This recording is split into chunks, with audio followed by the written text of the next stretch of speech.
But this conversation is going on forever, and it's horrible. Engage What on do you the mean data going point. on forever? Maybe for you guys, Anti-socialism this and is its the first time I've finest. been in this server. What are you on about? This You're is the going first in a time I've loop. even heard any of this. You're going in a loop. Engage on the data. Dude, what the fuck are you I'm talking trying about? to. I've been trying to answer a point somebody else in the call made now for about 10 minutes, and you guys just keep talking over me. Let them figure it out. I know, for like themselves. you feel like, or you're the person who had that one point. You feel like it's really important that we just talk about that, but this you guys don't control the conversation, right? Like That we was can your talk about other claim. things. Boats disappearing bottom up. I You didn't. have an I didn't even make observation a of claim. that I with asked a question distances. about it. I just asked a question. I didn't even claim that proves globe Earth. You guys are putting words in my mouth. I just gave you data points to work with, and you're ignoring them. Well, I'm trying to finish the thought that I was trying to communicate. What were you even trying to communicate? Nobody's following. Okay, well, you're not following because you're just kind of dumb, obviously. But somebody earlier said that atmospheric conditions could explain the visual effects that we were seeing, right? So I was trying to address or at least examine that point. And my argument is that if it's an atmospheric condition causing the vanishing effect, like it's the density of the moisture in the air, for example, then it wouldn't look like it does in that video. It would look like the ship is becoming hazy and disappearing into fog.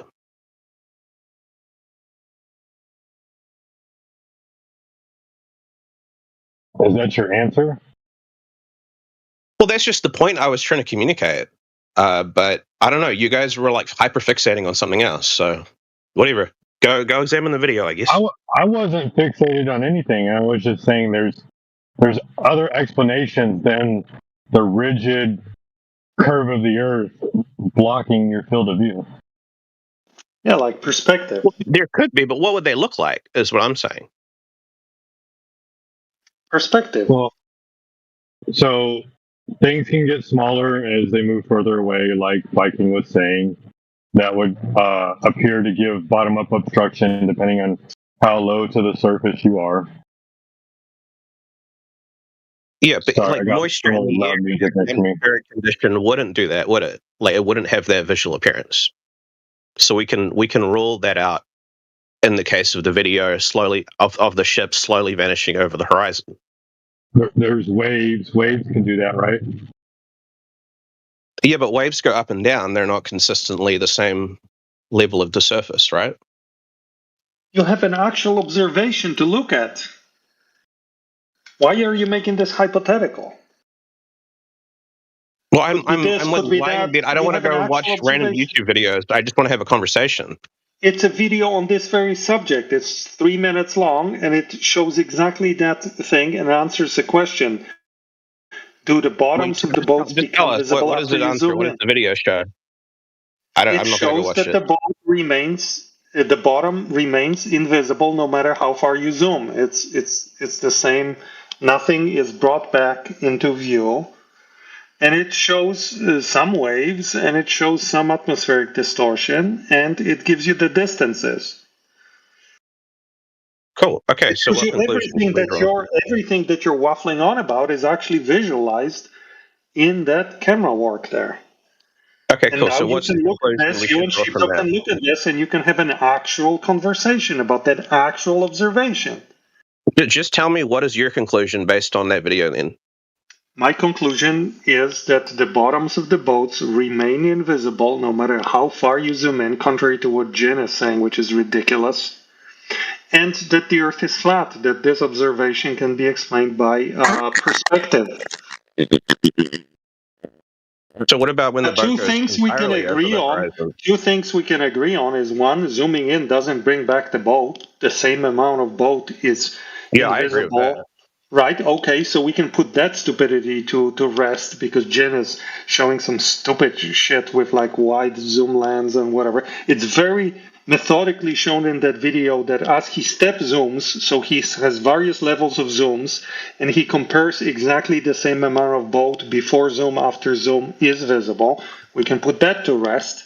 And then you can make your own opinion about the waves and whether they're like we can account for them or not. Kind of looks like there are no large waves, but that's for you to debate, you and Sheepdog. And then, hopefully, eventually, Sheepdog will explain to you that it's perspective that's causing the bottom to be obscured more than anything else. But you guys could look at this frame by frame and have a concrete scientific discourse as opposed to hypothetical philosophizing. Oh, could be this, could be that. Did you know the weather? No, I didn't. What does knowing the distance like tell us? Because that was very Well, important. you would have to use it. You would have to use it because you're. I'm generalizing you, so please forgive me.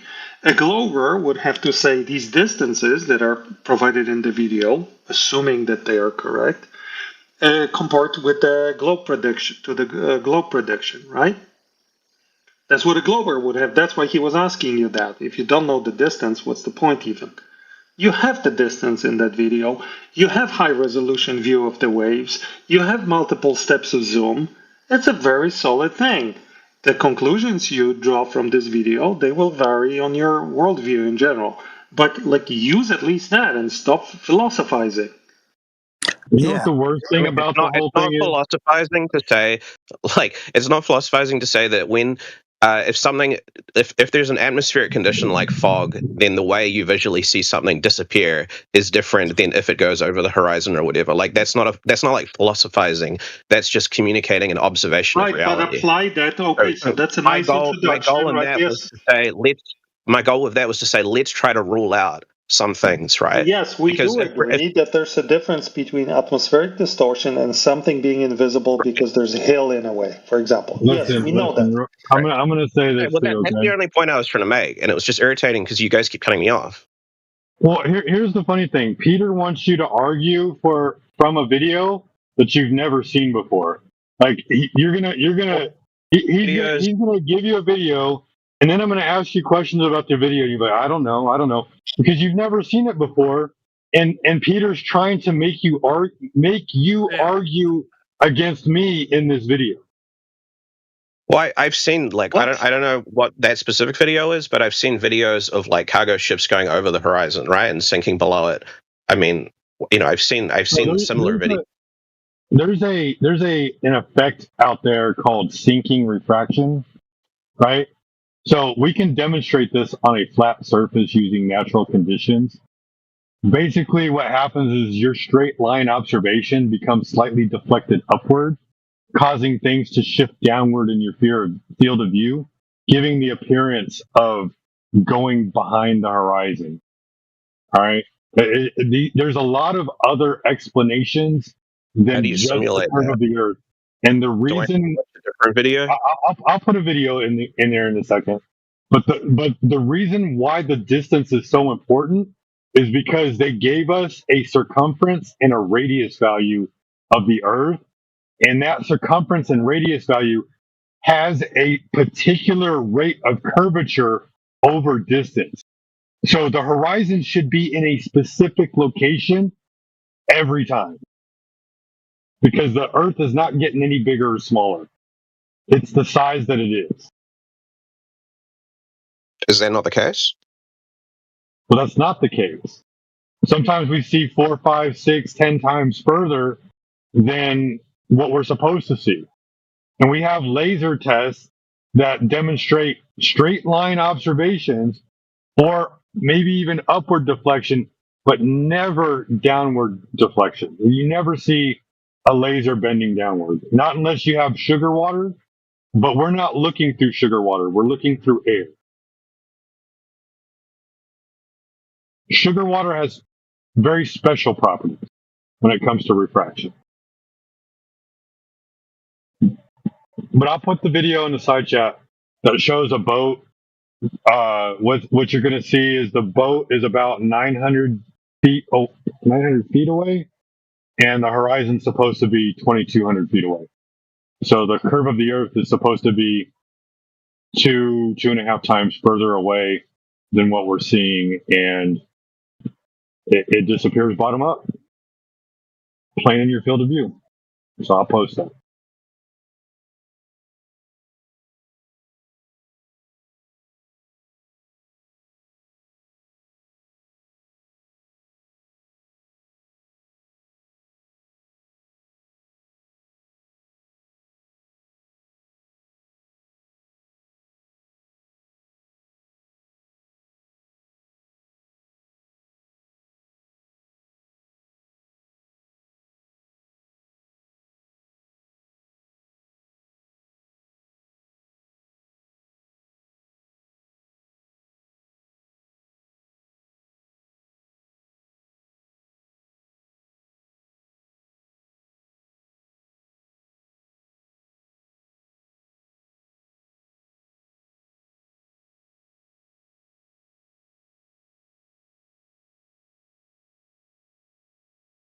All right, so here is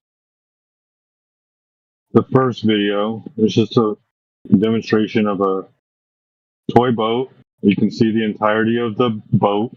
And as it goes further away, it appears to sink. And then there's an apparent cutoff. And it just sinks below that. And it can't be the curvature of the Earth because the curve of the Earth is way beyond that. Here's another observation. This one's done in the home, at home on the floor, on the wood floor. Of course, we know they level houses when they build them. So they'll show you that the floor, everything's visible on the floor, and they'll walk you through everything that they do in order to make this observation take place.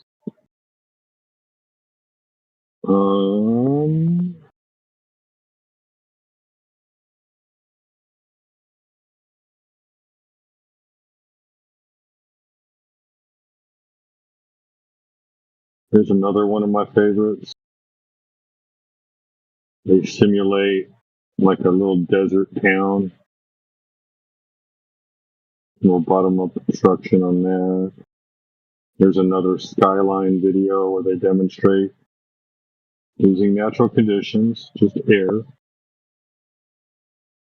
Rayleigh Criterion's posting some stuff that's cool.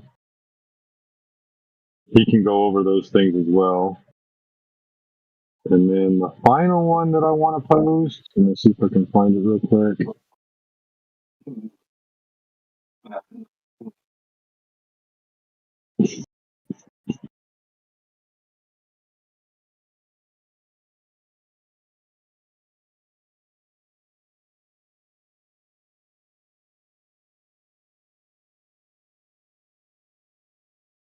Oh no, that's what I'm gonna do. So the final one I'm gonna post a GIF. It's a known time-lapse video of a place known as Skunk Bay.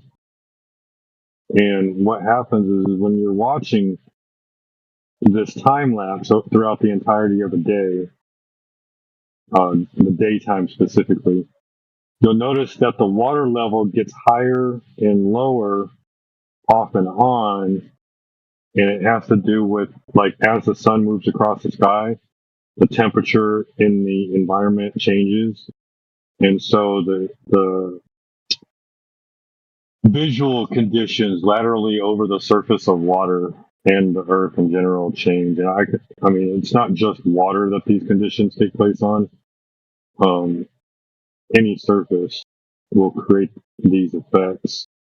I'll post a few of those as well, but here is Skunk Bay. This is a GIF.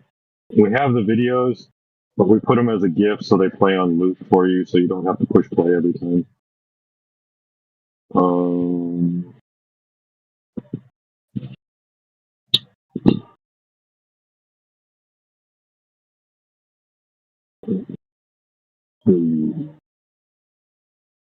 Here's an at-home ship test that somebody else did in their driveway.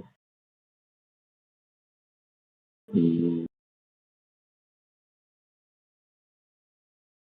this is just playing with, like, atmospheric conditions and visual effects and things like that. Again, it could be a wave blocking the bottom of that ship. But we don't really know what's going on in that entirety of that day. If Peter wants to go over the entirety of that day and give us a demonstration of how he's still a globe earther, maybe he can do that and somebody can argue with him on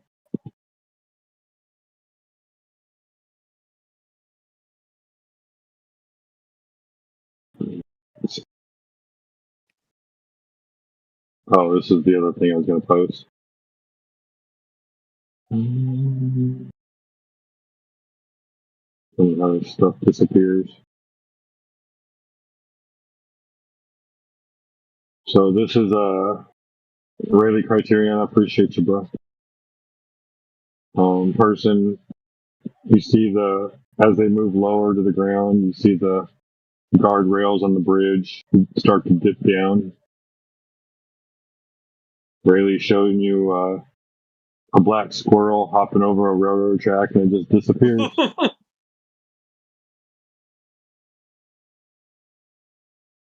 And the final thing that I'll post up there.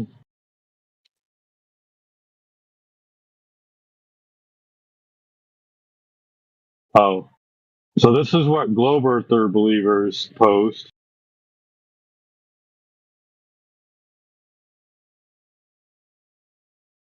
With the blocks, yeah, I'll put that one up there too. This is the Globe Earthers demonstration of light bending downward. So they're like, oh, it has to be bending downward since the Earth is a ball, but we got to prove the Earth is a ball first.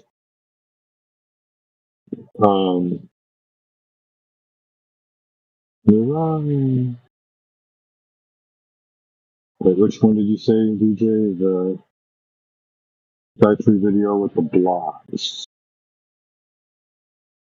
I know I've seen it before.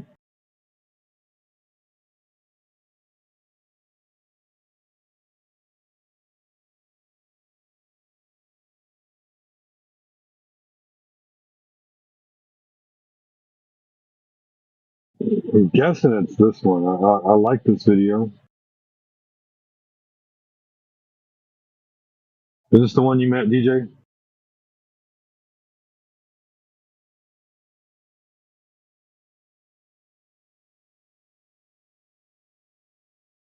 I personally like this one. This one's pretty cool. The DJ wants you to watch the one with the laser and the blocks, but he posted another one. You can go to the Sky Free channel, and there's over 100. I think there's like 138 videos, where they're just giving you all kinds of different alternative explanations to what might be going on. But you know, in order to know that the boat is going behind the curve, we need specific numbers happening. We need, like Peter said, all the information's right there. So Peter wants to go over that. But I got to get back to work. About time, you slacker. Yeah, the simplest explanation is that the surface of the water is brighter than the hull of the ship as the ship moves away. The brightness of the surface of water and the reflections off it are blocking the dim light of the hull.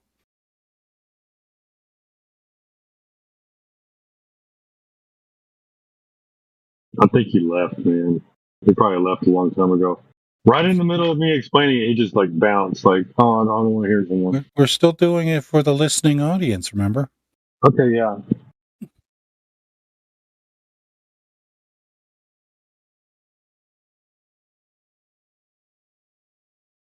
Sorry, go ahead, Rady. Yeah, like I said, most people just don't understand when the ship is going away that the hull is getting darker and darker and darker. Less light is reflecting off that hull back to the viewer's eyes.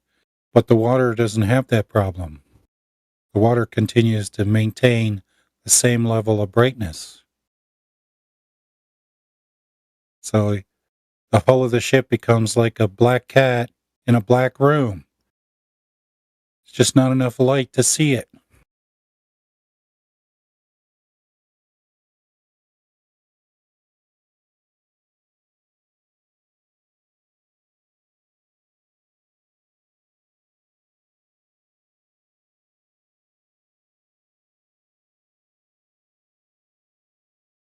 And it's the same thing. It's if you look at the moons of Jupiter, most people can't see them with the naked eye.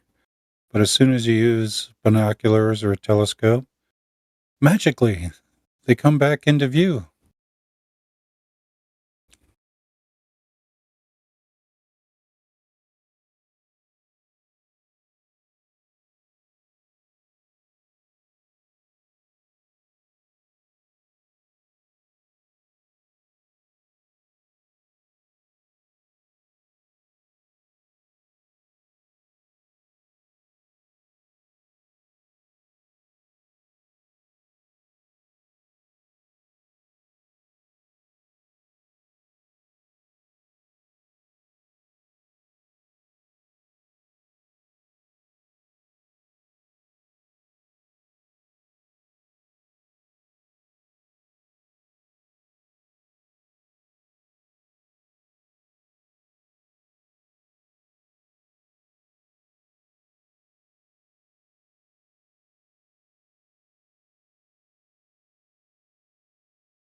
I only caught the tail end of that conversation, but I wish that guy would have stuck around to defend his position.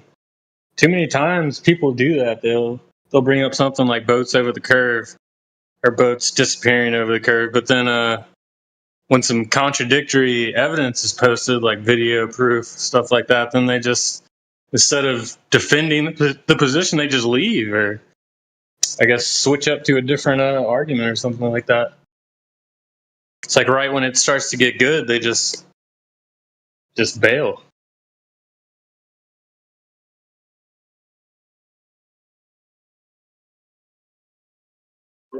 Why do you think they do that? If you had to guess. I think it's I think it might be sort of like a cognitive dissonance thing, like because when you come in here, you come in real confident. Like, of course, you know the shape of the Earth. It's no big deal. So you argue your points, and it's not even really your point. You've heard that boat's That's what going. you've been hiding and being taught. Yeah, exactly. Yeah. So since the information isn't really your own, and you're just kind of, saying what you've been told. Once something is shown to you that contradicts that, you kind of like, instead of like thinking it through, yeah, you just you go into like a protective mode over your mind, and just you probably don't even like their brain just overheats and then they just can't take it anymore and then they just bounce. That well, it's a natural reaction though when something contradicts what you have in your mind. It's natural to try to protect that, and I think people don't even realize that they're doing it. They just but that's the thing I don't understand. Instead of like, why not be open to being critical? Well, because it's uncomfortable to be wrong, and it's uncomfortable to have your beliefs challenged, right? I mean, people, especially something so fundamental. So, I mean, unless you're really ready to have your worldview challenged, then I think it's natural for people to just weasel around it. Mm.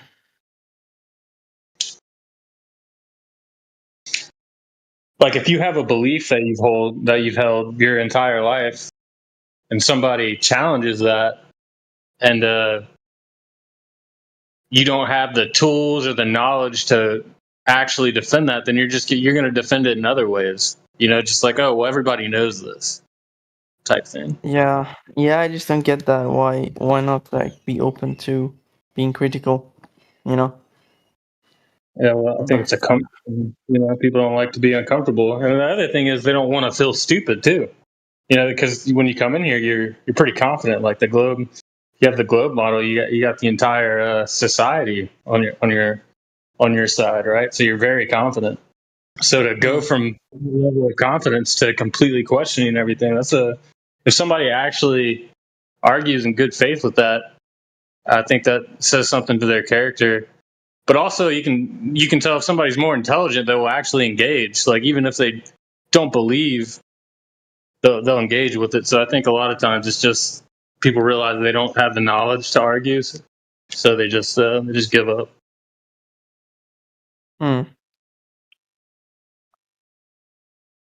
I like to give a little grace to the people that come in here, because it is pretty startling to have your worldview shaken like that. Yeah, I guess.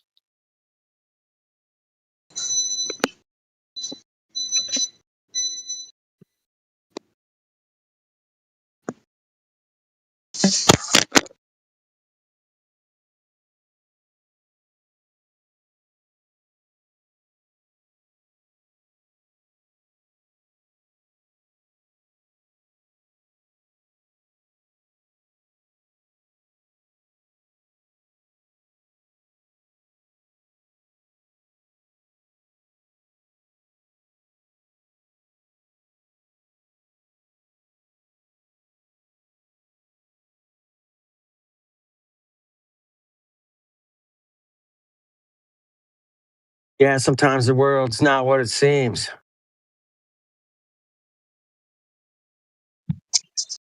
Yeah, I would say most of the time things are not the same, right? It's hardly ever the case that things are actually what they seem to be. Well, fire's hot, man. I checked that one out. I got that one down. Yeah, but you look more into it, and there's a lot of times the hotter something is, the less it'll burn you. You know, you can see videos of people in a molten plants just putting their hands right in the molten level. You know, because it's so hot that it interacts with your hand. It doesn't actually burn your hand. There's a I don't remember the exact reaction, but I mean, it's anything you look into. You know, the more you look into it, it gets complicated. Even fire, even heat. Interesting.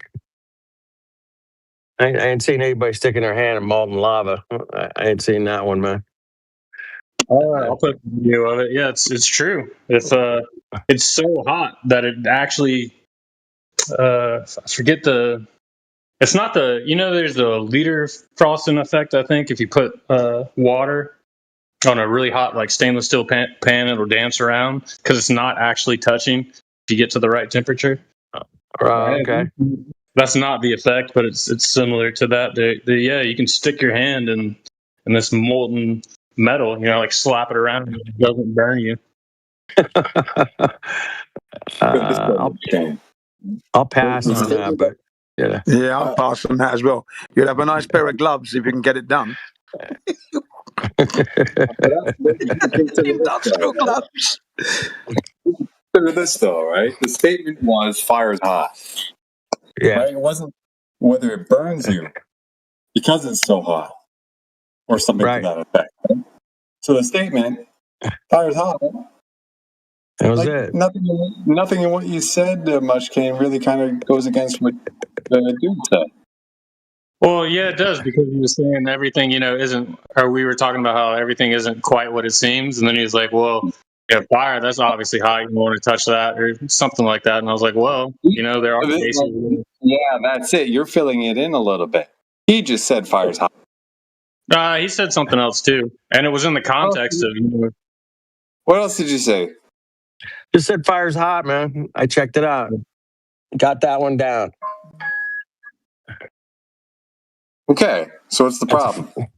Exactly. What's the need for all this extra stuff about, sometimes it doesn't burn you, sometimes it does.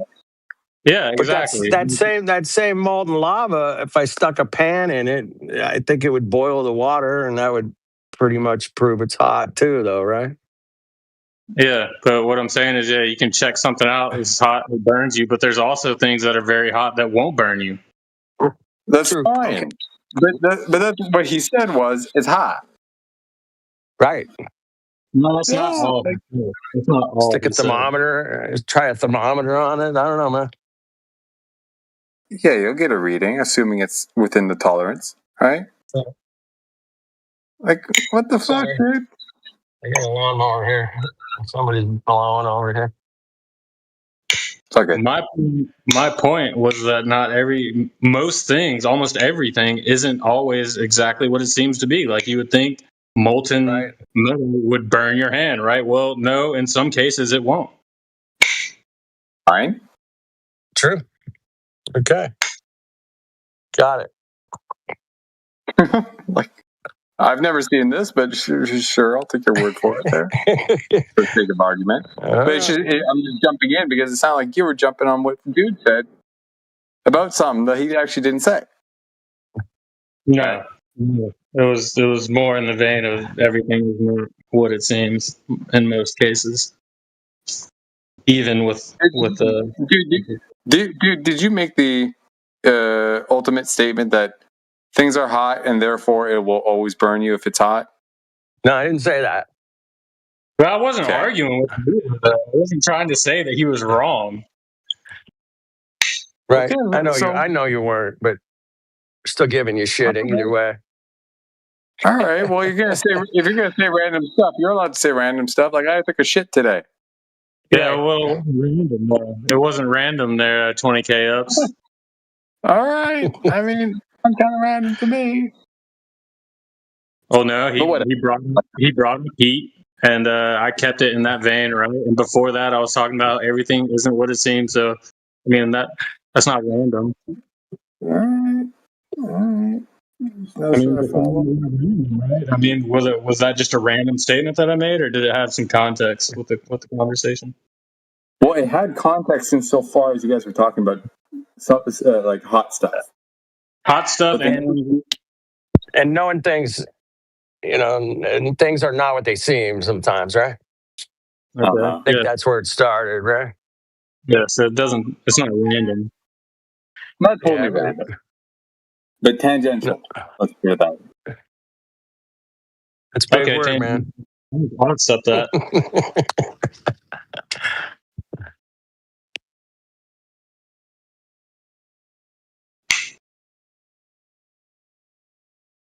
All right, I gotta mute up.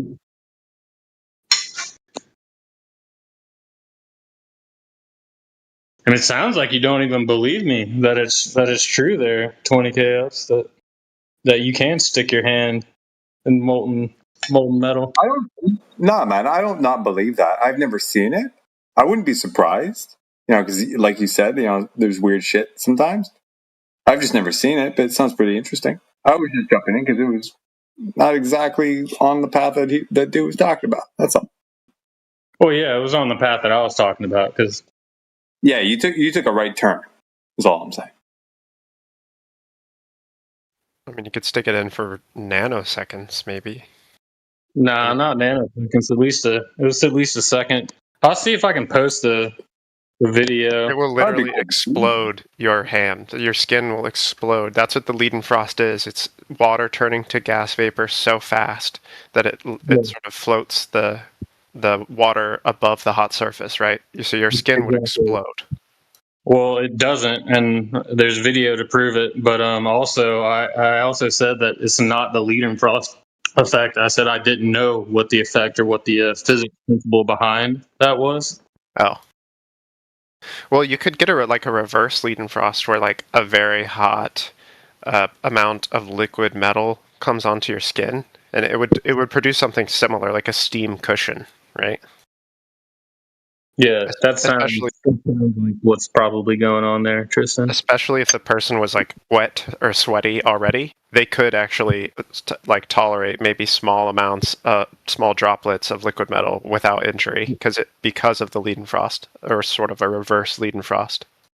Well, yeah, and that's what happens. And it's not a nanosecond because it's literally molten levels spewing out of this thing, and you see this guy he's looking at the camera, then he goes and he slaps it, and he slaps it like 3 times in a row too, and then puts his hand up to the camera.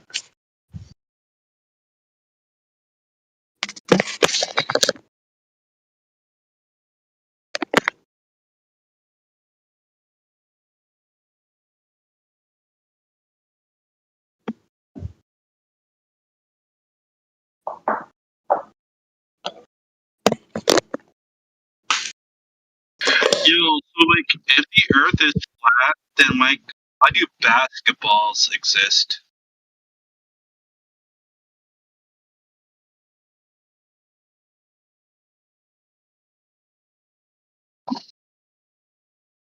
Yeah, checkmate, atheist. No response. Trapped you all. Holy shit! Yeah, they did it on MythBusters. He stuck his pinky in there. That's awesome. And this is the Leidenfrost effect as well. You could think of it as like a reverse Leidenfrost. Oh, there we go. They did this on MythBusters, huh?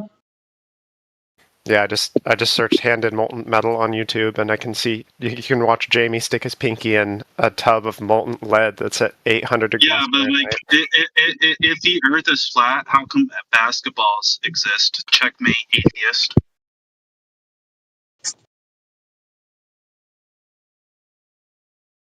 Balls. I don't know. I'm just a dumb glober.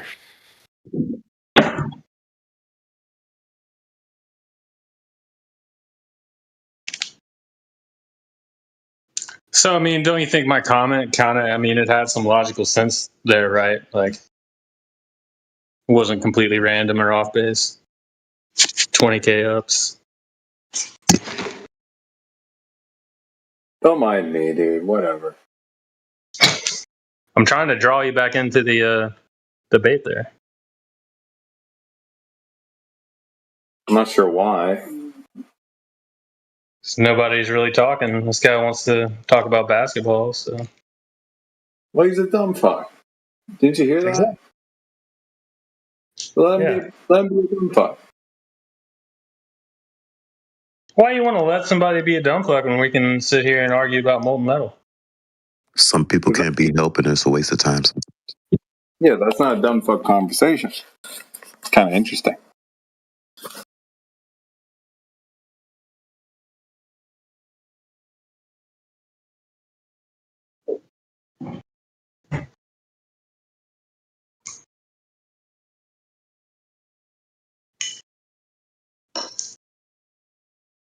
My hands are sweating. I watched another clip of a guy like slapping a stream of molten metal. Yes, that's the one I'm talking about. He looks like a Russian guy too, doesn't he? Like this is definitely an OSHA violation. Oh yeah. And you can see he's got those crazy thick gloves right by him, you know, that they're supposed to have, and he's holding them in his other hand, and just boom, just slapping that stream of molten metal. It's a wild video. Yeah, that is crazy.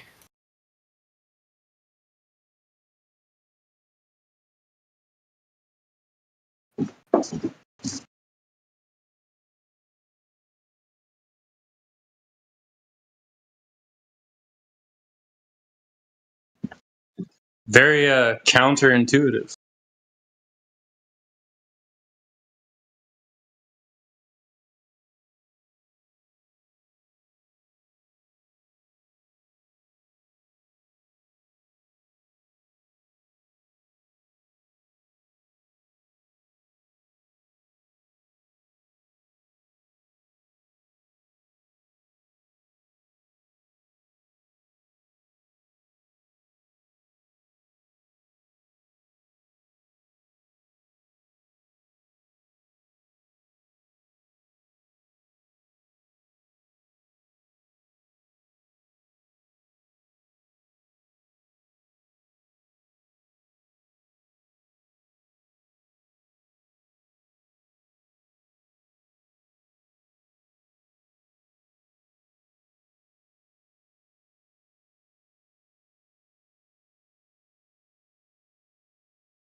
Also, the more I'm thinking about it, my statement is right because hot isn't a temperature.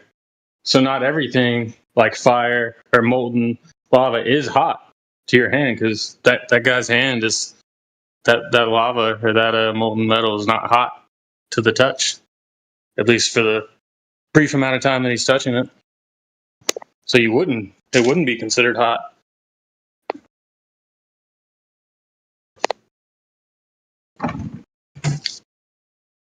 I rest my case.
Hey, can you guys hear me okay?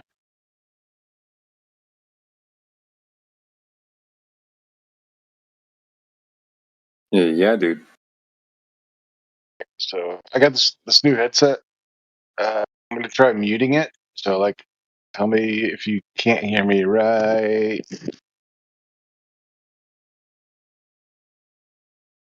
Did I go quiet there for a second?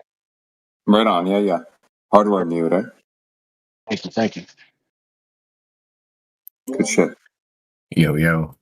Instead of having like a big boom mic on the side, it's like built into the earpiece, and it just like if you just fold it up, it mutes it. I was just like making sure that works right. Right on. Sounds like it does. Jabra. I got these from work. They're like, yeah, we're throwing these away. I was like, no, you're not. Definitely taking those home.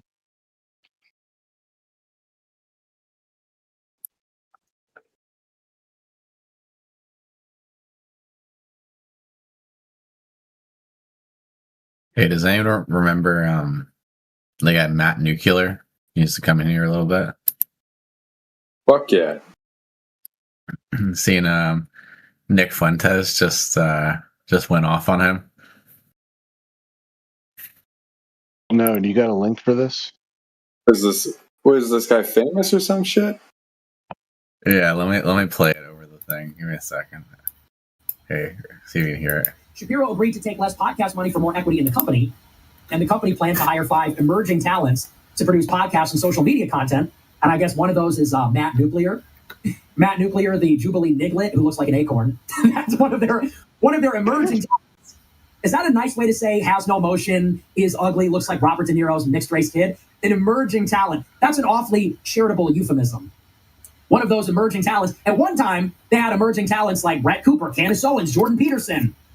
Now their emerging talent is the Jubilee Niglet, whose head is shaped like an acorn. Parents are from Angola. This is part of the $2 billion plan. Okay. Yeah, I don't know. There's some more, but I'm not a big Fuentes fan. But yeah, it's kind of funny. He makes like some decent points, but I think he just has a bad way of expressing those points sometimes.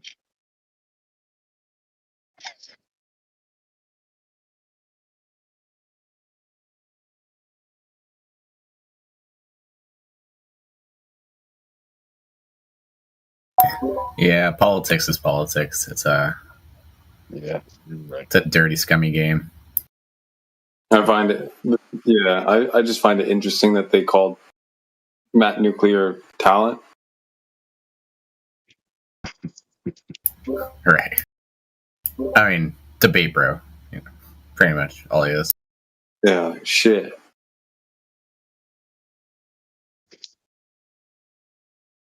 I'm gonna debate bro myself to the top. Let's go. I mean,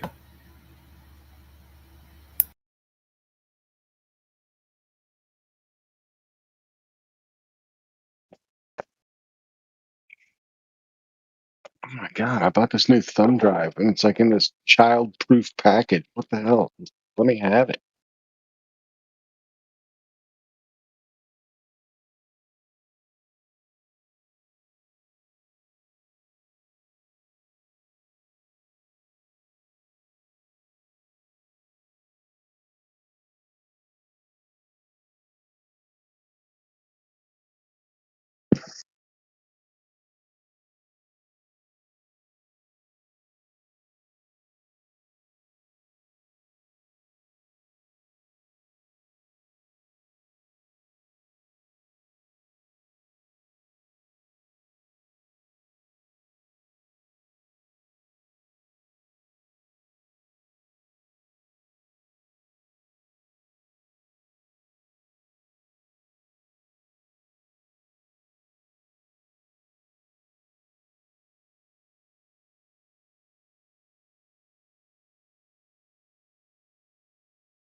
Yo, what's up, guys?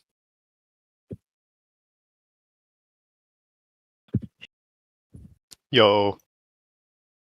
Yeah, what happened to our favorite Globers, Ipo and Eric? Thank goodness. He spiraled out of orbit. I missed him so much already. I don't know how you guys talk to disingenuous retards for that long. Oh, I love it, dude. He's my favorite.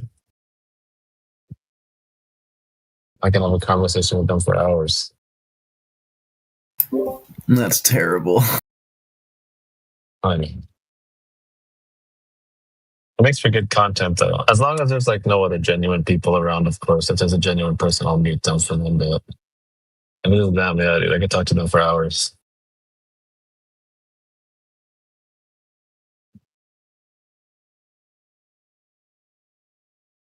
Looks great clips, man. Talked to Talon for like 3 hours once. Who's the other one? Oh, Twonger. I talked to him for hours before. I actually think that Twonger is worse than Talon. Talon's pretty easy.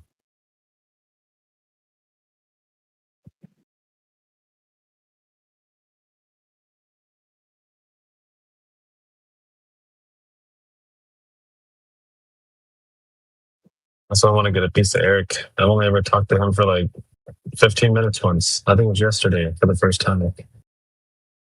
I keep hearing him on, but he's always talking when I'm not able to talk. Where's the Jamaican guy? Have you talked to the Jamaican guy? That's hey brother, and he, Oh, wait. Rob Utah? yeah, that guy. Yeah, dude, he's my favorite Glober ever, dude. You didn't He's hear actually him? the first person. He He's went the to first the one I've moon, ever bro. talked to.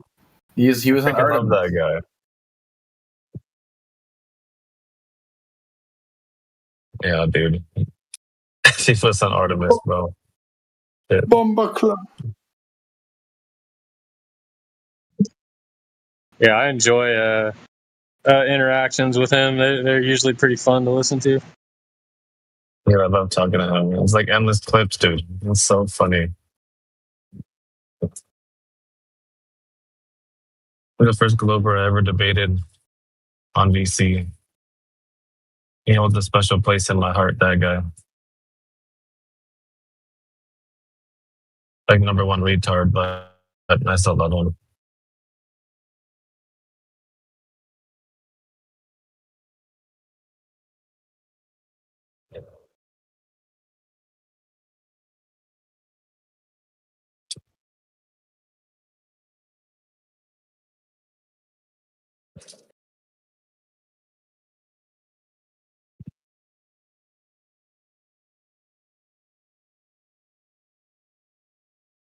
I'm just shocked in this day and age, people still I think think people boats might be taking disappear his over the spot pretty horizon. soon. Hey, what's up? I'm still shocked in this day and age with all the information we have and knowledge. People still think boats disappear over the horizon. Oh, yeah, though. They just believe the narrative like good little sheep. How do you know the Earth's moving? Oh, because we see the stars moving. Duh.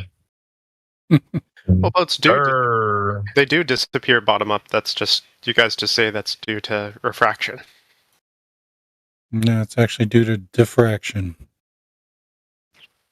They disappear bottom up because the Earth's flat. That's why. Yeah, exactly. But diffraction is very different from refraction. I don't think you mean diffraction. I do mean diffraction. Diffraction is a self-interference of photons. So that has nothing... and that's what's happening. Oh, okay. You're getting photons from the bottom of the ship are interfering with the photons from the reflective water. But because the water is brighter than the hull of the ship, you see the water, you don't see the hull.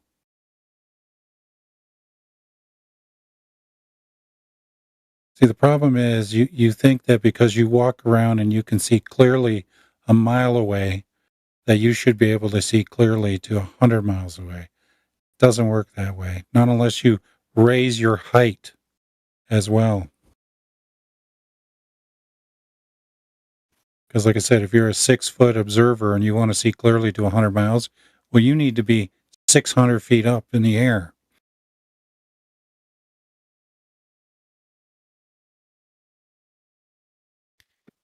I'm not completely following what you're saying, but Well, that guy was in here the other day. Got to and he maintain showed the same mountain. angles.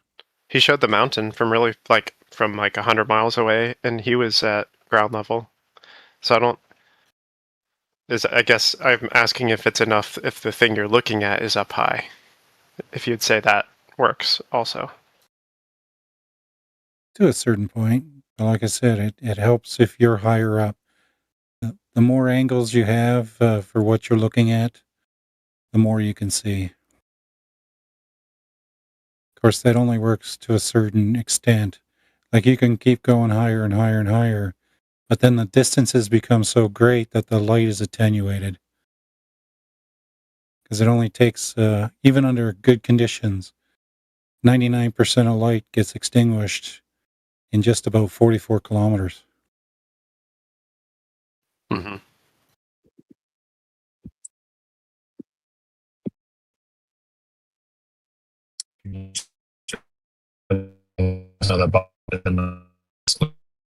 Start over, Lats.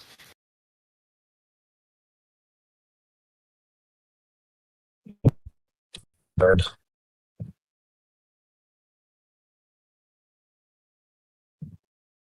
Yeah. Did you forget to feed your internet squirrels? Yes.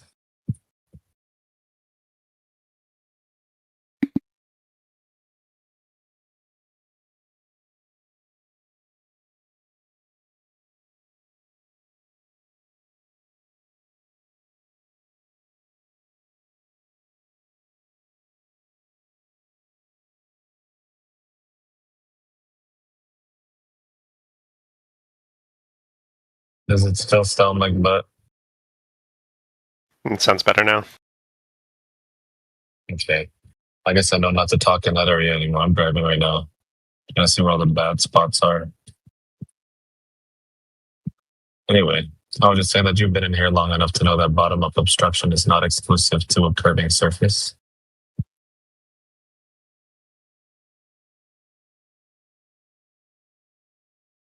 That's not good bulletproof. Well, today's the first time I've heard that bottom-up obstruction is due to diffraction. That's a new one. Well, it can be due to anything. It doesn't change the shape of the floor underneath, right? No, it doesn't. Yeah. It could be happening because I spit watermelon juice in the air, missed it out.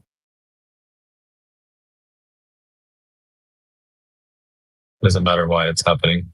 It's happening over a flat earth. Measurably flat.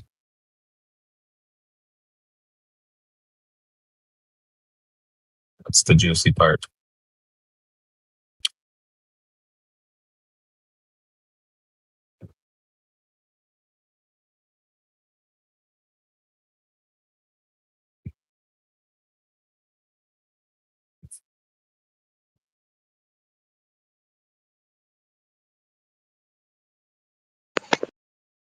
I heard Riley Criterion say the same exact thing like 30 minutes ago when that guy was talking about boats going over the curve.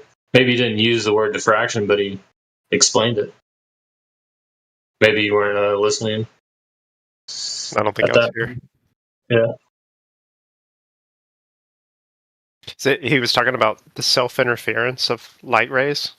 Yeah, he was saying that he was talking about the hull of the boat being too dark to see against the bright reflection of the water. Well, contrast is different from self-interference. Oh, well, I might be getting his... I've never heard of that, so I might be misquoting him exactly, but he was saying something like that. Maybe I'm wrong. Can't really imagine what diffraction means in open air. Usually when we talk about diffraction, it's in like super controlled conditions so we can actually see it. Like a ripple tank. So it's two different light sources or reflections of light bouncing or interfering with each other, right? Is that the gist of diffraction? I think so, yeah.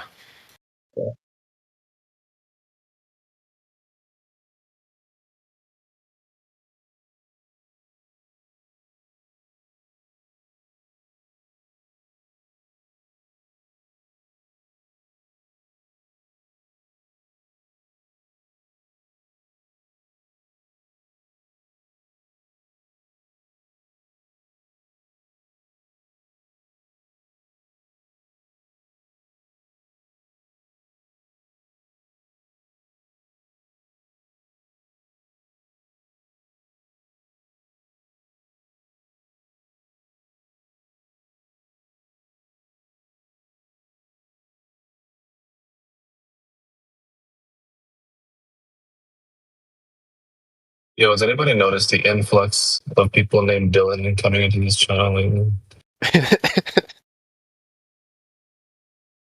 think I saw like 4 Dylans, all different, in this past week. Yeah, I saw 3. We're taking over.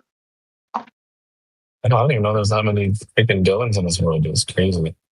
They're Dylan Earthers. Y'all haven't seen the Chappelle Show? I saw it before. Dylon.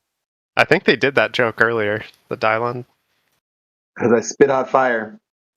Who are the 5 best rappers of all time? Dylon, Dylon, Dylon, Dylon, and Dylon. Because I spit hot fire, man.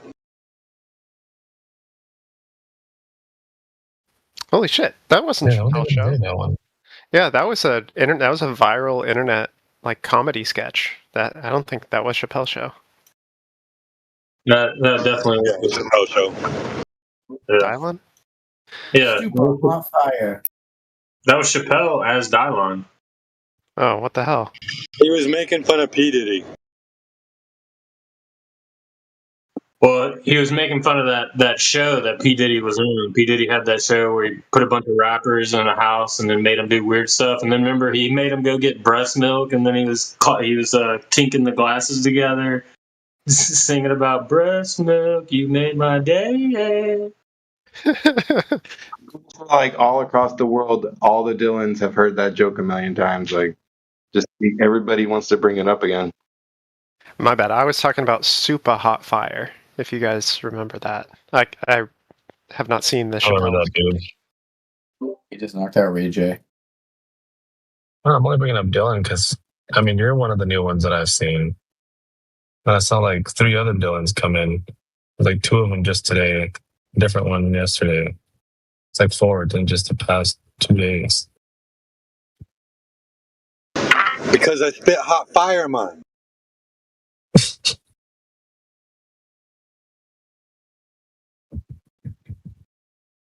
I rip and I rhyme. I rhyme and I rip. This is the shit that Dylon spit. I mean, sound like Rob Utah now.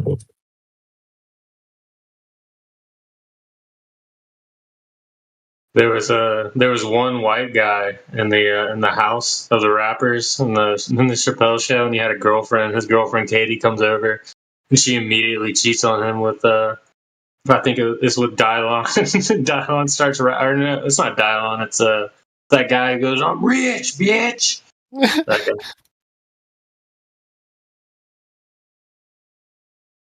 Yeah, season 1 of that show was really good. Of the Chappelle Show. I don't know what this is. Or no, I'm wrong. It's Eddie Murphy. She cheats with Eddie Murphy because he used to be on that show. Eddie Murphy's brother. Okay, I don't know. Charlie Murphy. That's it. Yeah, Charlie Murphy.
Has anybody noticed any flat Earth references in any like recently released movies or TV shows? I haven't seen the new. A lot of people are talking about Undisclosed or Disclosure or something like that. I was wondering maybe they might mention it in that one. The Disclosure movie about the alien. Yeah, I think it's about aliens. I watched it the other night.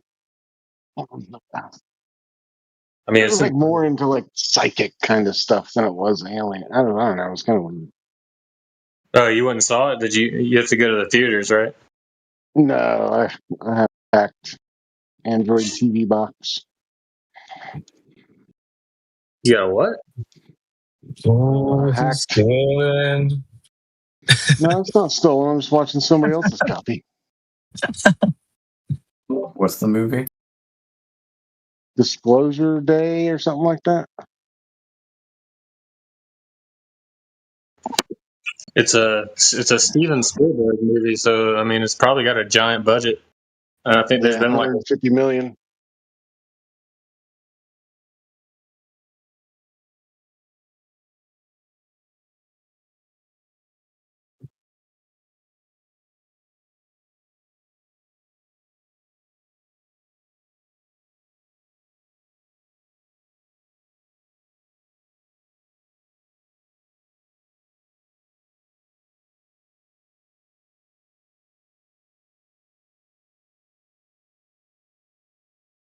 If any of you guys listen to the Flat Earth Files, this guy George Hobbs, he's been talking about this Disclosure movie. He's like, got my tickets. He said he's bringing a notepad, like taking notes. Yeah, so I'm excited to see what his takeaway from it is, whatever kind of movie it is. Bro, wait, what are the Flat Earth Files? It's really good, actually. It's this guy George Hobbs. He just interviews people. You should go on there, Lats. You can go talk to him. He's an honest guy. He's a good interviewer too. There's probably like almost 250 episodes. There's been one person from this channel that I've seen on there. Oh, who was it? She doesn't come on here anymore, but her name was Flatsy Klein. I don't know if you ever met her, but yeah. Yeah, that's how she found out about Flat Earth, I think, is through the Flat Earth Files. And then she went on there after she had been on this channel and like learning about it. And then she went on there and got interviewed. I think I've seen her once in here after her Exodus, and then that's pretty much it.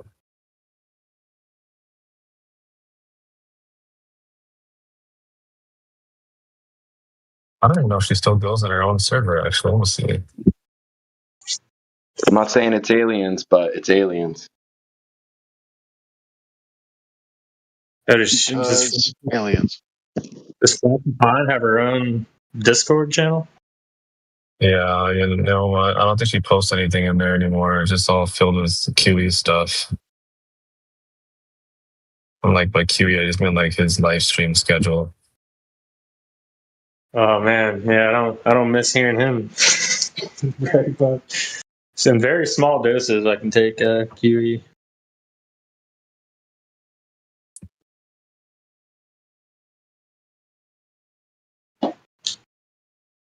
It's funny, I noticed him and AI have the same Terminator picture. What you got to say about that, AI? Is it the same person? Does he have dual? He has another persona? I haven't seen AI on lately. He has to be listening though. I don't know if you can hear my voice.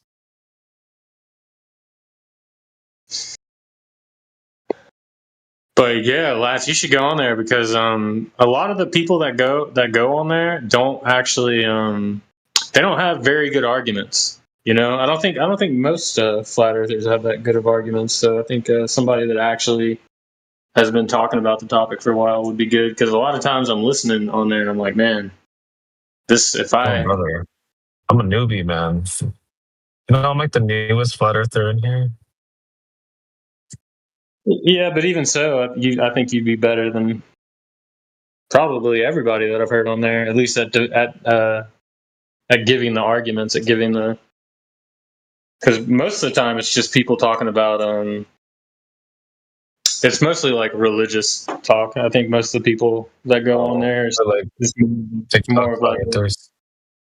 no, not that. Just they saw like a video on YouTube of flat Earth, and they just kind of went from there,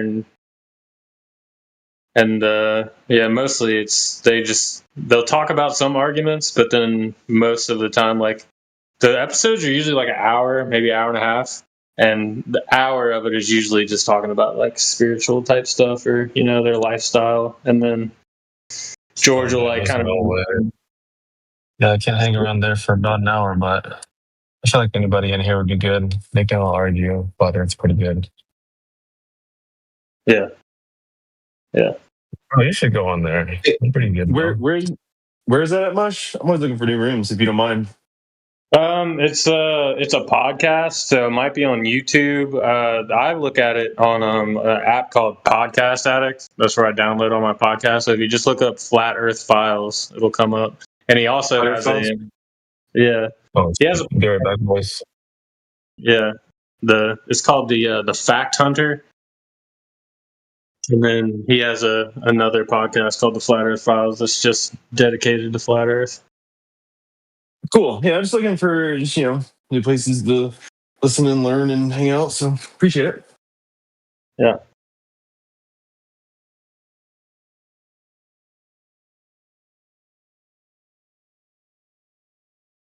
Yeah, maybe I will go on there. I emailed him like years ago because I think I found him before I found the Discord, and that's before I found this. I was very like going in on Flat Earth, trying to. I was like, I'm going to actually argue with these guys because I thought most people just didn't even put in the time. So I sent him a couple emails, and he responded to it. He didn't exactly know what to say, but I've got those questions answered since I've been here. So. That's cool. I do not argue. So I'm just a little bit different, but I'm trying to find my place. But yeah, I don't argue Flat Earth with anybody on here or in real life. Don't argue. It's silly to argue and fight. But you guys have to do it, and you guys do a great job, and we all have our spot. So that's just not my spot. I realize that for sure. So I'm just trying to help out. Yeah, and the We're goal not should arguing either. Yeah, you should just try to learn, just because most of the time, like this topic can get into some pretty complicated or high level physics type conversations. So, I mean, the best thing to do is just to kind of listen until you. That's what I'm mostly doing. Try to just more just help people out, lift people up, listen, help with any problems I can, inspiration, like, calm down people a little bit sometimes, stuff like that. One of the things when I was first looking into Flat Earth, I was being honest. I wanted to hear a Flat Earth explanation. I didn't want to hear a Globe Earth explanation. I didn't want to give a Globe Earth explanation. I just wanted to hear a Flat Earth explanation because I wanted to understand why Flat Earthers thought the way they did. And then when I finally found it, I'm like, oh, that makes sense. That makes sense. That makes sense. Yeah, I went backwards. I had never looked into it, even though I'm a big conspiracy theorist for like 20 some years ago. So I'm figuring it out. It's the one thing I never looked into. So with all this stuff coming out, I was like, I'm gonna look into this Flat Earth thing because I never looked into it. It just doesn't make any sense, like why and stuff. But first, I went and because they were like, the first thing I see is, oh, the globe doesn't work. I was like, okay. So I went to the globe model and tested everything first there, and I was like, well, all of this is bullshit, and I just don't play that. I mean, so like, then I went and looked at Flat Earth stuff, and then realized, everything worked and made sense, and I was able to go back in my life and see parts where, evidence that I've lived through, So that's my path. But I've never been like a debater and stuff and an arguer, and I've been on here for a while, and it's not my style. So I'm just gonna try to inform and help where it came. And learn a lot. I'm learning a ton. Learning as much. It's like I'm going to school for all of the things, geometry, science, math, physics, psychology, philosophy, everything, dude. It's like going back to school again. So pretty cool.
One thing I have noticed about flat Earth is that it's definitely more predominant in the East Coast. Like if you look at those flat Earth files episodes, there's not many people on the west side of the at least for the United States.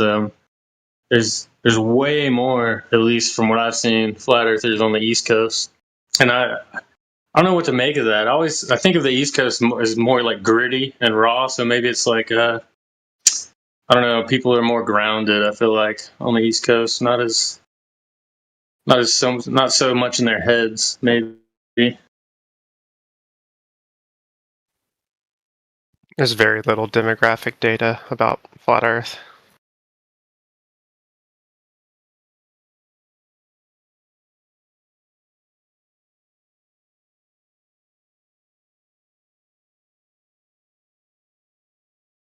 Yeah, I've never heard anybody bring up any demographics about it. That's why I thought it was interesting that I've noticed after talking about the topic for several years. Just East Coast, at least in the United States, they're either more likely to be public about their belief, or it's just there are more people on the East Coast that I don't know are interested in it.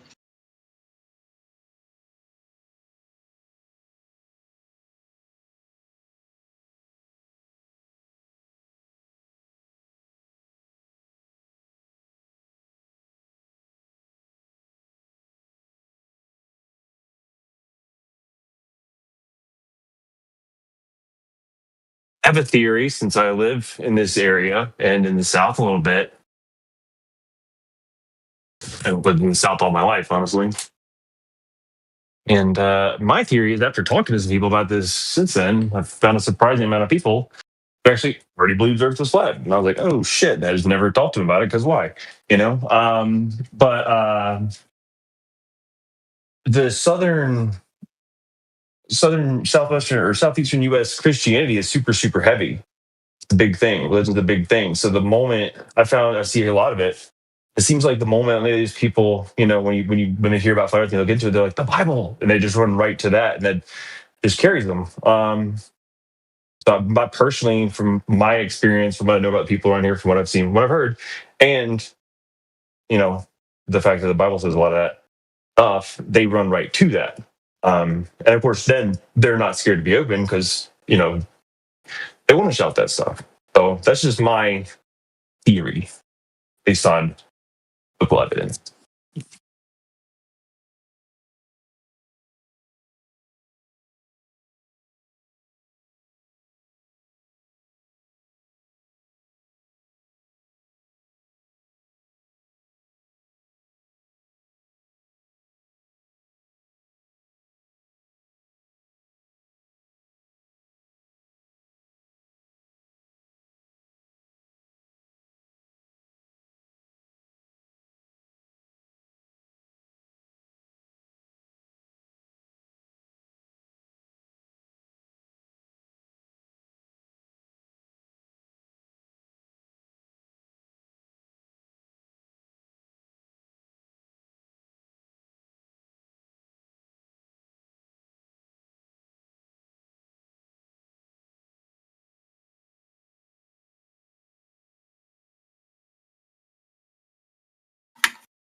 The Earth is round. Welcome to 24/7 Flat Earth. Somebody just said the Earth is round. You have proof of that? Yeah, we got a chanter. Gravity. A hockey puck's round. Earth is round. Earth is round. Are you trying to imply the Earth is a hockey puck? No, I'm just saying that round isn't a. Do you think it's a globe, or do you think it's like a dinner plate round, or there's different kinds of rounds? I don't think it's a round. Globe. Any mass of such size naturally breaks into a ball shape. Could be a cylinder. Could be a cone. There's a lot of different things it could be. Ricardo, do you have proof of that in nature? Of course. Why don't mountains form into balls then? They're not that big. Can you define big? It's not collapsing on its own gravity. It's being dragged towards the Earth's gravity. What's gravity? I don't know. Something some fucking dude made up a long time ago. It's all bullshit. Exactly. It's what we chant. Gravity is what we chant. Wait, hello? Hello? Yo, Hey, hey, dude, yo, quick, guys. is the Earth flat or round? I think definitely round. You think it's flat? No, it's round. It's Oh. round. Yeah, I don't really understand how people think flat. They're about to explain it to you. Let's hear it, guys. Sorry, what'd you say, Neil? Nothing. Yeah, it's flat, bro. Word.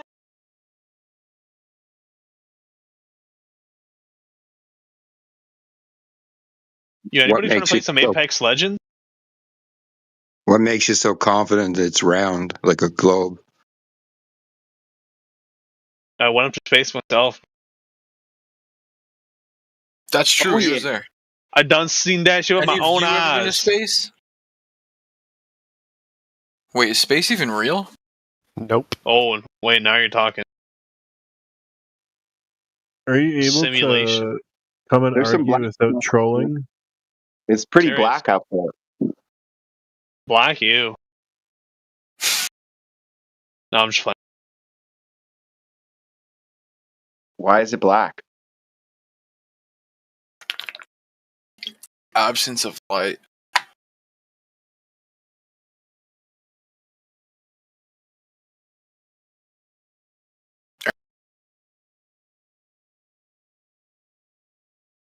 Perfectly cut screams. They couldn't handle it. I just all the balloon footage and why all the stars disappear at 70,000 feet. What if it's just atmosphere all the way up? What if the stars are in their own atmosphere?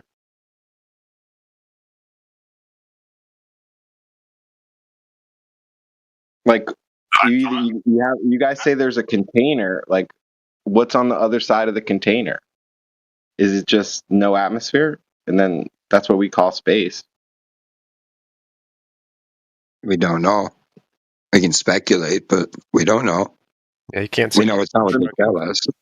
Why does there need to be a container then? You're speculating about the container too then. Because you need a container to have pressure, to have gas pressure. No, there's no pressure up there. There's pressure down here. How do you know there's no pressure up there? Nobody's It just gets claiming lighter. up there. Nobody said that there's no pressure up there. The only reason you know that there must be a container is because there's pressure where we live. So pressure can't exist next to a vacuum. What if it's all pressure? Well, that could be the case.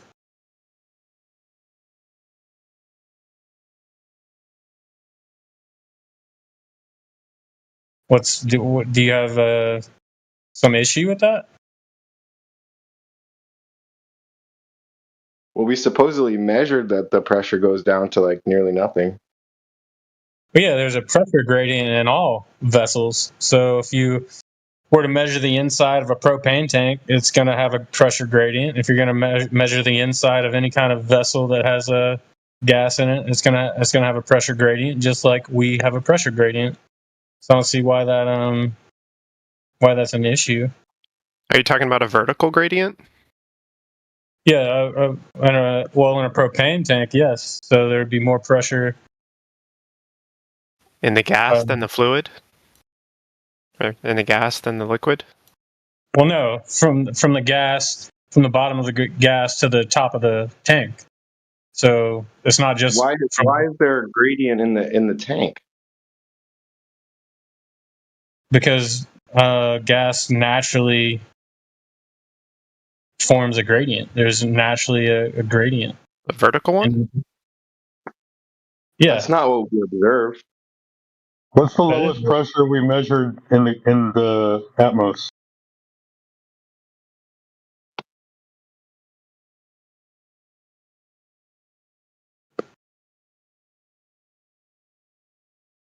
It's a good question. I'd have to look that one up.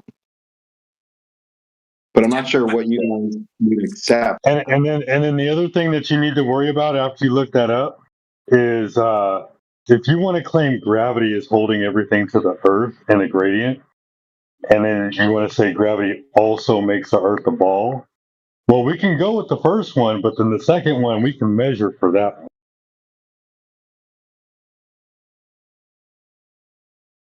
And I'll say this: if the Earth is not a ball, if the surface is not curving, then whatever gravity is, it only works on a flat Earth.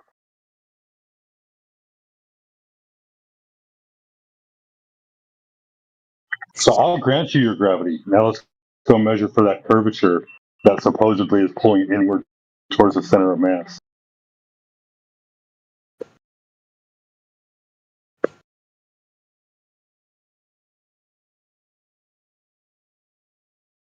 Can you unhush me? I'll post something in the chat.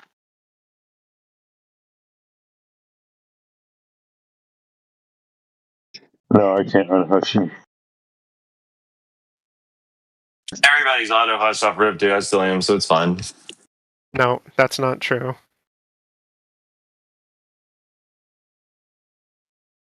Then why did I start that way and it won't let me post? Oh yeah, I mean, like when you join the server, you can't post media, but we're hushed because the admins hushed us. Yeah, you need to get like so much time before you can put a picture up. I'm level 9 on the server, so that's not the problem. Yeah, we got hushed. Let me ask you this: when you got hushed, is it because you're talking in the chat, but you're not here in the server actually having a conversation? No, I talk to you guys all the time ad nauseum. You guys probably tired of hearing me. What would you get hushed for? I surely got hushed for something. I got hushed for cheering on the Glober. I was just like, "Go team, go" or something like. Were you chat skanking? Shame on you, Dylan. I don't overdo it. I mean, the Globers get kind of teamed up on, so. Bro, do you realize I go out every day and it's 20 versus me? Like, stop being a bitch. I'm just saying. No, stop being a bitch, bro. If you don't have the evidence, then just say I don't know. Don't say, oh, I know. Yeah, just admit that you can't post the evidence. I can't post it. Yeah, boom. Welcome to Flat Earth. Why can't you post your evidence? You know what's weird? Any flat earther, as long as your content isn't like something that could get like the server taken down or whatever, you know what I mean? Like porn or something else. Any flat earther will post your content for you. All you gotta do is DM them.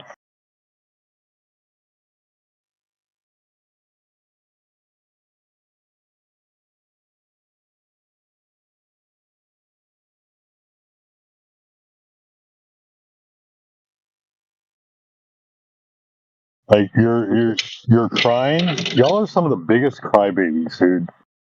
I've never seen a bunch of people whine so fucking much in my life.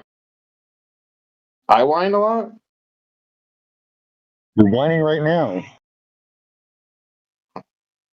About being hushed, I'm just saying if you unhush me, I could post the pressure gradient chart in the chat. Well, Dylan, I just posted it in the chat, so you can go look at it because you were questioning me on the pressure gradient. So obviously, containers do form pressure gradients, even propane tanks. So go take a look. I mean, all it took was one Google search. That's how you tell a propane tank is how full it is because of the temperature on the side of it. Well, yeah, I don't see why. All you got to do is have any tank, and you heat up one side, and there'll be a pressure gradient. It's not even a controversial point, but Dylan just wasn't accepting it for some reason.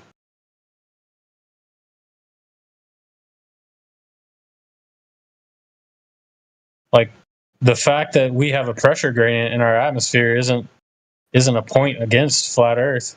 I mean, that's a point for containment. It seems even in the post that you made, though, it describes it as being from gravity. Hey, does gravity mean the Earth is a ball? Can gravity work only on a ball, or can it work on a flat Earth also?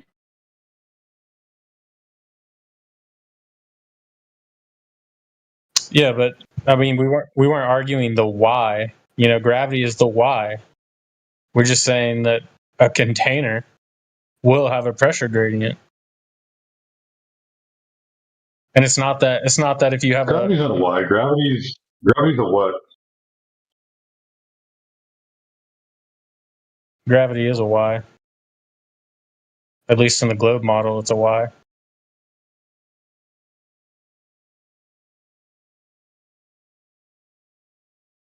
You know, all right, is gravity a cause or effect? Well, instead of like, why do things go down? Well, the why would be gravity. You know, that's the why. No, gravity is the effect. We see things fall down, so we call it gravity. It's not the why. The what? You're all backwards, man. What is gravity? Gravity is 9.81 meters per second square average. That's what gravity is. No, that's the what. Yeah, that's the what. We're talking about the why. Gravity is the explanation. You're talking about the what. The 9.8 is the effect. Gravity is the why. It's the That's all we math. have for gravity. We don't have anything else. Yeah, exactly. But the gravity in the globe model is the why. It's the explanation. It's the bending and warping of space-time.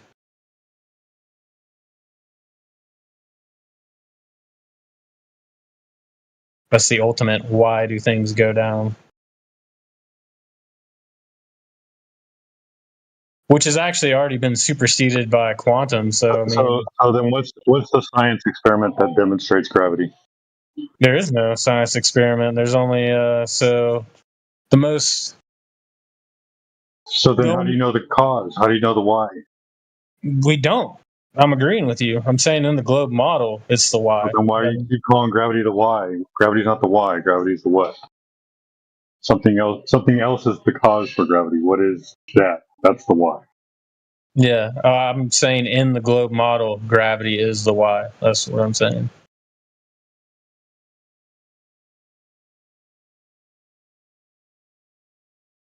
Because I agree with you. There is no experiment. You can't do a cause and effects relationship on gravity. In the globe model, gravity is the what also. It's not the why. Because they say we don't know why that happens. We can see it, we can measure it, we can calculate with it. No. We don't know why. Yes, they do know why. Because they seem like a relative question. Depends on what you're talking about. No, it doesn't. So the why is that mass bends and warps. There's a fabric of space-time, and mass in that fabric of space-time bends and warps. What is space-time? Space is spacium. It's the interwoven fabric of time and the space that we inhabit. Okay, grab me some of that. I want to quantify it. Dude, I'm not trying to argue for it. Well, it sounds like you are, man. It sounds like you agree with them. No.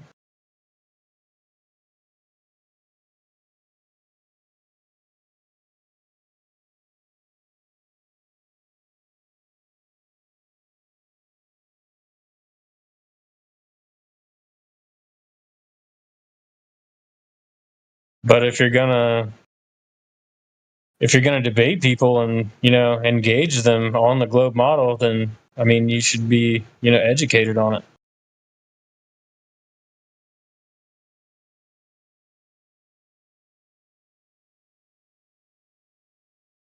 I think the best way to the best way to defend your point is to steel man the other person's point.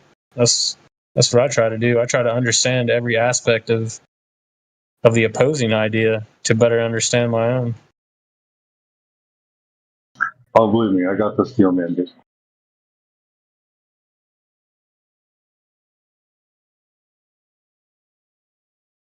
I could steel man the globe for like a half hour, and then spend a half hour explaining why water is flat, and then ask them why flat earthers think the Earth is flat, and somebody would be like, I don't know.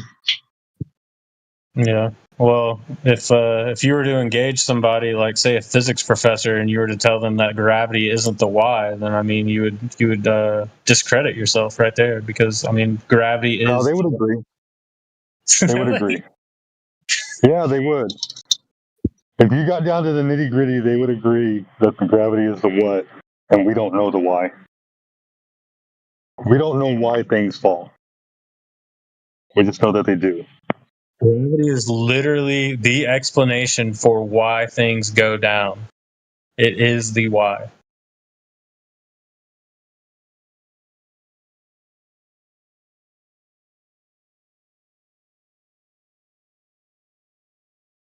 I guess we'll have to ask a physics professor then next time they come in.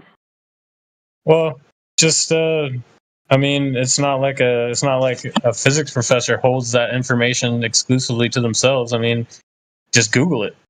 You know, that's the physics professors will agree with Google. Not necessarily.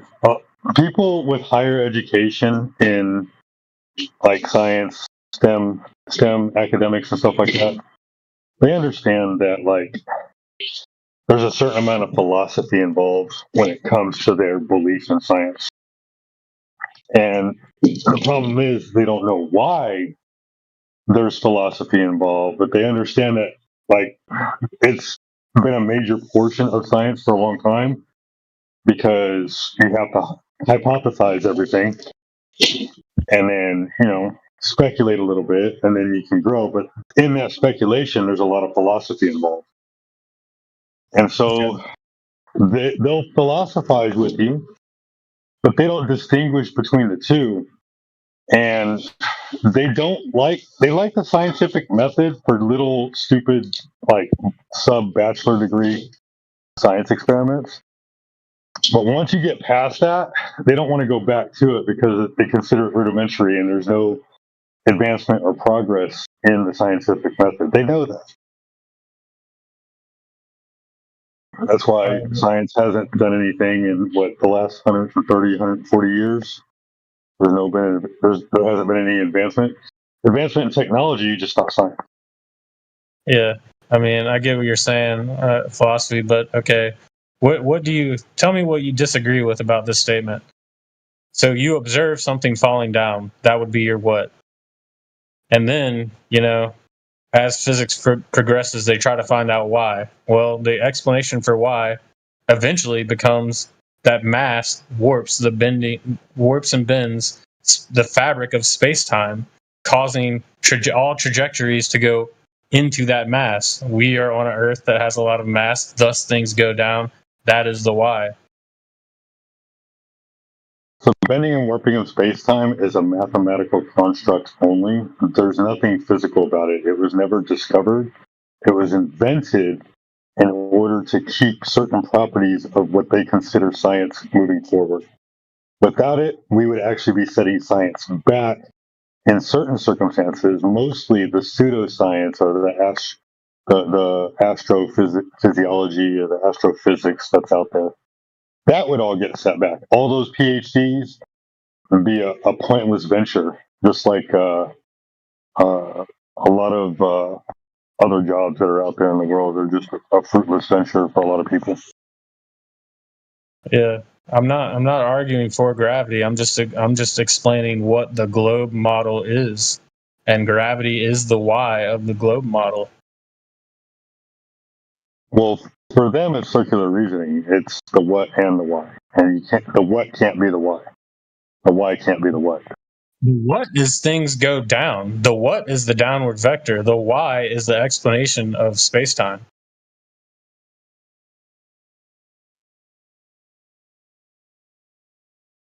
So that's the distinction there. The Y is the mass attracting mass pulling inward towards the center of mass. That's just something that they can't demonstrate. Well, no, that's Newtonian, so Einstein superseded that. Some argue that they coexist together. Oh, you're splitting hairs now.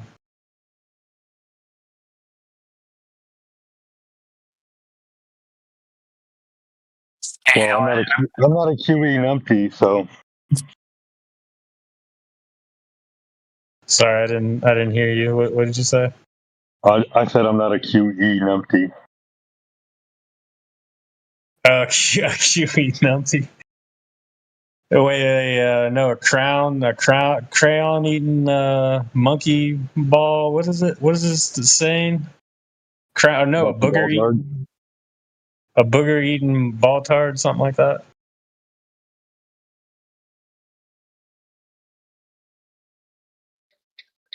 That one's saved for Mick Booger Eater.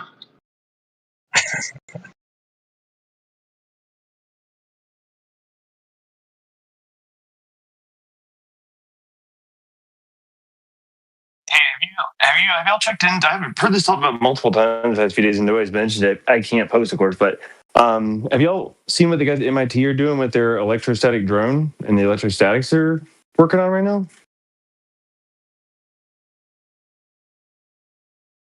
Yeah, I think it's called Ionic Winds, isn't it?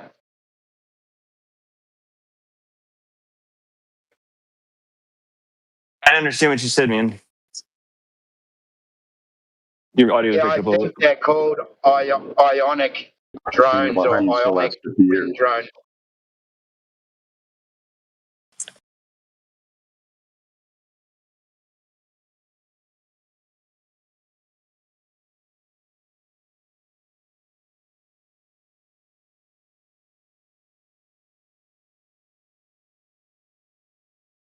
Sorry, I didn't mean to interrupt the Matrix. Is that Matrix? Nah, AJ, all us Aussies sound the same. AJ.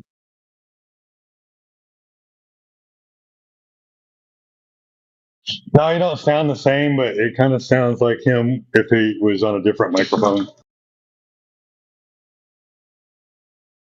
Oh, I'm in my car on my hands free, driving.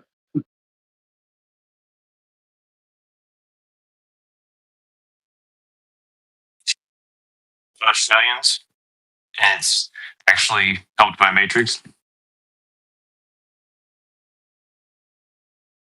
I'm still waiting for Global to DM me their evidence so I can post it for them since they're complaining about being hushed. Funny how I'd just rather complain.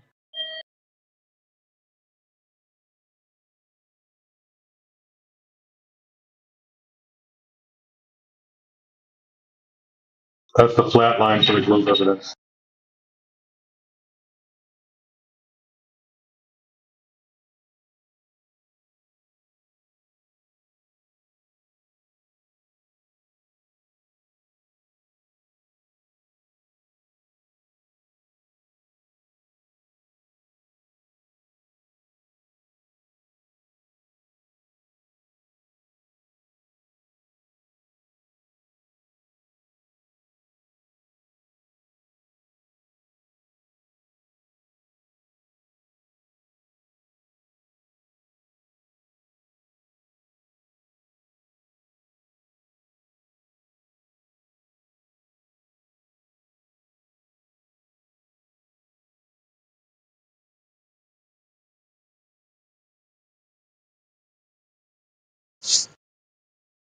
Yeah, there are no experiments to prove gravity. The only thing they have is observations. So they'll predict that a mass such as the sun will bend and warp space time around it. Thus, any light passing by it will be deflected.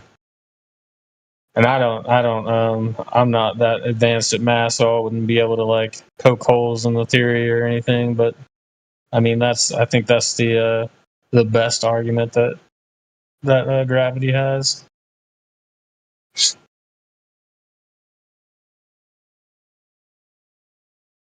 A reification fallacy is the best argument for gravity. Is that reification? So they say when the sun gets to a certain point and there's an eclipse, the light coming around, they predict, okay, it'll be in this spot because it's going to deflect.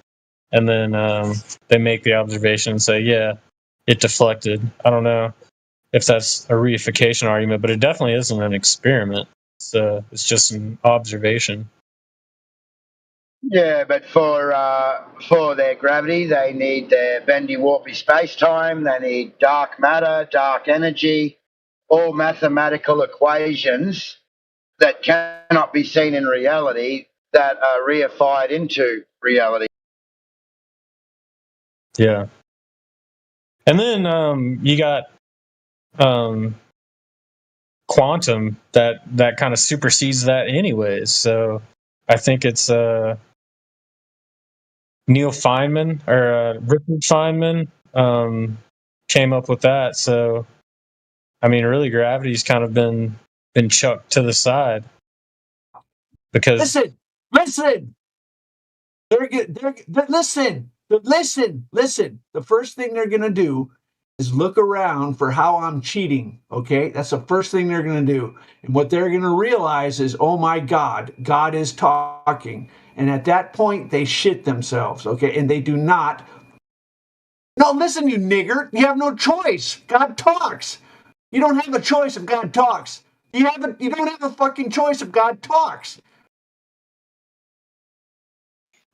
What's happening here? we got a mental break. I think people like to come here and. Who was the name? Who was that? Mr. Larkbot? Yeah.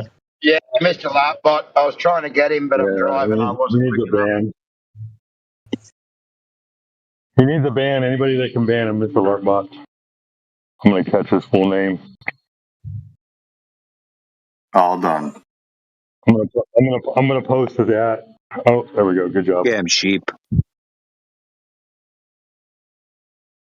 I'm not a mod anymore. I would have done it myself, but I'm not a mod anymore.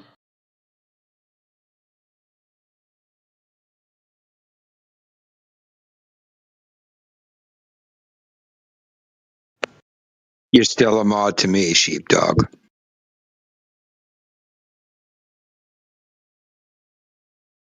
I'm a mod with a bod.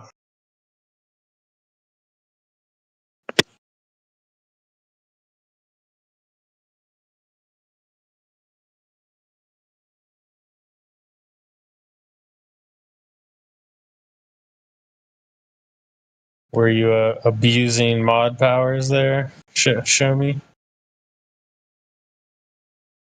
No.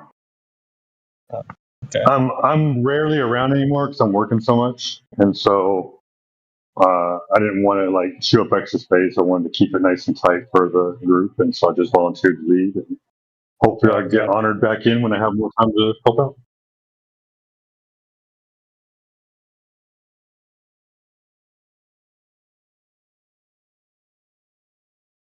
I appreciate them like giving me the mod powers. When they gave them to me, I was like, "Oh wow, I wasn't even expecting that." Yeah, you know your stuff though, sheep. So, and you're pretty level-headed, right? You don't fly off the handle. So, yeah, I don't think I've ever heard you fly off the handle, even on X. I've done it a few times, but like I've got my reasons for it. Certain people just have a history. Yeah, for sure. But I mean, your level of angerness, I've seen much worse.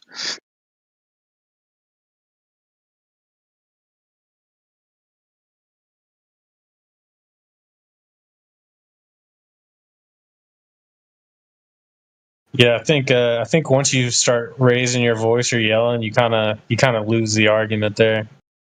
The person that stays calm is definitely, at least from the audience perspective, is more reliable. Yeah, it's the only thing is the no body language, right? Like body language changes so much of a discussion. Like even when voices are raised and stuff, it just kind of sucks that we don't see people's body language. Yeah, that's why your tone is so important on here. I'll agree with AI Overlord too. AI Overlord says this all the time.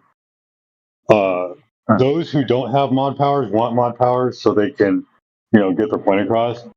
Someone who is really good doesn't need mod powers to control the conversation and control the room.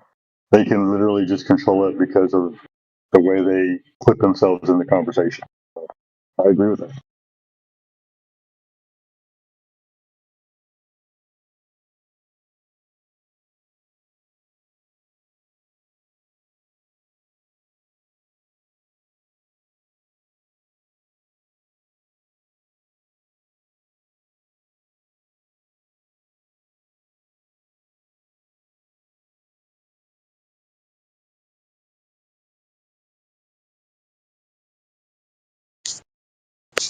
I've had a few late night excursions with some people that are regulars, and not being able to mute it, so you can get into the conversation. It teaches you a little bit more patience, like, okay, like I'm just going to let you burn your own flame out, and then I'll interject when you're done talking. But when it's a big room, it's hard to get in. You gotta, control the room. Yes.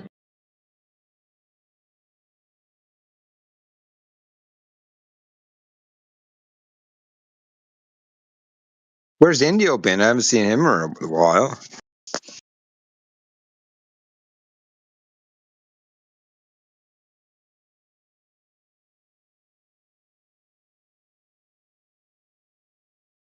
I'm so mad. I'm making a delivery to a Dave & Buster's, and in the basement, there's an arcade version of, y'all remember that game Rampage? This is like the modern version. It's freaking awesome. It looks like with the modern version of NBA Jam or the modern version of Pac-Man. Go get some quarters, Big, bro. updated graphics.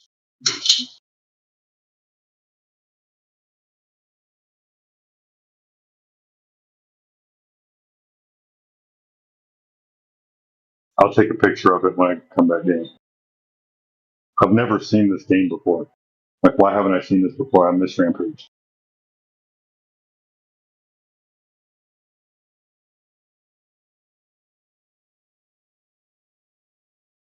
That was like Rampage World Tour for like 64 or PlayStation 2, something like that. For the but this one's something like with the graphic upgrades. Like I can't. I have to look it up.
How dare you all be flat earthers? I'm sorry.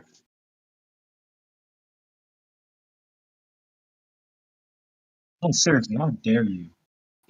Who do you think you are?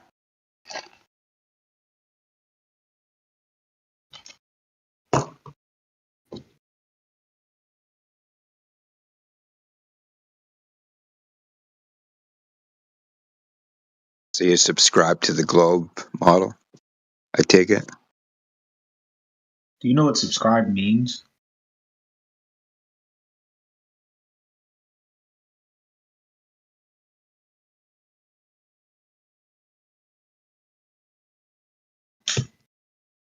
I subscribe to reality. What are you to subscribe to?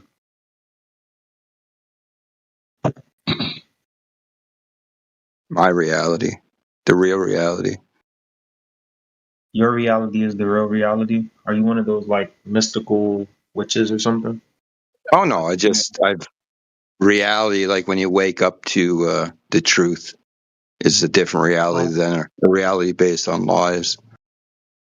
Did you like raise your consciousness in order to achieve this ultimate truth? How'd you achieve this? I listened to a lot of people talk. I read a lot of books. Did a lot of observations. Yeah, life got better. Yeah, man, you listen to a lot of charismatic people. Nice. That's what's up, bro. I think I'm Angry Muslim. I'm surprised you're back after getting mopped up the other day. brother. We have 3 witnesses. Like what? Well, I have 3 witnesses. This is a I got live some stream, leaders from- brother. You can go back and listen to your dismantlement. Oh, you have the live stream? Please send it to me. My goodness, my Twitter is begging for it. Just go on the YouTube channel. I'll be there. Yeah, what are you, What's a the boomer? YouTube- Boomer, I'm a Gen X, bro. Or you're acting like a boomer. I'm a 2000s baby, buddy. Well, get with the program, buddy. Yeah, well, I better get with the program. Better go watch those YouTube videos. You're trying to put stuff on X or Twitter or whatever you said. Yeah, I'm famous on Twitter. It's my job. Well, if And I that, told if them that that was true, you'd be a little better at the internet. I never heard of you on Twitter before discussing flat Earth.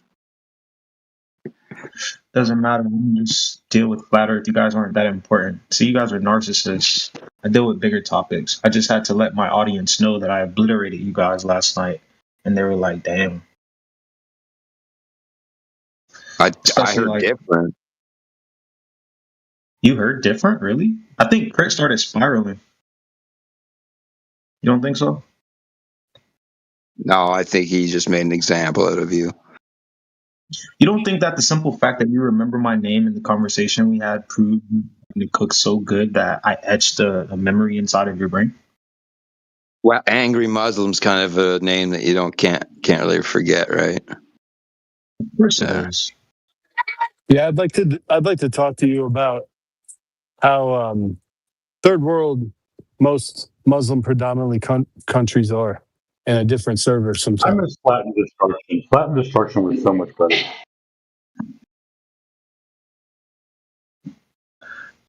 Is that who You that guys is? can always. Is that Why Flat and is Destruction? Islam? Why does Islam just spread poverty? What does Islam have to do with flat Earth? Yeah, I need to talk to you about on a different channel. Yeah, we'll talk about that later. Why does water stick to a tennis ball? I mean, there are verses in the Quran that reference a flat plane. So I don't know Which is how you know it's borrowed. We all have the same creationist story. Religious people are creationists. That's all they are.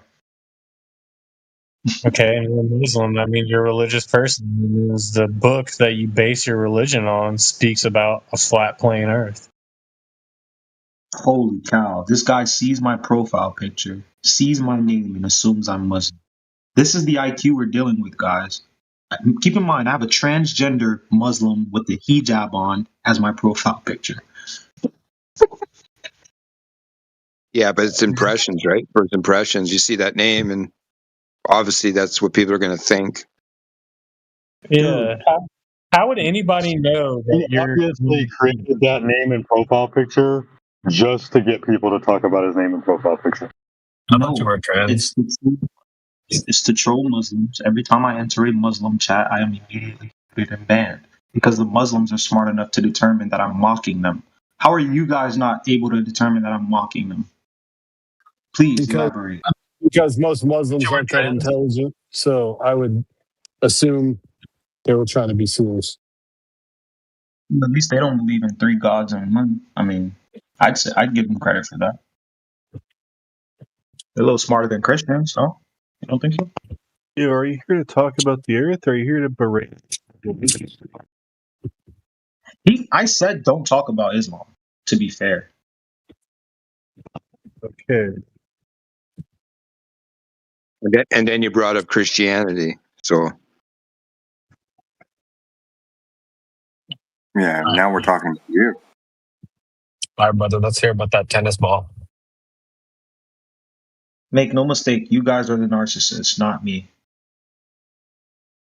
All right, brother, let's hear about that tennis ball. Yeah, you guys say that water can't stick to a ball, but I have a tennis ball right here because I like tennis. It's wet. Is the Or earth sticking to it. Is the earth the tennis ball? That was never the claim. Okay, so it's not really analogous then, is it? Of course it matters. Is gravity what's holding the water to the tennis ball? You guys say simple things and think we can't do. You say things What's can't that? stick to balls. What's but at the things do center stick of the tennis ball? It's hollow, right? The earth isn't hollow. Its gravity is caused by its weight, right? But do things stick to balls? Yes or no? Does water stick to balls? Can things travel through a vacuum? Yes or no? You see how Some both of your balls. arguments are wrong? It'll stick to Oh, some okay, well. balls. If it has the fibers on the outside, then it'll stick to that ball. So let me ask you, are you actually going to apply this next time you try to argue with a what you call a globetard? Are you going to say, okay, wait, I'm not going to say that things don't stick to balls because I am now educated that things do stick to balls?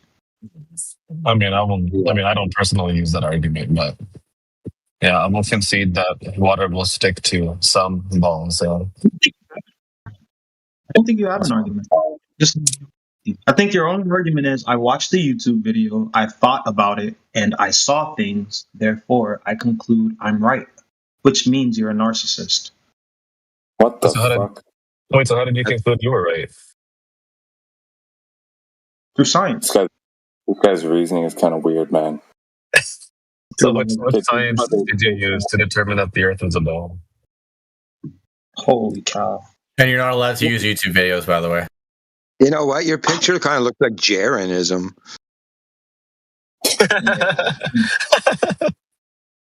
This guy, the angry Muslim Flat Destruction, he got wrecked by Witsit a long time ago, and he's been sour ever since. No, this isn't Flat Destruction, dude. I don't think so. Check the side. Check the side chat, bro. We have. They sound similar, but they're not the same. This guy's dumber. I mean, come on, bro. You said there's some science that proves the ball. Where's it at? What do you mean? We have scientists that prove the shape of the Earth. We have I'm not talking tools. about We the have people. I'm talking about the methodology. How did you use the methodology to determine that the Earth was a ball? Methodology. So basically, you want me to conduct my own experiments? No, not your own that what experiments. I obviously know that you're not going to be doing any experiments. What experiment did you use, or can you cite that validates that the Earth is a ball? You see what I mean, sheepdog? Come on. You said you wouldn't ask me for an experiment when you asked me for an experiment. Not your But yeah, own so experiment. I'm asking to cite one that you used to validate that the Earth is a ball. Which one did you use? He's going to send us a YouTube where he just mocked us for using. It's called the globe. It's called the map. It's called You know that a eclipses. map is not science, I hope. Bro, I'm not You about know to do this, this right? with you. Is a map science? Yes or no? Now, lads, it's worse than that. You know what I think? I think this guy thinks that anything that comes out of a scientist's mouth, because they've got that label, it's automatically science. It's Oh, I more really credible hope than you're you the guys. scientist that said that a map is science. Please cite that. I like when Or can you just are answer yes? So I can you declare you guys, a dumbass, please. when you try to determine that the Earth is flat and things can't travel through vacuums and things can't Is stick to brother. balls. Hold on, When dude. Is a map science? I mean, we did use science, a globe. Yeah, we use science Brother, to it is determine a a globe. yes or no question. Is a map science? Yes, absolutely. Man, this guy's Thank like a you. drunk weasel. Holy shit. Okay, let me go get that timestamp. I need to go clip that shit. Yeah, this is Fucking crazy. good. Yo, Yoda's gonna have a fucking ball with this shit. Which map is the best science? Because there's a whole shitload of maps. So which You one's guys the are best grasping. science? You guys are grasping for straws. How many Science maps do you is think there is? definitely Projection. definitely included in geography, guys. Just so you know. I know I'm tired of educating you guys. There we go. Hang on. Let's clarify something. Is geography a form of science too?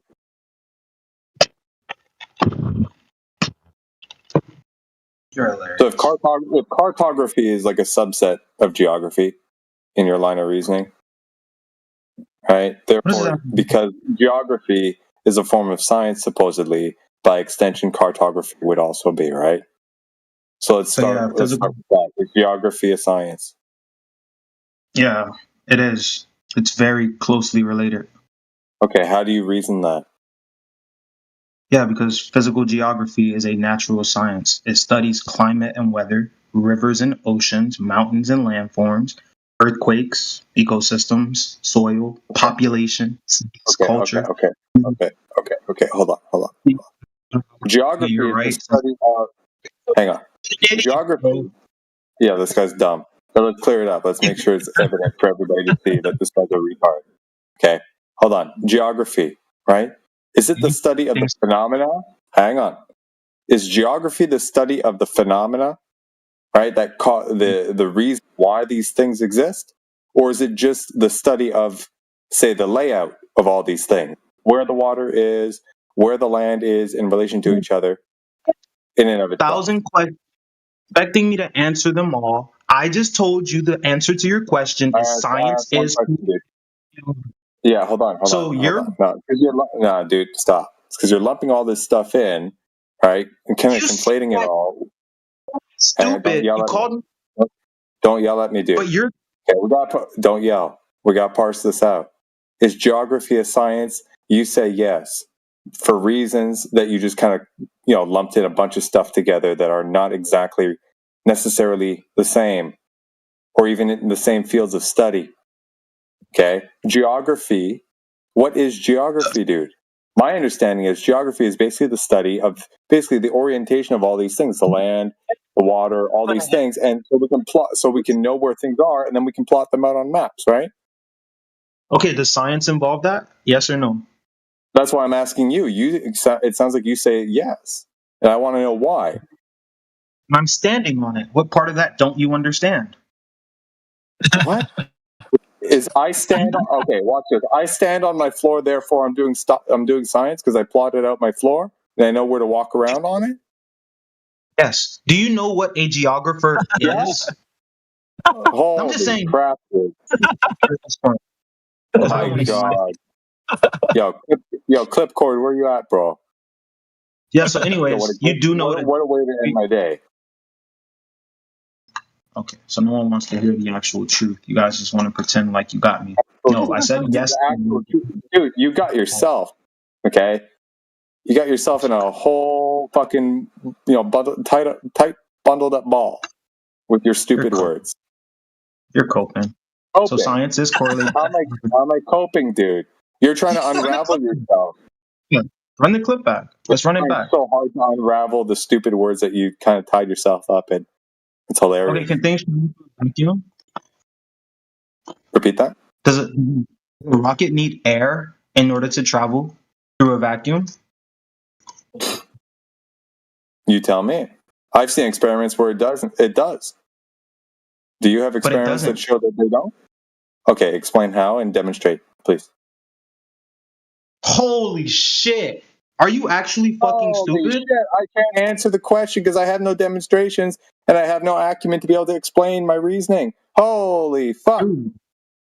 Dude, you can Provide demonstration. Provide demonstration. Provide your reasoning and provide demonstration of said reasoning, please.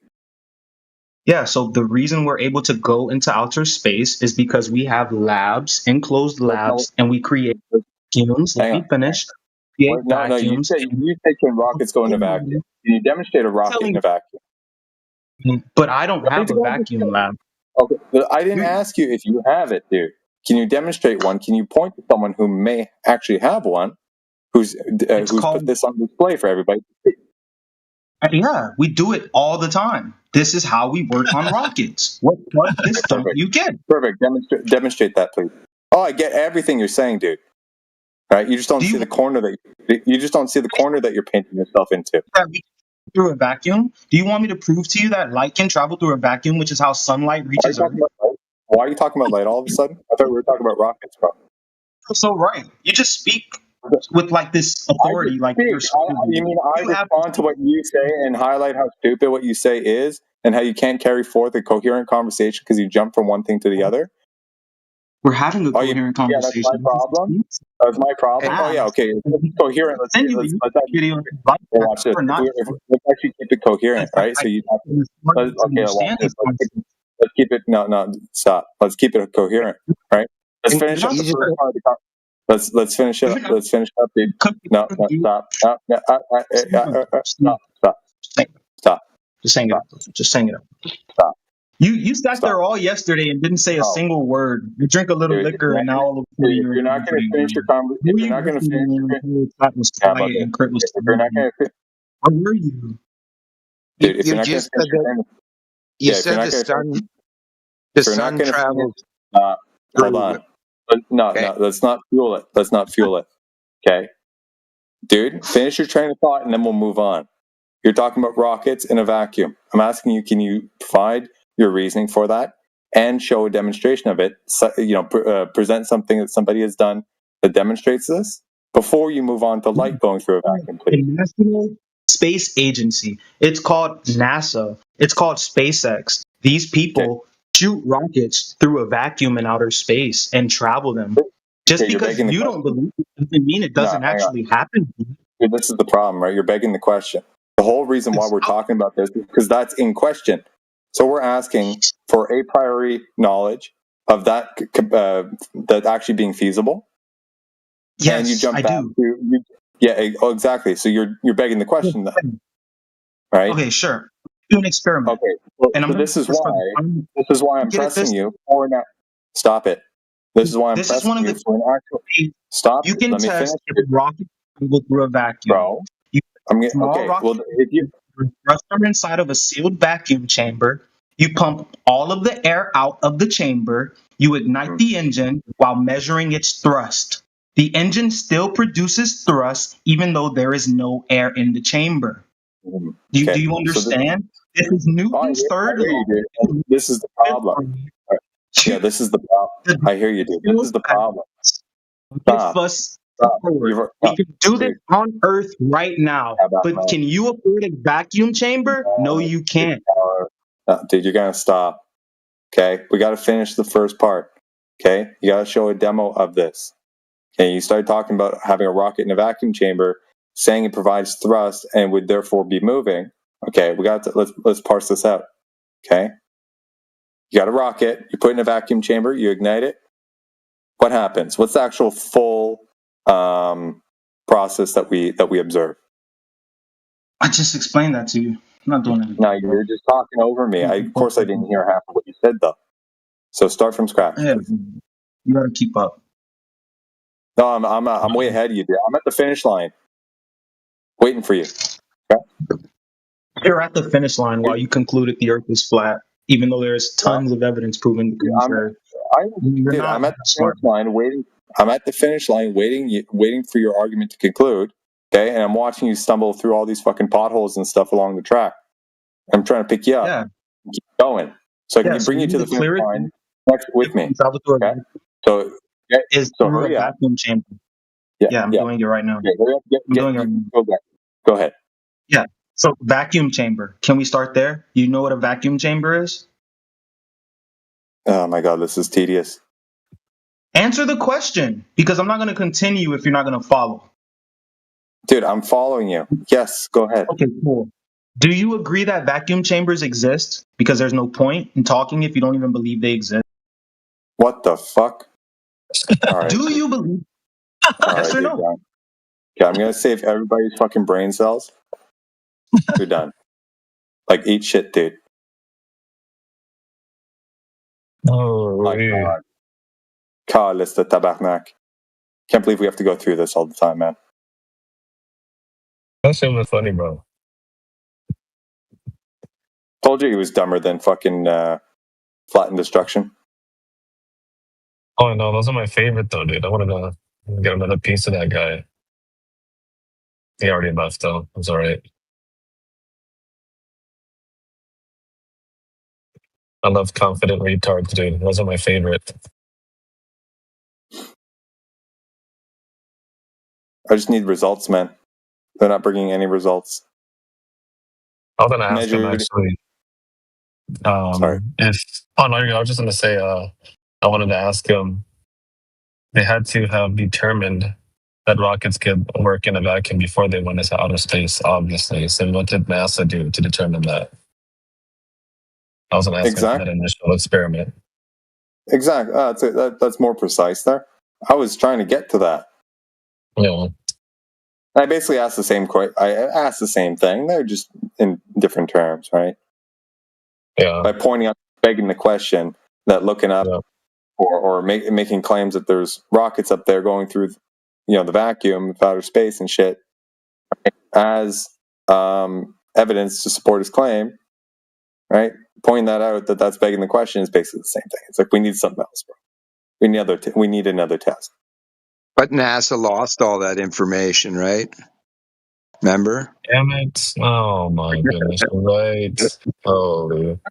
Lost the technology to build the rocket. Maybe not necessarily the knowledge on how to, just the actual, or maybe, excuse me, not the technology or the understanding as to how the underlying mechanisms of the universe would work in which they could build the rocket, just the actual engineering blueprints and shit. I could be wrong on that. Maybe they lost that initial experiment too that proved that rockets could work in a vacuum. Oh, maybe. Damn it. Lucky them. Maybe that's why this guy couldn't cite anything.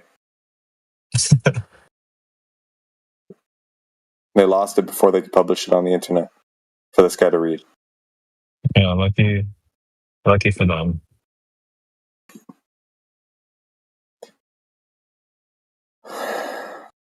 Oh well, on to the next one. He did good.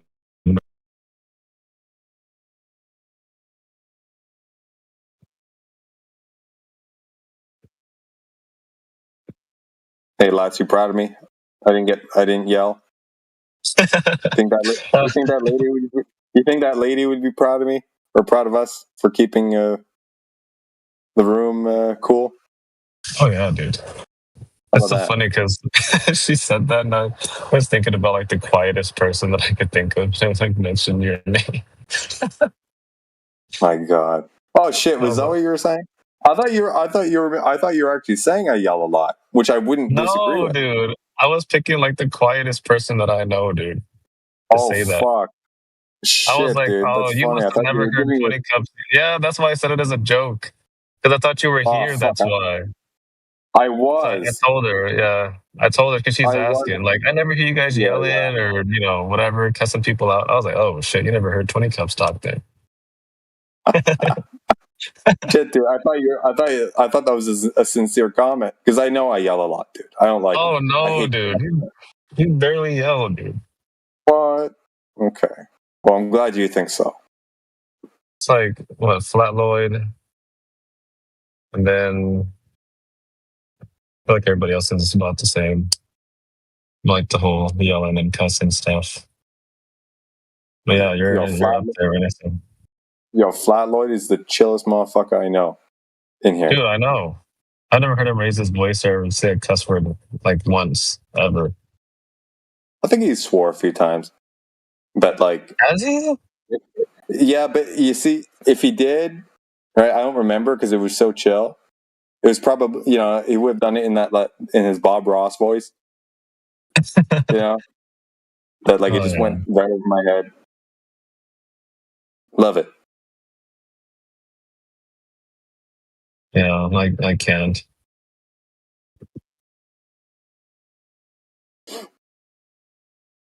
It's rough, man. These guys coming here,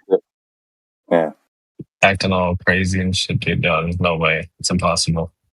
Yeah, but it bleeds up, bro. I'm noticing that. When I blow up, it's like, that's not, it's me. Yeah, I'm blowing up, but like, it's not me.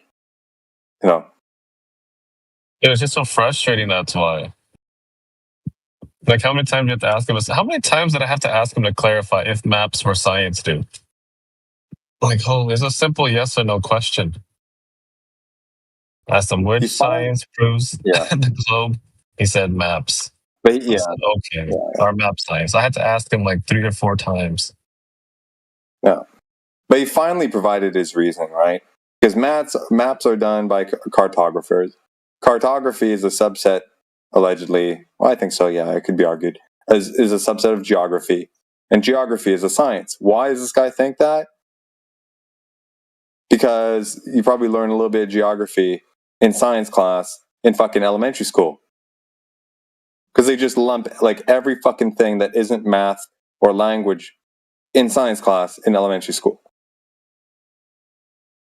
Right? I mean, I get it, but I mean, still, like, measuring the boundaries and finding out and mapping them on a piece of paper, I mean, that's quite a stretch. I know. It's a rigorous, Here's the thing, right? It's a rigorous study. And this is something that I think, we ought to parse out a little more, including myself. It dawned on me at some point, right? I think it was in conversation with Gregory, right? At some point he pointed out that, technically speaking, the word science in and of itself is just basically like from a Latin root word, basically describing knowledge. Okay. Which is valid, right? You look into it and it's kind of described as the term kind of outlining any form of rigorous study. But it's kind of evolved into where it is now, or where it was a few hundred years ago or whatever, where they started applying certain techniques, right, to studying certain things that were appropriate, right? i.e. the scientific method, so to speak, whereby to actually derive knowledge from the natural world, you have to fuck around in a specific way, right? Which is fine, and that's, and we've dubbed that natural science. But then as time went on, it kind of got tedious to keep, prefixing it with the word natural. So then it kind of just turned into science equals natural science. Yeah, no, I get that. Yeah, in today's day and age. Oh, God, sorry. Yeah, sorry. And that's the context in which most people kind of use it. Yeah, no, I agree. Right? Yeah, in today's day and age, it just means information gathering. Or rather, I should say, in these rooms, when we say science, we're kind of implying natural science. Yeah. But not everybody uses it like that, or they do, but they don't know that they are, but they think they are at the same time. Like it's all fucked up, dude. That's why it's important to piece it out. I agree. Piece it out. Yeah. I agree. So in a way, this guy, when he argues, geography is a science, I can see how he might think that, other than potentially him hearing it in elementary school and then just repeating it. If he's actually really thought it through and considers it a science because it's a rigorous study, and thereby, qualifies as a science because science encompasses all forms of rigorous study. If he's actually thought it through that way, I can maybe reason with him. But he was too emotional to actually get to that point in the conversation. So it's incumbent on his back. So and it could have been like geology is kind of geography, if a little bit, I guess you could say. It might be a subset. I'm not sure. But at any rate, it's incumbent upon us to, as early as we can, parse through all that. Otherwise, the conversations are just going to devolve, I think. Yeah, because we have to teach them what these words mean before we can even argue with them. We have to teach them how to argue before we can even argue with them. What was the Even subset? natural science was actually, it was natural philosophy. And then when the Royal Society kicked in, that's when they changed it to science. They brought all the math into it, and they used Newton. Sure. Hey, by the way, lastly, the dumb fuck's back. You want to have a stab at it? Yeah, let's give it a go. Let's give it a go. Have fun. So in the side, this is what you What's guys up, do. In the side, I sent a clip of a YouTube video showing a vacuum chamber fail test. But what he refuses to do is show the entire Wait, video. what the hell did you give a shit for watching a YouTube video earlier? Now you're using YouTube? So again, What I'm the just fuck? showing you guys, demonstrating how Yeah, we can show malicious you you stuff guys. on YouTube also. Yeah, we're not allowed to, though, I apparently. thought we weren't using YouTube. What happened? Side chat, bro. I'm not the one sending YouTube videos, okay? I'm not the narcissist. So yeah, the YouTube video this guy sent is only 48 seconds, and he claims it's a vacuum chamber fail test. But he's completely lying or being completely misleaded. Why? Because the clip is 48 seconds long. If he was to watch the entire experiment, he would see that the rocket perfectly works inside of the vacuum, and the only clip that he's showing is the ending of the exhaust explanation. So the exhaust is depleted. That's why the experiment, quote unquote, failed when really it succeeded Brother. and came to an end. You guys are shouldn't even be manipulating. talking about this anyway because it's just a YouTube video. In your words, remember you don't believe in YouTube? YouTube's all fake. No, you guys are lying to the world. You're lying to your audience. That's what you said. You said that earlier when you came in. He said, what, you watched a few YouTube videos and now you're a flat earther? What? This is a clear example. He took a 48-second clip. Okay, so we're not looking at YouTube anymore. What are you talking about? We're not looking at it anymore. Show us your experiment, not on YouTube, where you can demonstrate a rocket working in a vacuum. Because NASA had to have proven it to themselves that NASA could use a rocket in outer space before they went into outer space. So can you please provide that demonstration for us? You would think NASA would have like a video with a rocket in a giant vacuum demonstrating this. Just can travel through vacuums, bro. It's not that hard. This is ego. They had This is to, listen, brother, I understand what you're saying. Yes, okay, cool. But how did they prove it to themselves before they went up there? Nah, bro. Because You you're not already just said going to be enough. sending billions of dollars, right? You're not going to just shoot that in the sky, not knowing if it's going to work or not. How did they prove it to themselves that rocket could work in a vacuum before they went up there? Using the clip that he sent in the side chat. Brother, that video did not come out before NASA launched rockets into space. Come on, dude. What did NASA do before they sent rockets in a vacuum? The video in the side chat. Oh, shit. You are retarded. Okay. Brother. No, I have a question. this is literally. I have a question for you, sir. Okay, in this video or any video that you've seen, okay, where people are supposedly demonstrating rocket propulsion in a vacuum, do they have a pressure gauge, like in the view of the camera, depicting what the actual pressure of the internal environment is, so we can correlate when the actual motion of it actually begins with the actual pressure inside the chamber? Yeah, they did. Okay, They have a gauge. Yeah, they do. Okay, perfect. So can you point out what the pressure is on the gauge at the moment or around the time when the thing actually begins to move? Thus demonstrating thrust or propulsion. We'd have to find the real video, not the clipped and edited video showing the ending of the experiment. Okay, right, great. So if you were to provide the full video. Thank you. Yeah, so yeah, can I'm you not get gonna. that point, please? Oh, okay. So thank you very much. You're done. Oh, sure. If this is what it's going to take to like make you not a flat earther, but you're just going to say no. I mean, is this going to work? Are you going to say the Earth isn't flat? We can't travel through? question. No, how about what it will do, right? If you can actually demonstrate propulsion in an actual vacuum, then the claim that propulsion can't happen in a vacuum is nullified. Sure, but that's secondary to the larger question that we speak about in this room. This is just a subset of questions. Now, it's interesting. It's not exactly pivotal of the entire thing or for the entire thing, but it is an interesting thing to talk about. Bro, So if you want to solidify it for us, then please do. And you have ample wiggle room to do that too. Dude, you and I both know I can go on YouTube and find this experiment. Yo, guys, can I share my Your experience answer, today? your rebuttal is going to be, you can't trust NASA. You can't trust the gauge. You can't trust this. It doesn't matter what I show you. You will not concede because you are a narcissist. Don't divide This is my thoughts, true. dude. Don't divide my thoughts. What are you a hang on. Are you a narcissist thinking that you know what other people are thinking? Do you think you're all that and a bag of chips thinking that you know that other people are thinking? In general, sounds like a narcissist, dude. In Sounds like a general, it doesn't- narcissist, bro. Can I give my input? Only It doesn't sound like narcissism.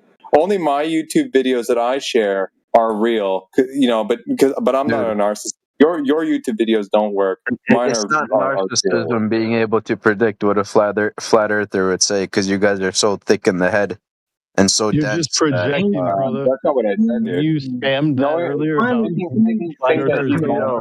Anyone who thinks that they're all that bag of chips being able to divine what other people are literally thinking. prove the Earth is round, bro. I can literally prove the Earth is round. Let's do this. Let's do this. So Hold we'll on. go on to that. Right, but this guy has got to admit, right? Can that he's someone full of tell shit. this 20K push-ups to shut up for a sec? God damn, dude. Yeah, Bro, yeah, you shut the hell up. Holy. eat a bag of dicks, dude. You're not a mod in here. You don't mean shit. You just keep our seats warm. So do that. So the exclusion is inside the side chat. If you want to believe it's real or not, that's up to you. But that is the actual factual proof that rockets can travel through a vacuum. Cool proof. Thank you very much. We'll check it out. You're welcome, dude. So if the claim is nullified, So this is the move on. video. NASA made this video before they went to outer space. Holy shit! Yeah, you're right. We're done here.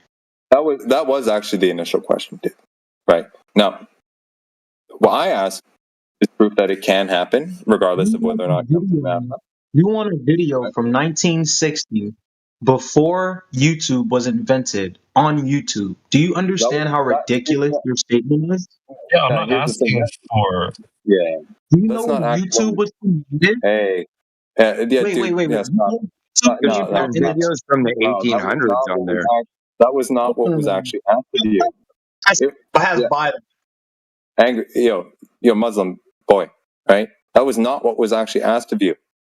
What was actually asked of you was something more along the lines of how they know it was possible.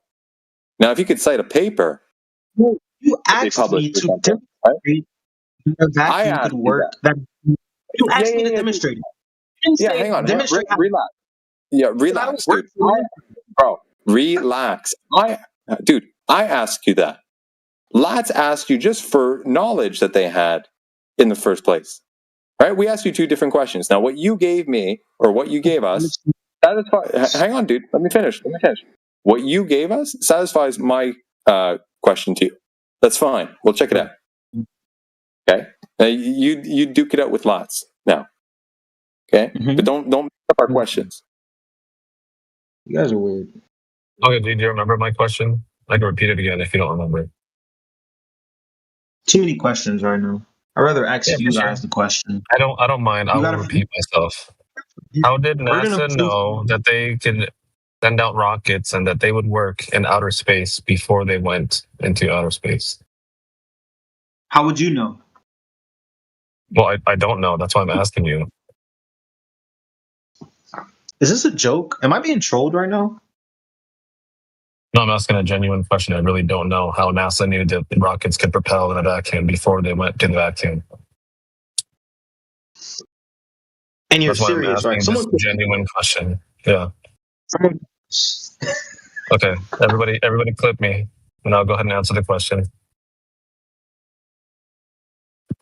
So this is how it works. You conduct an experiment on Earth inside of a vacuum before you go into the vacuum. Okay, where's Get that it? experiment at?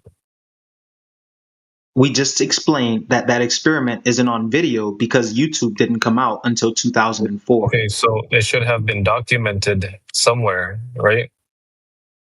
Of course, it's documented somewhere. Okay, so where is it documented? I've never seen it. Am I You told me supposed to you know made a that from positive the site? claim. You just told me that That's it how is documented somewhere. So you made a positive claim that it's out there in the ether somewhere. Can you Of provide it, course, it's please? on. Of course, Awesome. I mean, of course. Yeah. Okay. Thank you. Please. I Yes. mean, figuring like, hey, I have access to all the information online, and I can find the specific document of NASA testing. Demonstrate that in a nanosecond, but we lost the technology. That's unreasonable proof. You're an over skeptic. We No, you're the one tested that it said on that the you have ground. it. You said you How do you have think it. you- You said it's how do you out think you're talking there. about? Of course it is. Why? Okay, perfect. So where is it? If I'm I just don't asking find it, for does it. that mean, okay, question, Lats. If What's I up? don't find it, does that mean it's not out there? Yes or no? If you didn't find it, then you have no Answer evidence yes for or it no. being there in the first place, right? This guy's a troll. He's a troll. So then how do you know it was ever done if you have no evidence of it? Do you not understand how we're able to test things on Earth first before we go into the Yes, actual? I understand that part. Yes, I'm asking for the documented experiment of it. Wrong. People document You did not experiments. know. Something like You rocket did not propulsion have in the a basic vacuum would be IQ. documented. It would be the first of its kind. 20 Cups is a man. He would Documented, love to see the data, dude. 20 Cups loves data. Uh-oh. Like, literally. Muslim, Muslim, you're doing it. Muslim, you're doing it not. Let me talk. Bro, I got to point something out There to is you, a dude, video before you in chat talk. showing you exactly how it works.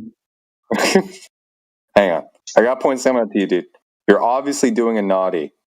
If you're getting Lance upset and he's raising his voice, and we know we can't have that in here.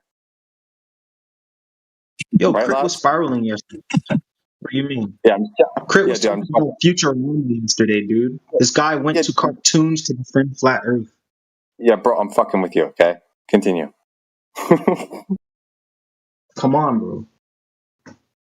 How did NASA know that their rocket would work in a vacuum? Because they tested it on Earth inside of a vacuum.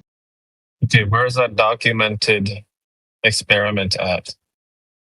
If I Because take understand 10 that minutes, this is like finding out sliced bread for the first time, dude. This is the first of its kind. Rocket propulsion in a vacuum. Never been done. Ever. rocket propulsion in a vacuum, never been done, although there's a video in the side chat showing you it's been done. I'm talking about before they went to outer space. Where is this documented? I'm being very specific with the words that I use. I know every other Well, I flat have earther to understands. constantly keep repeating myself.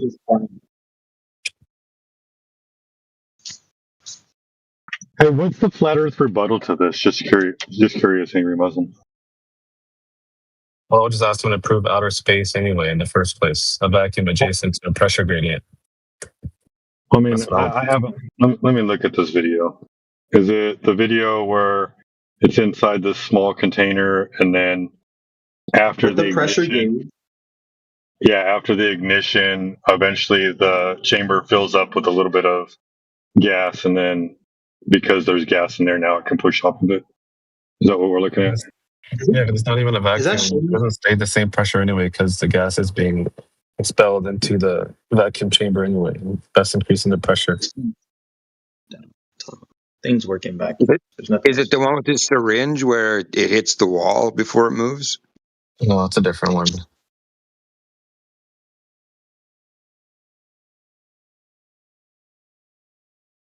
You guys are full of ego and pride. You refuse to believe that people are smarter than you.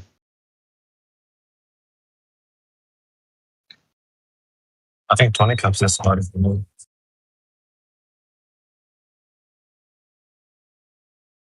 I wonder, do you guys go to the doctor and say, hey, I'm doing my own surgery? I don't trust you guys. I know this more than you do. So I will be performing my own surgery. Yeah, I would argue you're full of fear and religion, and you base your actions off of emotion. So I don't it's believe in God. apparent by how you talk. I would describe myself as a Satanist. So now how stupid do you feel knowing that I'm a Satanist? Brother, you know that this isn't like an all or nothing, right? You can still trust other things. We're just talking for this subject specifically, right? Well, he called me emotional, so. Well, yeah, you are. You've demonstrated yourself to be already. But I drink Coca-Cola trusting that it won't kill me. I'm not going to go bring Coca-Cola into a lab and test it. We're talking specifically about the earth, not everything in existence. Sutures in order to seal a wound. Oh, I don't know. Maybe they took dummies and practiced before Brother, they we're not actually sutured. talking about everything. We're just talking specifically about the earth. I don't know, because they took a rocket, put it in a vacuum, and made sure it worked before they went in outer space. Oh, but where's the document proving they did it in 1968? Do you understand English, bro? What the hell is going on right now? 60 years? No, it was 80 years ago. So I mean, I'm sorry, I can't find a document from 80 years ago. I'm sure I can go on Grok and the Grok will just pull it right up. There's a NASA document. There's a NASA document that says that it's a stationary plane for a rigid aircraft. I can show you that right from NASA. It's a what? Wait, his response when I said he was full of fear and religion, his response was, "How stupid do you feel knowing that you're a Satanist? That's that you claim that you are a Satanist." What kind of response? I am an atheist Satanist. I don't believe in God. I personally go against that emotional religious stuff. Now that I clarify. So you have a straw man of what religion is. Religion is your worldview based on your belief system, and you are super religious when it's based on what you believe. I don't have a religion. Why do you call yourself a Satanist?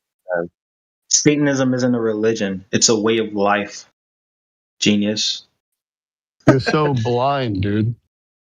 There's really a church of Satanism, though. Like, what about Satanism? Should be called the Synagogue of Satan, not the Church of Satan. Probably, I'm not that versed on it. I know that they say the only commandment is "do as thou wilt." There you go. Wait, would that not be a way? Wouldn't that not be a way of life based on a belief in a spiritual entity that you don't even know exists? I'm not here to argue philosophy. I'm here to talk about the shape of the earth and why you guys are retarded. We haven't even demonstrated that we're retarded yet. You've demonstrated that you're the retarded one so far. Well, I not only demonstrated that you're retarded, I proved that you're intentionally misleading your audience by showing a 40-second clip of the ending of a rocket experiment. And I did it so well that the person who even said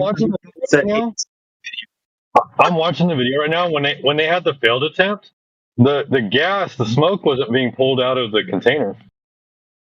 It just sat in there. In fact, it didn't even move. You'd think it would have moved on that. Even though it just sputtered out. Like that little bit. I don't understand science, but I think, therefore, this overrides science. We just found out YouTube didn't exist until 2004. What you think doesn't matter. And it's okay, narcissist. You know what? You're right, brother. You're right. Let's go with science. How do you know that the Earth is surrounded by a vacuum with no barrier?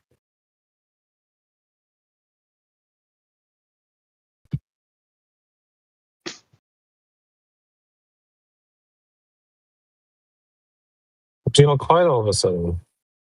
Yeah, my phone's on. So simple. I want to talk science with you.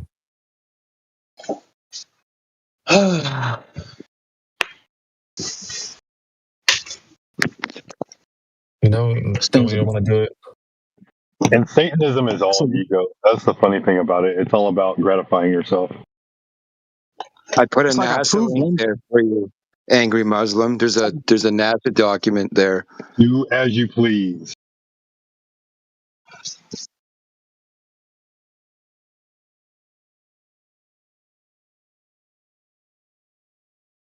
Isn't that the creed for Satanism? Do as you please. Yep. Yeah, it's all So do you ego, guys man. actually want to understand? Yeah. Yeah. That's the fulfillment of the ego. There's no super ego, and there's nothing else. It's all ego. Yeah. Whatever you So the desire. reason we need vacuum is because of air pressure. So, a vacuum is the lack of air. So the higher you go up on a plane or anything, the less air pressure, guys. You get it? That's not the only way we know, though. There are multiple ways. That's just the kindergartner way of understanding. So it has low atmospheric pressure. The atmosphere thins out rather than extending forever. This is how science was able to determine this before even going into outer space.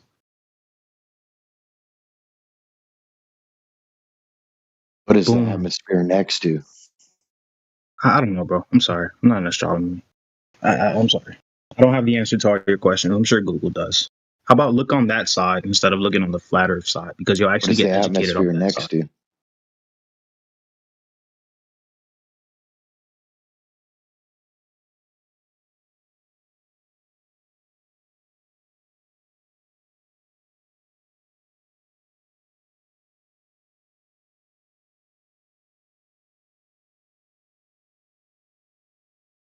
Atmosphere is gas. It's a gas.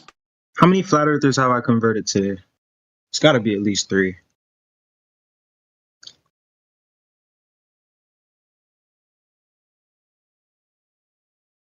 Converted to what? To globe Earth. I think Or you did the opposite. reality. Does gas pressure next to a vacuum, does that make the Earth a globe? Gas pressure next to a vacuum, does that make the Earth a globe? What? I'm debunking every single question you have. That's what I'm doing. I'm not proving the globe. I'm debunking you. Like rockets pushing off of or rocket motion in a vacuum, does that prove the Earth is a globe? It proves that you're wrong. That's what it does. It proves that your claim that we can't do it is incorrect. It makes you weaker. You get it? My goal is to make you as weak as possible. You have no more arguments. You don't have the You have a vacuum lot of argument projection, anymore. man. Why do you project? You don't have the vacuum argument anymore. You don't have the things don't stick to a ball argument anymore. You don't have the light can't travel through a vacuum anymore. Things don't stick to a ball anymore. Does tennis have gravity? Your geography isn't Does science baseball have argument. gravity? You lost the geography isn't science argument. Does a tennis ball The have list gravity? goes on. The list goes on. Bro, there's a lot Does of a ball- things that you just like assumed and refused to accept any other answer to. Man, yeah, dude, this guy should be in a fucking choir, man. He's the best chanter we've heard all day. You guys don't believe in gravity either? How about Mac? What is gravity, dude?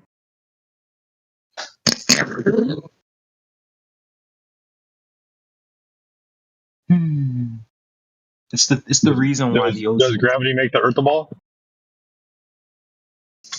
Actually, yes. Actually, Okay. yes. It makes Okay, it how feel big like a is the Earth? spheroid.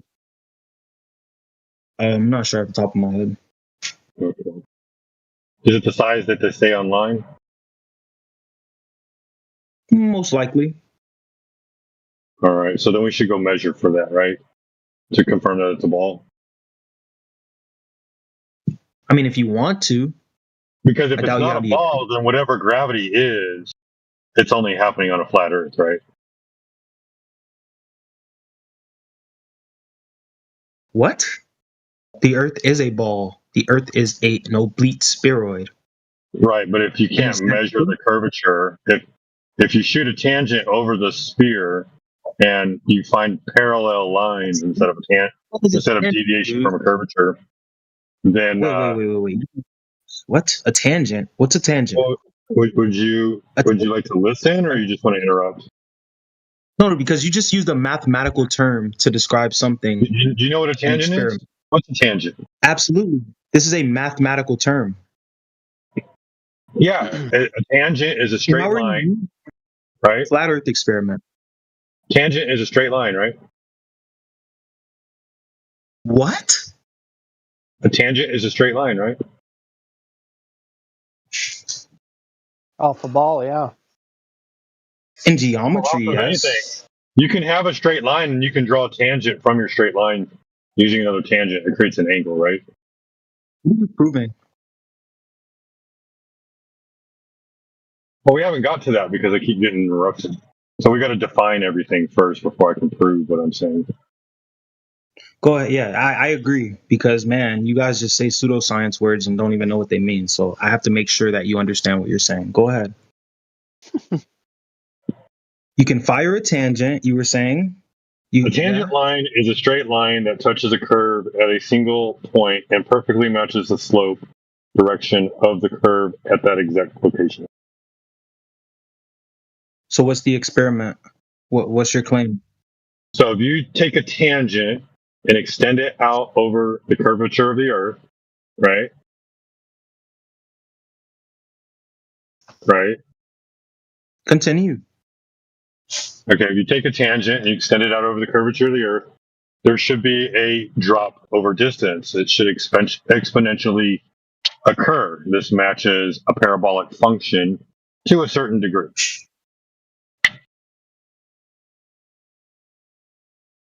You agree? Absolutely. Okay. So if the ball of a certain size, right? Again, I'm going to repeat myself. You shoot a tangent over that ball, there should be measurable drop over distance. Absolutely. We just said you're just saying the same thing twice. So can you demonstrate measurable drop over distance that matches the geometry for the spherical Earth that they give us? Because I've been looking for it for over 5 years. Can we demonstrate measurements of drop over distance that measure the curve of the Earth? Mm-hmm. Yeah, over distance, there should be a noted amount of dip underneath the tangent line. That should Yeah. the curve. Yeah. You ever hear of the Bedford level experiment? Okay. How high was the observation?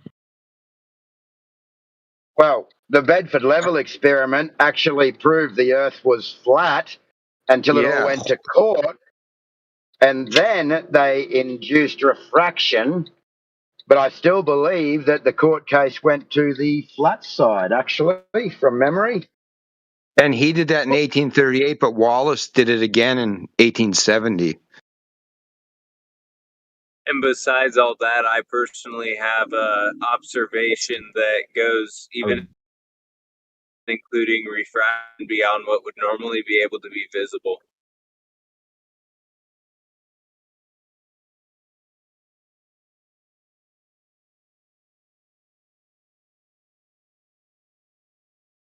The funny thing is you can still account for refraction in certain instances even at the maximum amount expected and or the maximum amount ever even tested, like a 1 to 100 scale, on a percentage scale. And you can account for that with the curvature of the Earth calculator as well.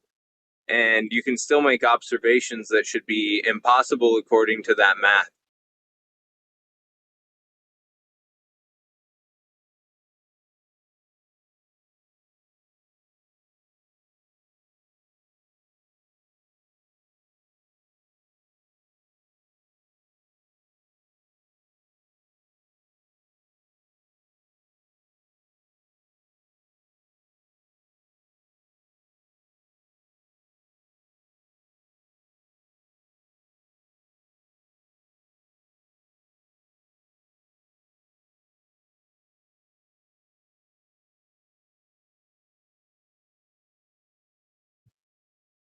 Oh my gosh, that guy left.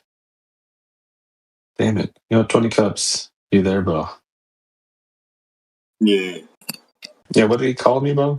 I missed it, dude. I'll take a call. Oh shit. Oh, you missed it, man. The guy used the term oblique spheroid instead of Oh, oblate. no. I'm like, what? You gonna let him call you that? No? You call him that? You don't talk about my obliques like that, bro. What the fuck? Get his ass back in here. We gotta get his ass back in here.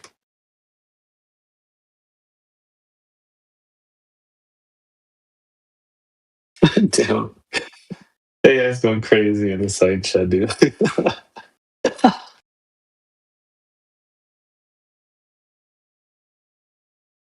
The fact he was a Satanist threw me, man. That was weird. No, it's expected. No, not all the Glovers are Satanists. Oh goodness, why you call yourself something like that? That just seems like even if you're an atheist or you're non-religious, like that It's just the seems like pride, bro. rage. No, it's the pride. No shame. I mean, there's good and evil, right? Like that. You don't need to be religious to think of like morals and stuff. I don't know, man. Wow. I mean, it is Pride Month too, man. He's just showing off, you know?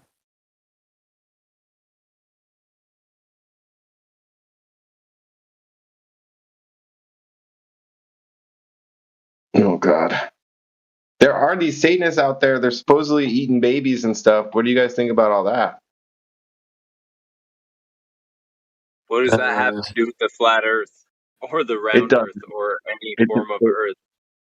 it doesn't. Never mind. Let's just say they're doing all these activities on a flat Earth. There you go. There's definitely some crazy lies and weird shit going on up at the top, though. What's the drop over distance when you sacrifice a baby to Satan and drink its blood? I'm sorry I brought it up, man. It's too disturbing. I don't even want to talk about it.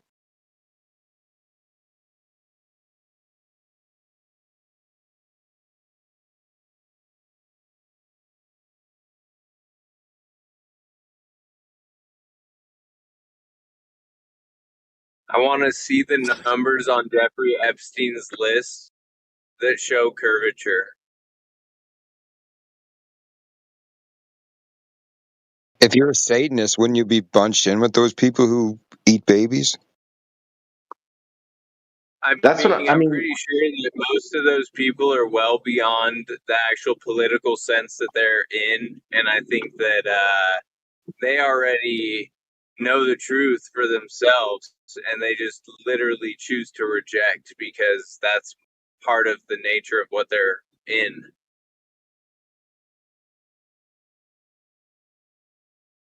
Like, those aren't things that you could just normally do because you wanted to do them. You need to reject a certain part of you as a human to be able to even practice in those things.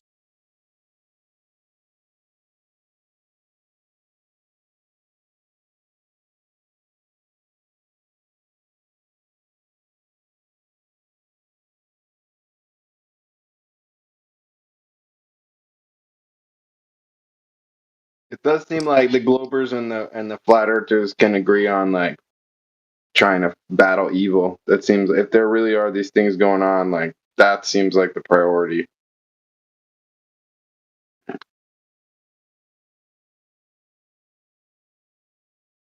Oh, shit. Hell yeah. What's up, dude?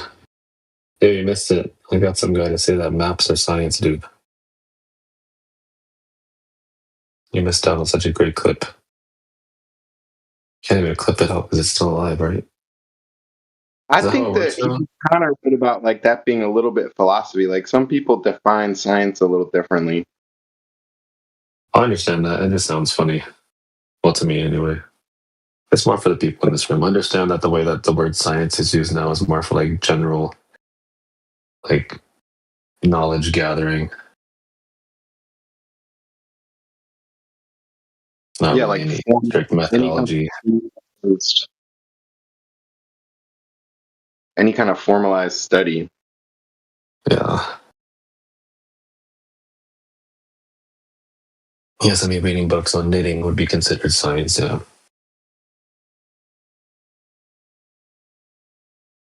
It's psychology, I suppose.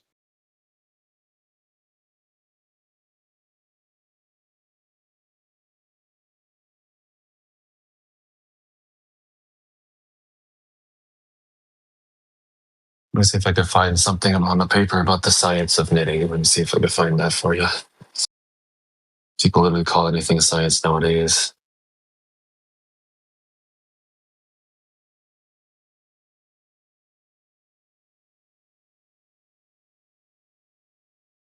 Oh, yeah, here you go. Unraveling the physics of knitting.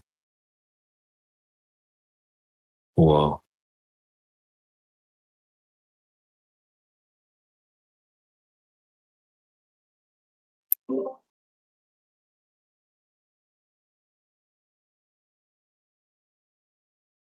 I was thinking about doing that.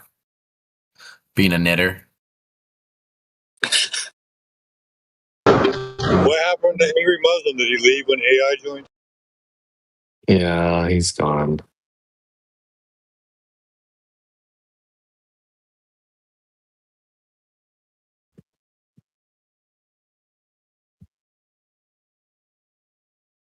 Yeah, if anybody wants to look at the physics of knitting, I posted it up in the side chat for you.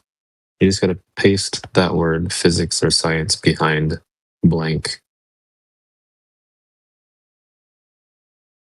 Science of pizza box folding.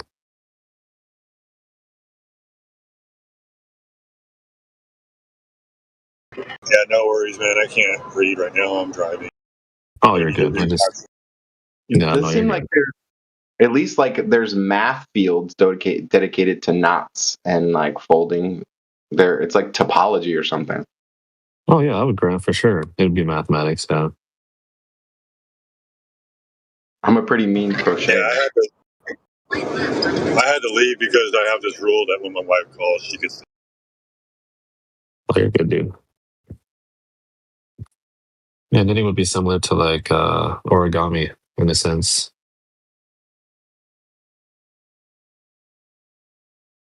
Taking something two-dimensional and making it 3D.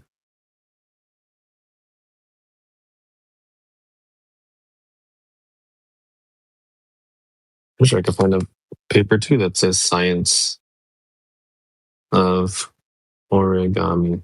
Let's see if I could find that.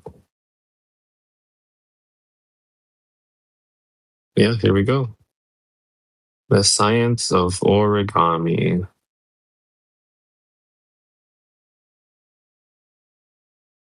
I gotta step away. I'm gonna go watch USA play. Go USA. All right, brother. Take care, man. Drive safe. If you're not already home. And there we go. The science of origami posted up in the side chat.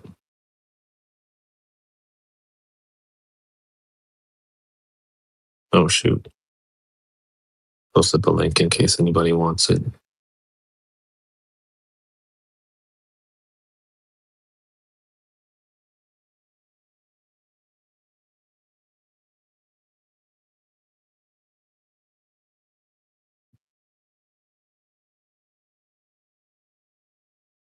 Let's see.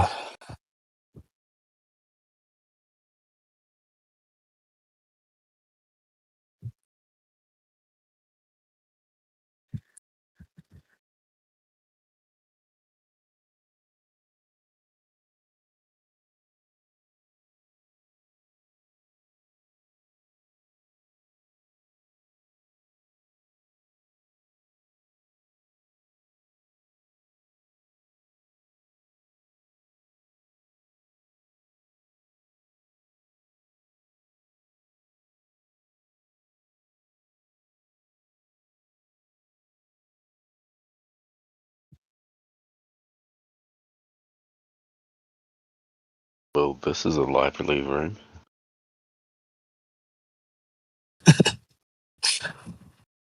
Why do I fart so much? The science you never knew you wanted to know about flatulence. Whoa. Because of the food you eat.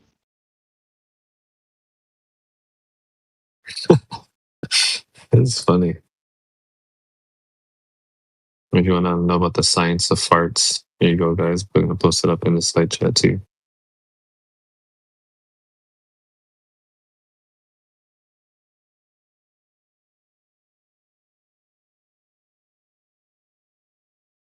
How many people in this chat own a telescope?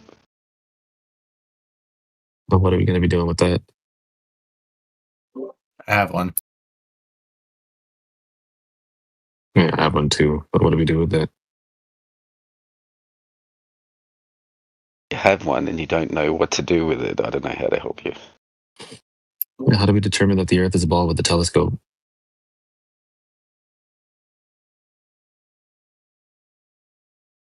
Telescope is not for looking at the Earth.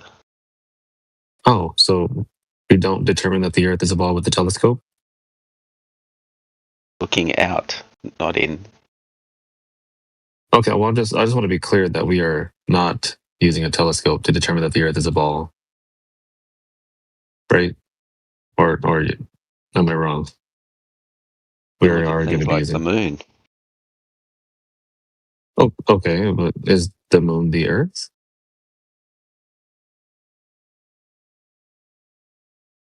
I don't know, did somebody say that it was? Well, no, I'm just curious because this is a 24/7 flat Earth room. I thought you were going to try to use the telescope to determine that the Earth is a ball.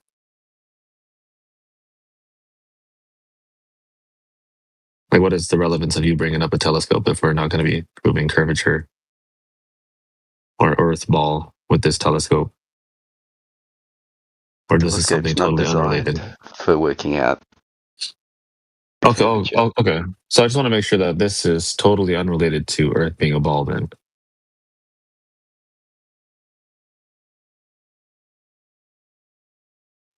No, I think he just likes telescopes.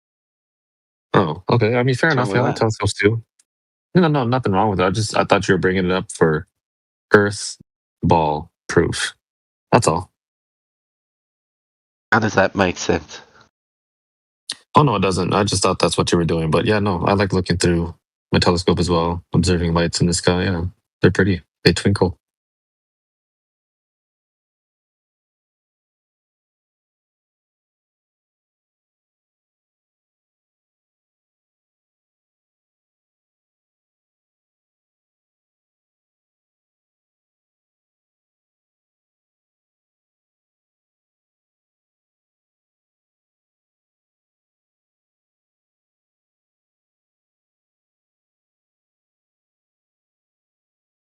So did you have something that does make the Earth a ball? Or you just want to talk about telescopes and look at stuff I that's just not like the Earth? telescopes. Okay, yeah, fair enough. Yeah, me too.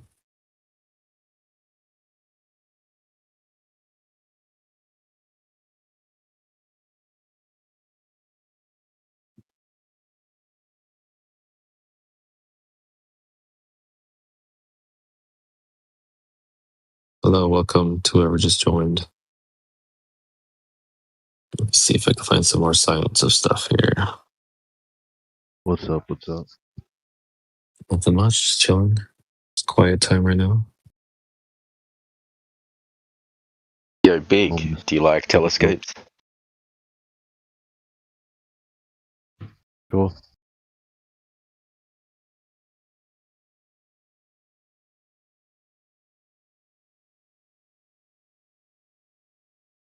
Have you looked into them? What do you mean looked into them?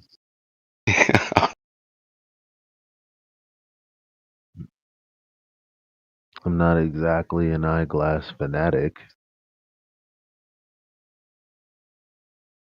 I won't hold it against you. You seem like a cool guy.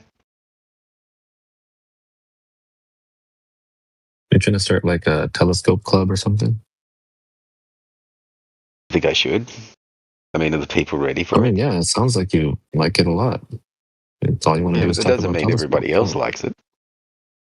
Well, yeah, that's why you should try to start a club so you can, I don't want to be find pushing ocular like-minded devices onto people. I mean, you might be able to find some like-minded people. You never know.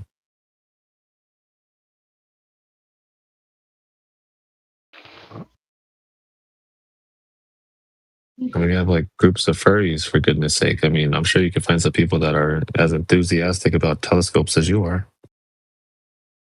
Both, but one is very, very relaxed, and I think it's because the other one isn't. It might have been the other one second time, while the other one was the third. Oh, my bad. Sorry. Talking about taking my cats outside. I didn't know my mic was open. I was like, wait, what? I was confused for a second. It's more interesting than the telescope story. I mean, yeah, I guess he just likes telescopes. He wasn't trying to use a telescope to prove anything. He just wanted to talk about how much he likes them. I guess I'll ask you the question then, Band Man. Do you think that the Earth is a ball? Not a perfect ball. Oblate, spheroid, geoid, whichever one you want to adhere to. Not exactly flat either. I mean, there's hills, mountains, valleys. Yeah, we measure their elevations from the flat plane of Earth, yeah. Not necessarily flat. You know, it's funny that the Earth is actually flatter than a sheet of paper, if you were to scale it down.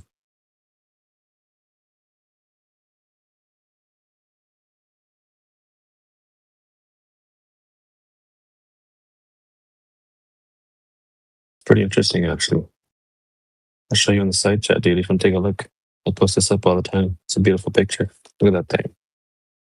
Well, I don't think it's up yet, actually. Give it a second. Oh, there it goes. Just popped up. Beautiful. Look at that thing. Earth is flatter than that. Crazy. I know.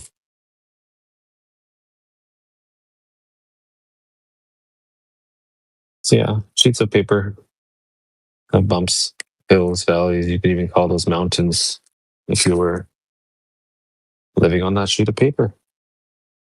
Yet you still call it flat.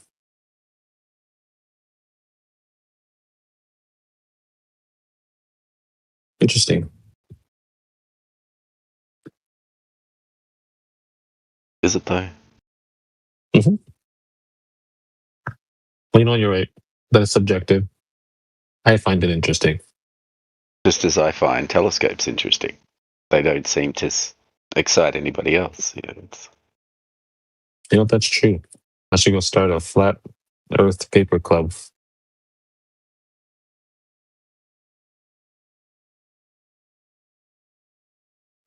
And as you pointed out, they do have furry groups. I mean, they could be onto something.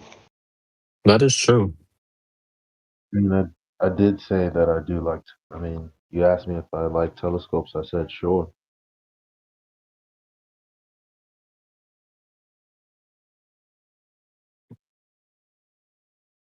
So, Van Man, how do you know the Earth is a ball? Or an oblate spheroid? Or an uneven shaped spheroidal object? Whatever you want to adhere to. Blind faith. Okay, yeah, fair enough. I can't take that away from you.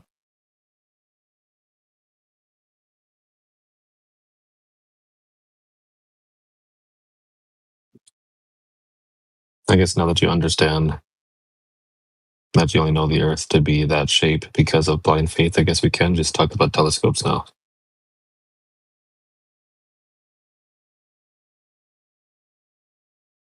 What size telescope do you have? Oh, it's tiny. I got it off Amazon.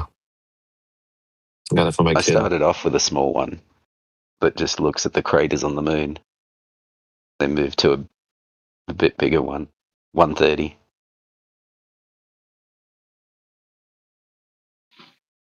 What can you see now?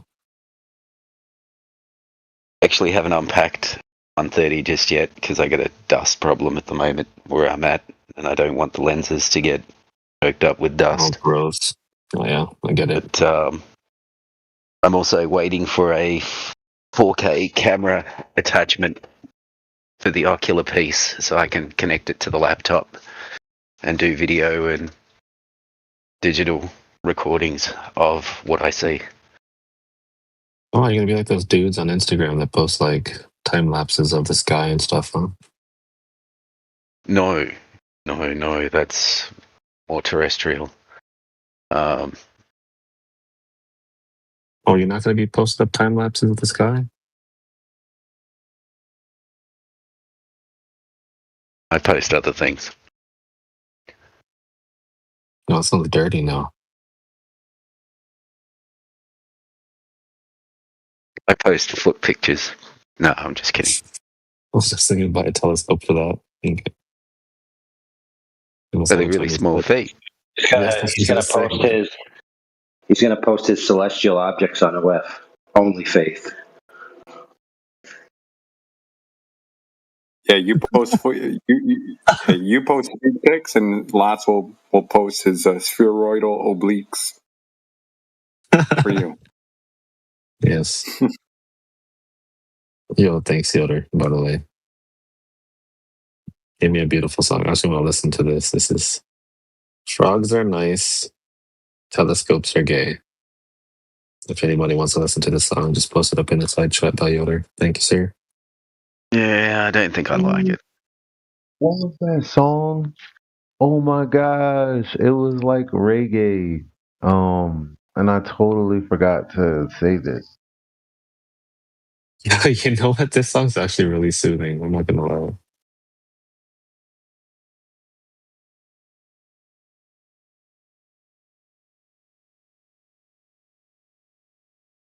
That's a really nice chord that's being played every time he says frogs.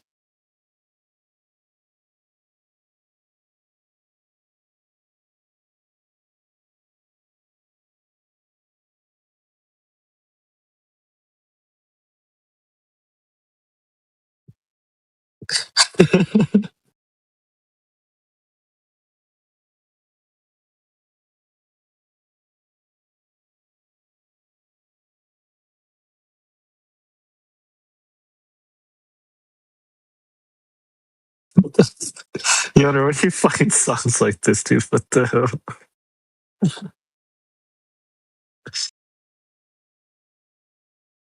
Do you feel that there's a conspiracy to convince everybody that the Earth is round?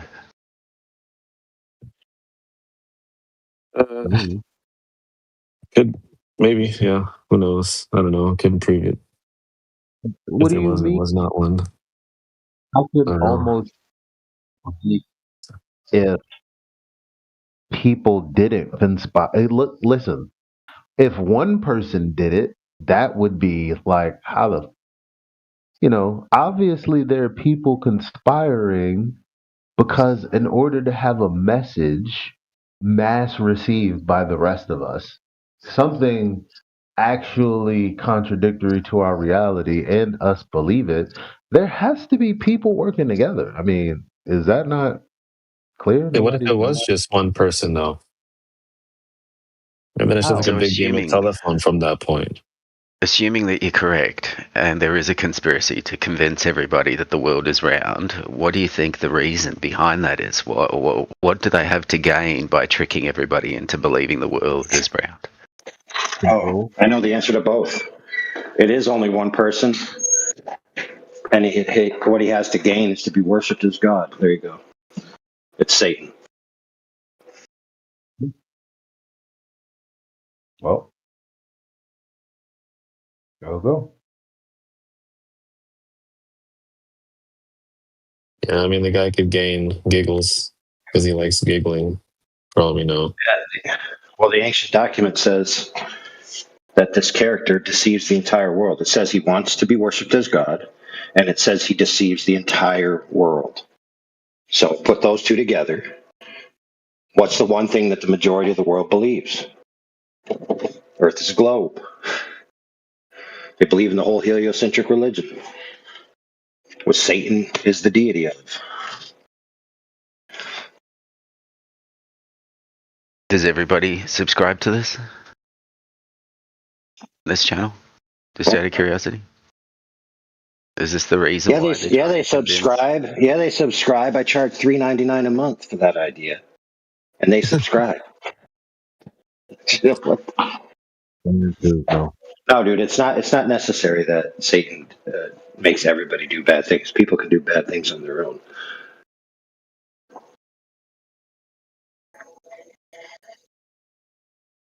Yeah, what the hell, AI? Why do you charge me $6?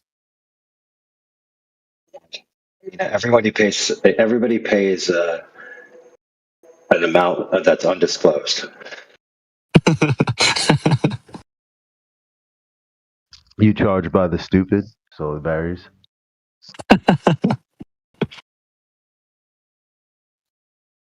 No, dude, it's like some people shop at Walmart and some people shop at Target because they're too good to shop at Walmart. So I got to charge more price to make people feel more valued. Yeah, AI makes me pay a separate fee to have mod too, so it's Yeah. all So the starting guy to was rack up. asking. The guy was asking. I'll tell you a story. So I had a guy come in here and he said, "I'm a Christian. I believe in the Bible." And then he said, "How could it be that there's a world deception?" And I was like, "What?" He's like, "Yeah, how could it be that people are lying and everyone's deceived about the shape of the earth?" I'm like, "Okay, let me ask you this, friend. You said you're a Christian." He said, "Yes." I said, "You said you believe in the Bible." He said, "Yes." And I said, "Okay, doesn't the Bible have a character in it that's responsible for deceiving the entire world? And then you're going to ask me, how could there be a worldwide deception? Like, you need to go back to kindergarten in your religion, brother." They don't see when your brain is put in that like that this state of ambiguity. You select what's true and not true, what's actual and what's metaphoric, and therefore you don't really know anything because people don't have faith in themselves at the same time, which is why they look to people like priests and scientists, quote unquote, in name, of course.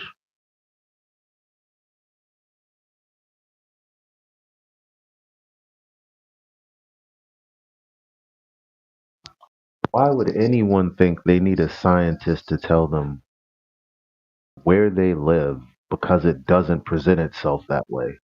Think about that. Yeah.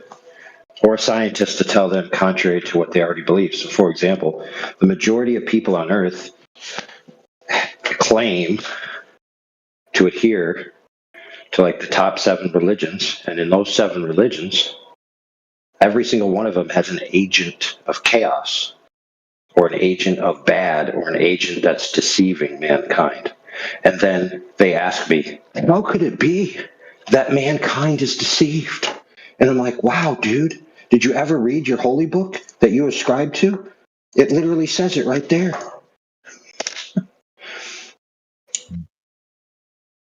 The only people that shouldn't be able to believe that, oh, that's right. I mean, because what an atheist is, I mean, in principle, that's what people are. But they don't want to admit that because they have this nagging suspicion that God exists.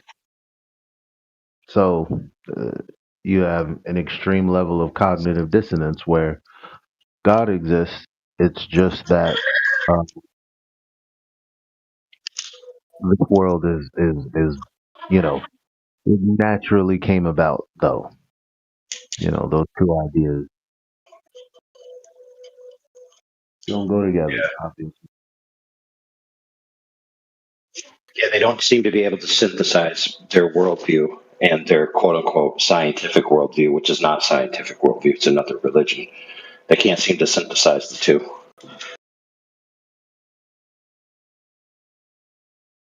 I think that's why. I mean, because see, that's because we don't learn the lesson. See, I always come in with like lessons from my personal experiences, and this week's lesson is realizing that no one ever grows up to stop doing whatever they're doing when we were playing a game of telephone when we were young. At every age, in every friend group, there was always this, let's just say, narcissist that practiced narcissistic triangulation, in which everything is going good. You say you've met a new group of friends, everything's perfect, and then, funny enough, something goes awry, and you don't know why until it's too late. And it's typically because there was someone behind the scenes pulling the strings, feeding you information about the other person, feeding them information about you, whether it be slightly true or altered in some kind of way. And these people, because they're not really communicating, because we don't know how to communicate, which is also not an accident, they get upset at each other and then they blow up the whole thing that they built. Friendship, trust, all that stuff goes out the window and you start again. I've been doing that since kindergarten. And another circle of friends just blew up because there was a snake in the midst. This is the thing that we know by experience happens with every friend group, and yet it's not talked about.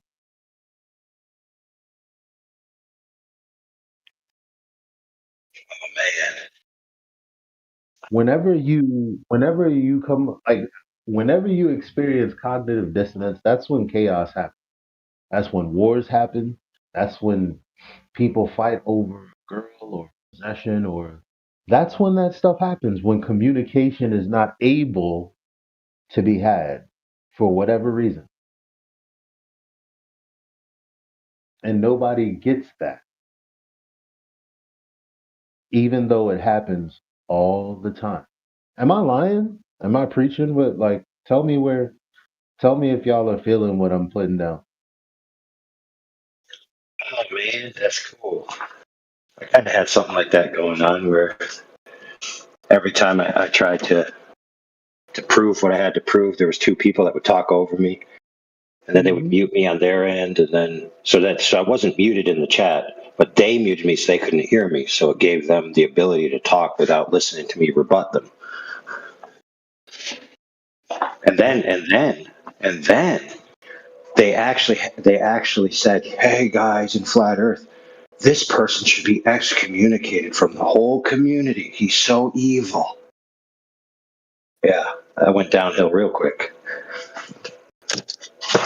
Well, see, that whole thing right there happened because as the details were attempting to clear, there were agents muddying the details. Or Nobody can hear you, bro. really, what happened? Yeah, you're like a roller coaster. You're like a roller coaster, super low, super high, super low, super high.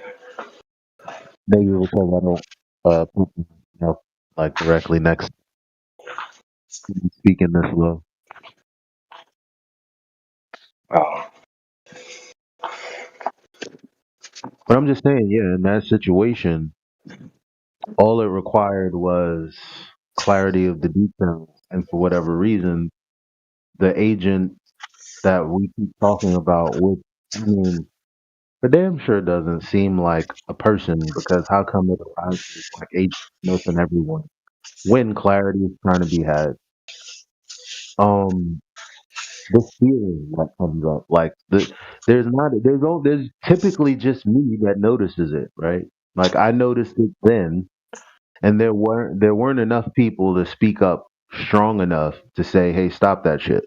We're trying to get this clear, and you're not helping." That is fair, Elijah, but there's one thing to have that going on in the fog of war in the heat of the moment. But let's say that passes and then nobody's around each other, and then they think to themselves, "Hey, you know what? We should really address this." And then they take measures to actually get it done. But it seems some people, they don't do any of that. They only operate when they're in the conflict, when they're in the fray, when they're in the ring. When they're out of the ring, they just go about their daily lives.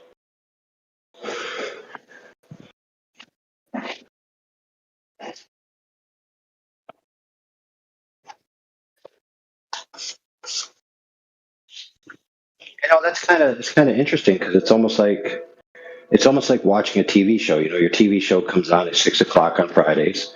So at 6 o'clock on Fridays, you're all engaged. Then when the show's over, you go about what you got to do, and you wonder about what happened, but you can't really do anything about it because the show isn't coming on for another 5 days. Yep, I know exactly what. So now, sort of similar thing, but Now you take it out of the whole group aspect and bring it to a more intimate setting with just say your spouse or your mate, whoever that is, right? And you're trying to resolve a conflict. This kind of person is the kind of person that stonewall, meaning they go completely silent, stare off into the distance. I don't know you to death. They don't know anything. They don't want to talk about anything. They are emotionally retracted. Okay. And the next day, instead of, going back to the conversation and saying, okay, hey, look, blah, blah, blah, blah, blah, what happens? Usually you just ignore that happened and you just go on like nothing happened over and over and over. I mean, I've had that kind of relationship. Pretty sure everyone else has. And that's what that's like. You're trying to resolve a conflict, or they're just, for whatever reason, people do everything in their power to stop you from resolving the conflict. I don't know why that would be the case. I just know that's the experience.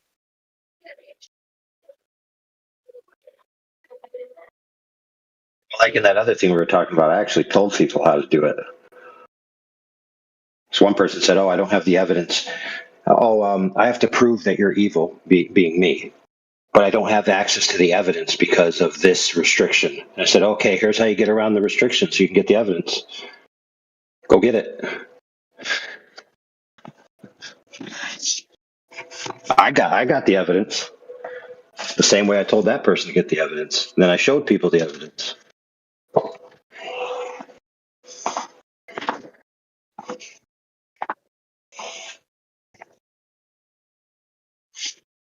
Oh, Elijah, did I tell you that I had a pretty good case against that one person, and I was asked not to put it out specifically, person to person, by somebody who then ended up turning out to be colluding with that other person. Kind of interesting, huh?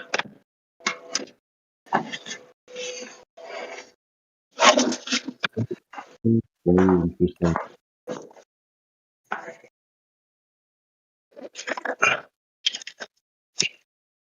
So in other words, they told me, "Hey, trust me, don't put out your evidence against this person. Everything's going to turn out good in the end for me and this person's collusion." But at that point in time, I trusted the person, like that they actually had what was in the best interest of everyone, sort of, or at least maybe there was something I didn't know that might, whatever. Basically, I trusted the person, which turned out to be a mistake. I should have just ran that other dude into the ground and destroyed him when I had the chance. But you know what? You know what happened though, Elijah? I didn't have to lift a finger, and they destroyed themselves without me having to get my hands dirty. Right. So similar story. I had the opportunity when a problem at the end of 2024 with this particular person who now ends up, because I've looked past this kind of stuff, become like a friend. And so years later, 2026, come to find out this person has. I won't say that there was some super duper malicious intent, but for whatever their own reasons, threw me under the bus, and not even with valid information, invalid information. And only now have I realized, had I nipped it in the bud back then, nothing that has happened between her and I, or the majority of others and I, would even happen had I did that. And at the time when I was going to go full bore, another friend of ours said, "Can't you just forgive her and look past it for the sake of the group?" And I said, "For you, I'll do that, fine." And I don't even talk to that person anymore. So we got to stop doing that. You know. Yeah. There's been other people too in the flat Earth community, who were considered quote unquote heroes, or they were such good debaters or whatever. So people swept their very bad indiscretions under the rug and turned out to bite everybody in the butt.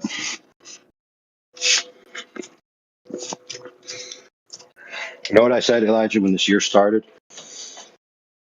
People predict what the year's going to be. Vindio said it was the year of the observation. I said it's the year of no more heroes. And people have just been. Jaren's gone. Although he was never our hero, but Jaren's gone. Let's see who else is gone.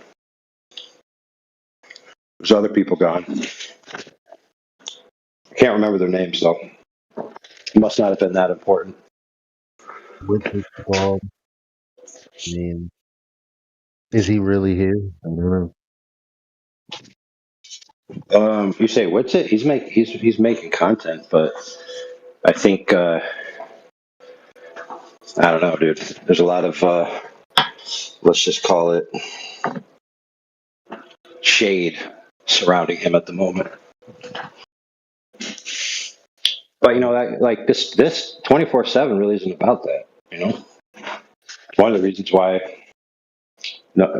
some bad things do happen, but we've had our share of bad actors involved in our community. Heck, we had one steal our whole old server.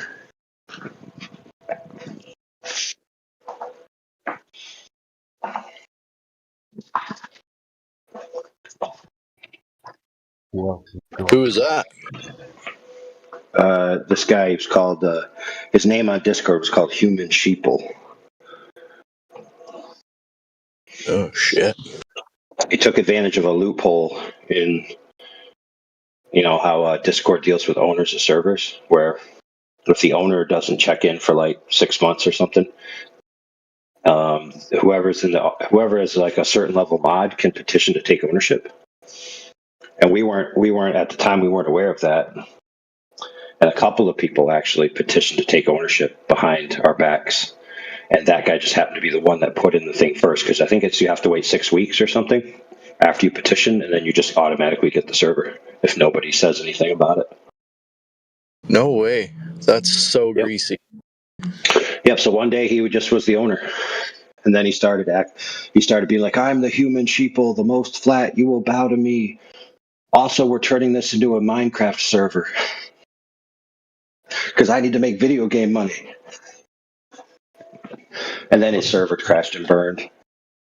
But so we knew he was planning to do that. So we had an admin back then named Mimas, and he knew he was trying to monetize the server, and it had over 30,000, which back then was a big deal.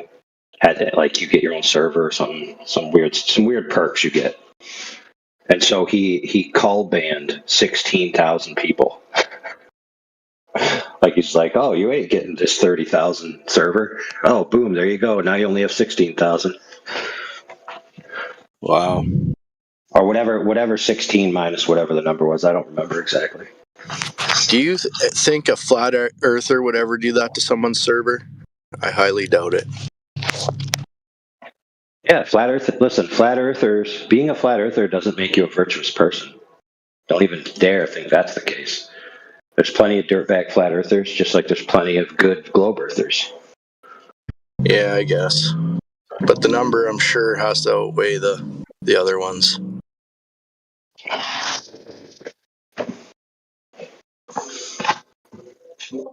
Well, yeah, but what about statistically?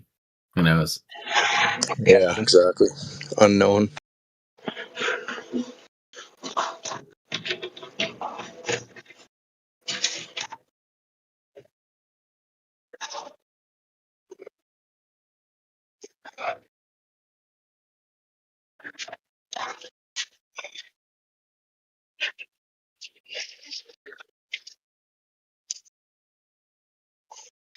Let me put it to you like this.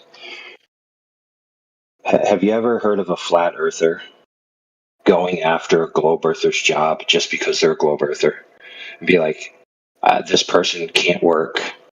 I have to get them fired. I have to get their license pulled because they're an engineer and they're talking about flat Earth and they're making sense and people are starting to believe because he's got a engineering whatever and he's doing these videos about engineering.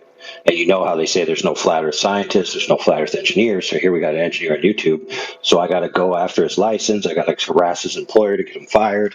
I got to get him to shut down his YouTube channel. Yeah, that's definitely from the globe side towards the flat. I've never really seen anything parallel to that the other way around.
Yeah, so the answer to the question earlier is like, why the big deception? Well, human beings are deceivers. They like to lie to get their way, whether that be power, money, sex, fame, or just to get off on lying. That's humanity for you. So this idea that humanity is beyond lying about the form or shape or origin of the earth is just ridiculous. Of course they're going to lie about it. The question is not why would they lie. The question is why would they ever tell the truth? I think people are virtuous. Do you think all the movies about humanity being a disgusting virus where the aliens wipe them out or the Terminators wipe them out, you think that's just circumstances? Just fantasy? No. Yes, humanity is both good and bad.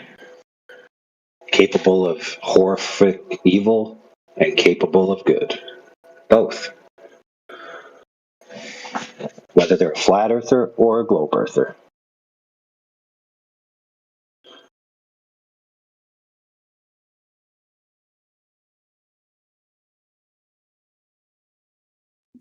I don't think, all the pyramid earther and cube earthers, I don't think they're capable of both.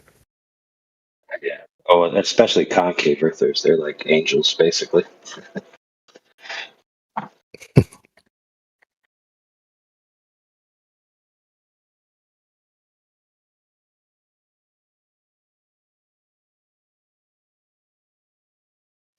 I just hope people work up some new material at least, for you guys.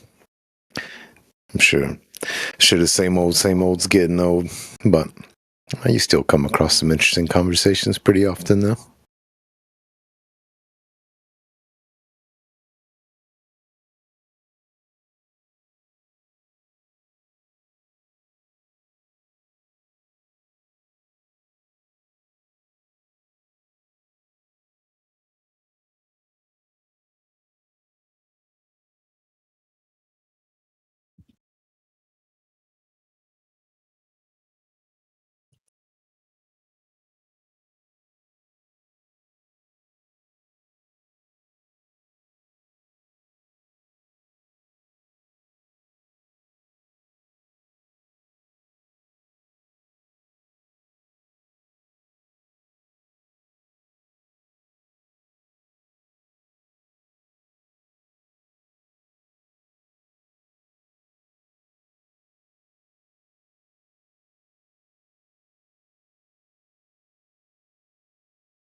Like, for example, why isn't there a true representation of what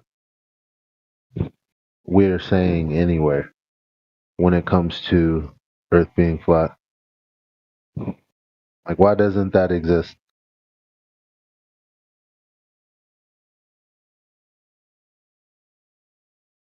Like, obviously, like a true opposition, people who truly believe in, what they're saying, actually engaging with the points that are made everywhere, including here. Like, just seems like these points are never addressed. Why is that? I mean, well, this place is the closest I've come to it, right? That's why I'm here.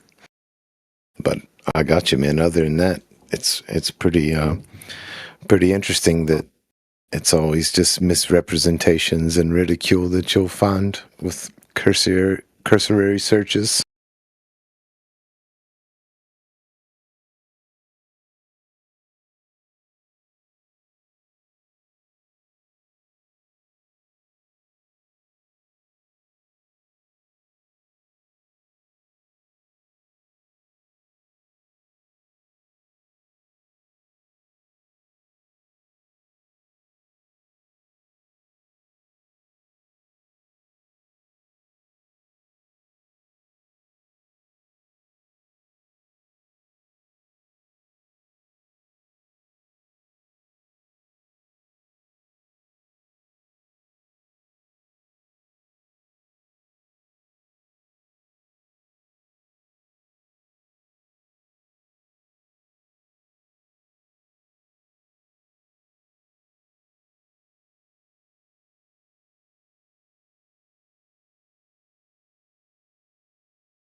Even though all that, like you were mentioning, it's never represented correctly, ridiculed, misrepresented, and it's, even though all that is just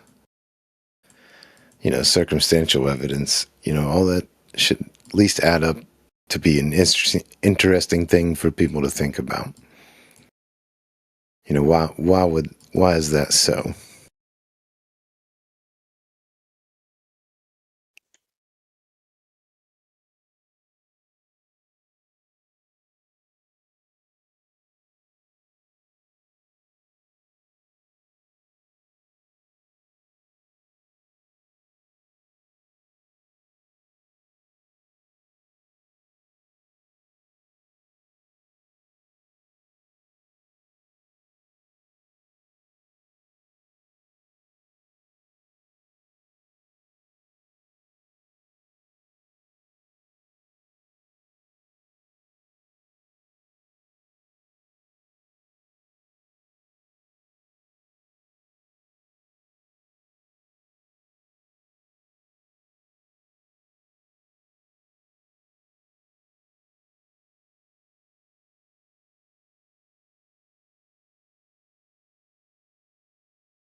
So there are a lot of misrepresented flat Earth points, or even just a position total. Like, what's a good one? Oh, like the disk floating in the solar system. You know, that's almost on every video. They're like, oh, look, it's flat Earth. It's a disk, the third disk from the sun.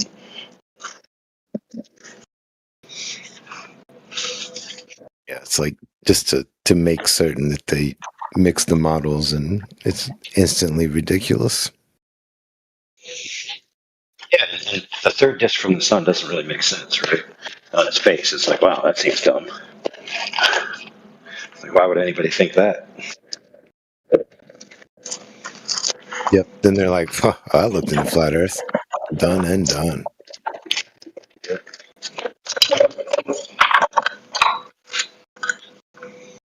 I saw a Professor Dave video. My work here is done.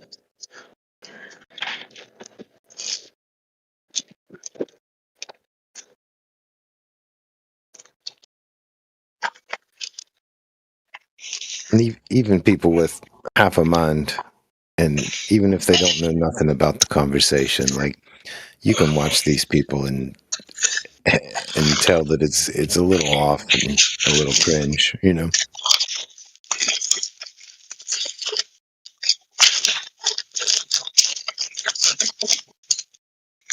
These globe zealots, anti-FE, whatever you want to call them.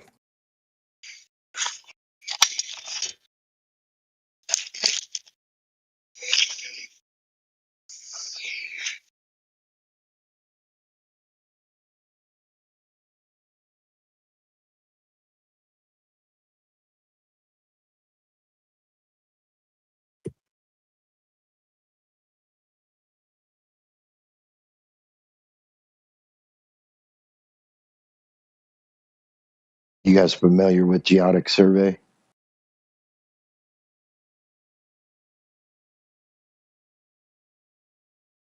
Geodetic?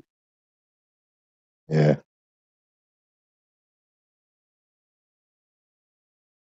Yeah. You know A the bit. claim. You know the claim. How they say if you stitch together all the flat Earth measurements, as you get larger, run into problems.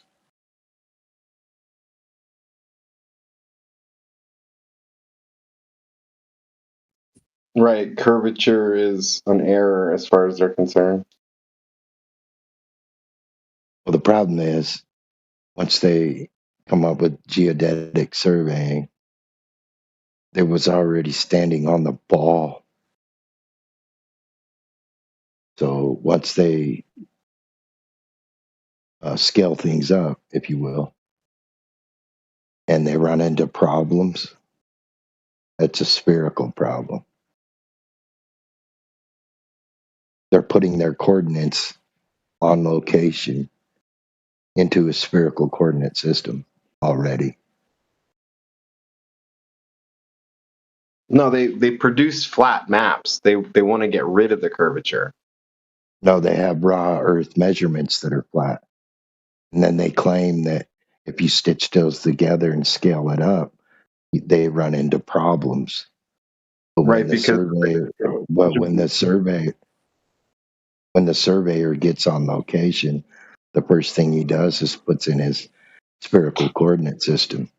So he's already standing on a ball. So when they scale things up, it's not a flat Earth stitched together problem. It's a spherical problem.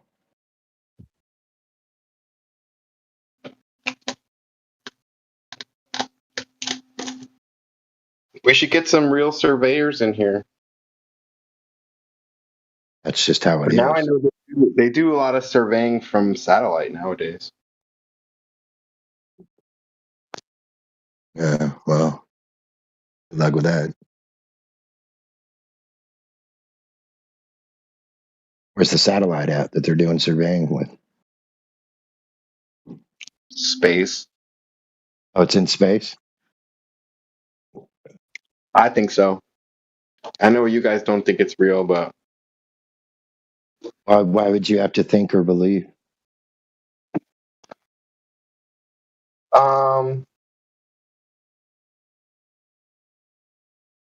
it's hard So to you direct appeal. So you satellites, appeal to authority. but you can't really. I don't have a telescope, so I can see videos of like other satellites. But yeah, I don't have direct verification of the satellite, so Right. So that's you why appeal to authority. in the context of this flat Earth community, yeah, I'm admitting that I am appealing to this other evidence that's indirect. But you don't witness the evidence. You don't even know what the evidence is. You're just claiming that there's evidence because you appeal to authority. Would you agree with that or not? I did directly see the Starlink satellites one time. I was in Missouri and I was freaking out. I thought they were UFOs or something because I hadn't ever heard of people being able to see them like that. And it was this freaking convoy of lights across the sky. So I thought it was. I didn't know what to think. Was you able to see its elevation? When you looked No. at it in the sky? It just looked like it just to me, I thought they were like UFOs or something. I ran inside and I was like, "Come out of here and look at these."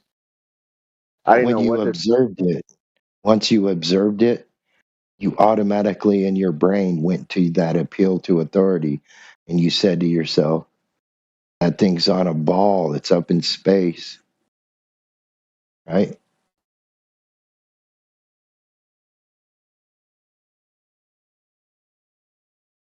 You didn't just look at it like a light in the sky, wonder how high it is above you. You didn't do none of that. You just automatically assumed something from it. I went online and I started looking. I started looking for like I've seen these lights in a line on the sky. It didn't take me like very long at all. It took me like a one search, and then I found other videos that were exactly like what I saw, and it was people talking about Starlink satellites, and so I was able to confirm it that way, like what it was. You was able to confirm it by other people doing the same thing you did by confirming it. So they was doing the same thing you, looking at everybody else and confirming it. Wait a So minute. everybody's Wondering is wondering what something is and then listen to somebody else claim what it is that confirming what it is? It was good enough for me at the time. I was not questioning the shape of the Earth or anything else like that. I just know if it was That's UFO. fair. That's fair enough, but that's not the question that I asked.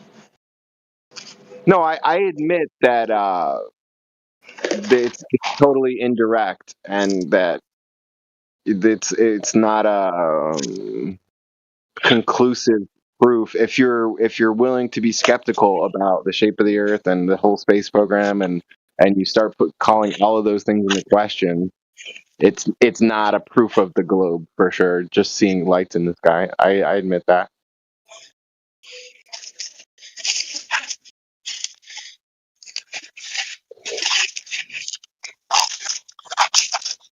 But what else is it then?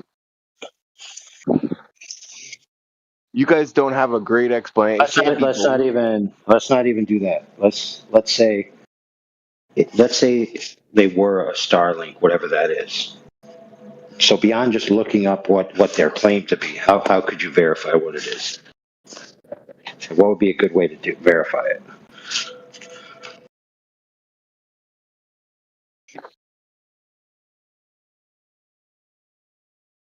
Well, my mind first goes to like using the Starlink receivers, but that might not be good evidence either. I mean, if you're willing to like be skeptical about everything, then you would have to kind of like you want to go up and go up into space and see them yourself with your own eye, I suppose. Aren't they visible? Yeah, but aren't they visible from super excited about Telescope Man's telescope? I don't think you can see. This is my guess, but I don't think you can see all the different satellites with the telescope. I think you can just see the ISS because it's so big.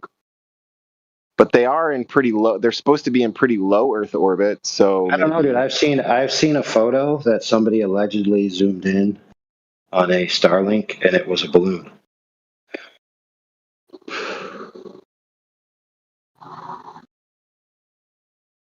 Well, that doesn't convince me either. I mean, you could pop some evidence in the. Maybe he saw a balloon and thought it was a Starlink satellite. That could be one possible explanation. Yeah, that is a good explanation. But if that's the case, that also means that there's balloons that look like satellites. That's true. At least to be able to trick somebody into thinking. No. Don't even go that far. Don't even go that far. Just imagine it's for a totally legit purpose. Why would they have to look like satellites? Or why do they resemble satellites? Don't think nefariously, just think like utilitarianly. Like, why would they, quote unquote, look like you'd expect a satellite to look? Because all you can tell is that it's a light in the sky, normally. But no, keep in mind, Keep in mind, I told you somebody zoomed in. They got a picture of what appears to be a satellite attached to a balloon, and so we're assuming that it's a completely legit thing. They're not doing it to try to trick you. It's just a high altitude thing on a balloon for a utilitarian purpose. Why would it look similar to what you think a satellite would look like?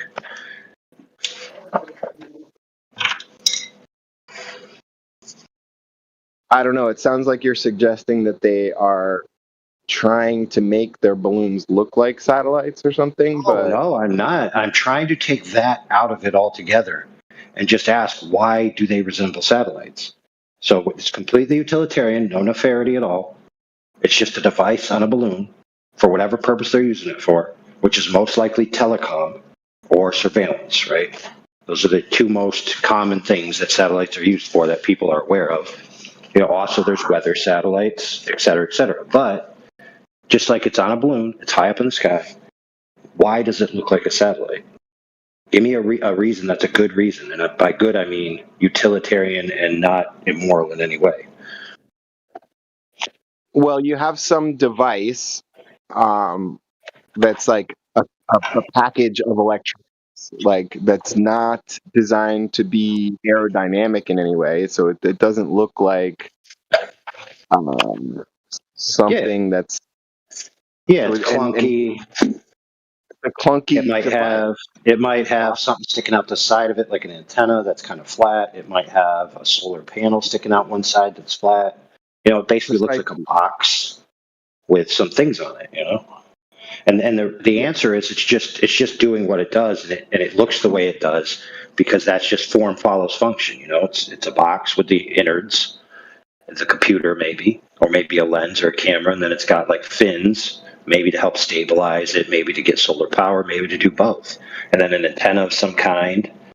It's just what a basic satellite people would imagine looks like. right, but a balloon is going to be pretty big, and you're going to be able to observe that part. Well, like I said, this guy supposedly zoomed in on it and saw that it was a balloon. Right, he didn't think it was a satellite after that. And well, why not? Because he saw it was a balloon at the telescope. You just said. Okay, but what makes a satellite that's not just what we described?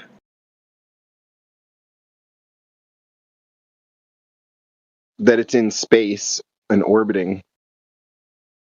Okay, so the only thing that can be called a satellite is something that's orbiting. Right, like the moon is a satellite. It's kind of by definition. Okay, what about a bank branch where I go to get my money out of the ATM? That's also called a satellite. Right, but that's a different use of the word. Right, so we're talking about uses of the word versus utility of the object, right? So when I go to a satellite branch of my bank, I can get my money, I can deposit money, I can get cash, I can do transfers, I can do almost everything my main branch does, with very few exceptions, right?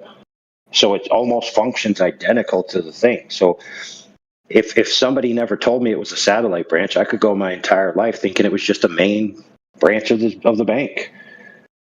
Right, if you're trying to say that there's like some parent version of the word satellite that applies to all of these things, like orbiting objects as well as branches of banks, then maybe you could. What I'm saying is if you say a satellite is a satellite only because it orbits, and the people say these things can only be done by satellites, when there are many, many things that do similar stuff which are not orbiting. They're just high altitude aerial platforms. That's all they are. There's a lot of those. And a lot of what you think is done by quote unquote orbiting space satellites is actually done not by that. It's done by high altitude aircraft. It's done by high altitude balloons, et cetera, et cetera.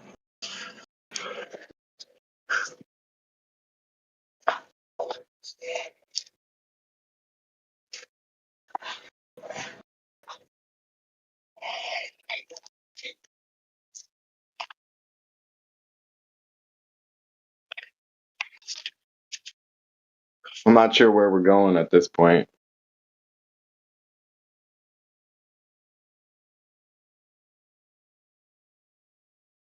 Well, my next question would be, how do you know that any Starlink device is not a balloon?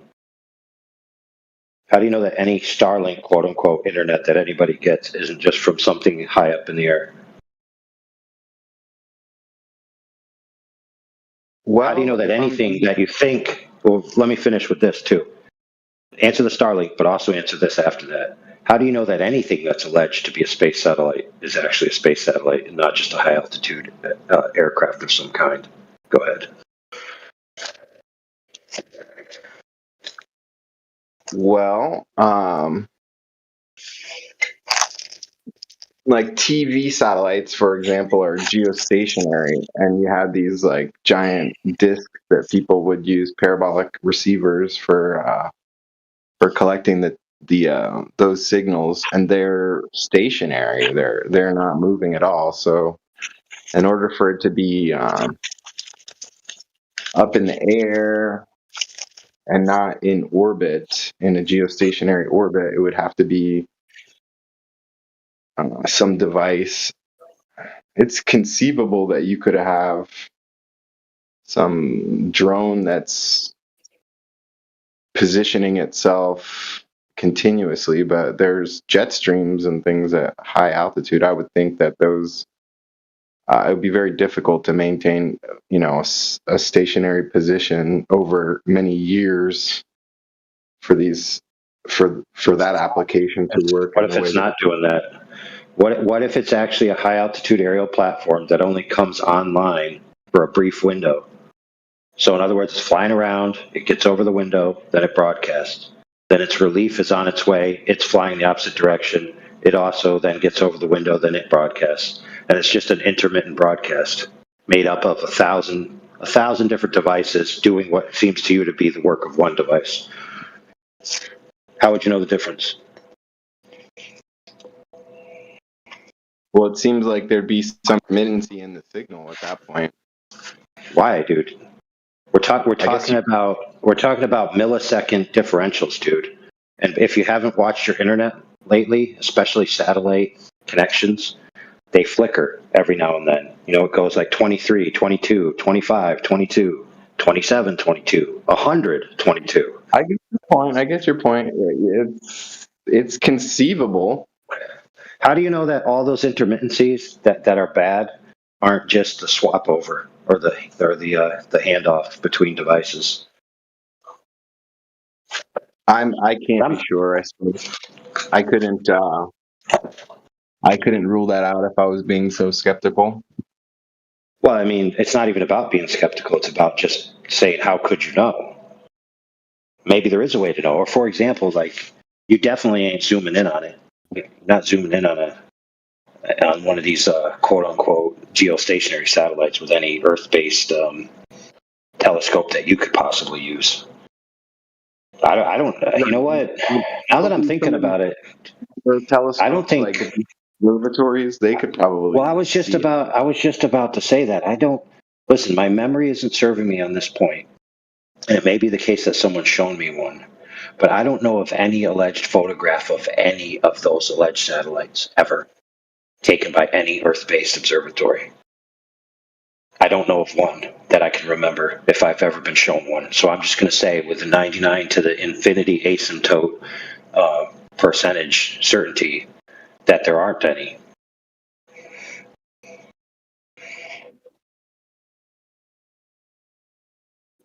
Maybe it's impossible. Like, maybe there's no telescope on Earth that's even big enough to resolve any of those. So, like, it wouldn't be fair for me to ask for it. You know what I mean?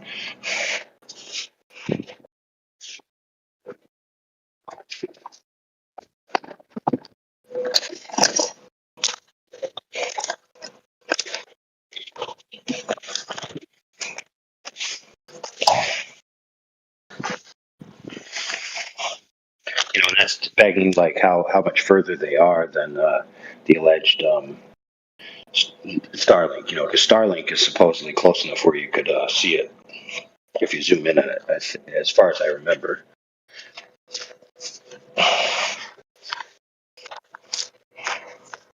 You got cut off there, but you were saying you don't know of any alleged photographs of something? Yeah, of a satellite. Not like the Starlink ones, but the ones that are further out. And I was saying, complaining about how satellites are obscuring their vision, though. well, then it shouldn't be hard for them to, show a photograph of a satellite in the way of them trying to look at Centauri Prime or something.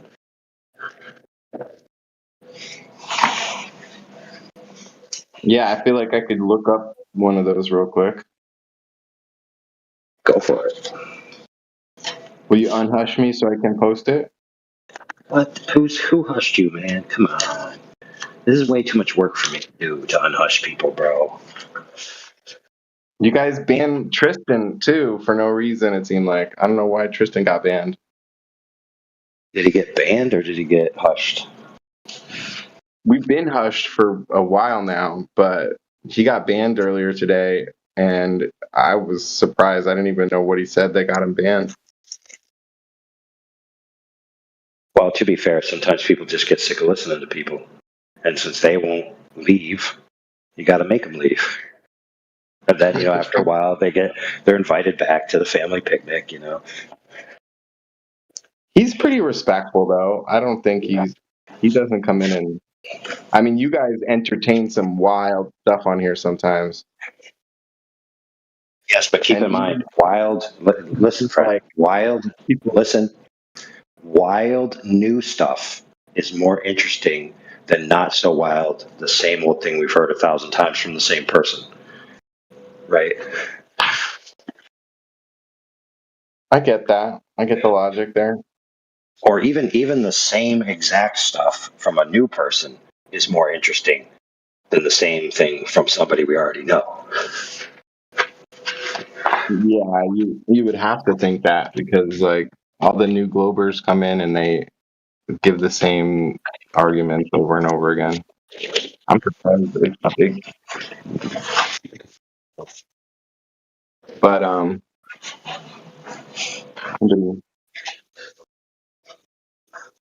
Hey, that's a good question there, bro. Let's open it to the floor of flat earthers. So it's been 10 years for most of us. What is the most unique, freshest argument or point that a Glober has given in either the old past or the recent past? So, for example, you're hearing the same old for like 3 years, then all of a sudden somebody comes in with something fresh.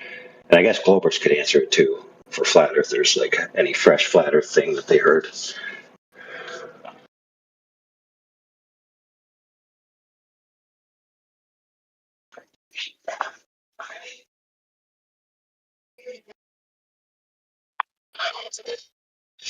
That's a really good question. I can't think of anything.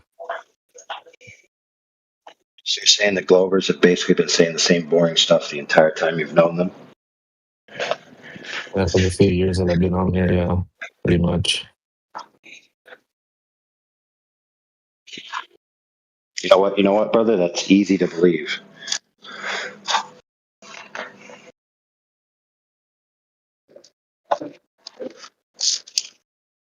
I did hear one that you couldn't have computers if the Earth was flat. That's a new one. Oh yeah. Or your cell phone. Your cell phone wouldn't work if the Earth wasn't a globe. Yeah. Has anybody brought up the Schumann resonance before? Because I brought that up the other day. I thought that was pretty unique. Yeah, we had a flat Earth. We used to bring it up all the time. To disprove the globe. The Schumann resonance, you think disproves the globe? Heck yeah.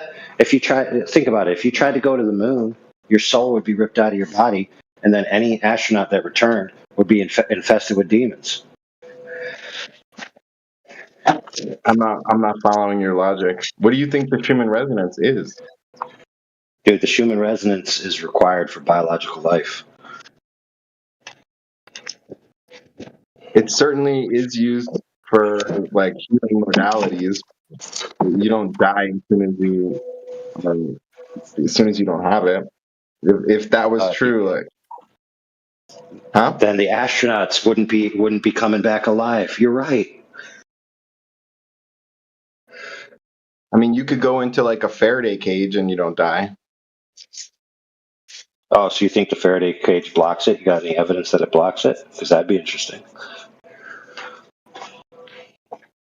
Yeah, we know Faraday cages can block electromagnetic radiation. That's why we use them. Like that seems pretty Does straightforward. it block the Schumann resonance?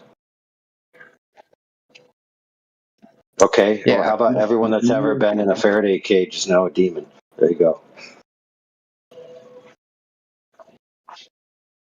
Are you being serious though about that? You think demons would possess you as soon as you're not in the Schumann resonance? No, dude. I think I'm just saying there's certain qualities to this realm that we can't leave it because it just like we need to breathe oxygen. There's other things that are important, and we can't just leave.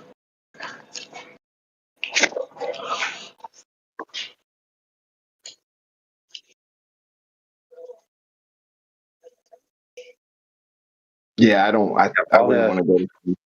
All the things that they say can only happen if the Earth's a globe. Would that have to do with like magnetic fields, gravity fields, or any of these other things? It's all about assumptions of the propagation being radial.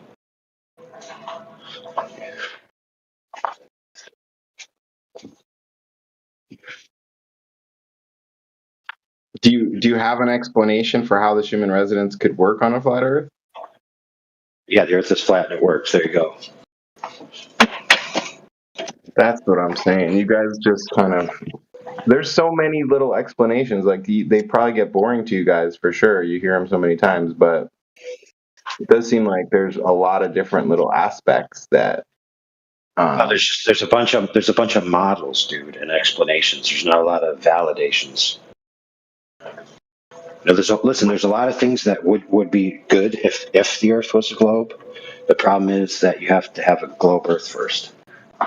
You know what I realized with your question, AI, is I've never heard a globe like Earth measurement argument.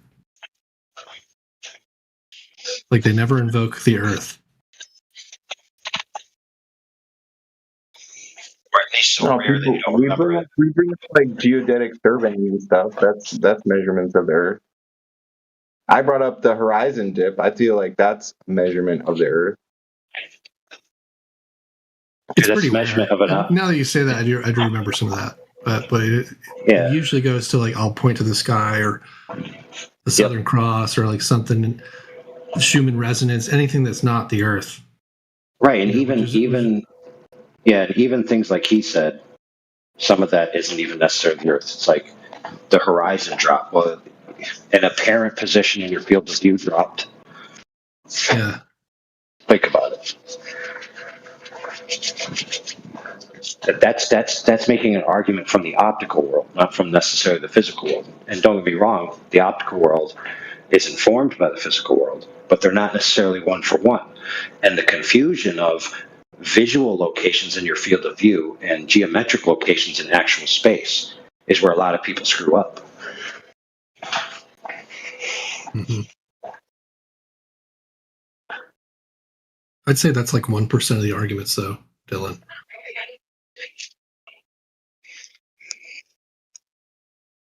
Most people come in and they seem to be kind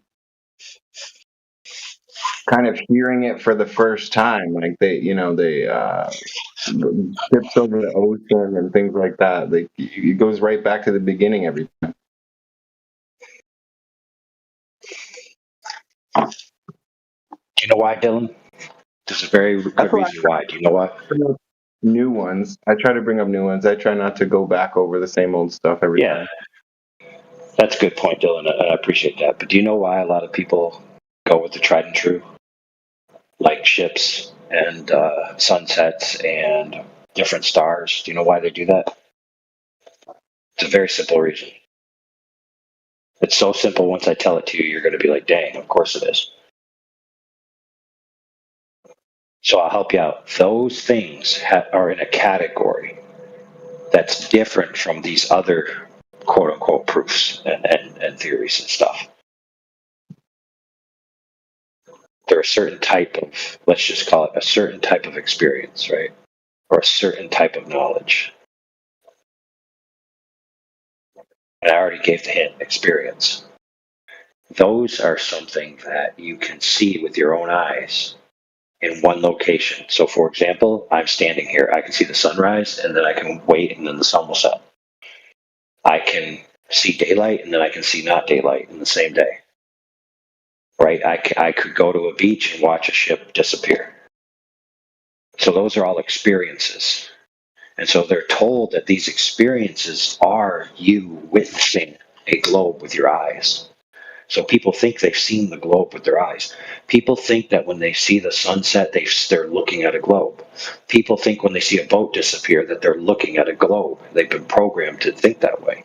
If they actually describe what they actually saw, nowhere in their description would a globe come up at all. Nowhere.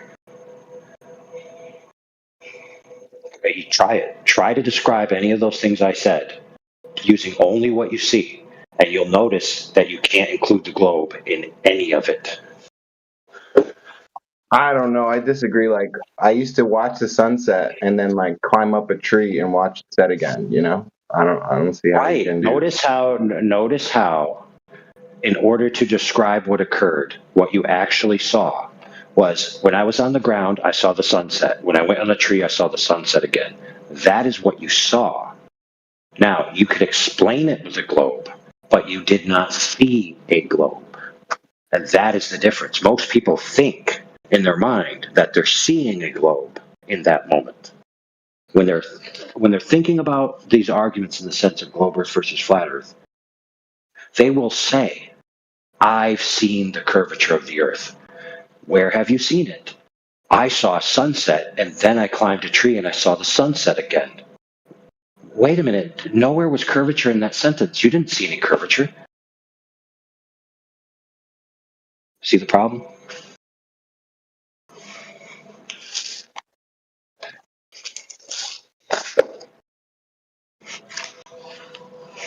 Yeah, didn't most people take like an art class in school, like a basic art?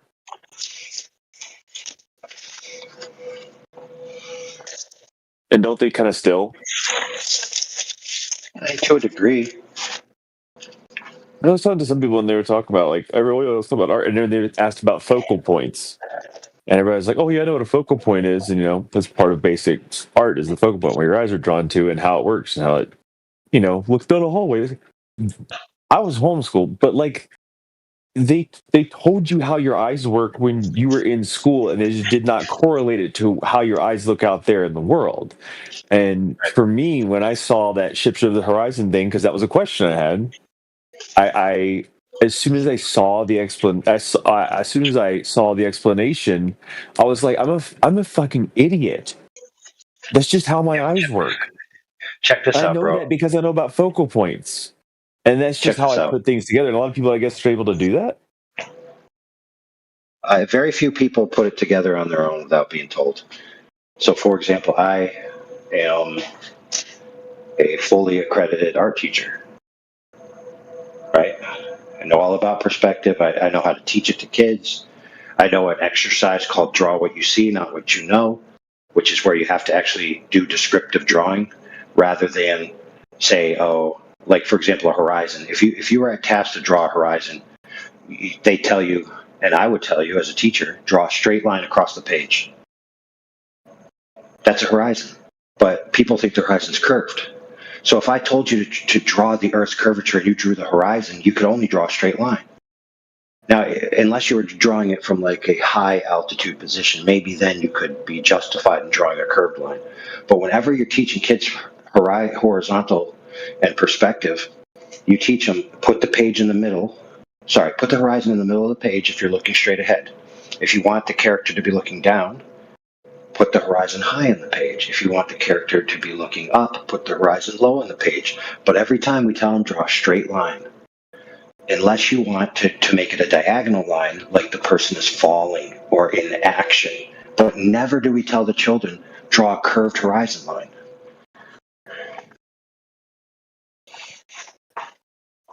Yeah, somebody said they built the model around the way our eyes see. Well, and if so it's an intentional deception. Like they like, oh, it looks like they're on a ball, so we can tell them we're on a ball, and it looks like it. Yeah, maybe, maybe not, but like these artifacts of how we see are going to be real no matter what, and you could misinterpret them. Like for example, something gets far away, it gets smaller. You could, and it could, things disappear from the bottom up. It doesn't seem to jive with things moving away, it gets smaller. But you see, that's limited because most people, when they think about it, they're thinking about artist's perspective, like on a paper. They're not actually thinking about physics of light and physics of the eye or physics of the lens. Lenses actually have a resolution limit. It's called an angular resolution limit because we see in angles, not in distances. We see in angles, not in pixels.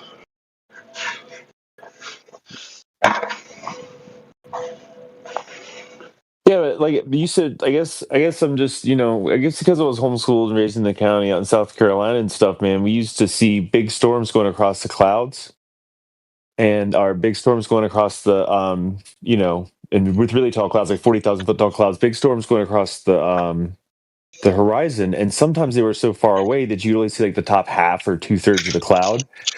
But they were so far away, it was kind of hard to see the lightning, and you could see like the little fireball lightning running around in there and stuff. It was really cool.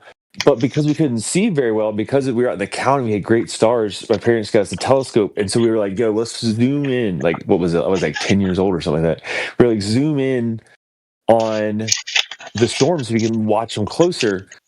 And we noticed that when we did that, we could see sometimes see the bottoms of the clouds. It would bring them in because it's so flat out there in SC, man, really flat. So, but we would bring in the bottoms of the clouds. I never put that together until fucking 31 years later, and I'm like, I fucking did the experiment 31 years ago. Right, brother.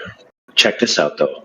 In situations like that, you'll almost never hear someone say, "Oh, we shouldn't have been able to see that because of the curve of the Earth." But you'll always hear people say it the opposite way. Like they'll teach each other, "Oh, I can't see it because the Earth is curved." But in actuality, most people just generally just zoom in on it and say, "Oh, that's cool." Most people don't think about the shape of the Earth when they're doing that stuff.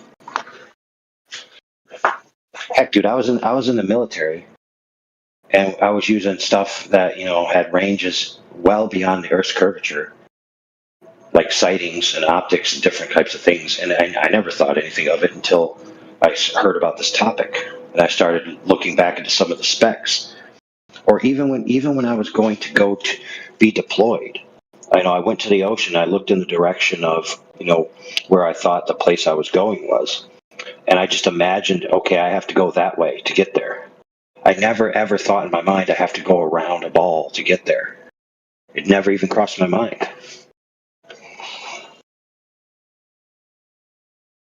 I mean, it didn't with me either, and it didn't later in life. I guess I got married 10, 11 years ago. Time's weird for me. And we went out to California, and we stopped in Vegas and for like an hour on the layover. So we flew out of Vegas. One of the weirdest experiences of my life because it was a very clear, cloudless day. Yet there's like a layer of like dark smog over that city, like just a city. Weird thing, but you could see so fucking far, dude. Just wait if I got it, and just kept stretching and stretching and stretching. And that in my head, that moment, no flat pots at all. I was just like, whoa, this is crazy. You can see so far. And yeah, so just right over my head. But now when I think back, I'm like, see, that's another thing that I see the pictures now, how you can see too far. I was like, that's exactly what I saw.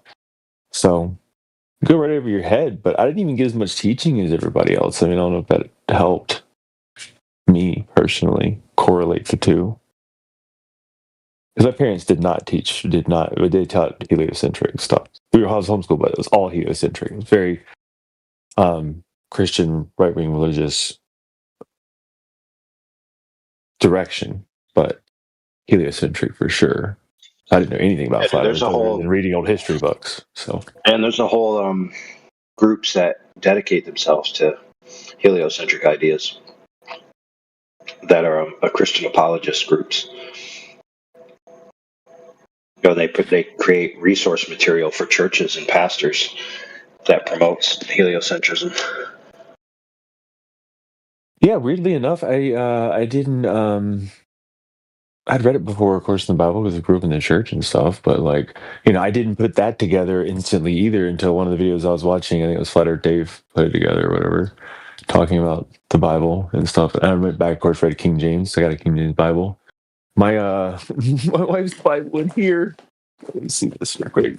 All right, so this is from a Presbyterian Church, the New Revised Standard Version. Can I read this real quick? Very cool. It cracks me up. Where is it? Yeah, Genesis 1:6. And God said, "Let there be a dome in the midst of the waters, and let it separate the waters from the waters." So God made the dome and separated the waters that were under the dome from the waters that were above the dome. And it was so. God called the dome sky, and there was evening and there was morning the second day. Genesis 1:6 through 8. Dome to dome, dome, dome to dome, dome, dome. Crazy.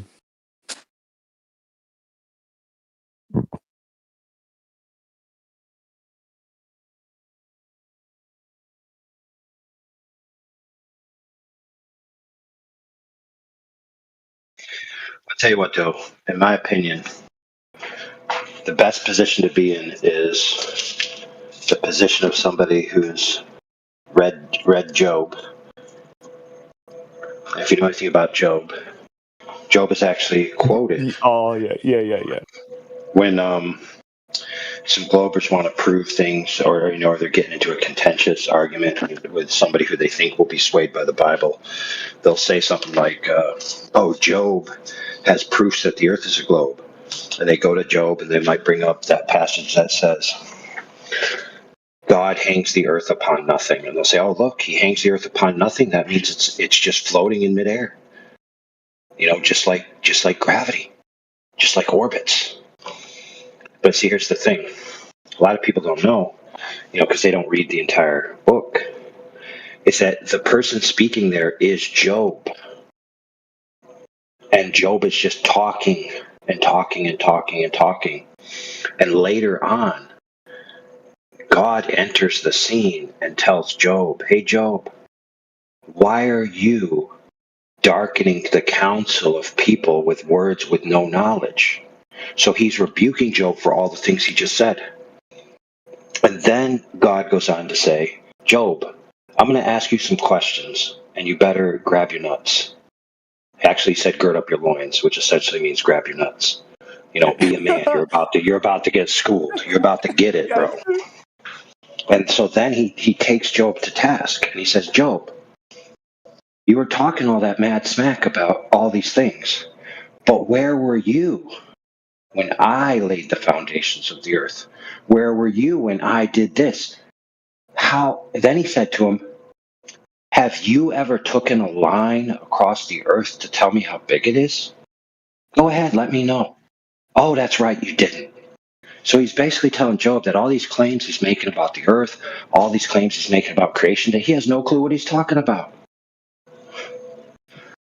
Really insightful.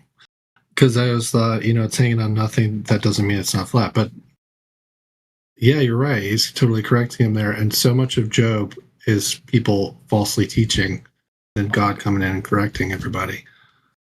So you can't just how poetic, right? Yeah. But that's really good. That is insightful. He's correct. You're darkening. Awesome. What does he say? You're darkening the words? I think he says you're darkening counsel by words without knowledge. You're darkening counsel with words without knowledge. Nice. I'm going to use that. So Job, I think in that context, I think Job might have been talking to somebody, like telling somebody about God. Like a glober might do. Hey, God made the earth a globe. God made gravity hold the earth in the orbit around the sun, or whatever. And then God comes in and he's like, "Dude, can you shut up? You don't know what you're talking about. Where were you when I made the earth and the sun and the moon and the stars?" Yeah, and he starts with the foundations. So he never mentions it's hanging on nothing. Yep. He says, "Where were you when I laid the foundations of the earth?" That's interesting. You want to know something super interesting? I'm only going to indulge this very briefly, as it usually goes down the gamut of absolute insanity. God speaking to Job, where were you when I laid the foundations of the earth? Fast forward to Hebrews. The Father says of the Son, you laid the foundations of the earth. So the person who laid the foundations of the earth is the Son. But anyways, insight over. Yes. I think that's insightful for, if you don't understand the Trinity, yeah. I appreciate your input there. Yeah, that's awesome. Thank you.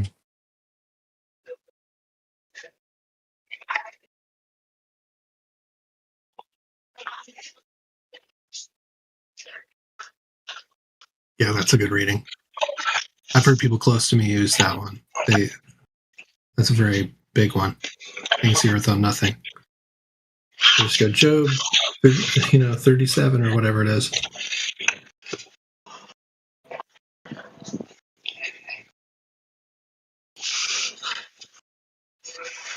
Well, one I find interesting too is where he says to Job, and keep in mind you could parse it out as where this only applies to Job, but I think it's a broader concept that applies to everyone. And this is the question for Job. Have you ever laid a line across the earth to tell me how big it is? Listen. Have you laid a line across the earth to tell me the breadth thereof? Have you laid a line across the earth to tell me the breadth thereof? Now, does that sound like a ball, or does that sound like a plane? Sounds like a plane to me. Yeah. And it sounds like he's saying, at a rhetorical question, kind of, you don't know how big the earth is. And God wouldn't use the word line if he didn't mean line. So they might be like, well, like a curved line or a string or something he meant. But he said line. So line means line. When God's speaking, he never lies. It's never untrue. If he said line, it means line. And so that on a sphere, a line on a sphere would be a tangential thing hitting, a point only so large, so that wouldn't work. Right, and if you try to say, well, he meant the diameter, because you could do the diameter with a line, but he said across. Have you stretched a line across the earth to tell me the breadth thereof? That would not apply to a diameter, unless it's the diameter of a circle, not a sphere. Mm-hmm. It's not like you drove a line through. It said across. That would be a disingenuous question, right? To ask Job, hey, did you ever bore through the earth? Like, that would be silly. Mm-hmm. Yeah. It sounds like when Professor Triangle had that argument with that dude who was trying to say you could put a triangle on a sphere. Oh, yeah. I think I've heard that. Triangle on a sphere. Well, like, now is the perfect time to talk since nobody's talking. Oh, yeah, nobody was talking. But, yeah, you go ahead. So, like, can I get my, chat back? Your tattoo? What? My chat. On, the side chat. Because, it got removed and, I didn't do nothing or put anything inappropriate. So, I was wondering. Where's my chat? Hold on, lady. How many beeps am I going to hear from a fire alarm? Look, it's not my fault, bro. And somebody probably playing a dumbass sound effect also. I thought you ordered one. Didn't you order one? Yes, I ordered 2. I've been ordered 2. But, I have to wait longer to get, that plugged up. Anyways, can I get my side chat back now? Oh, my goodness. I'll tell you what, I'll give you your side chat, but then you got to go on mute. So pick one. Go on mute. No. Well, see, if I stay in the call, then I'll have to mute you or ban you because I don't want to hear beeps, so I'd have to leave. Mute me or ban me. That's not my fault. And if you were to mute me or ban me, that's mod abusing. It's not No, like a good reason. It's not a good reason. dude, you're abusing. Listen. You're taking a pen and stabbing it into my eardrums. No, I'm not. I'm not touching you. No, your beeps. That's a Mind you, euphemism you're a for your grown beeps. man complaining, bro. You're a grown man complaining. Come on now, do better. All of y'all are Oh, like. you're right. You're right. I don't have to complain. I can just take action. There you go. You're right. I don't have to complain. I can just act.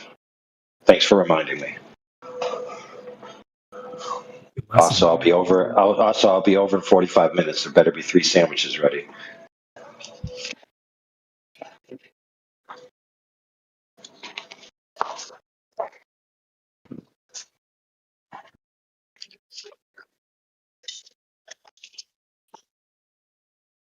I'm crying. Yeah, is that a smoke detector? She's just playing a sound effect, right? No, every now and then other people play the sound effect, but she does have like 2 or 3 smoke detectors going off that she ordered to get replaced. So I'm trying to be gracious with her, but I just can't. I just can't listen to it. But you don't need to replace it. You just have to replace the battery. No, they expire. The modern ones expire, dude. Okay.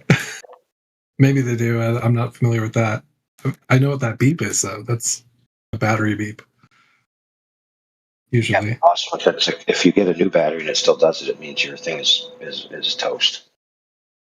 Oh, that's good. Yeah, maybe.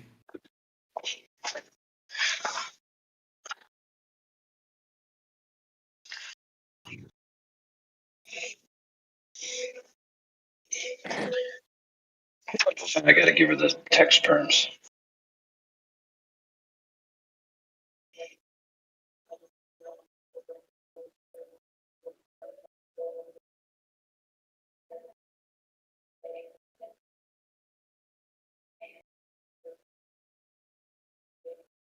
I was gonna say, you can just keep listening to that sound over and over until you become numb to it. You can steal your nerves. You? Hey, can I have image perms on this server? I have them on the main server and the English Hub server. I just haven't been on this one long enough because this is like only been a couple days on this one ever. So, could I have that, please? Very soon. It's like you got to be like ranked 2 or 3, something like that. I think it's 3 or 4. What? Is that purely based on time, or do I actually have to be active in the chat? It's both. Like they have some arbitrary standard of like experience points that you're going to be gaining every time you take action or spend a certain amount of time in chat or VC or whatever. I'm in the VC a lot because I'm working all day driving and stuff, but I'm not in the chat very much. But sometimes I like to share a couple things, and so it's cool. I'll just keep leveling up. It's irritating. When I first came in here, I tried to post some stuff too, but I couldn't do it for like 2 months.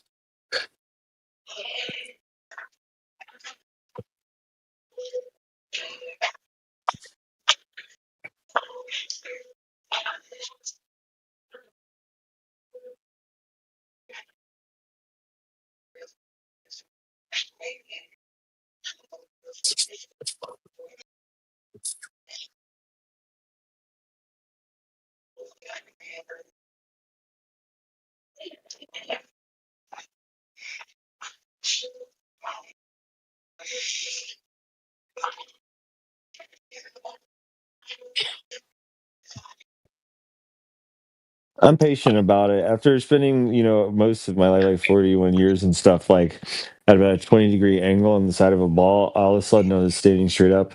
It's been good for my circulation. and I'm feeling good. So I have a lot more patience for things. So I'll make it. What level are you right now? Oh shit, you're level 2. Yeah, damn. Good luck, dude.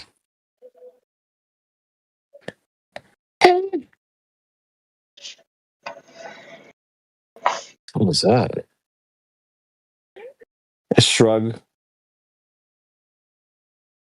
It's all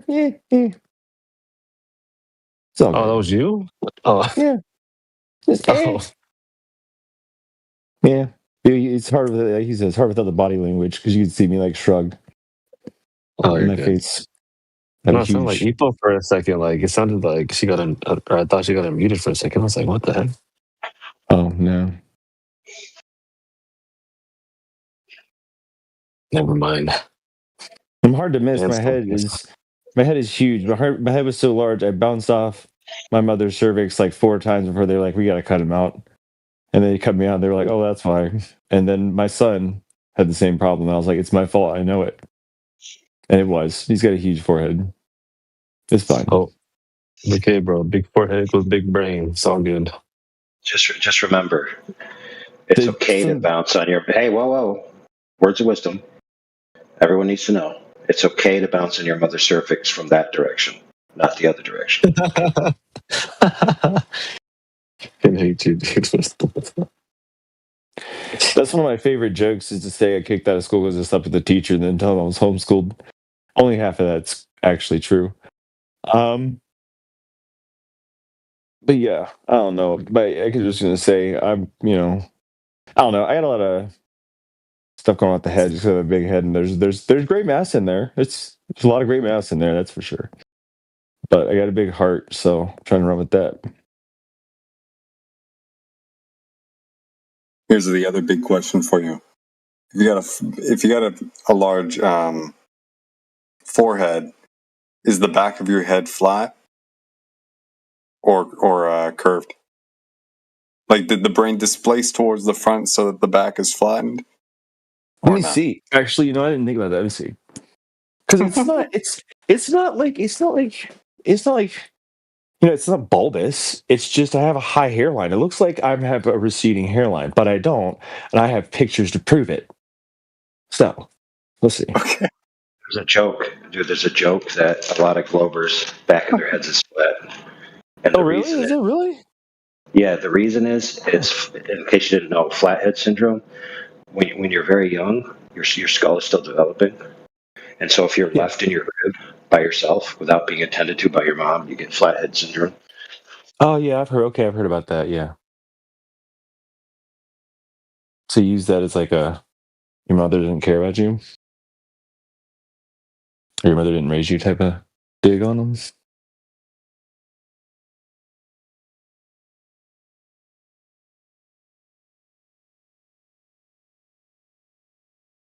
Yeah, it started out more as an observation.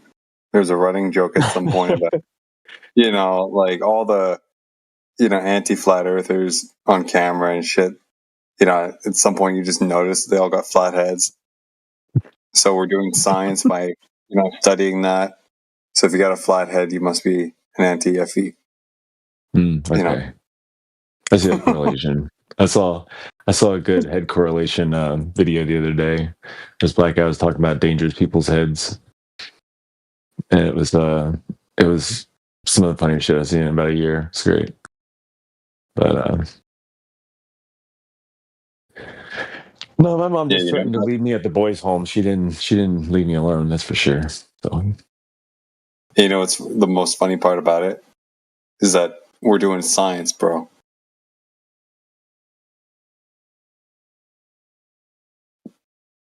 Yo, Boogie, that freaking GIF in the side chat's diabolical, dude. This shit is so funny. I'm just trying to imagine what he's talking about. I think it's like the flat in the back of the head, right? Yeah, that's what I was saying. It's like the opposite of that. Like, yeah. This shit is so funny, dude.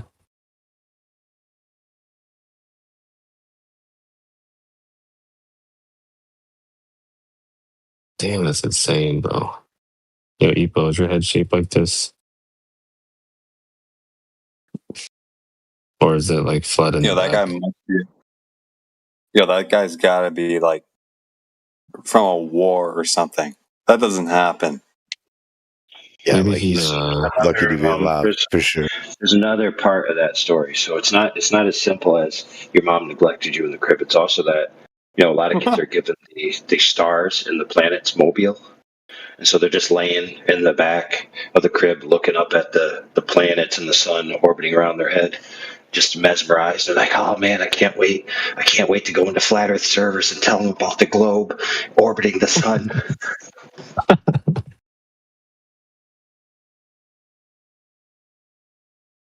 you know what? I could come up with so many things that happened in his head. Looked like the guy tried to slip one of like Mike Tyson's left hooks and he just didn't go down far enough.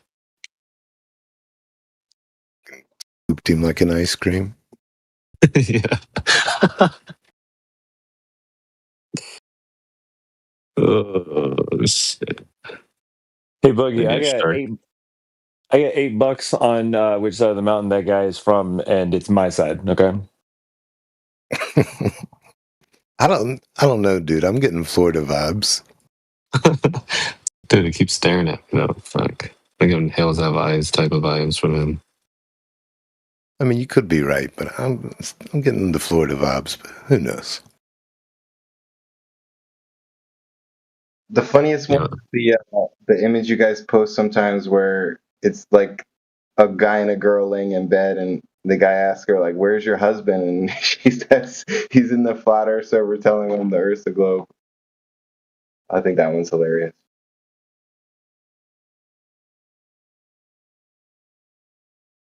Man, dude, the more I look at that, like, dude, a baby could pass out in that thing. Like, Jesus Christ. It's like a cradle. Yeah, but I used to sell bath salts to people in Craigsville, so I've seen a lot. Okay. Oh my goodness. Yo, Epo, delete that last message right before the creeps get in here. Don't dox yourself. Holy.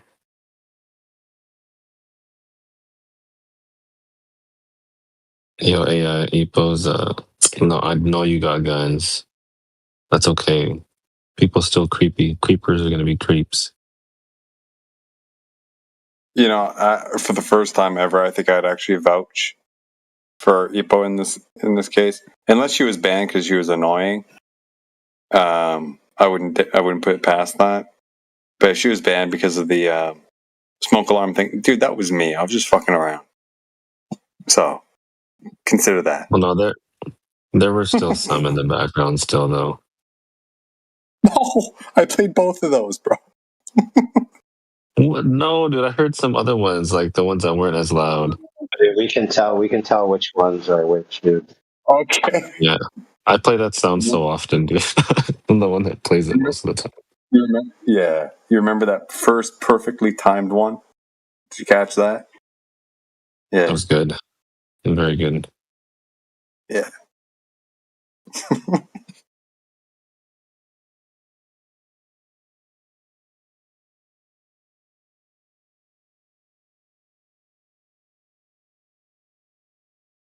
What? There's two types of guns. There's a Dude, lot more than two. next time I go to Florida, I'm going to her house. Oh my. Yo, Epo, there's a lot more than two types. I'm coming stacked and packed with 5 smoke detectors with 20-year closed seal battery. Maybe even a carbon monoxide detector for good measure. No, I'll donate to her GoFundMe. Yeah, see, look, Viking posted a bunch of them. Then you even have like subcategories of pistols and rifles and different types of shotguns and SMGs, all that stuff. There's a bunch of them. I don't even know what two types of guns you're talking about. What, semi-auto? Auto? What do you mean? Bazookas. And we got cannons too.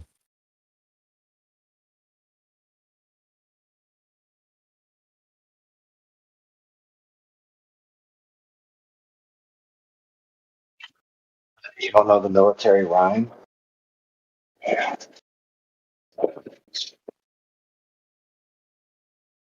This is my rifle. This is my gun.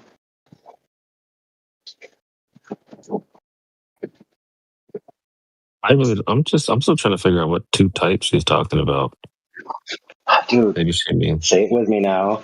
This is my rifle. This one's my gun. But is that what she's talking about? He said little and big. That's pretty good. I know what you're talking about. I don't know what she's talking about.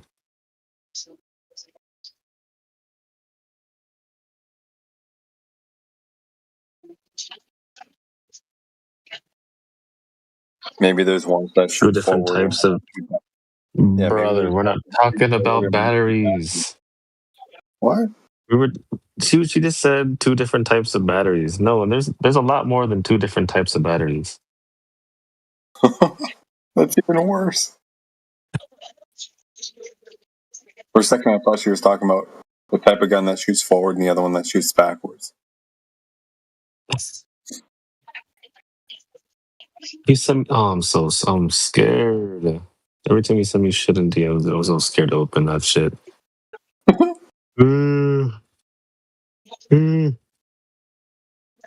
Don't accept it, dude, or you'll be accused.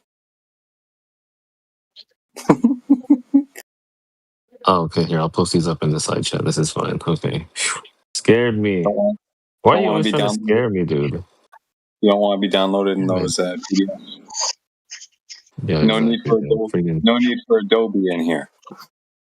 Brother, why would you send me these pictures if you could type up or post them up in a side chat?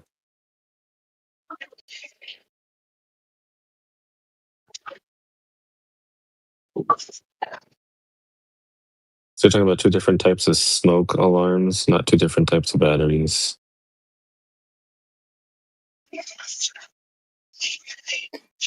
All right, she would know better, or she would know that the ones that work and the ones that don't.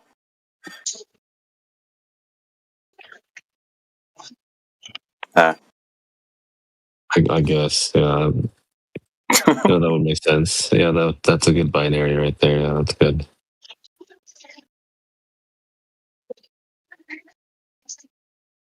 All of y'all, what are you saying? We ride meat? What the shit is that? You trying to diss on Pride Month right now? What's going on? Your meat? Oh my, hell no. Hell no. Telling You you, are a dude. child. Dude, we got an Acrobat Reader. Adobe Acrobat Reader alert. Okay. Watch your step.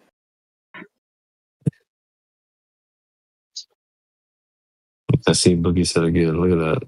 Hell no. You are a whole child.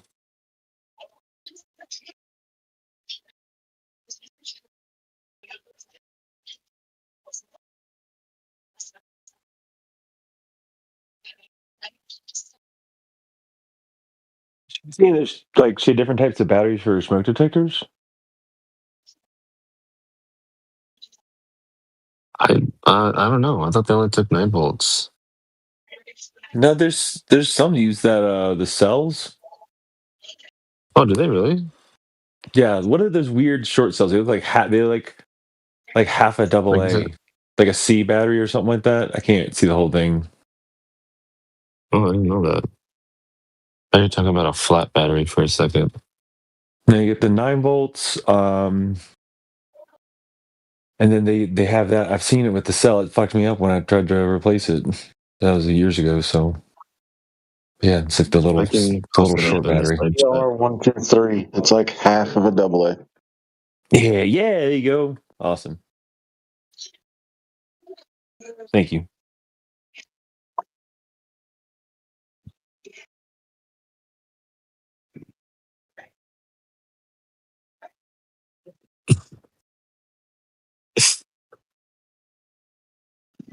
WGS84, that's the one.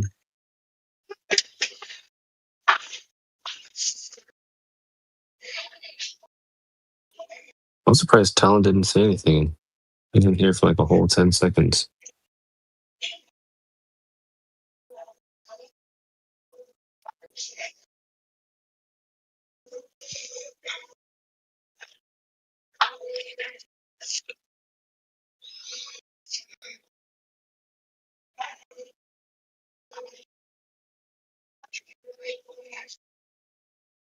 Mm.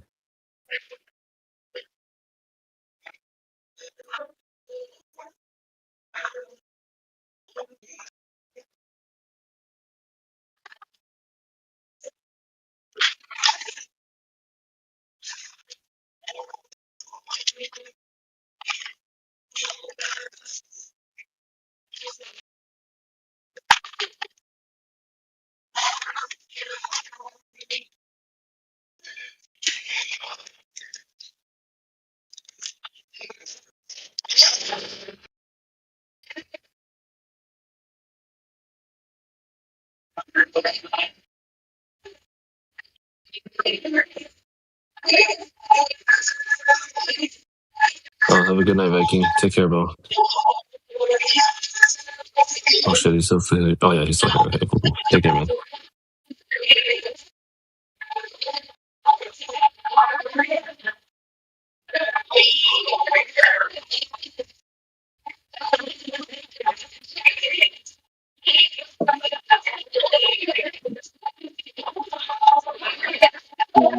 God damn, bro. Yo, lads. What's up? You know what's funny? Come to think of it. You know what would be the worst? You know what's the worst part about Adobe Acrobat Reader? What is it? Probably the fact that Scott Mackey had a role in writing it. Wait, Scott Mackey has a. I can't hear you over AI's hot mic. I was saying the worst part of Adobe Acrobat Reader, like the PDF, reader, right? Yeah, is the fact that the problem is the fact that Scott Mackey probably helped write it.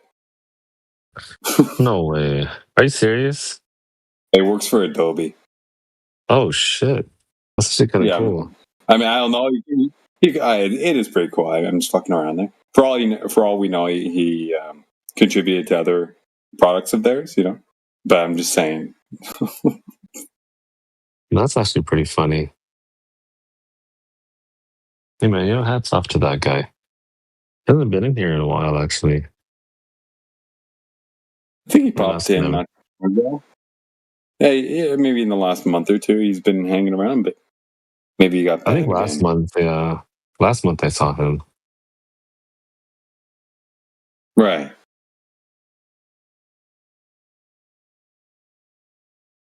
I'm not saying I miss him or anything, but I mean, he's been in here, but just doing his creepy old man shit, just sitting in the corner.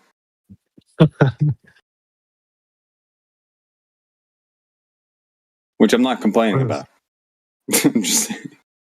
Yeah. Yeah, where's Erica? Did he actually get permabanned from here? He's gone. Who's Erica? No, not Erica. Just Eric. Oh, Eric. Okay. Yeah, the spiral dude. He goes crazy all the time. NPC reset. Okay. He had some great flat Earth proofs. He was live talking about him. It's pretty awesome. He's a funny guy. I want to have a longer convo with that guy. Never had that chance. I know, damn it, man. Every time he was on yelling at everybody, I was never able to get on. I can hear him, but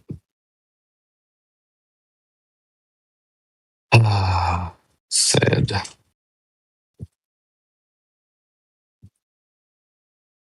Yo, Epo, outer space is fake, by the way.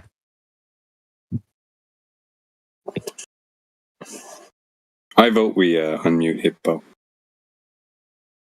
Yeah, I'm down with unmuting her too. But I only got a quarter vote. If her beeper beeps, then you get banned. Oh shit! You know what? I'll take that risk. What the fuck, dude? You're freaking wild, bro. If anybody plays the beep sound effect, 20 cups gets banned. He already confessed. He already confessed it was him. So if it happens, I have to assume it's him. Oh shit! Okay. Hey, how many people got? No, I don't trust you guys. I trust that maybe her thing wouldn't go off, because she might be in a different room. Because you would have, like, maybe, like, reasoned her way through that and said, fuck it, maybe I'll move away from this thing. But now I don't trust you guys. It's just me, Butters, Judge, and AI. That's it. We're the only other mods in here. Wait, is Boogie a mod? Oh, he's not a mod yet. Okay. It's just us, bro. Oh, Timbo joined too. If you can all agree to not play the sound effect, then it'd be tolerable. Because her one that she had going was actually pretty low. Yeah, okay. I mean, fuck it. I'll put my faith in you guys, even though I shouldn't. All right, you've been unleashed. Hippo. I'm in my room, so you're not even gonna hear a smoke alarm. So, ha, ha, ha, ha. Move. Well, I don't know if that was any better, but... Bro, Lance, she just fell out the window to her death. Holy crap, dude.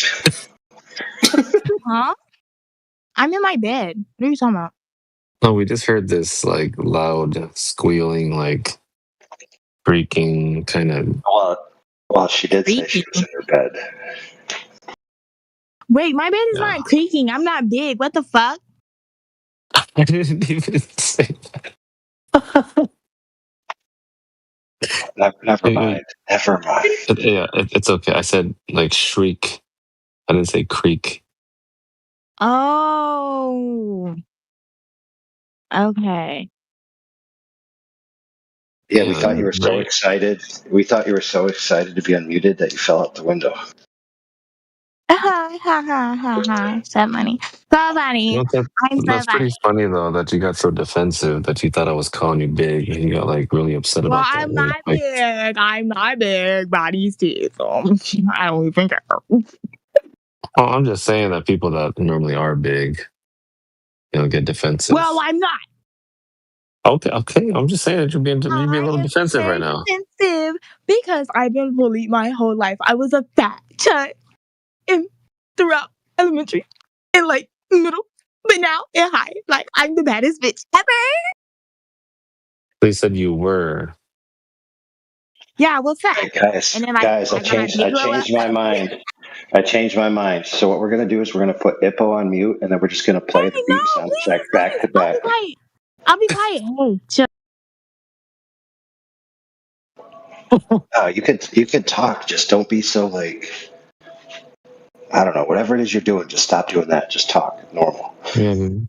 Does he want you to stop doing like the slay queen? Don't be like this. You know what? Okay, you know what I mean? Yeah. go. Okay, minion, go. You just gotta be like regular, be chill, relax. Like you're trying to not be weird, like around your crush or something. Okay, Maningo. Ooh, this is gonna go on my story.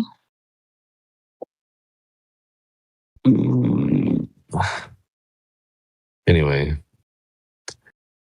space is fake. How do you feel about that? What? That's if anybody believes that, your mama must have dropped you on your head. And like, I've been dropped on my head as a child, but I ain't dumb. So, yikes. Skill issue. Okay.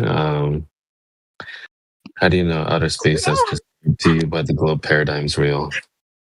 What? How do you know outer space as described to you by the globe paradigm is real? What? Can you like dumb that down? What was that? What were you even trying to say? How do you know outer space real? Because of NASA, and we built rockets to like go up in the air. Yeah. Okay. You validated information from NASA. How? Because of the meteorites and stuff. Okay, how does that... Okay, how meteorites validate outer space? Because it's coming from somewhere, and they're the ones that literally prove that, like, that's what destroyed the dinosaurs. So, But they weren't there okay. So, when the dinosaurs were destroyed. So how would but they know what caused there's them to die? evidence, though, of the rocks and, like, the big ass hole that crashed, you know? Wait, there's a big crater on the Earth where the asteroid hit? I don't know. I mean, meteor, as you call it, whatever. I'm sorry, I don't want to straw man you. I have an like area. Yeah, I mean, is that real? I don't even know if that's an actual big crater somewhere on the Earth. Wait, this is so tea. I like that. Listen, I hate to inform you that it's not a crater of an asteroid. It's actually an uprooted tree. And so back when the giants, check it out. Let me finish my story, lady. All right. So back when the giants used to roam the earth, in the days of the giant trees, there was a war between the giants that lived on the moon and the giants that lived on Earth. And the giants that lived on the moon would throw rocks down, but not with any speed that would create a meteor impact. But the giants on the Earth tore the trees up and threw them like spears onto the moon. And they landed on the moon and blew into a million pieces and created the explosions that look like craters on the moon. Now, I know this is true because when NASA went to the moon and they brought back an alleged space rock, it turned out to be wood. Therefore, I'm correct. That's a pretty good story, dude. You know what? That actually that checks out.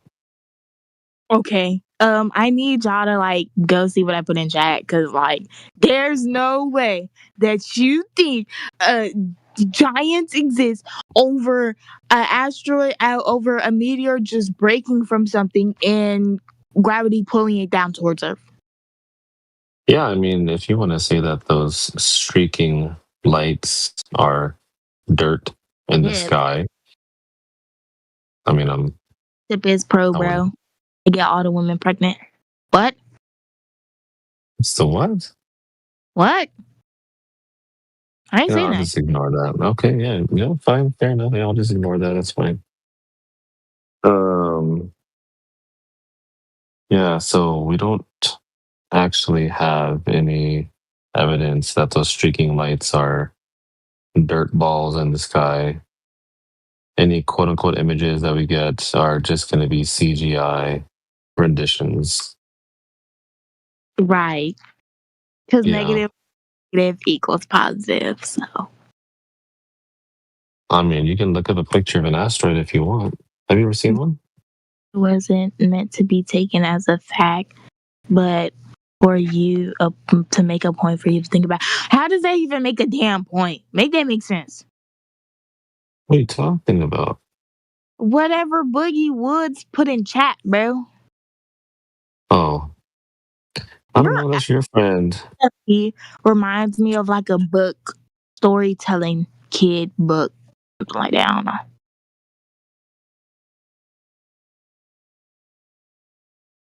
Hey, I was making a point that he has just as much evidence to back up his story as you do to back up the one that you believe.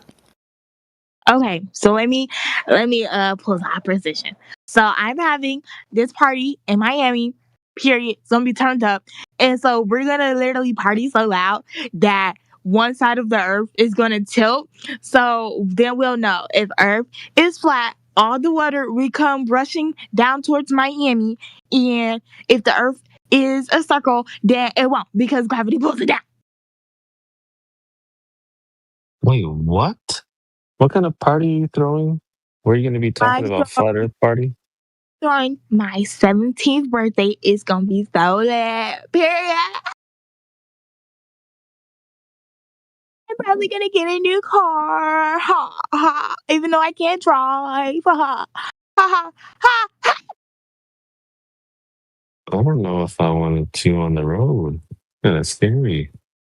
I can drive perfectly fine. I don't have my If you get your car beeper, that when you lock your doors, it goes smoke alarm beep. I'll give you $100. Yeah. But then she couldn't tell if she locked But her car or not. because I don't have my driver's license. Yikes! Like it was like just a little test drive around like little parking lot, and then like yeah. Wait, could you go over what you're saying about your water party, whatever? Okay, What'd you so say? I'm gonna have the biggest party ever. Like Okay. it's gonna be like New York, like New York City. So we're gonna party so big and so loud that the earth is going to tilt.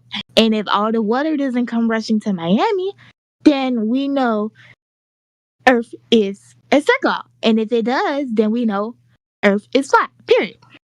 Wait, what did you say is gonna tilt? The Earth. Because I'm gonna hire all the fat people to jump on one side of the Earth, and then we'll see.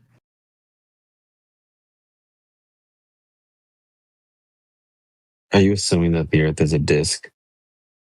No, I'm. What? Like y'all told me. So why do you think that it could tilt then? Because obviously, if there's a weight and the weight is heavy, it's gonna twist or turn.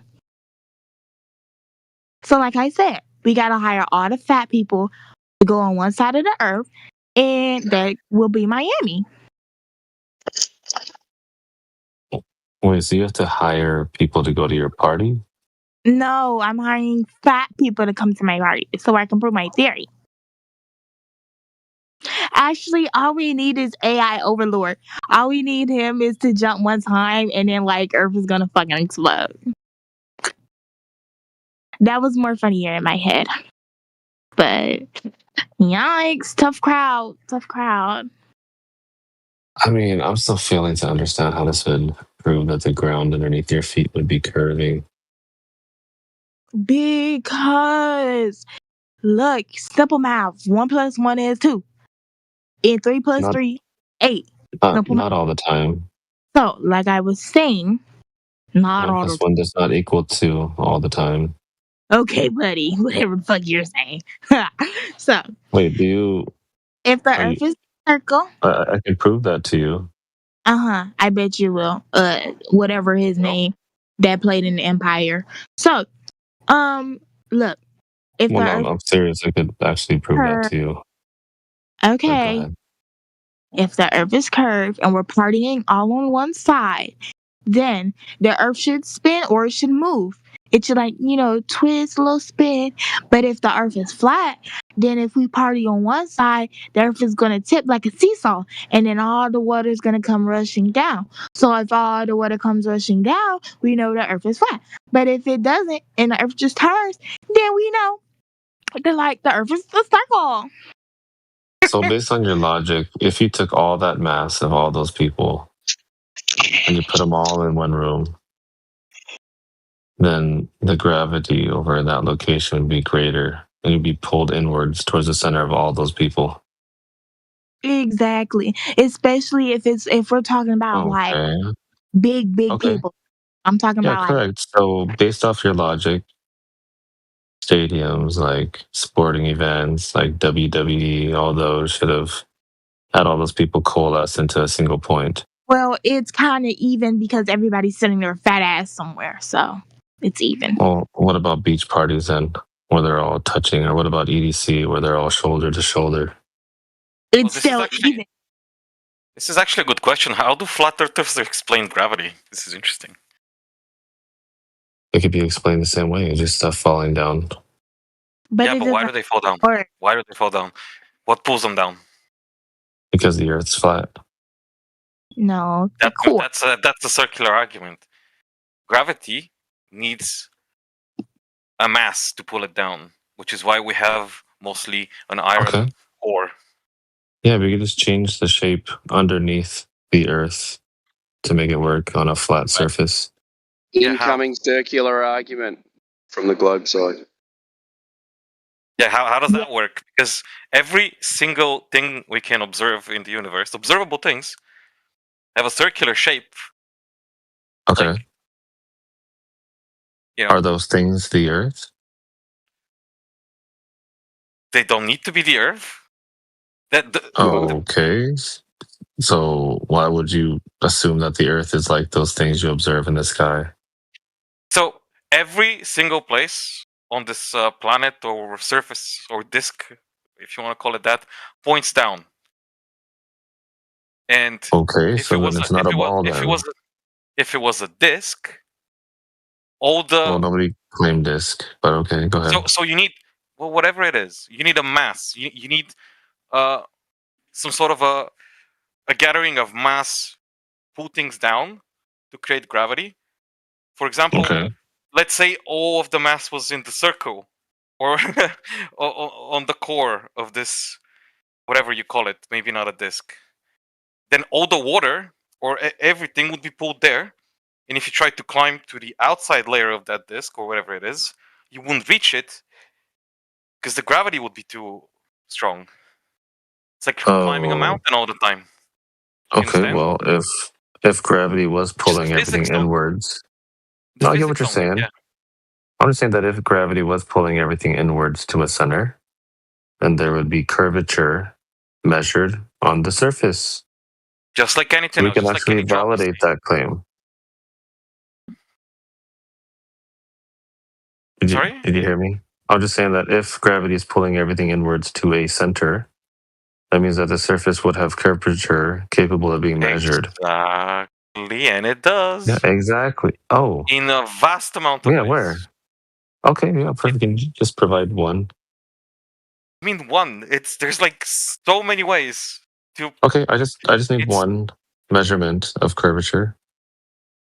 Just You one. mean one? There's like thousands of different ways you can measure. I'm not the asking curvature for of the Earth. thousands. I'm just asking for No, you're trying. one. You're trying.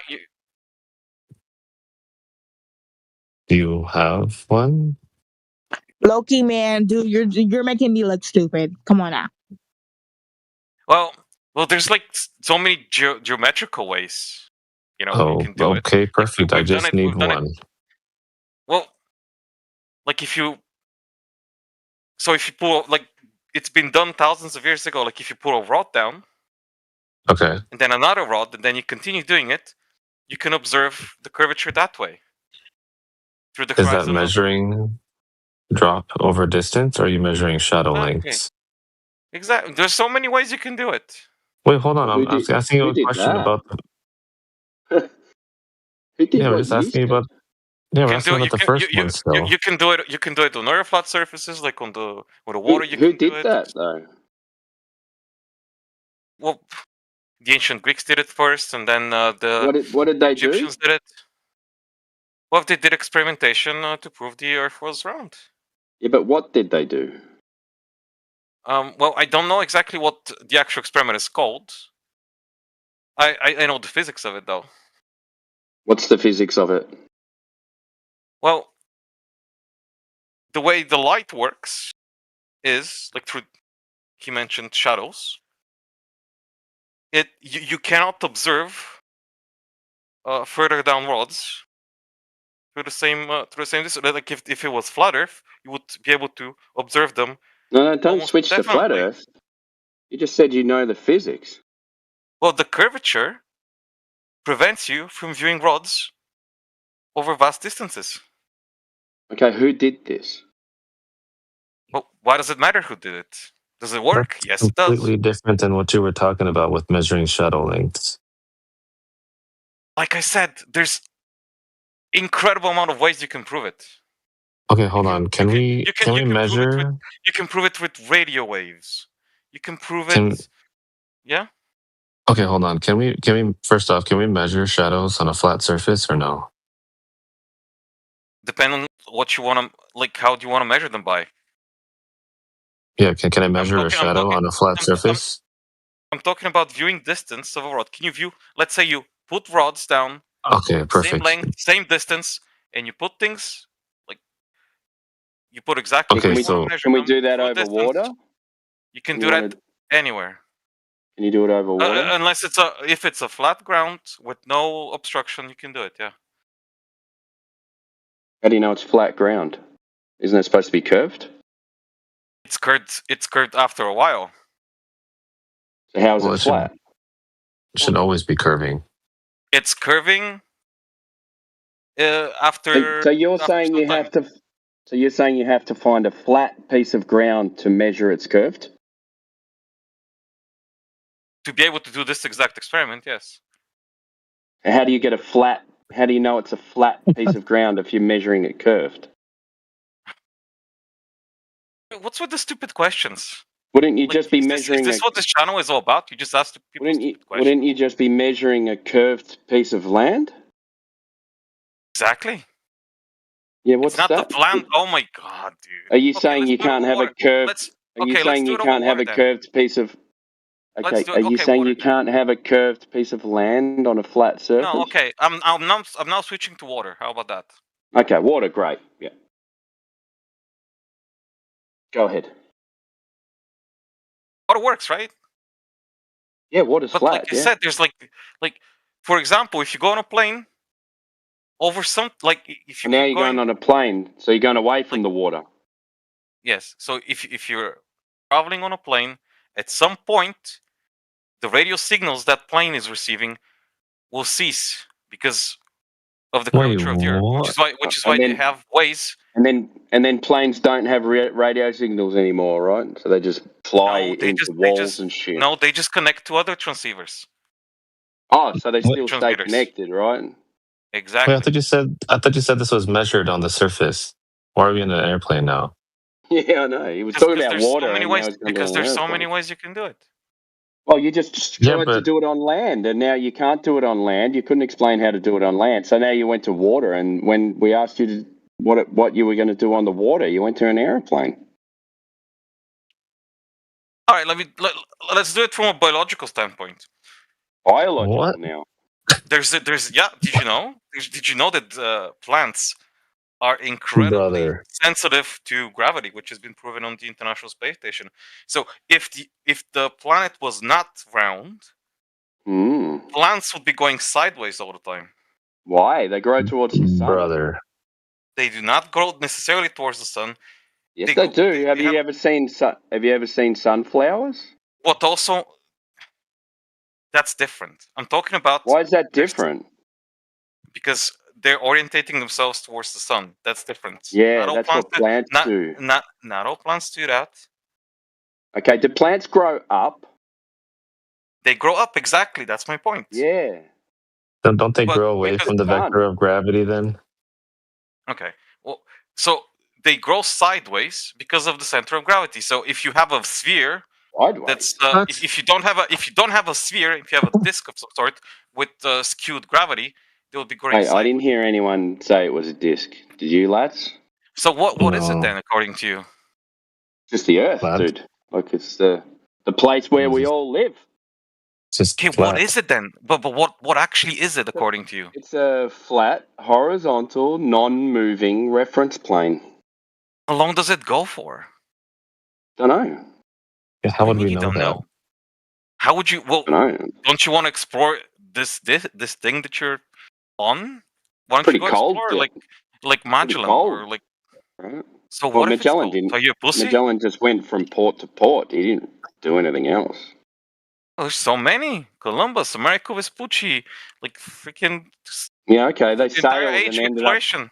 Entire age of They exploration. sailed and ended up on a different piece of land. Like what? You need a ball for that? Saying those people did it on a wooden ship. Why can't you? Oh, so wooden ship now means that the Earth is curving. Not saying that. I'm saying that they did it with vastly inferior technology to what we have today. Really? Not much. Vastly much different. inferior. Okay, so now it's more superior. You should be able to measure the surface, right? Yes, and there's so many ways to measure the curvature. You haven't given us one yet. You haven't given any yet. Are you just? Have you been to school at all or anything? No, we don't have schools in Australia. We just walk around and shit. You're from Australia. How do you explain you then? How do you explain yourself being on the other side of? Well, I was born North America. in the northern hemisphere, and then we moved around, and then I flew to Australia, and then I ended up staying here. and living here and having a very nice life. What do you mean, how do I explain me? Brother, his up is the same as Okay, your how do up. you how do you okay how I do you want explain to thank how my do you explain mom for having me.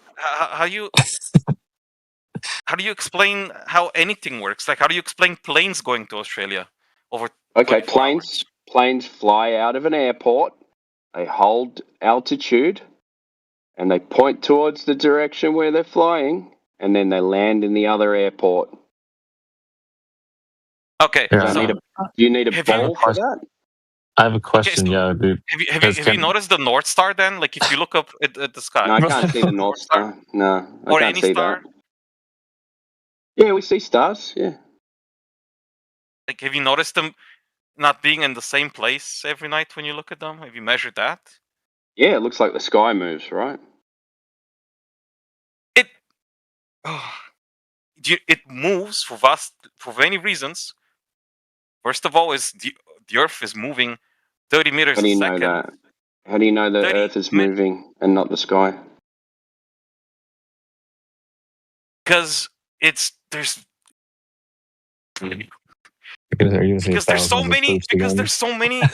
okay, what do you think rockets do, or anything? Rockets go up. They and go then where? they come And they go back where? down. Okay, what do I don't know where they go after. what do satellites orbit? Okay, what do satellites orbit, and how do they orbit it? I don't know. That's your explanation. What do you mean? Okay, You're so saying you're saying they orbit. how do you get satellite TV? How does this thing that's been fired up in the sky? Okay, so you go can around? have communication. It has an orbit. It has an orbit. Okay. How does it go around? Chill out. How does it go All right, around so you and can not like have sideways? So you can have communications in the air, I right? know what it's for. How does it do it? How does it go? How does it move like that? So you can have communications in the air, right? Okay, what's making it move? They don't necessarily have to be in the vacuum of space and floating out there with no gravity, right? Sure, but that's one of the efficient ways of doing it. So how does it move? Yeah, there's also other efficient ways as well. Sure, there's many ways. That's just one of them. Okay, so that doesn't exclusively explain a ball then, does it? I'm just asking you, how does it move? How does the satellite move? I'm not a satellite expert. You don't need to be. You can just use your brain. You can just use logic. Obviously you are. Okay, so how does a satellite move? It has an orbit around the globe. It keeps falling down. How do you know it has an orbit? Because it moves in a way that we can predict, which is why people have TV and communications. Okay, so something in the sky moves in a way that you can predict. Do you mean we can predict? Do you mean predict? Do you mean predict or post-dict? We can predict the way satellites keep falling down consistently. I thought you said they were because of the Earth's floating. gravity. I'm not saying floating. I said falling. They're falling. Where are they falling to? Towards the Earth's gravity consistently, but also away from it. Do they land on the Earth? They land. They never land. You know why? They're just falling then. They continuously fall because of the way. Because the Earth is round. Okay, how do you know that? I can thousands of anything with the way humanity Thousands works of anything. Today. There's so many technologies that depend on the Earth being round. Would you like to know why? Us communicating right now is impossible if the Earth was flat. Would you like to know why we say the Earth is flat? I think this has got to be a grift, or some people are crazy. Would you like to know? Hey, bro. Yeah. Yeah. Sorry. He's asking you a question, dude. No, he's asking me. He's asking me, how do you guys know something? I don't know. I'm expecting. No, I'm saying, would you like to know why we say the Earth is flat? Sure. I'm interested. Okay. Sure. All right. So all of our experiences, this is just a start, right? So we experience the Earth to be flat. We use the Earth as flat, and the Earth measures flat, right? So all of our senses tell us it's a flat, non-rotating surface. But you guys your say senses it's a ball. can lie to you. So what we do, I know. So that's why you go and measure it, right? So what you can do is You get a laser on one side of a lake, and you shoot it out level from your position. Now, That's if the been Earth done. was a I know, and if the Earth was a globe, then the laser would raise up from the Earth because it's curving. The Earth is curving down. And it right? does that. Yes, and it does that. Okay, can you show me that? I can. You want me to go to a lake and show you that? There's YouTube videos you can go to. There's many of Okay, them. have you got There's one? many instances of people doing this. I can look for one. But Go for to it. go back to explain how satellites stay in orbit. So I'm not there's a claiming balance. satellites. I They just keep told you going why forwards. They keep I just falling told down you because why. of speed. So there's a velocity they have. A lot of them move thousands of meters a second. No, that's just and a their scale. speed- That's not. Okay, so they stay You just in lower think you just think it's moving that speed because you tell it it's a certain distance away, and then No, they we tell can you how measure big the it. globe We is. can. There's literally tens Oh of my thousands God. of satellites orbiting the Earth right now. Okay, great. You know that? So I told you why You can we see them think if the you Earth if is. you look up to the sky at night. You can see so many of them. Okay, so I told you visible, they have why lights. we say the Earth is flat, right? Because okay, so let me find an experiment of a laser on a lake then. So because of this one specific reason, you believe the Earth is flat because you saw somebody do something with a laser on a lake. Am I correct? Hundreds of times, but that's not the only Hundreds of reason. times? Yep. All right. Can you laser Can you on a lake experiment. Sorry, flat Earth. showing Earth curve? No, you're looking for Earth curve. Man, these flat Earth videos do not have a lot of views for some reason. That doesn't matter. FE That would Core YouTube. Yeah. It's because FE Core YouTube's evil, I YouTube know. is an hour long. Yeah, YouTube's evil. I'm sorry. Are you just saying no? We like YouTube. Yeah. Are you saying There's that one here. because There's because one it like. Are you saying one that because some person on YouTube's got more video views than someone else that they're right? I'm just looking at at videos. I haven't clicked on one yet, but I'm seeing them all have like 500 or like 1,000 views. And there's this one video that says why flat Earth laser tests are misleading nonsense. Interesting, huh? Okay, so watch that and then tell us if they do a test and measure curvature. Okay. I just because I've also But seen you'd have to you'd have to counteract it with something, right? You say flat Earth laser tests are bunk, right? And then that's it. And then they don't do a laser test that contradicts the flat Earth laser test, right? So it's just a claim that they're throwing up in the air. I just don't don't yet know what exactly you think we are on.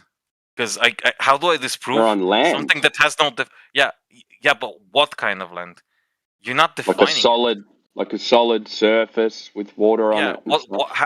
What does it look like though? Looks like what you go outside and have a look. It's got trees and water and birds and air and stuff like that. Okay, what does it look It like? looks like a topographical.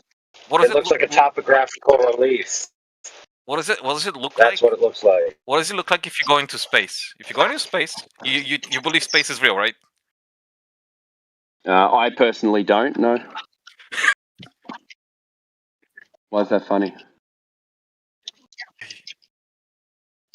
Can you show me that? Because of what I do for a living, I support. Oh, great! Awesome. I Have we got a support professional, satellite TV. I observe satellites for a living. Okay, what do? You put up aerials? Put up satellite pictures? Oh, he observes satellites for a living. Wow. I monitor satellite signals for a living. Yeah, for a telecom company. I just put a laser test that's an hour long from FE Core in the side chat if you want to watch it. I literally get paid for this, and it's okay. Cool. So you should be able to prove that companies the Earth... like throwing away money, right? They just don't. They hate money. So you should be able to prove that Earth's a globe, then, right? Where did you link this video? In the side chat, there's a video I just posted. from FE Core. It's an hour long. 55 minutes. Oh, have you Yeah. got a short? There's a short video I can watch. Have you got Truly, TikTok brain? Go to that site, and there's shorter ones, but that's a long, good one to watch. Hey. Can't watch movies. Are they too long as well? Well, movies are entertaining and interesting. I'm not gonna gain any. These are even more entertaining. Hey, bro, I got. Whoa. You just said you're not going to gain anything from watching a 55-minute video about a laser test that proves the Earth is flat? I'm just astounded that there's like thousands of ways to prove the Earth is not flat, but you just choose one. You haven't given us one. You haven't told us one yet. Yeah, dude. You haven't said anything yet that carries your conclusion. Why do you disregard every other thing that exists on this like what? world that we live in? Like what? Why do you disregard every other evidence that exists? Hold on, friend. Stop spazzing out. Just calm down for a second. Just astonished. You're talking. Hey, dude, calm down and don't say anything for a few seconds. Okay? Thank you. Well, I think Americans are retarded. How about that? Hey, how about this? How about this, dude? Stereotypically retarded. Stop talking for a second. And you sound like one. Sound like an American? What? That's weird. That's a very stereotypically American. Didn't know a specific race sounded a certain way. So, let's talk about people who neglect things, like you and your dumb ass. Mr. Satellite this and satellite that, saying we can't speak to each other without satellites.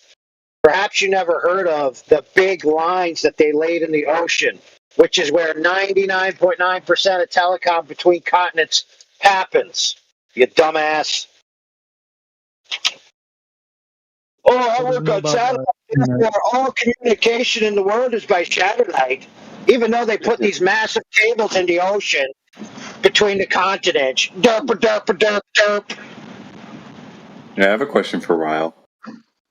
Well, we're gonna hear him answer for his stupid self. Ryle, go ahead. Tell us how stupid you are. Every single way you communicate relies on the Earth being round. Every single way. It doesn't. Absolutely. Wow. All right, brother. AI.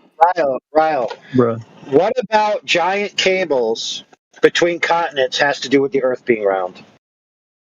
Okay, that's the question, Ryle. See if you can pay attention. Giant cables laid on the ocean floor in between the continents. What do they have to do with the Earth being round? Go ahead. So if you don't believe the Earth is round, gravity ceases to exist the way it is. All right, Ryle, you're a retard. There is no more. Sorry, Ryle. Let's see if you can pay attention. Okay, I don't know if they teach you how to pay attention in your job. You're going to answer the question, what does the undersea intercontinental cables have to do with the Earth being round? Okay, if you don't answer that, you're just going right back on mute and you're going to be asked again. Okay, try not to spaz out. Cables, go. I am answering you. The cables would not be there or would not be able to stay there if the Earth was not round. There would be no gravity as we know it. Why, bro? Because there would be because gravity as we know it would not be like this. It would be different. Oh my God, dude! For gravity to exist, guys, if it was flat, you just can't lay anything out because it's flat, guys. You need a core. You need Earth's core to pull things down. You understand? And you need Earth's core to be round. He's never used a table in his life. Oh my God, dude! Earth's core keeps How pulling does your things plate down. stay on the table? By Earth's core. He thinks the core is where the gravity comes from. Holy crap! Okay, where do you think gravity comes from? Well, how do you even know what the core is? We've only drilled 7.8 miles into the Earth. How do you know what the core is? 2 miles. 7 point. Well, Yeah, first he's of all, right. It was like 7 miles. That First was of all, like that's not nothing. true. I think the Soviets drilled for 30 kilometers or something like that. No, dude. 7.6 miles. Something like that. Okay. It was like a stupid race about who can drill.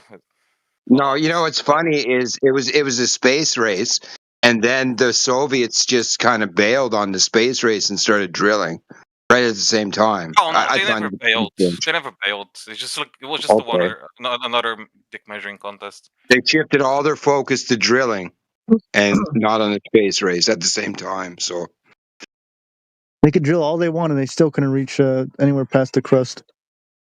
So the way we know, They're nowhere near it. Yeah.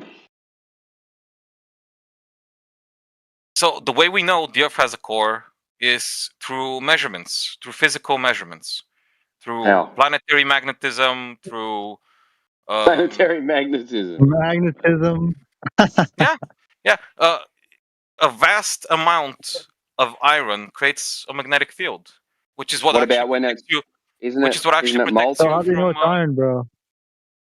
Well, that's how we know it's iron because of the magnetic field it creates. But isn't it supposed to be molten? Isn't it a molten core? It doesn't stop it from being iron.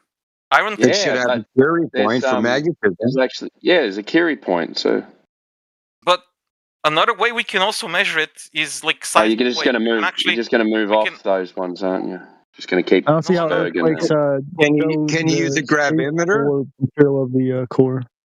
It doesn't. So we can measure the magnetic field of our planet.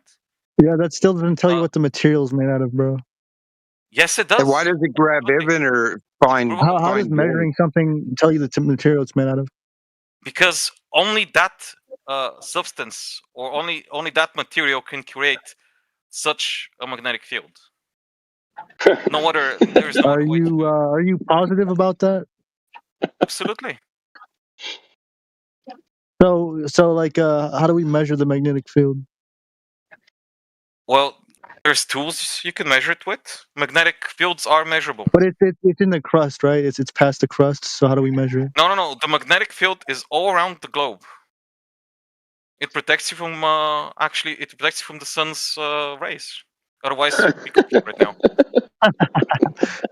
You know, if you go in space and if you face the sun, if you face the sun in space without hey, bro, tell me why is there no actual pictures of space, you would be bro? cooking at 300 Celsius. Okay, why is there no actual pictures of space, bro? Has that ever happened? It happens all the time to satellites. You seen when they tested a chamber in like on someone in NASA, bro? Like they tested it and the guy almost died. Like, come on, let's be honest here. What are you talking about? Yeah. They already tested a chamber on this guy. Yeah, they were testing. He was like an astronaut. Yeah, and the guy almost died, bro. And he said the moisture on his tongue started boiling. Suit and all this other stuff. Yeah. They put him in a vacuum chamber. Nearly killed him. Okay. And then they flew to the moon. In his space. So. Then they flew to the moon, and there was no leaks. There was no leaks at all. They just survived. Do you guys understand that there's different materials that have different properties and densities? Yeah, it doesn't prove the Earth's a globe, mate. Yeah, it doesn't prove what the Earth's core is made out of, bro. And you're right, buoyancy and density is a thing. You're right. So let's say rocks, right? You see rocks all around you. You see soil around you. Oh, if we're gonna go to rocks, I'll be right here, bro. You heard about the thing where NASA they bought meteorites, quote unquote, and they were just wood, bro. So rocks have low density. You can measure. Rocks have low density. Yeah. But to create a magnetic field, you need high density, like iron. Right. So how are we proving that it's a sphere from that? And also, because it spins. Now it spins. All right. Hold on, friends. Hold on. I gotta ask homie. So how do you make a magnet? Like as a human, how do you make a magnet? Oh, you can make a magnet through polarization, through Can we go back to that claim? Let's go back to that claim. You got it, AI? Yeah. Earlier you said that the gravity is caused by the core. So is the iron causing the gravity, or is the spinning of the core causing the gravity? Right. We got to get to the bottom of this.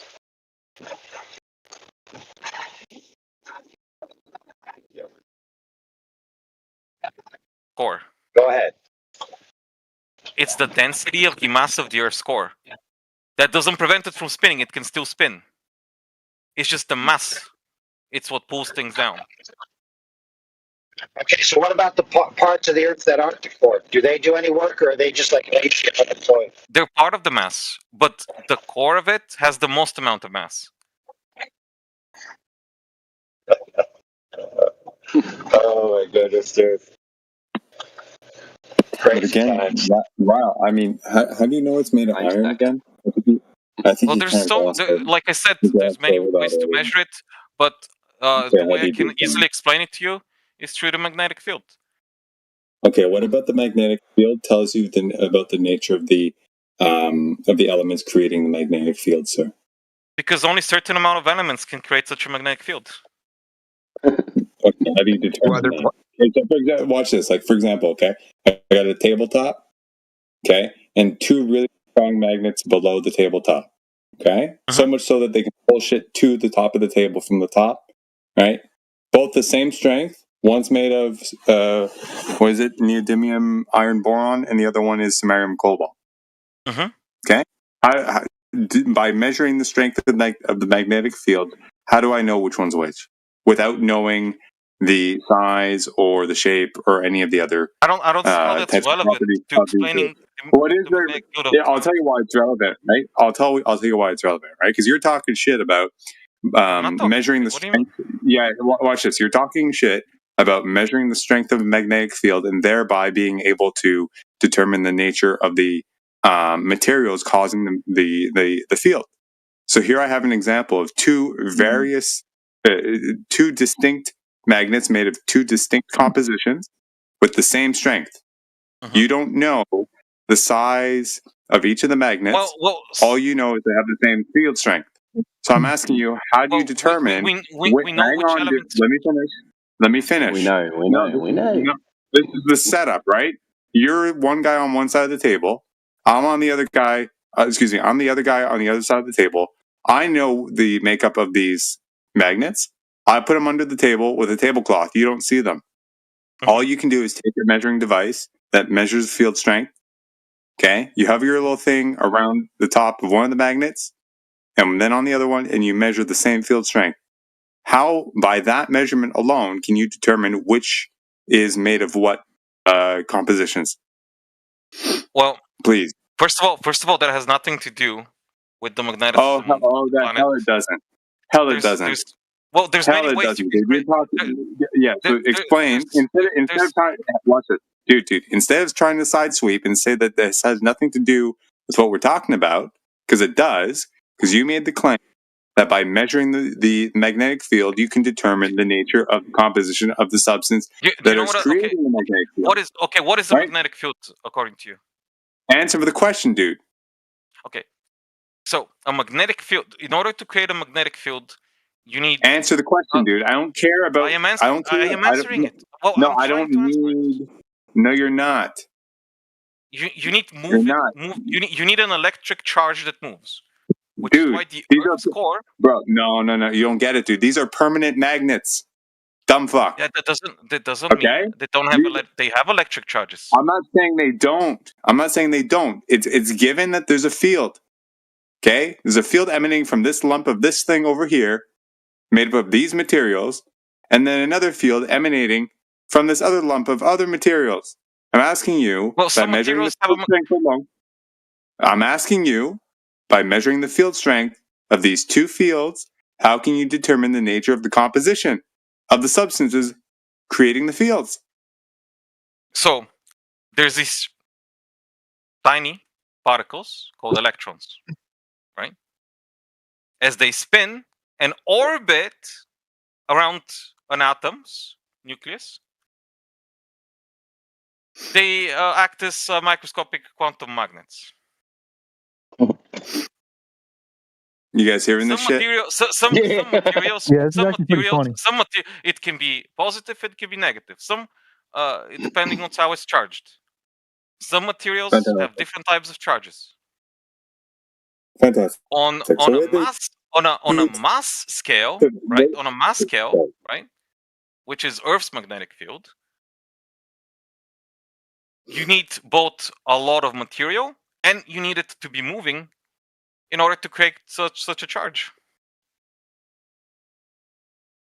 Which is why the Earth's core is also moving; it spins. Okay, so you didn't answer my question at all. Which is also why the Earth spins. Not which is why one you get. word. Not what. Listen, hear me out. Hear me out. Not one word of anything that came out of your pie hole, okay, had anything to do with the question I asked you. You just don't understand. Okay, you just trying to. No. I'll repeat it for the slow kids in the back. No. Shut up. Okay, I'll repeat it for all the slow kids in the back. Okay, I have two magnets. One's made of neodymium iron boron. Okay, the other one's made of samarian cobalt.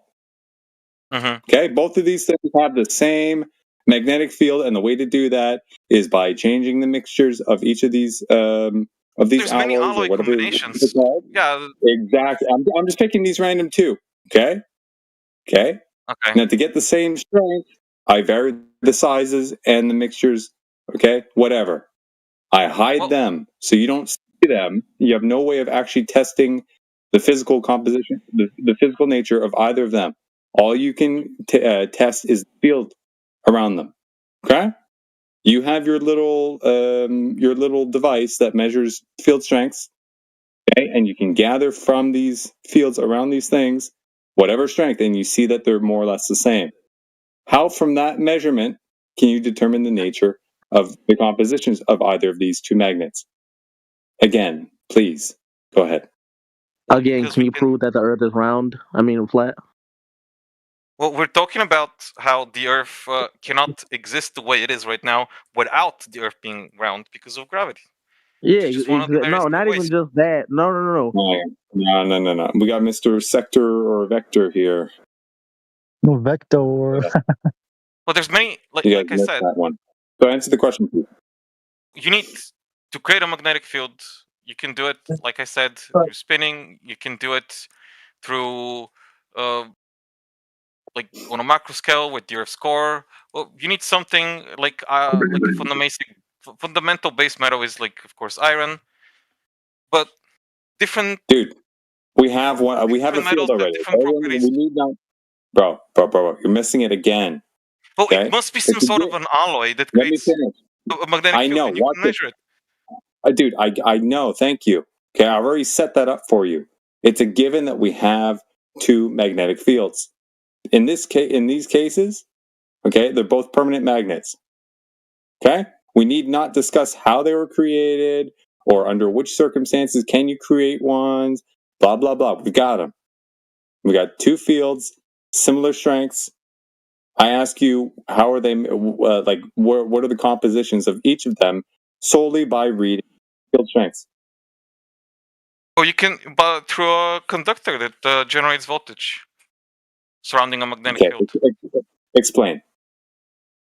Well, a magnetic field, like I told you in the beginning, magnetic field. In order to create a magnetic field, you need electrons. You need moving electric charges, so you can detect those via different tools. Okay. Like poles, like flux meters. Okay. So what would be needed? What would be needed to determine that this one over here is made of samarian cobalt versus the other one's made of neodymium iron boron? Well, they exhibit different charges. They don't have the same charge. They have the same strength of fields. Yeah, because this is your argument, right? You were talking earlier about we measure the strength of the magnetic field and we know it's made of iron, right? So if the magnetism is the same, but the source of it is different, that means the two objects are not the same. I know that, dude. They look different. Here's the kicker. You don't know what they look like. You don't know what how heavy they are. All You're you asking me know, how I can measure them. You can measure them with tools. Dude, you missed it again. Third time, maybe fourth. I've lost count because your stupidity is killing all my brain cells. 100 times Okay? so far, bro. All you have access to are the fields. You don't know any of the other properties of these substances, of these little lumps of whatever mixtures. You have nothing except the two fields at your disposal to measure. Don't miss it again, dude. You can only measure the magnetic field through the way I told you, with tools. That's fine. That's great. So do that and explain to us how you can determine the nature of the composition of either of these two magnets solely by measuring the magnetic fields, please.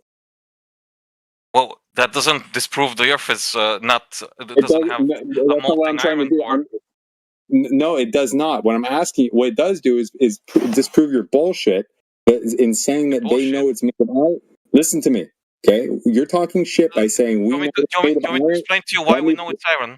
Let me finish, dude. Okay? What you've spoken of so far, okay, is we have a magnetic field. We know it's made of iron because reasons, okay, none of which were actually direct determinations of the elements causing the magnetic field, because all you have is the field.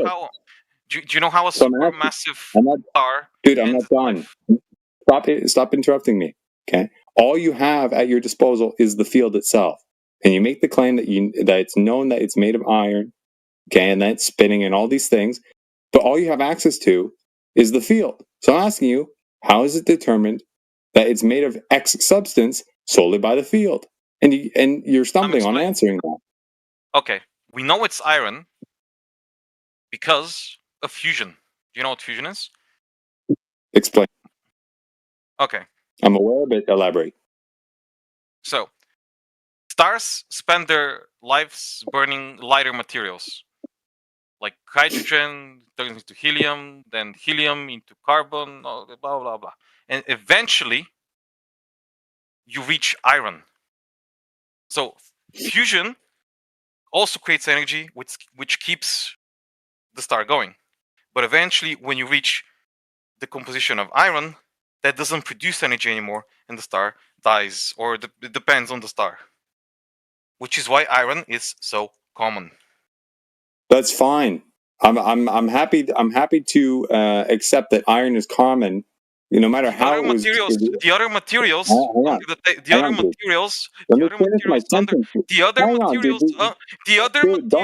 a magnetic field. You dumb fuck. Who the hell do you think you are? I'm not finished my fucking sentence, and $10 this guy's still talking. Okay? I'm glad to hear that iron is very abundant. And if you're going to say that it's made by a certain way, that's fantastic. You're deviating from the point. Okay? You're not answering how it is known that the magnetic field is created by specific substances solely by measuring the magnetic field itself. You can't, you have a hard time either listening, or you can't answer that and you can't accept and don't want to admit that you can't answer it. It's one or the other, dude. Okay? Maybe take a minute and go do some research and come back. We might be missing something. It's like an objective truth argument or something like that.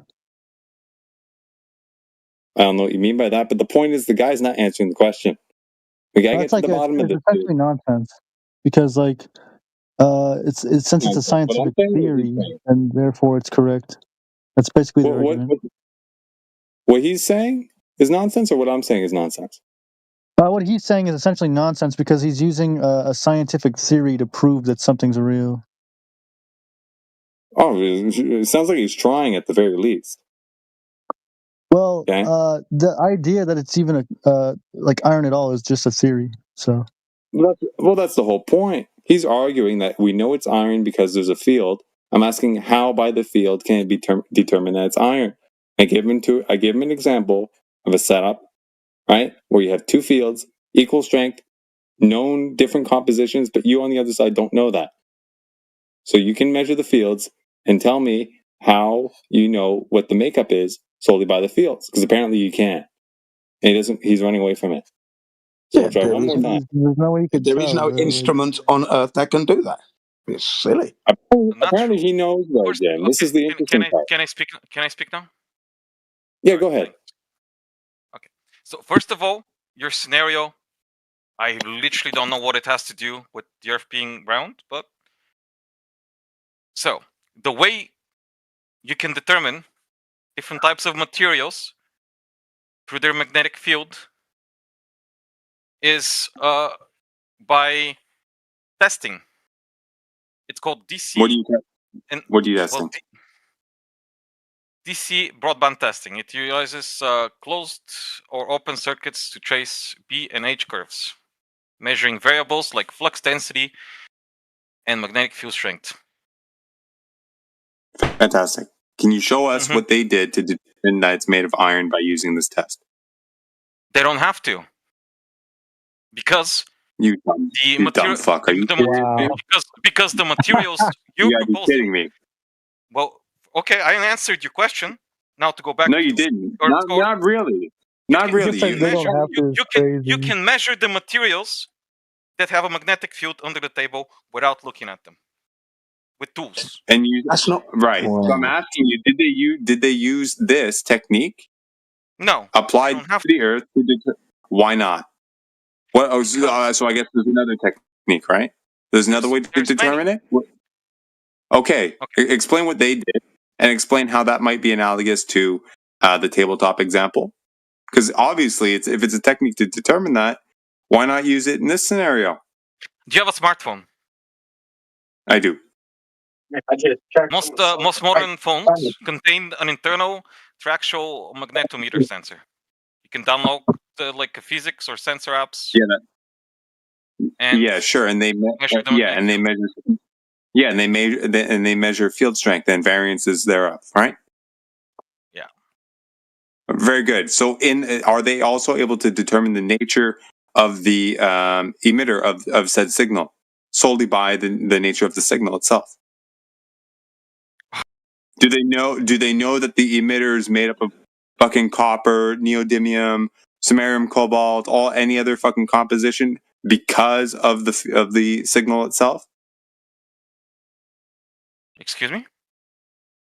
There's I said, right? there's many like I said, there's many ways. But you're not answering my question. We know the vast amount. Okay, so, bro. Okay, You're not answering my question. I am answering it. I am answering right now. No, you're not. Why do you? I have actually. I'm trying to. Okay. Hold on. Let me clear something up. Dude, let me clear something up before we move on.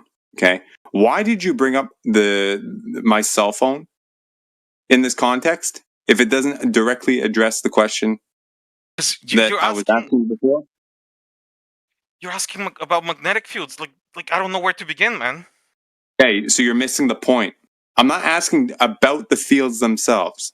The questions about the fields have to do specifically with. We're past that. No, we're not past anything, dude. Because we're trying to get to the bottom of your original claim. He's so slimy. This is Ivan abundant on this planet? Yes or no? Dude, let me finish, dude. Okay. The whole point about talking about the fields is not because we really need to discuss the fields themselves. The original point of the claim was that you can know the nature of the elements creating the field solely by measuring the field itself. I gave you a scenario. Okay, you flumped on it. Okay. No, I did not. You gave me another. Yeah, you did. You didn't even answer it, dude. Oh my God. I asked you how it was analogous to. I asked you how it was analogous to the Earth thing, and you talked about something completely different. Now you're talking about cell phones, and cell phones measure signal strength. Okay, let me. So hold on, You're drifting off. No, you asked me how do we know? Don't you fucking dare talk to me like that. Okay. Calice de tabarnak. Who is this guy? Who let this guy in here, man? This is crazy. Okay, if you're gonna talk to me like that, okay, you're out. Like, have some respect, bro. Okay? We're trying to figure out the nature of the material that's creating the field solely by the nature of the field itself. Apparently we can, according to you. And you're dancing around like you're in the fucking back in the 80s in a disco ball or something like that. It's crazy. Oh my god.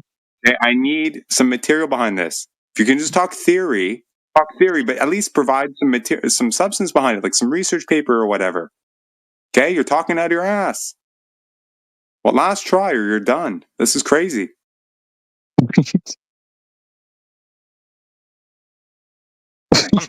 I'm typing, man, because you'll talk over me. There was no point. I'm just gonna type.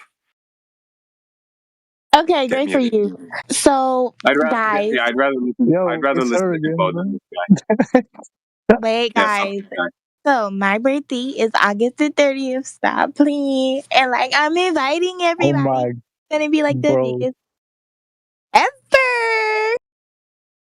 So after that intellectual takedown, we get this nonsense. We just had an intellectual takedown, and we've gone from the height of intellect to the gutter now. What's going on? Can we stop this? Bloody hell, man. Ladies and gentlemen, what you witnessed there was somebody trying to lie to you about the supposed magnetic field of the Earth from the ball Earth that we don't live on. And he's trying to tell you that they know it's iron. How can they know that?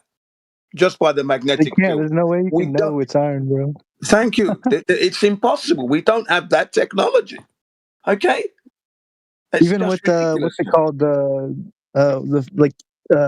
What's it called? Like the super like underground scanning or whatever it's called, bro. I don't know. Oh, well, I know about seismographs. You know what I'm talking about. Even with that, it doesn't go that far. Yeah, seismographs with their sensors. Yeah, and again, they're not able to go 4,000 miles because that would be a begging the question fallacy. I want to be 4,000 miles and check. Thank you. That we can do that. That can happen. But they don't. They can't do that. It's nonsense. Remember, we're measuring flat Earth here. We're not on a ball. So everything they say, it begging the question. So they're obviously lying. So what you're listening is how the lie comes about. And this guy. No, I was talking about like ground penetrating radar, but even with that, they can't even go that far. Yeah, that's it. Ground penetrating radar. Exactly. They're limited. Exactly. 4,000 miles. Please. Of penetration. Yeah, they tried doing that when they drilled that Russian borehole, and they were wrong every step of the way. Yeah. 7.6 miles, 20 years. And they made their predictions as to the material they were going to encounter, and they were wrong every step of the way. And if that's the case for 7.6 miles, how can they then begin to tell you there's iron 4,000 miles deep into the Earth? Ladies and gentlemen, we don't know that the Earth is 4,000 miles deep. We don't even know that. Bloody hell, I'll tell you this. I drilled holes in the ground for 20 years, and we were still wrong, like on shallow depth. Like, yeah, tell them about the laser test, bro. Like from the beach to Canada, bro. That's a pretty good one.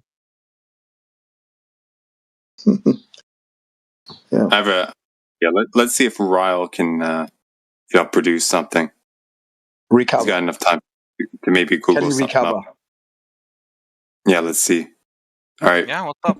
Ryle, you there? Yeah. Did you get any material? Did you get any material yet to back your shit? What is your question? Do you have any material yet to back your shit? Everything that you were talking about before, maybe in the last 5 minutes, I would have thought that maybe learn some there would have been enough time. I would have. It would have been enough time for you to actually produce something or gather some evidence to back everything that you were saying. What is it you're questioning? Not worth it. I tried. What is it you're asking me a question, like, bro? you already asked you the question. Hey, 5 times. So all of that stuff that you've mentioned. Is there any backing up of citations that you have?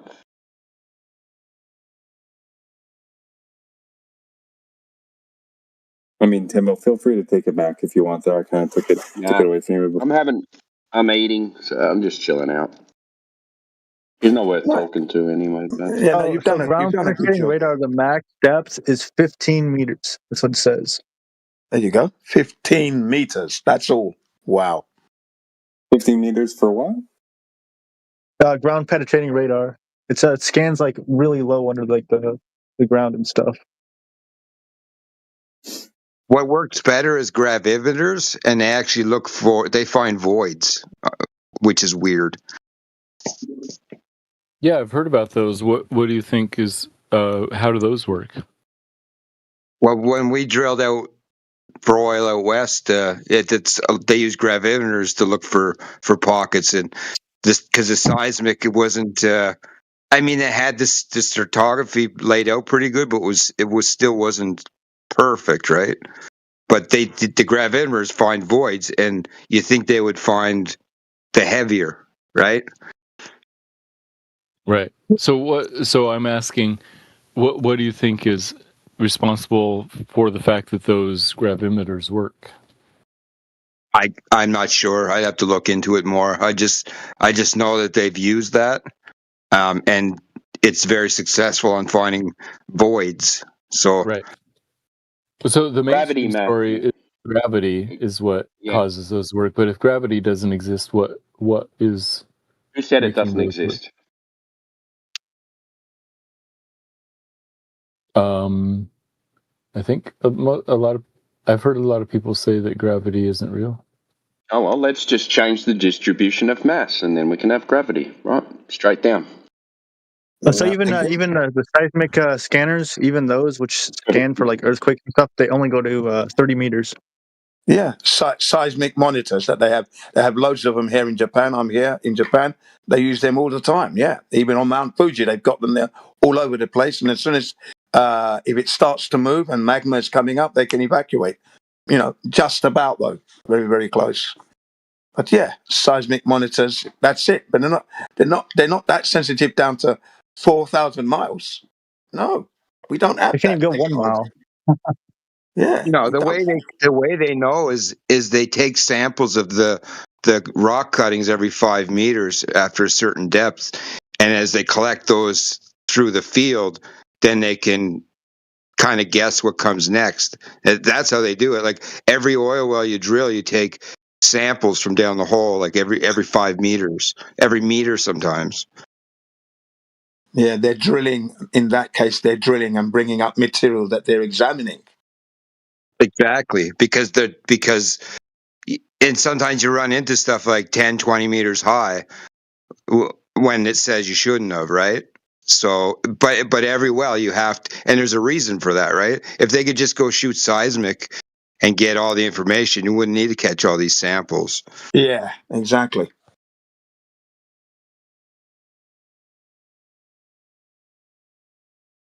Same as in construction, right? So you get a block of land, you get a land surveyor in to drill holes, and see what's underneath, so you can build the footings based on what's underneath. If they wanted, if all this stuff worked, they just run a scanner over the top of it and go, oh yeah, okay. Yeah, that's exactly right. Yeah, Your clay But they base don't is do 2 that. meters down, so you got to dig down 2 meters. Why would they drill holes if they didn't have to? Yeah.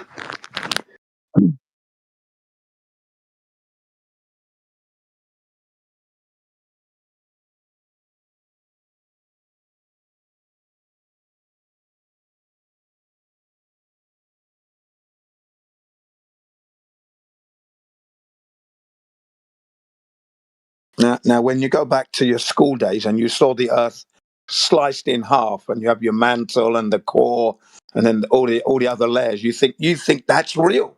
You see, it's colourful, orange, yellow, silver in the middle. You know, and then all the little lines are there with the explanation to each layer, and very graphic explanation display image, and you think, wow, they know that, and you think you're uploading knowledge, but you're not. You're uploading misinformation right there. Right They there, you're even had being misinformed. They even had veins like going to volcanoes. Ridiculously retarded. Yeah, that's right. Yeah.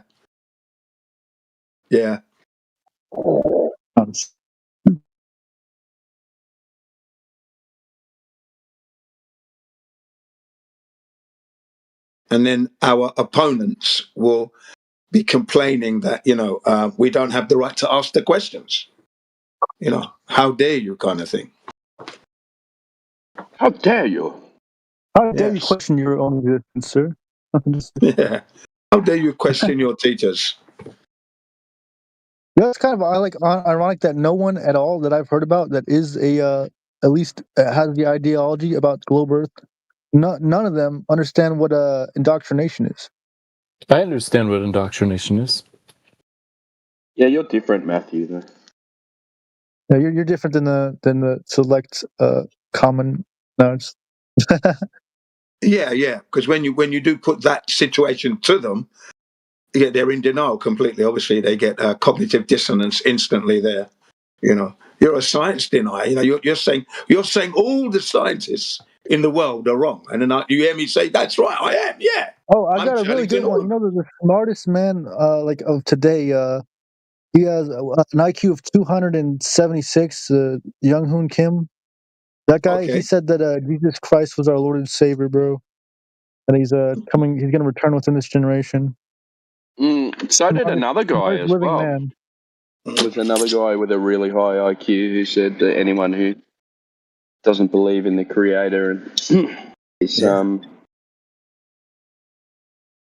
stupid. Yeah, I think it's rational to believe in a creator, but I don't think that we know when he's coming back, so that's irrational. Yeah, and was Jesus Christ the creator? That's already way out there. Creator, yes, that's fine. I'm going to accept that without a doubt.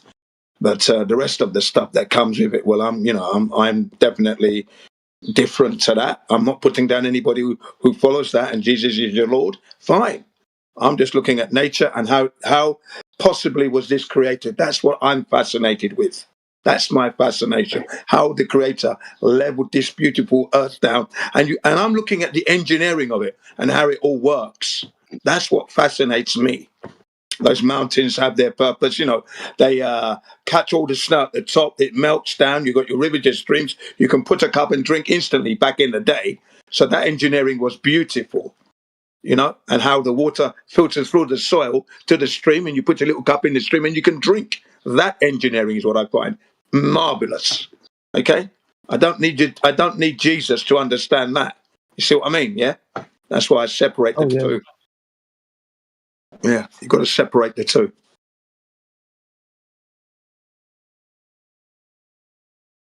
Because that's the one thing that most people who are living in cities, in particular, are divorced from. The engineering of the earth and how it works. Those who are living in the countrysides and in the bush near the mountains and that, they get to witness, taste, and see it, so they can hit upon the engineering of it.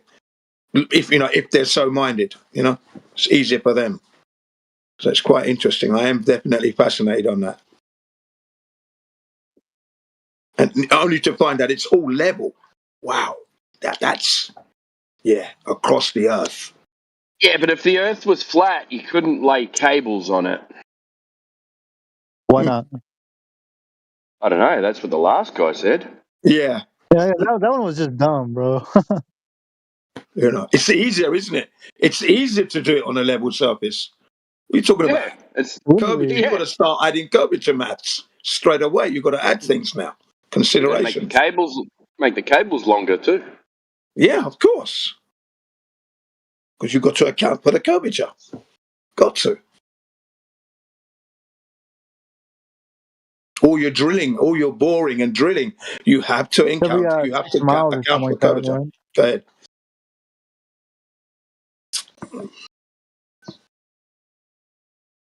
Sorry, go ahead. I missed what you said there. I said it's like every 6 miles or something like that. Got to account for the curvature. Okay, right. Every 6 miles, yeah. So if you're drilling, tunnel boring, for example, yeah, you've got to encounter. Every mile. You've got to encounter the curvature. I don't know. I think you've just got to account for curvature. The same way you would measure it on the surface would apply when you're drilling underground. You've got to.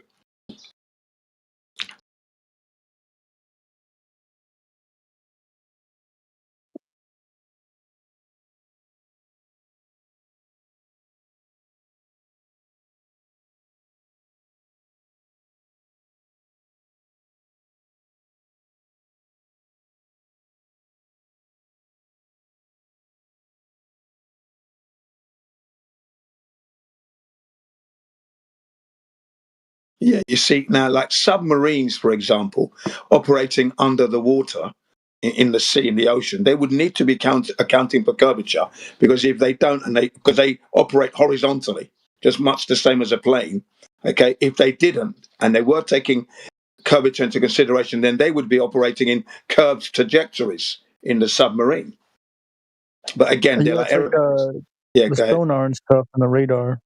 Mm. It's like because radar needs like a direct line of sight, so Yeah. technically it wouldn't even work in a curved Earth scenario.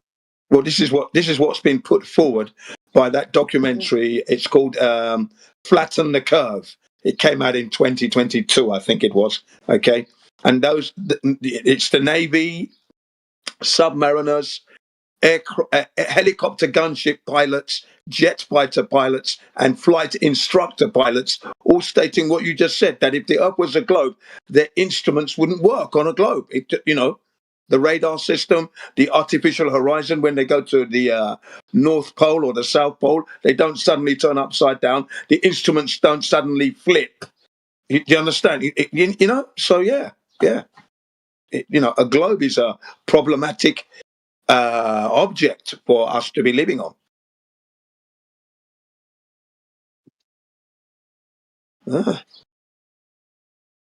Flatten the curve. 2 hours.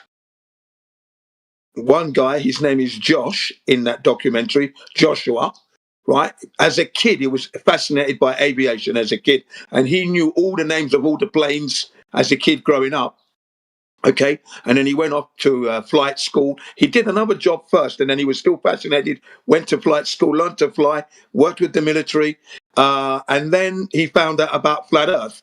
And he thought all the stuff he learned, it's going against all the stuff I learned. So he downloaded the PDFs of his books that he learned at school and the new ones, and compared. And then he realized that he was flying on a flat Earth all along.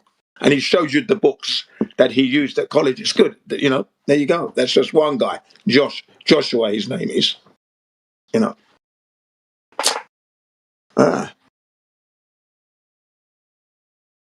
Just a testimony from one guy, and there's loads of that in that documentary. 2 hours long. Flatten the guy curve. sent me this. He's also on the server. His name's Zul, bro. But he sent me this like whole like thing on. It's got a bunch of like PDFs on like NASA and how they're like saying the Earth is literally flat in the manuals. Oh yeah, that's right. Yes, yeah. Absolutely. Like, why would they say that if it's not? Like, what? Right. When I first heard that, and that was back in maybe 2016, 2017, when I heard that, and the documents that are there, 44 of them, and another one, it was Richie from Boston Goes Flat Earth, and it was because of these documents, that's what changed his mind. Okay, up until then, he was like on the fence, Richie from Boston, okay? And he got these documents, the very documents you're talking about. That's what flipped it, and the documentary is called Richie from Boston Goes Flat Earth. I've got it, and it's brilliant. And the documents are there. And of course, I said the reason those documents exist, obviously it's a flat Earth, definitely. And they have to have these documents because whilst they're teaching the pilots they're on a globe, they don't want the pilots to take curved trajectories and try and follow the curvature of the Earth. So they have to have these documents in there. That when you're flying your aircraft, you have to consider up to be flat and non-rotating. Clearly there. Flat Earth even is written in bold letters. Flat Earth. I think the ironic part is where they say non-rotating in the... Yeah. Like non-rotating. Non-rotating, flat Earth, non-rotating realm. And it's in the conclusion section. And that's the best part. It's right in the very conclusion. Yeah. A stationary topographical plane. Most NASA documents say that the Earth is a sphere and it's rotating. All right, yeah. I mean, if you'd like to present that, we could present you with plenty of manuals that they have about aviation. The manuals on aviation typically talk about how to fly a plane, but yeah. They have ones for rockets too. Yeah, with rockets, you definitely have to know the shape of the Earth. Yeah, well, then, why would they put it down as flat?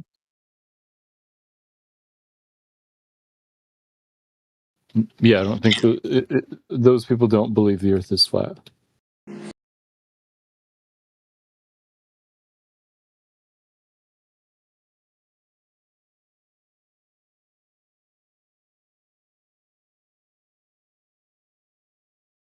Maybe they just believe you have to treat it as flat all the time for things to work, though.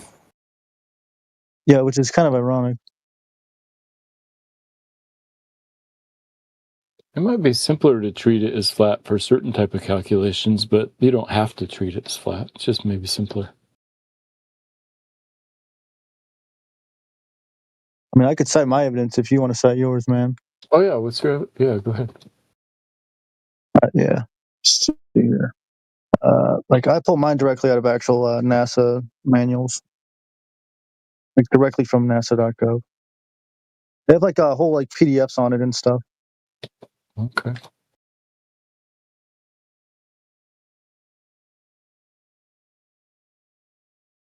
Let's see if I could grab that.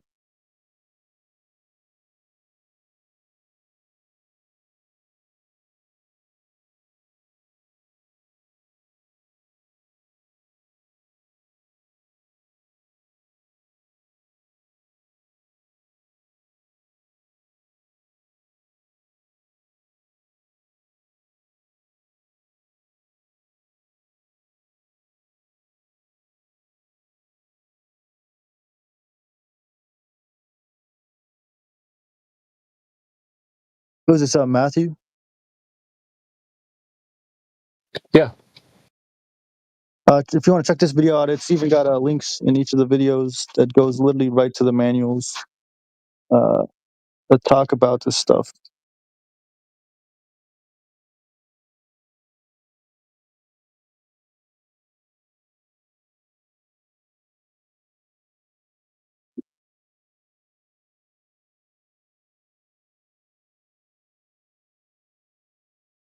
But just to like, I guess, humor you, I'll grab one of those links.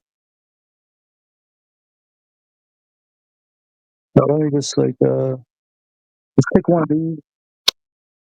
NASA.gov. There's the PDF. I'll grab that. And let's see.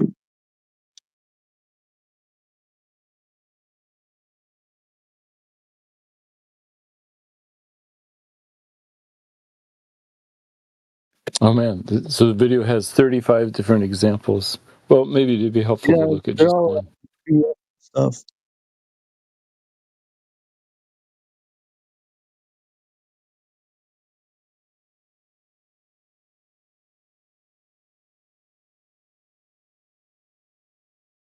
They probably taken down a lot of these, but still, there's a lot of them. You can still actually go to the legitimate PDF for it and check yourself.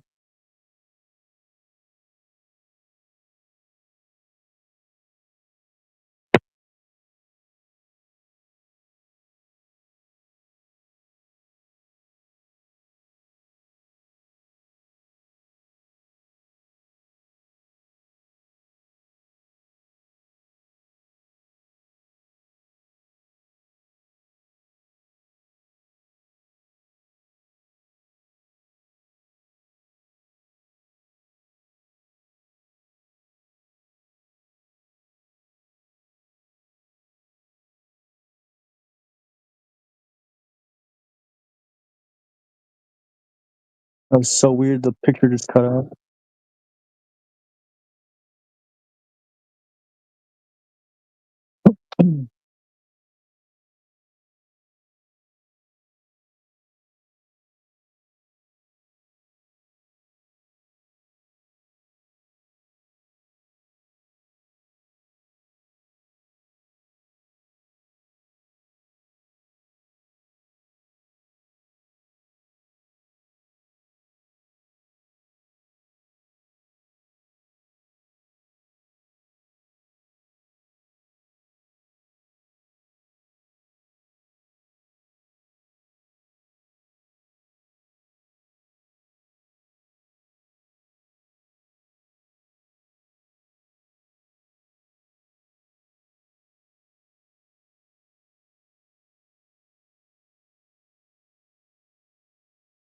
So I did the privilege of grabbing one of them for you. Actually, it's in the video. You want to check it out? It's straight from NASA.gov.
Okay, I've dropped that documentary called Flatten the Curve.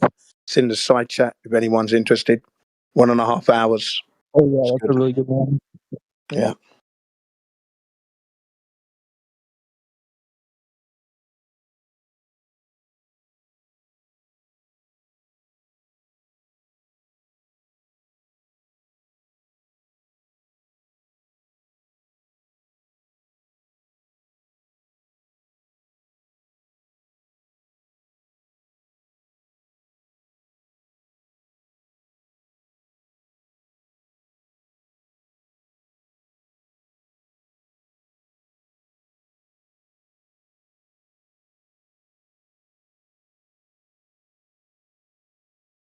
Yeah, where'd the crazy person go, bro? So funny.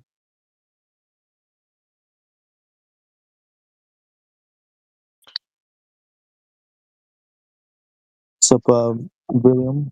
What's up, man? What are you guys doing in here? Everyone's muted, huh? Well, we Just have talking about common courtesy, and yeah. so we like to let people come in and ask questions, and Are you try to wait? have So a civil discussion. you guys actually talk about flat Earth, or do you guys talk Yeah, about this is like? yeah. So this is just seriously all it is flat Earth. Yeah. Yeah, it's like we talk about like scientific stuff too. Here's the problem, right? So What's the like, problem? Tell me. Indulge me. yeah, they tell you that the Earth is a globe. It's too big to see the curvature. They leave. Yeah, he left, bro. Hey, Bob. That's what people do all day, man. Losers. Man, you scared him. They're scared they're gonna be wrong, bro. He scared himself, man. He's like, oh no, not the Earth big flat. He said, "Not Gizmo." Not the Gizmo Funko Pop, bro. That one's too scary.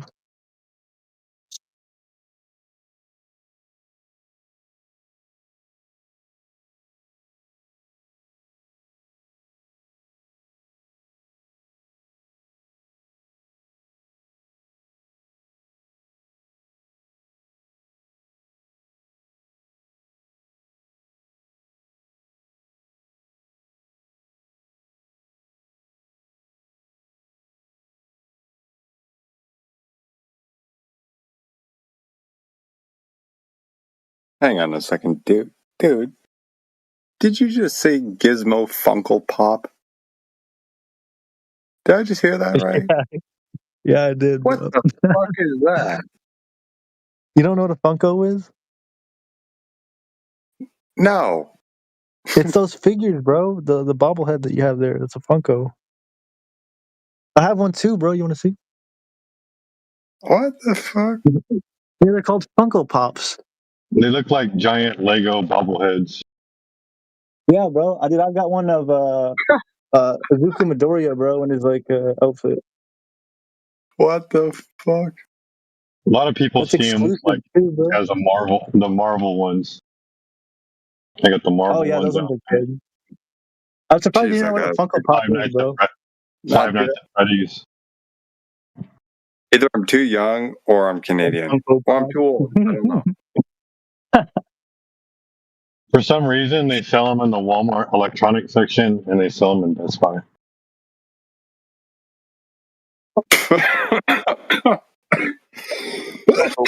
They have nothing to do with electronics other than they're just nostalgic figurines. I feel like they probably do have like electronic ones though.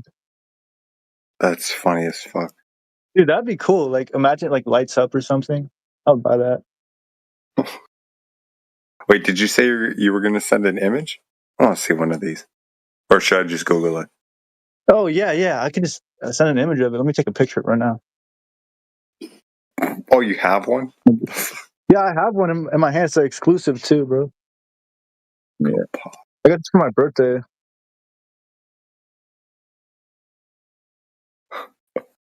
Probably the best toy thing I ever came across was I'll send you the image. Those. It was the entire crew for the Coon and Friends. All the little superheroes. South Park. Okay. I'll send it to him, I guess. Sure.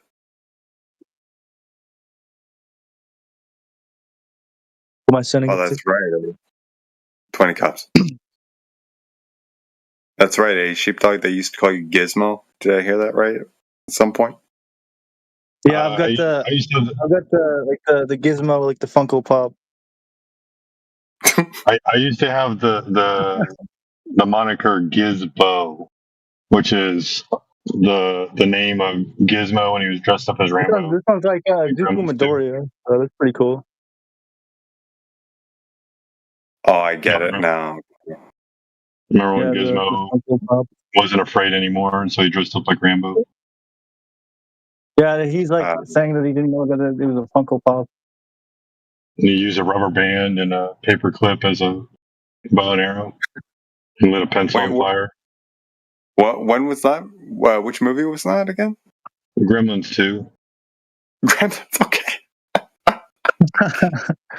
Gremlins 2. Okay, your profile picture. I get it now.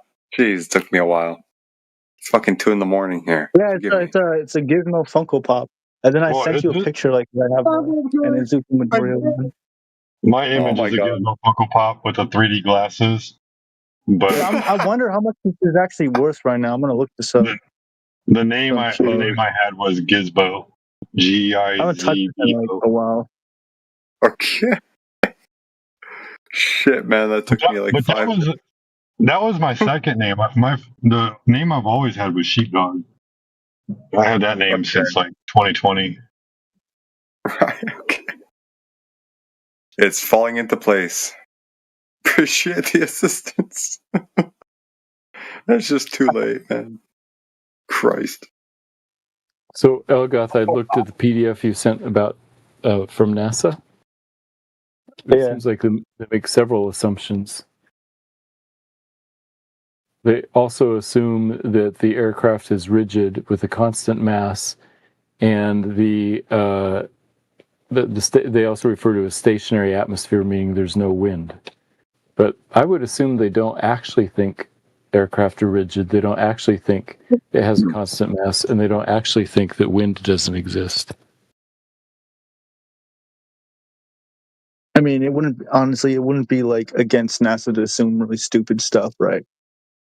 But it's not stupid stuff. It's just like simplifying for certain equations. So if you simplify and say there's no wind, the aircraft doesn't flex, and that it always has a constant mass, then it's simpler to do some equations, and maybe it's close enough. Yes, Matthew. We know. The only problem is when you have curvature, you have experiences are conspiring adjust for curvature every 6 miles. Yeah, no, if the difference between flying a plane over a flat plane versus flying a plane over a globe of 3959 is you have to lower the nose 0.02 inches. Yeah, but whenever they fly a plane, they don't lower the nose at all. They don't even lower the nose 0.02 inches compared to what they would have to? How did you know the difference? No, they don't do that. Right, they the nose typically flies at 3 or 4 inches up. I mean, 3 or 4 degrees up. Yeah, that's not down, is it? Yeah, that's not down. And the pilots, when they finished flying their plane, said that was a good leveled flight. Leveled flight, yeah, not a curved trajectory. When you take a We didn't curved curve once, trajectory, guys. it's not leveled, is it? Guys, we never lowered the plane. We know your we're delusional flying beliefs, level. Matthew.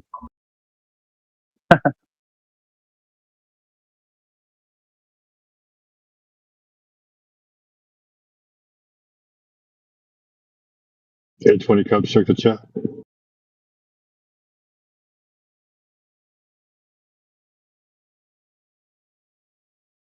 Right on. Oh shit! Yeah.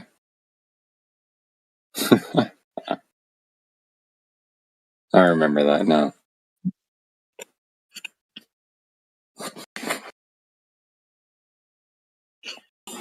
I mean, let's consider something. It just dawned on me. Okay, this nose being tilted up or down. This is a tricky one, I think, for me. Okay, because it is known, at least my understanding is that it is known that different models of planes, in order to remain at the same altitude, need to be nosed up anywhere between 2 and 3 degrees. Okay, it depends on the model, it depends on the speed, all sorts of variables. That sounds right to me. Yeah. Hey, Right. Matthew, I have a question for you, man. Hey, let's let 20K finish. Go ahead. Yeah, Sven, my bad. Hear me out, right? So if it is unknown the exact amount that a plane needs to be tilted up for it to maintain level, right? Because there's just so much variance, how would anyone know what whether or not the nose is tilted 0.02 degrees below that perfect line that keeps it horizontal or level, however you want to word it, so that it does curve down to follow the Earth? Yeah, that's a great point. We couldn't tell the difference. Yeah, we wouldn't be able to tell the difference. Right. So how can it be stated that they are doing that? You can't. Unless you could tell by the functionality of the lift that's being created. Yeah, you can't tell if they are doing it, so can't tell if they aren't doing it. There's just so much variability. It's a similar argument to the whole Coriolis thing, right? Like I never liked that argument. Yeah, it's kind of weird to me because there's just so many unknowns. So here's my take on it, and I'll be quick, and I'll let you go on. So when there's turbulence, right, you're just going to adjust the steering, the for lack of better terms, the steering, right? You're just going to adjust and reposition yourself back to the position you were over the local area. Like I don't like the idea that you're always flying level, yada yada yada. You're going to a heading. It's just like driving a car, right? Like if you take your hands off the car is going to veer left or right. You just got to keep it in between the lines. So that's all you're doing with the plane. You're just keeping it in between the lines for the entire flight. So I never liked the idea that flat earthers strawman it with. The only argument I could think about it is it's not done to in regards to anything about the surface, right? It's done to maintain a certain amount of lift, right? It's done for efficiency, for effect, right? Perhaps. It just seems to me like the general 3% or 3 degree incline is done for functionality purposes, right? Yeah, because the goal is to maintain a specific altitude. And at the speed that they're going and the amount of lift that would be generated from the plane going at that speed with the angled wings and all this shit, 2 to 3 degrees is my understanding to be sufficient. But it's just it's such a wide range. How would you know you're doing 8 inches every mile? The only argument I could think of is, you would be able to tell because the plane was not, getting much lift. I mean, you'd be able to tell from your, you would drop altitude, right? if you weren't Right, yeah, it's to maintain a smooth airflow over the surface of the wing so that the pilot himself doesn't have to fight to keep it dead level. Because if you try to fly the plane dead level, the pilot's fighting. It's going to be a bumpy ride for the passengers. So you configure it slightly up. You have a smooth flow over the wings, yeah? And that's a smooth flight. The pilot's not having, Arnold Schwarzenegger muscles to keep everything there. It's a smooth And flight. That's what I was saying. occasionally you're going to have weather, and you're going to have all of a sudden it's going to push you down, or it's going to lift you up, and you're going to be like, "Oh shit, I need to get back down, or I need to get back up to whatever it was." So you're not going to be worried about 8 inches every mile. You're just going to be like, "Oh, I just need to fly at 32,000 feet." Yeah, yeah, that's it. You see, it's the redundancy and gives the pilots a less hassle for flying. Because can you imagine if you didn't have that and you're flying level, you'd be fighting all the way to your destination. You'd be well knackered at the end. I guess a better way for me to form this question is, can you tell by the performance of the flight, just as Jen was speaking, to whether or not this 2 or 3 degree incline is being maintained? Perfectly, no. No, but the instruments, the variability, but the instruments are set up to. That's what your horizon is. They give you your false horizon 2 to 3 degrees above the actual horizon. Yeah, thank you. Yeah. I've noticed, and I'm sure most of you have as well, is that when the plane takes off, if you're sitting at the back of the plane, for example, you'll notice that the nose is up and all the seats are going up right from your position. And it's the same when they're coming into land. The nose of the plane drops down, right? And all the seat arrangements are going downhill, if you will. So the plane is not level. You can see that for yourself. That's the only thing you've got, unless you're using a bubble app, which I've used myself. Put it on the floor, right? And you can see that the bubble is right in the center. So the plane is maintaining leveled flight there. Okay, I've done that. We've done it many times with the kids. Okay. So we know the plane is flying level. Your senses are there. They're kicking in. So you know when the plane is going to start to approach its destination airport, starts to drop altitude. There's a slight incline down. You notice it. Am I wrong here? It sounds reasonable. I mean, there's a lot to it. There's a lot to it. I think there's still that test on the table. I mean, theoretically, right? Where whatever device necessary for this type of test would be procured somehow. Wherein at the beginning of a flight, you would kind of take this device, lock in the XYZ orientation of the plane, fly to wherever you're going, say, the quarter of the arc length of the Earth, supposedly, right? Yeah. And then compare that device's orientation to where it was initially, right? And see if you actually get a 90 degree shift. That's theoretically an American did that. the ideal, but it's not. It hasn't been done yet. But it would be something like that would be necessary to actually demonstrate that the plane has actually pivoted, basically. Yeah. You know what happened? There was an American who did that back in 2016. He was, I think, in New York or Los Angeles, right? And he put put his mobile phone on the floor, okay, on the surface, and calibrated it there, right? And he was going to Australia, and he said there should be a difference in orientation, and the phone shouldn't be registering level because it was calibrated in Los Angeles. But when he got to Australia, switched on because he's powered off the phone, right? So he set it and then powered off the phone completely and then restarted the phone when he got to the destination and checked, and it was still level. So that he said, for me, it's proof of flat Earth. He said. I've heard of that. I think what would be much more reliable would be something mechanical rather than a device that actually kind of orients itself at wherever it is, with respect to the downward direction from wherever it is. Yeah, you know what I mean. Mechanical gimbal like that. Yeah. But but what you're describing is in spirit the type of thing I'm talking about, except for the fact that it's digital, so that's tricky.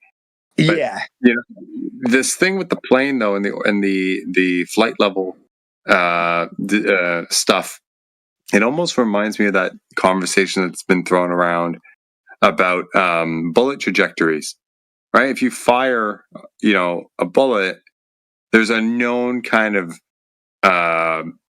range. Well, not range, but this. I don't know what the official term is. It's escaping me right now. But you aim at a particular target. It's so far, right? Let's say 500 feet or something like that.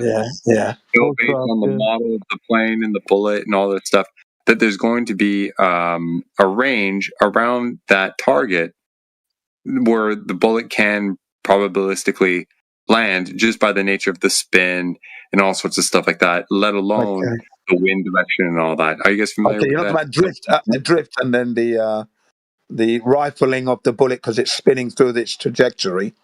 Okay. The drift. That's it. There you go. So, sorry? That's correct, I was saying, yeah. Yeah. So when you guys come in here and say, oh, well, the Coriolis effect is playing a role in this, and you do the calculation, and it's like it's such a small amount that any effect is caused by just simple drift, it doesn't affect it enough to really be able to tell whether or not something was off target due to this alleged Coriolis effect, or if it was just simple drift, So you know what I mean? Like the margin is so wide, the variance is just so wide that any small change or variable like this, it falls within that range. So how could anyone really tell it's even there in the first place? It's like at this point, it's purely theoretical. So I just in my mind, I drew a parallel between the plane thing and this because it too is just such a small amount that no one can really tell. This is a really good one to look up. Look up what is scientism. Oh yeah, I'm familiar with that, dude. Yeah, a lot of people don't know what that is too. It's like, well, there's been 2 documentaries out: Scientism 1, and then Scientism 2, the sequel to that one. And Carl Sagan alluded to it before he died. Carl Sagan was talking about scientism, that because he was concerned that the scientific method was being abandoned. This would be mid-80s before he died. Yeah, he was saying that a belief without confirmation or validation was a mistake, or would be a mistake. And the reason why he was saying that because he was concerned that the scientific method wasn't being adhered to. Who's going to be teaching the next generation, to hold the scientific method? That's what he was worried about. We don't want to be bamboozled, etc., etc. I think I do have that video to hand, so I'll drop that in here. It's not long. I think it's like 15 minutes. very good, very good. Yeah, let me see if I can do that for you guys. Remember, this is Carl Sagan. He's an astronomer. They don't use the scientific method in his field, but he was concerned. There we are. Yeah. He passed away because of cancer, by the way.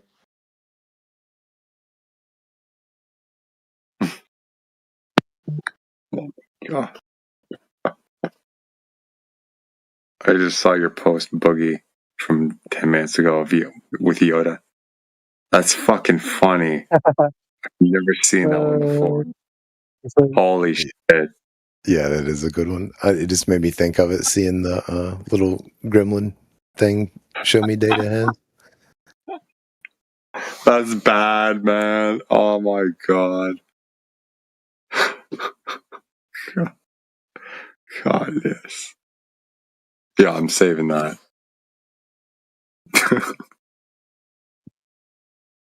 Christ. Yeah, a little unrelated, but I seen the gremlin. It made me think of it. Thought someone might enjoy it. It's so funny. Holy shit. Yo, how do I get media firms, bro? I'm crying.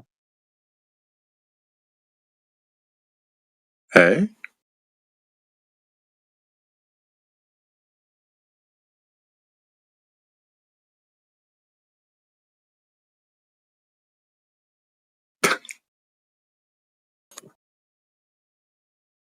Oh shit.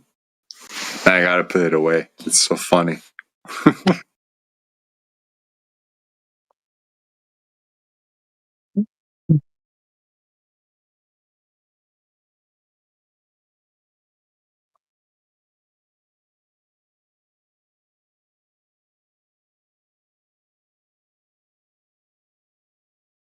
Oh, yeah. And the other thing about the Coriolis effect for a rifleman who has to consider the rotational speed at his location and then the rotational speed at the target, okay, and then you're going to fire, right? You wouldn't aim your rifle at the target because by the time the projectile, your bullet gets there, the target may have moved slightly. So you'd have to account for that. Oh, yeah. It's amazing, isn't it? You don't fire your weapon like that. Not unless you're being guided by your spotters. And I'm talking about the 4.4 miles that's on record. There've been longer shots, but this is the one that's on record, 4.4 miles. And it took them 69 attempts before they actually hit that bullseye. Okay. And they took into consideration, of course, the distance to the target. Right, because that's important because it took 25 seconds to reach the target. 4.4 miles in 25 seconds, 24 point something seconds to be exact. And then they took the elevation, distance, the munition itself, and then the wind speed, and that was it. And then the spotters at the upper end were telling them to go more to the left, up a bit, and then they got there. They walked them in to make that shot. By the way. Quite interesting. Okay, but you don't aim. You aim at the target to try and hit it. You don't aim away and then hope the target and the bullets marry, as it were, or meet up due to the rotation of the Earth, because that's what you would have to do if you're talking about Coriolis. Because as soon as you fired your projectile, now the Earth would be rotating under there slightly as it's heading straight to its target.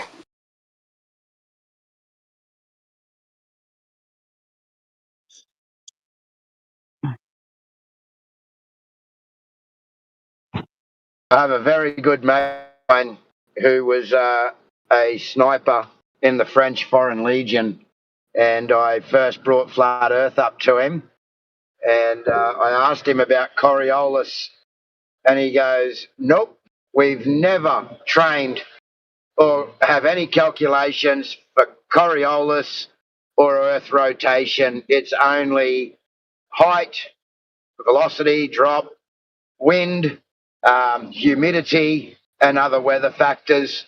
Never have they considered Earth rotation or the curvature of the Earth." Yeah, I never heard it in the army myself. Never. I was shocked when I first heard it. And then obviously it was a lie, because the Earth's not rotating. So, yeah. I heard of it when I was in the army, when I went to the army. They told me about it. Really?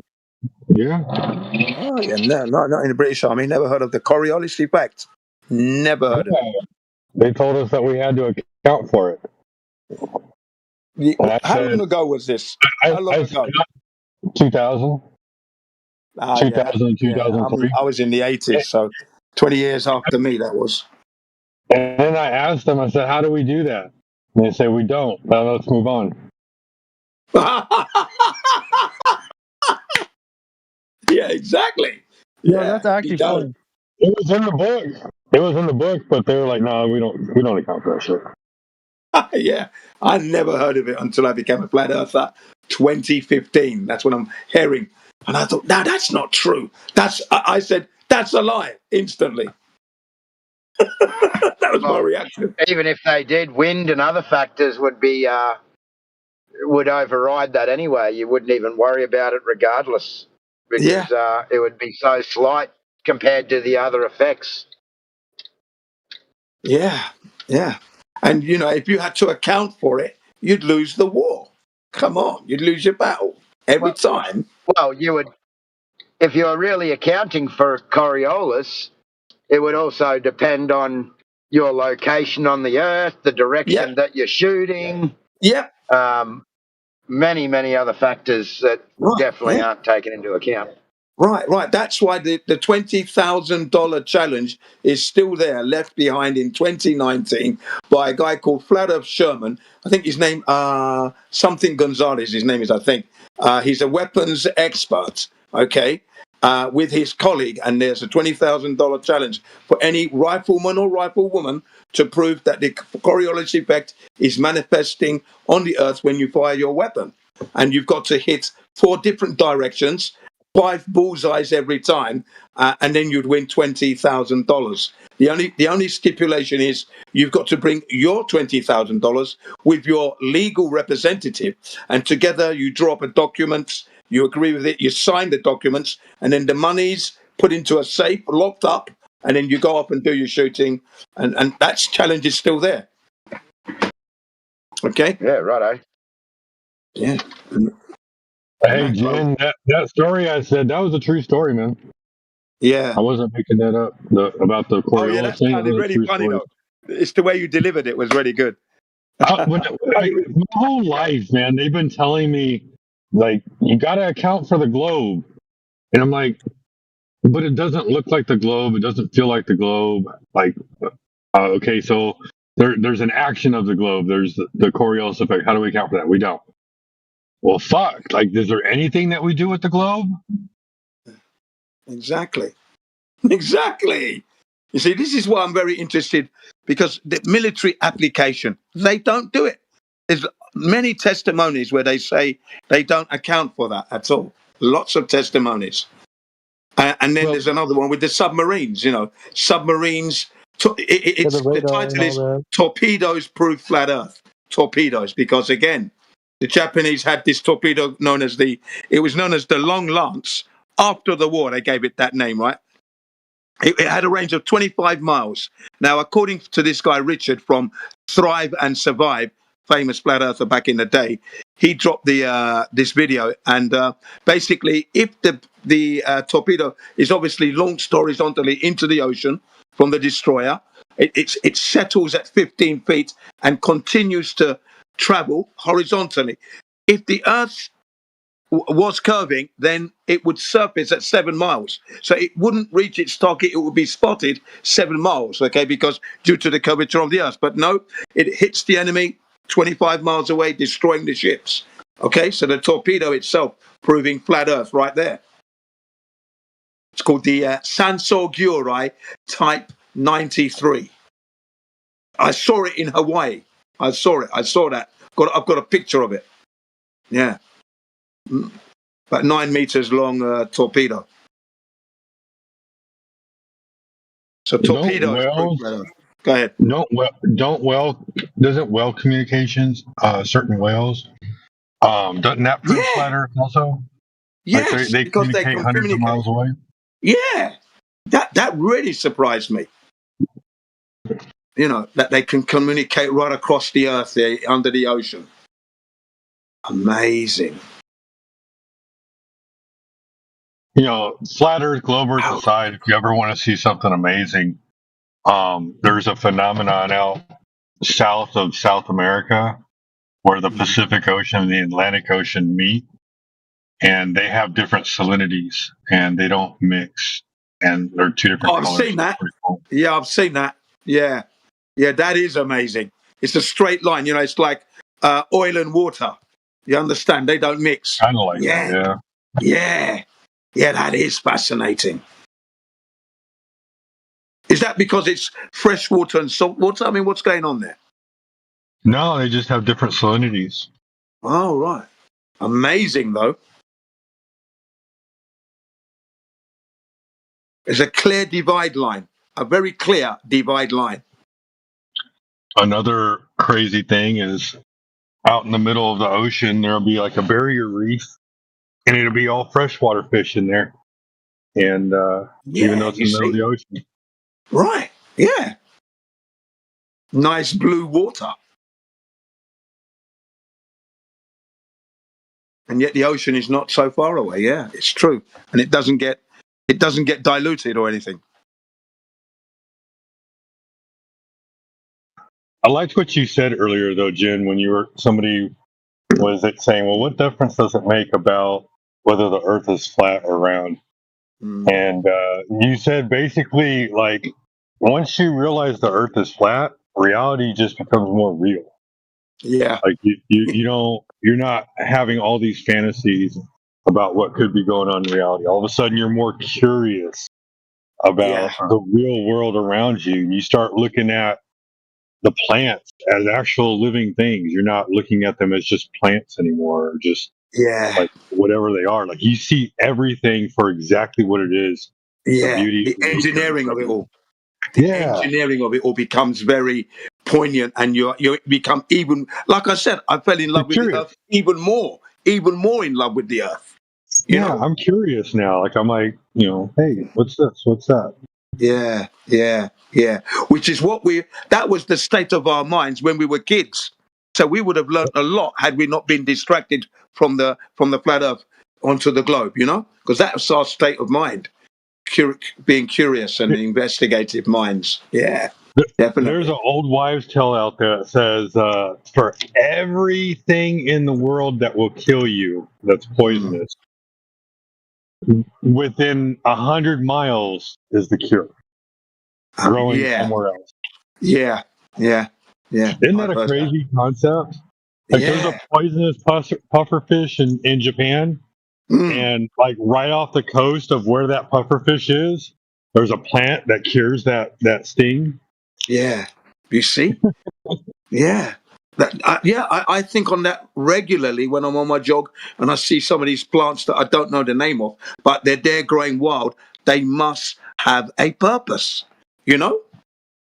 That's exactly what I think. So we've got to get into it now. I've got to get into botany now. Yeah. They do say that like where you live, like certain plants that grow in your ecosystem will heal you better than, say, it would heal somebody not from that area. Like the plants in your area will heal you better because you're part of the ecosystem. Yeah. That would make sense in itself. Yeah. Like vitamin C, for example. Like I'm in Canada, we don't have oranges, but you can use pine needles, right? Yeah. I've heard that, or like when you're planting your own fruits and vegetables, you're supposed to suck on them in your mouth for a little bit before you put them in the ground, and then your DNA will mix with the DNA of the plant. Yeah, and I've then heard that. Plant will grow into.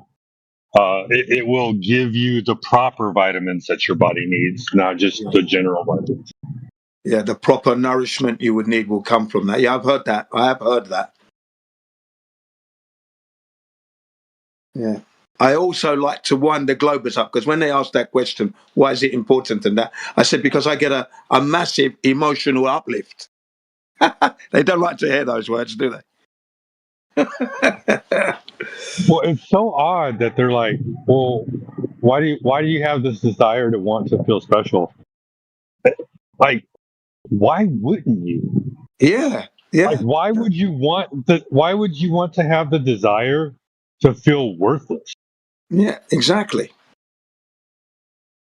And that's what the so-called theoretical physicists and those bunch, the scientists, put forward, that we're an insignificant speck, especially Carl Sagan, in space, right? But I never heard that until I became a flat earther.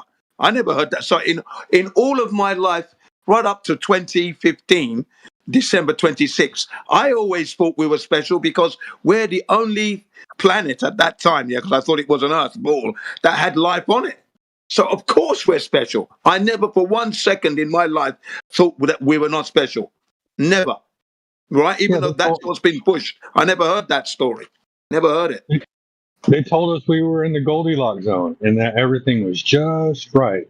That's right. So we are special. We're so unique that no other planet in our solar system over billions of miles can do what we're doing here. That's right. I think that's by design, but then I believe in a designer, so. Well, yeah, and if it's by design, it means it's been designed for us. That's so we can exist.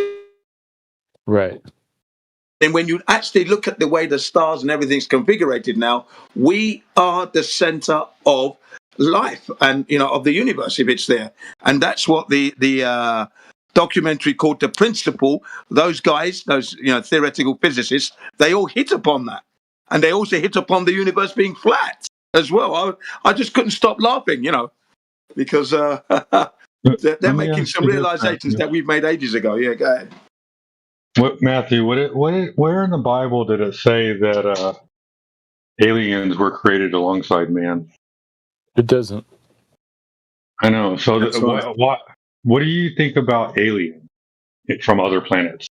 I think it's possible God is creative and he might have created them, but there's nothing to indicate whether he did or not. So I don't know. Actually, if God created aliens, we would have encountered them because he would have wanted us to encounter them. Why would you create I something believe that for sure. that we can't encounter? That's silly. I'm of the mindset. Maybe I've told you this before, Matt. Could be demons. I'm of the mindset. Well, I think demons are created by men. Yeah, you got it's a man-made entity that are fallen, but demons are manifested by men. But that's a whole nother story. I'm of the mindset that all life was only ever created here on Earth, and there is no life elsewhere out there in the sky. That's my position as well. Even if the Earth was a giant ball and it was so big that we couldn't measure the curvature over our little portion that we know of as Earth, right? The continents that we know, there's no measurable curvature, but maybe it's just really freaking huge, like 1 trillion miles in radius, right? Let's just throw something weird out there. If it's that, I just don't think that we can go anywhere else and live. I think all life only exists here. I think there's interdimensional life, right? And there's other things that are going on out there that we're just not privy to, whatever that is. Yeah, it might be when we pass on that we move on to that next stage when you pass on. Because that question's still there. Why are we here? What were you saying, Matthew? What were you going to add to that? No, I said your view sounds reasonable. It's definitely possible that God limited his creation of life to Earth only. Yeah. Because if there was other life, then God would have given us the ability to go and see that part of his creation. Maybe. Why would he not show us that? Just for his own glory and for fun. Why not? I mean, after all, he created kangaroos. He created kangaroos, and for a long time, humans didn't know about them. Adam and Eve and their descendants didn't encounter kangaroos. I don't know about that. I mean, I can't say humans didn't know about kangaroos because the Aborigines were living with the kangaroos for the longest of time. Right. I'm saying before the first humans saw kangaroos, they existed. I don't know how you could make that statement. I really don't know how you could make that statement. Because kangaroos are in Australia, and Adam and Eve never went. Now you're conflating this. You see what you put down there. I cannot accept. Well, I know in the end times they say that knowledge and wisdom will increase, like in the days of Noah. So, if we are in the end times, right? Then in the days of Noah before the flood, they were probably genetically manipulating everything. And I could see kangaroos and koalas and other things being genetically manipulated. Like, I'm not saying that T-Rexes were prevalent, right? But whatever they say a T-Rex is, they say it's a giant lizard, a terrible lizard or whatever. No. Maybe now it's a feathered chicken-looking guy. Well, that's what I'm saying. Maybe a few of them were there. Rich people were able to genetically modify chickens, and it was basically a giant chicken because those arms look like chicken. I'm not gonna lie. It went from a lizard to now it's a chicken. I could see it being a giant chicken. I don't know.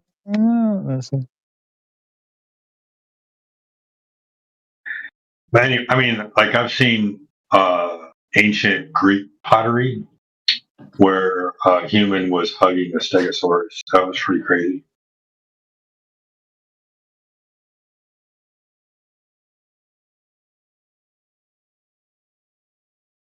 I'm not saying all these dinosaurs existed, but if they were genetically modifying these things and making pets out of them, that could be possible. I don't see that happening. I don't see the technology and the equipment they didn't have it back now. I don't see that happening at all. That's a no for me. And we don't know what they had back then, Jim. Yeah, true. We don't know what they had back then, and but there's no evidence, this, no remains of this technology. Though, where's the remains? It was all destroyed through water. Look at some of the devices they found in the ocean. Imagine this: the flood is coming, right? They know the flood's coming, but they don't have a boat like Noah has a boat. But like some places have like these underground tunnels and shelters, right? And they're like, "Oh, honey, the flood's coming. We need to go to the underground bunker, or we need to go to the cave, or whatever." And then the wife's like, "Well, what are we going to do to entertain the kids?" "Oh, grab some paint and we'll paint on the wall." So I could see that being how they, how these caveman paintings, right?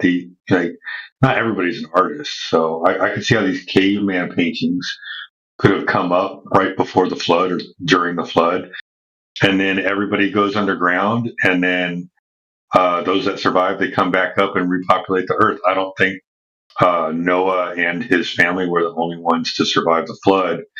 They were just the ones that told that story from the biblical point of view. Because every culture on the earth of ancient times has a flood story. They don't have a dinosaur story. That's the thing. Not even the native Indians, because that's where most of they didn't record anything to do with dinosaurs. They had giant pets. They had giant pets. Did they? What pets did they have that were giant? Like what? Cats, dogs. They were genetically modifying everything. How? How would they genetically modifying everything? How? The fallen angels taught them all the secrets. Okay, yeah. Well, on that note, I shall bid you guys goodbye on that one. A little bit too far for you, Jin? Oh, that is just way, way, way too out there for me. You got to look into the Book of Enoch. Here, I'll post chapter 7. Don't bother, because I'm not going to look into it. I'm just not going to look into it. No. You know me. I like to be light on my feet, man. I like to be light on my feet. One of the things the fallen angels taught, they taught men and women how to use makeup and beautify themselves. Well, I mean, we use that in the jungle, camouflage, because we're hunting animals. Okay. I mean, that's what they say was taught when not during the days of Noah, but far before that, like before Enoch. I think Enoch actually should be still in the Bible. I think that it was never removed from the Ethiopian Bible, is it? Oh, right. Well, everything that Enoch talks about, it's referenced in a very short verse in Genesis chapter 6, verse 4. Yes, it just gives further explanation on the scriptures, yeah? Why was it removed then? Why was Enoch removed? Why? I don't understand. Well, there was a lot of books that were removed. Accurate, that's why.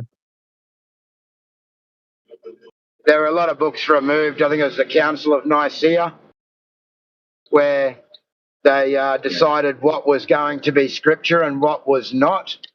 And from memory, and I could be wrong, correct me if I'm wrong, part of that process was actually whether the books fell off the table. And if a book fell off the table, it was no longer in. If you talk to pastors and other people about that, it's more the fact that they say that the writing style didn't align with the rest of Scripture, so they don't believe that it is Scripture. However, there's a few different stories on that. Okay. Well, I was going to say you've left your indicator on, but you switched it off in the end. All right. Well here's another crazy one too, Jim. In the book of Daniel, chapter 13 and chapter 14 were removed from the book of Daniel. It only goes But why? But why did they remove them? Why? They said it was non-scriptural. Okay. And who's they? Who decides that? The Pope? Who? Well, whoever was in charge at the time, it was Charlemagne and all the people. There was a group of people back then called the Aryans, A-R-Y, Yeah, I've heard of them. Yeah. And they were actually, spearheading against what the church was trying to do and removing. They were teaching a completely different foundational method. And when they came to vote, they were censored, and they lost the vote 98-2.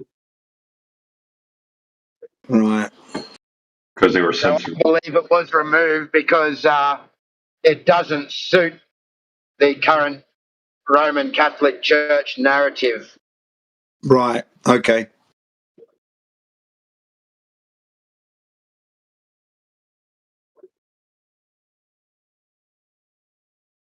But it's definitely a very interesting read, Jin. Okay. I'll say this, Jin. When I said that I was going to read those books, before I read them, I begged and prayed for the Holy Spirit to enter my heart and guide me with wisdom. So, right. Always pray for the Holy Spirit, man. Yeah. But going with what you said earlier on, obviously we're special. Look at the way the earth's been created for us, the gift of life. And like you said, since you've become a flat earther, you've become more inquisitive and more curious about the existence on the earth and how it was put together. Great. I'm in the same position there. Yeah. So I'll go that far. Oh, absolutely. I will read and study anything that anyone puts before me to have a look at, and then I will make my own informed decision, I suppose. So I just recently spent a lot of time reading and studying the Kybalion, if you've ever heard of that. Yes, I've heard of the Kybalion. But again, I haven't looked into it though. Yeah, so that's Hermes. Yeah, and this person was telling me that you can't understand the Bible until you first understand the Kybalion, which I disagreed with to begin with. And I read the Kybalion about 5 times, and I listened to it on an audio book and a few other things. And actually what you'll find is that Hermes is mentioned in the Bible, and it's in one of Paul's books where someone Hermes teaching, and the Bible says that we're to put away those childish things. So I went back to my mate and said, sorry, I don't need to read the Kybalion to understand the Bible, because we're told not to read Hermes and the Kybalion, yeah? Right.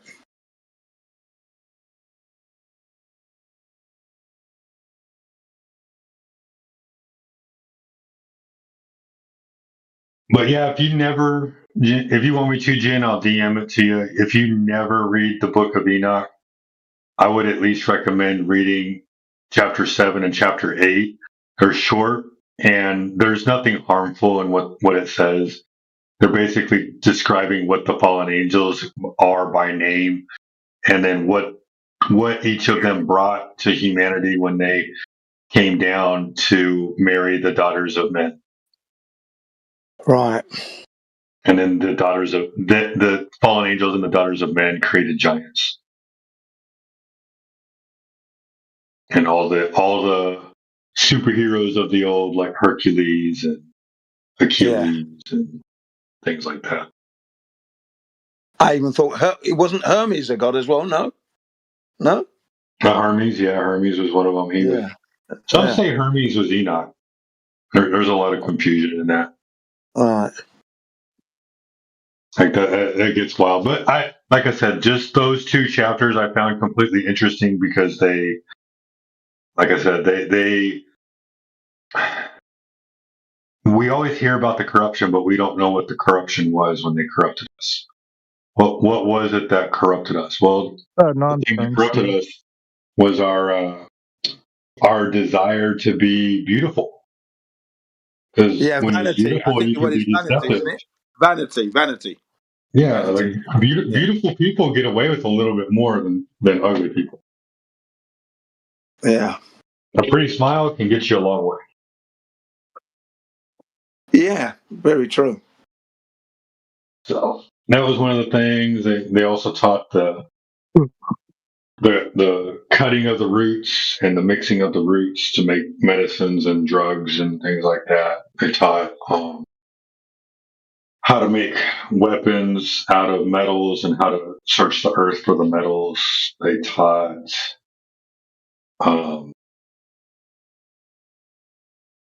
astrology and divination. But literally, it's real short and it just goes over the. I'll post it. You don't have to read it if you don't want to. But I'll post it, and anybody else that's interested and they've never read it before. It was weird. I actually created this meme too. I found this image, and I'm like, oh my gosh, the image that I overlaid the 2 chapters on. It looks like it's representing the 2 chapters that it's talking about. I have no idea where I found the image. I couldn't tell you where I found it again. Oh, that's fascinating, isn't it? That you actually found the meme. Yeah. Or you created it, or you found it. I created it. I took those words and I overlaid it over the picture. I found the picture or the drawing. I just don't know where I found it. And when I saw it, I'm like, that looks like the fallen angels making a deal with the leaders of humanity. Oh, right. So someone created it then, right.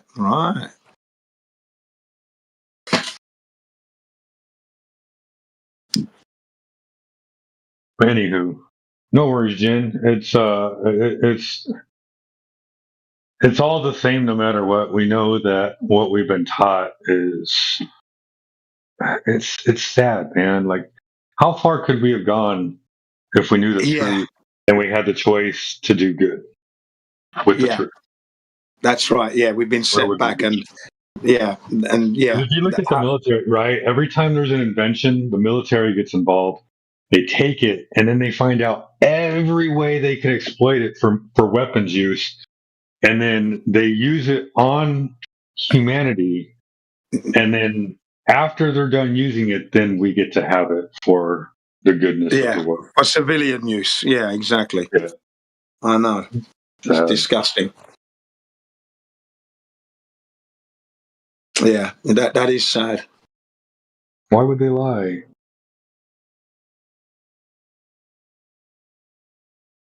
They don't care.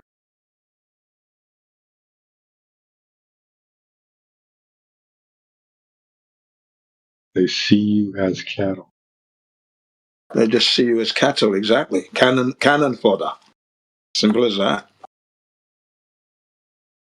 They're always talking about, oh, you got to make the sacrifice for the greater of humanity. They'll never make the sacrifice, but you have to do it. You have to literally fall on your sword so the rest of humanity can survive.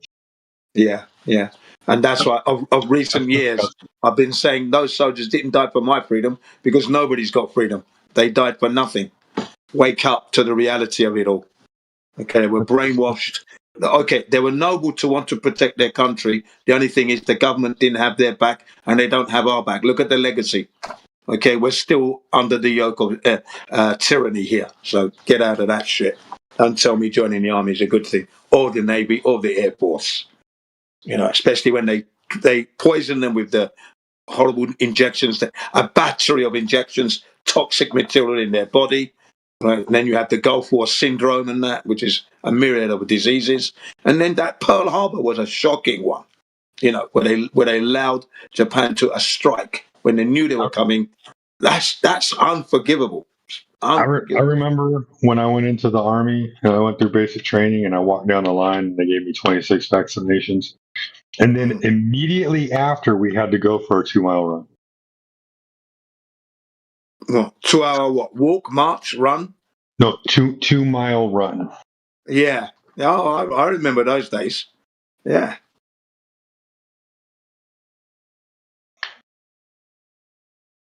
No, you're just about you get to camp, right? You get to camp, you're just about to make camp. Suddenly there's an attack. Right? I got my tent and everything set up. I had the Tommy cooker on the go. I was heating up bacon kidney pudding, okay? Me and my friend Joey Wright. And we got an attack in the middle of our food. You know what I said? fuck the attack I'm eating. I'm fucking that. And then I went out to fight. Burping as I came out. What's happened, guys? Yeah, me and Joey ate the meal first. Because the timing was so bad, we were starved. And then we came under attack. I ate my meal quickly and then we went out there.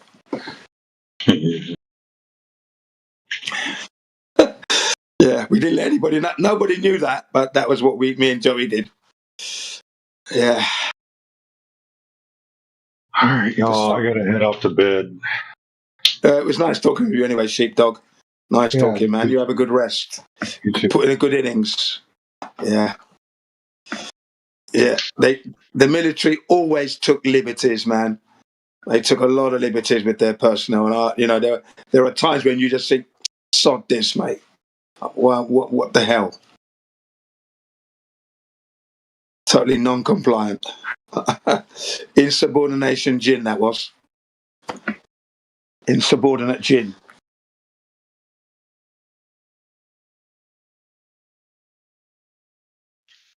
The military sounds fucked. Pretty fucked. It is. It is now. Even back then, because the things that you're trained to then go and do, and you're brainwashed, so you don't even know you're doing the wrong thing. You think you're doing the right thing, but you're not really. That's the scary part, because it's like, what do you do when you realize like the government's like not with you? Like, do you just accept it? Do you fight it? Like, what is the mentality?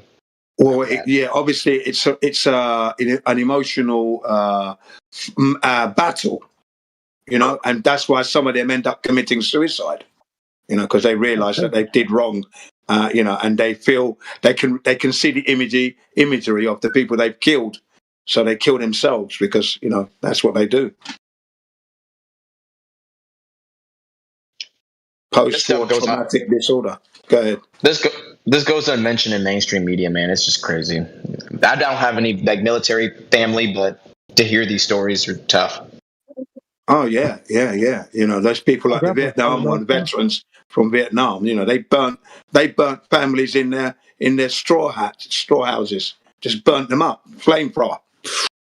And they were on drugs at the time, alcohol, anything to deaden the shock of being there. But when they got back, they started taking their own lives because they realised that war was illegal anyway. It was wrong, and the atrocities they committed had a lasting effect. Same in Britain, committing suicide. They felt guilty, of course.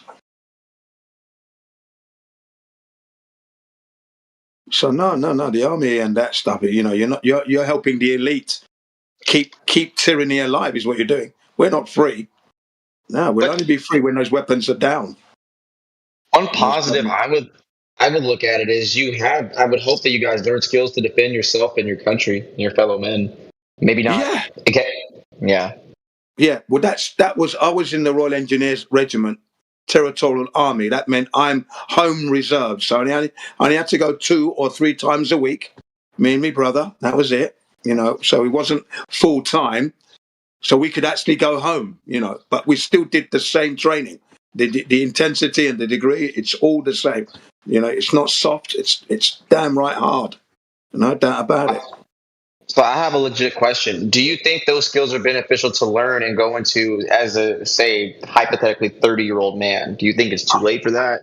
What do you think? No, not really. No, it's never too late. No. If you're 30, you're going to, you can learn. You definitely, I recommend the training, right? Because I've applied it in my life and I'm still doing it. Okay.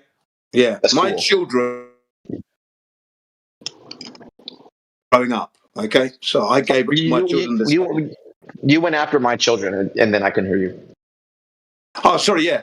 My children got a taste of military training from their dad, me. So I gave them a taste of it, Yeah. And I brought them up to be tough. Yep. That's cool. Yeah. And they fired guns and weapons and that, hitting targets, everything. I gave them a good taste.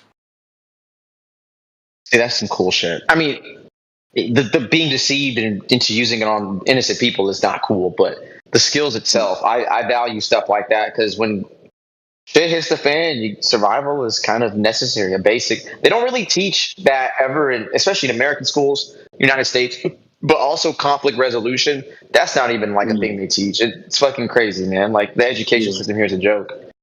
Yeah.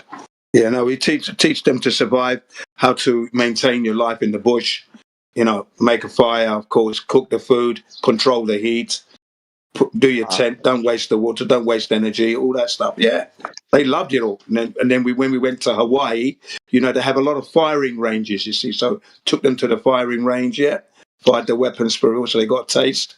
And then sometimes when we went hiking, because I've still got them 4 walkie-talkies, okay, battery operated ones, okay, less selected channel. One of the kids, what number? Number 3? Okay, so we're on channel 3, everybody. Get on to channel 3, okay. Testing, 1, 2, 3. Can you hear me? Okay, right now. We've got the targets. I'm saying I'm gonna set the targets on the trees. So you have to hit the targets. Each one of you's got your own name on it. Okay. Collect the target, put it in your pocket, and then you have to find Daddy in the bush, as in the hike. Yeah. And when they couldn't find me, I'd come out and say, "Yeah, you went past me. You have to come back down." That's fun. And then another time they would find me. Yeah, there you go. I enjoyed it. Yeah, that's it. We did all of that, when we were snowboarding. Good memories. Again. Yeah, great memories, exactly. Snowboarding, again, we had the walkie-talkies. We were the only ones with the walkie-talkies, because you might get separated out there. So, yeah. Where are you? I'm on the ski lift. I'm going up. Where are you? Oh, you're at the back. Okay, well, I'll wait for you at the top then. Okay. I'll wait. And then we all reunite. Okay, let's go down. Screaming down as I'm rolling down a hill. So battery powered walkie-talkies are pretty essential. Yeah. Where do you get them? Just at a local electric supply store, or do you get them from Amazon? No, what happened? My Greek friend in London sent them to me. Right? He sent them to me, a gift. Yeah, because he knew what I was like. So he sent them, and I said, "This, I'm going to use this." Yeah, mountain bike trekking. We had our radios on, mountain bike trekking. They have a 5 kilometer range, so that's 3 miles. Okay, 3 mile range, which is enough, right? That's enough. 3 miles enough. Yeah, that's pretty far actually. A mile's fucking far, but 3 miles is nuts. It's pretty cool. Yeah, they had a 3 mile range, and I mean they were brilliant, man. And when we would be driving to the ski resorts with my wife in one vehicle, I'm in the other vehicle, and we're all driving off, right? And they'd be calling me on the thing that we want to go to the toilet. 7-Eleven. Okay, yeah, we go at 7-Eleven. I'll stop at the next one. Yeah, let's go. It was great. Great action, man. Loved all that. No cell phones. Well, we had the cell phones, but you save your battery. You got your walkie-talkie. You don't need the cell phone, do you, really? Yeah. Yeah. Just use the walkie-talkie, man. Tactical flashlight, I'm assuming too. Yeah. We had the flashlights, of course. Yeah. Even the walkie-talkie had a flashlight as well. So if you break down, you can flash and do your Morse code signaling with it. Yeah, man. Nice. You know Morse too? Well, I can do a little bit, but the kids didn't do that. But it's there. If you're lost, just think you're lost. You flash the light, they know where you are. And that's it, isn't it? Yeah, true. Flare gun. That's all you need. Yeah. Okay, that's cool, man. This is a cool chat to drop into, dude. I was just seeing what y'all talking about, but good shit. Oh yeah, this is my private life. Flat Earth is the main thing, and then you can enjoy the flat Earth, and those are the things that I was doing on the Earth with my children as they were growing up. Of course, I'm thoroughly enjoying that. Like radar, how that works. I have a question about the flat Earth concept, but really not really. Antarctica. What the fuck is Antarctica? Just go into detail about that. I'm not sure. Well, for me, Antarctica, I haven't been there myself, so it's an open expanse. Well, actually, no one's allowed to go there, which is pretty ironic. Okay, that's a very good and valid point, that you can't go there off your own volition. Yeah. Okay, let's put it this way: the only place you can go to near Antarctica is this island. You know what the island's called? No. It's called Deception Island, bro. I'm not making this up. Look it up. Right. Well, I don't know. I don't know that. That's new. That's a new thing to me. That's the What I only will place say they'll about take you Antarctica, if I to can get the buy words out, Antarctica. You right, literally is cannot that go on the actual Antarctica continent, bro. okay? Well, let me get this out now. I'm now going to have a few minutes just to get this out. You can actually go to Antarctica, but you're going to go through an organized tour. Okay, that's what it is. There are tours out there. They range from the cheapest I've heard is $17,000. Black guy did this one, and then they go up from there. Right, you can spend $65,000 depending on how long. That's nuts, dude. That's not worth the money. So what I was going to point out is, you're talking about those tours. Those literally go to Deception Island. That's what those tours are. Okay, then that must be the place then, right? So, and you're limited So as to where it's you can stupid. go. You literally can't even go on the actual continent. You can only go to this you little don't go to island the or ice whatever wall. there called That's right, Deception Island. Yeah, you don't get to go to the ice wall and all that stuff. No, they keep you away from that. Okay, you're restricted, and wherever you go, they accompany you for your own safety. Okay, you get to see what is there? Well, you get to. I was just going to say, you get to see the ice, emperor penguins. You might get to see the walruses, of course. You might even be able to, depending where the tour takes you, you get to see some of these sheds, disused wooden shacks that are there. And then you can enjoy a little bit of speedboating, and then you're back on the ship and going back home again. Depending on the kind of tour, you can enjoy. What else do they do? I'm just trying to think. I thought it was an entrance to a subterranean world. That was where I was going with that. No, I've never. You see, I hear about it, but I've never actually seen it for myself. I looked up, and a standard trip costs just to go to this stupid island, it costs $8,000 to $25,000 per person. There you go. See, right. $25K per person is insane, bro. Yeah, that's right. And then there are more expensive ones as well, because if you go for some people go for 1 week or 2 weeks. So they, these tours are out there, big money. That's just a standard pricing, bro. Yeah, I'd like to go. I'd like to go. But so you can go organized tours. You can definitely go. Yeah. Plus, if you get a job, of course, you can go to Antarctica. But again, you got to fill in all the documents. I think you have to have your wisdom tooth taken out or something. That was a weird one. Okay, so I got a really good one. So let's say you wanted to work there or whatever. Like you wanted to be part of the research team over there. They literally put you through so much mental screening and everything, bro. Yeah. You've also got to have your wisdom. Hang on. You've also got to have your wisdom teeth removed. That's part of That's a weird reason. Protocol. Yeah. Hell no. It'll make you a lot uglier if you do that. It'll make your jaw. Have your wisdom teeth. I mean, too late, bro. I already got mine taken out at 18. I'm too ugly already. All right, so then you can be part of the team. You have your wisdom teeth removed before you go. Explain to me why you have to have your. You have to be circumcised too, apparently. Wait, what's that? Because the reason they say that, the reason that was said that it was a requirement was because hang on, I'm trying to explain. If you do have a problem with your teeth, there's no dentist on hand. See that? That's why. Well, that's intriguing. The only reason why you would need it removed though, because it's only if you have a bad development in your palate. If you have a narrow palate. Well, yeah. That's all that it is. Yeah, it's a scam in America. The surgeons try to make money off of it. Yeah. It's not going to kill you, no. If you don't need it removed, absolutely don't. I mean, it'll make you uglier.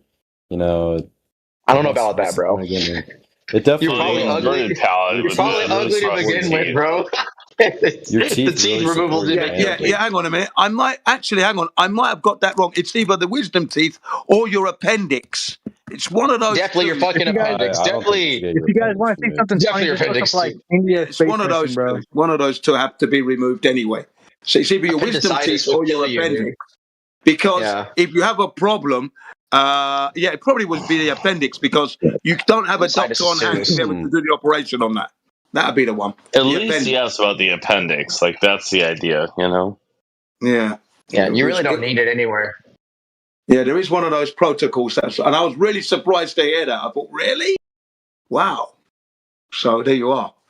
And then you can join the team, and then you go to work there. But like you've said, you've gone under very stringent screening, of course. Very stringent screening to work there. What's your thoughts on this? Did we actually go to space?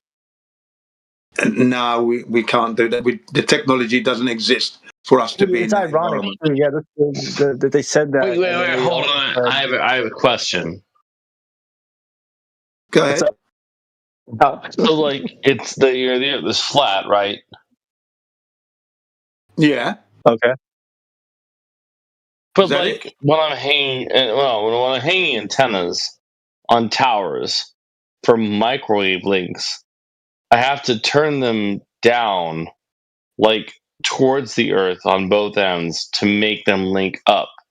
And I've been doing this for a long time, and I'm just curious if the earth is flat and the inverse square law is what it is, and we can just pump more energy in. Why do I have to turn the antennas down to make them link? I just don't understand why. I don't know where you are, and what antennas are you talking about that you're linking together? What Right. antenna? So I work all over the earth. Right. So up towards Canada, down towards Mexico, okay, west coast of the U.S., all the way to Africa. Right. All right. So I've been all over the world, and when we are doing microwave radio links on both towers, we have to tip the dishes down over a segment of however many miles to have them connect, right? Like we can't just say, all right, the tower it's flush, it's plumb, it's based, we're done, and then we can 90-degree everything up with the tower, and then we still have to down tilt the dishes to make them see each other. Right, that's flat Earth there. Does that make obviously. sense? Yeah, that makes sense on a flat Earth. Thank you. Yeah. How does that make sense on a flat Earth? If it was flat, how would I have to tip things down? No, because you've got to connect them still horizontally, haven't you? You've got to connect them horizontally. If you point them upwards, then they're not linking up, are they? They're pointing upwards. So you have to have them horizontal so they can communicate, so they can receive. Correct, and yes. transmit. But again, if the tower is flush and plumb vertically at 90 degrees on both ends, Yeah, straight but then up. but then your dish have to see each other. That's why, obviously. But you're not letting me finish, I don't think. So if the towers are straight up, plumb flush 90 degrees, and then we plumb flush 90 degrees the dishes on those towers, they cannot see each other. Yeah, because they're facing upwards to the sky. But if they want to communicate, they have to see each other. That's why you set them horizontal so they can communicate. It's just logical, isn't it?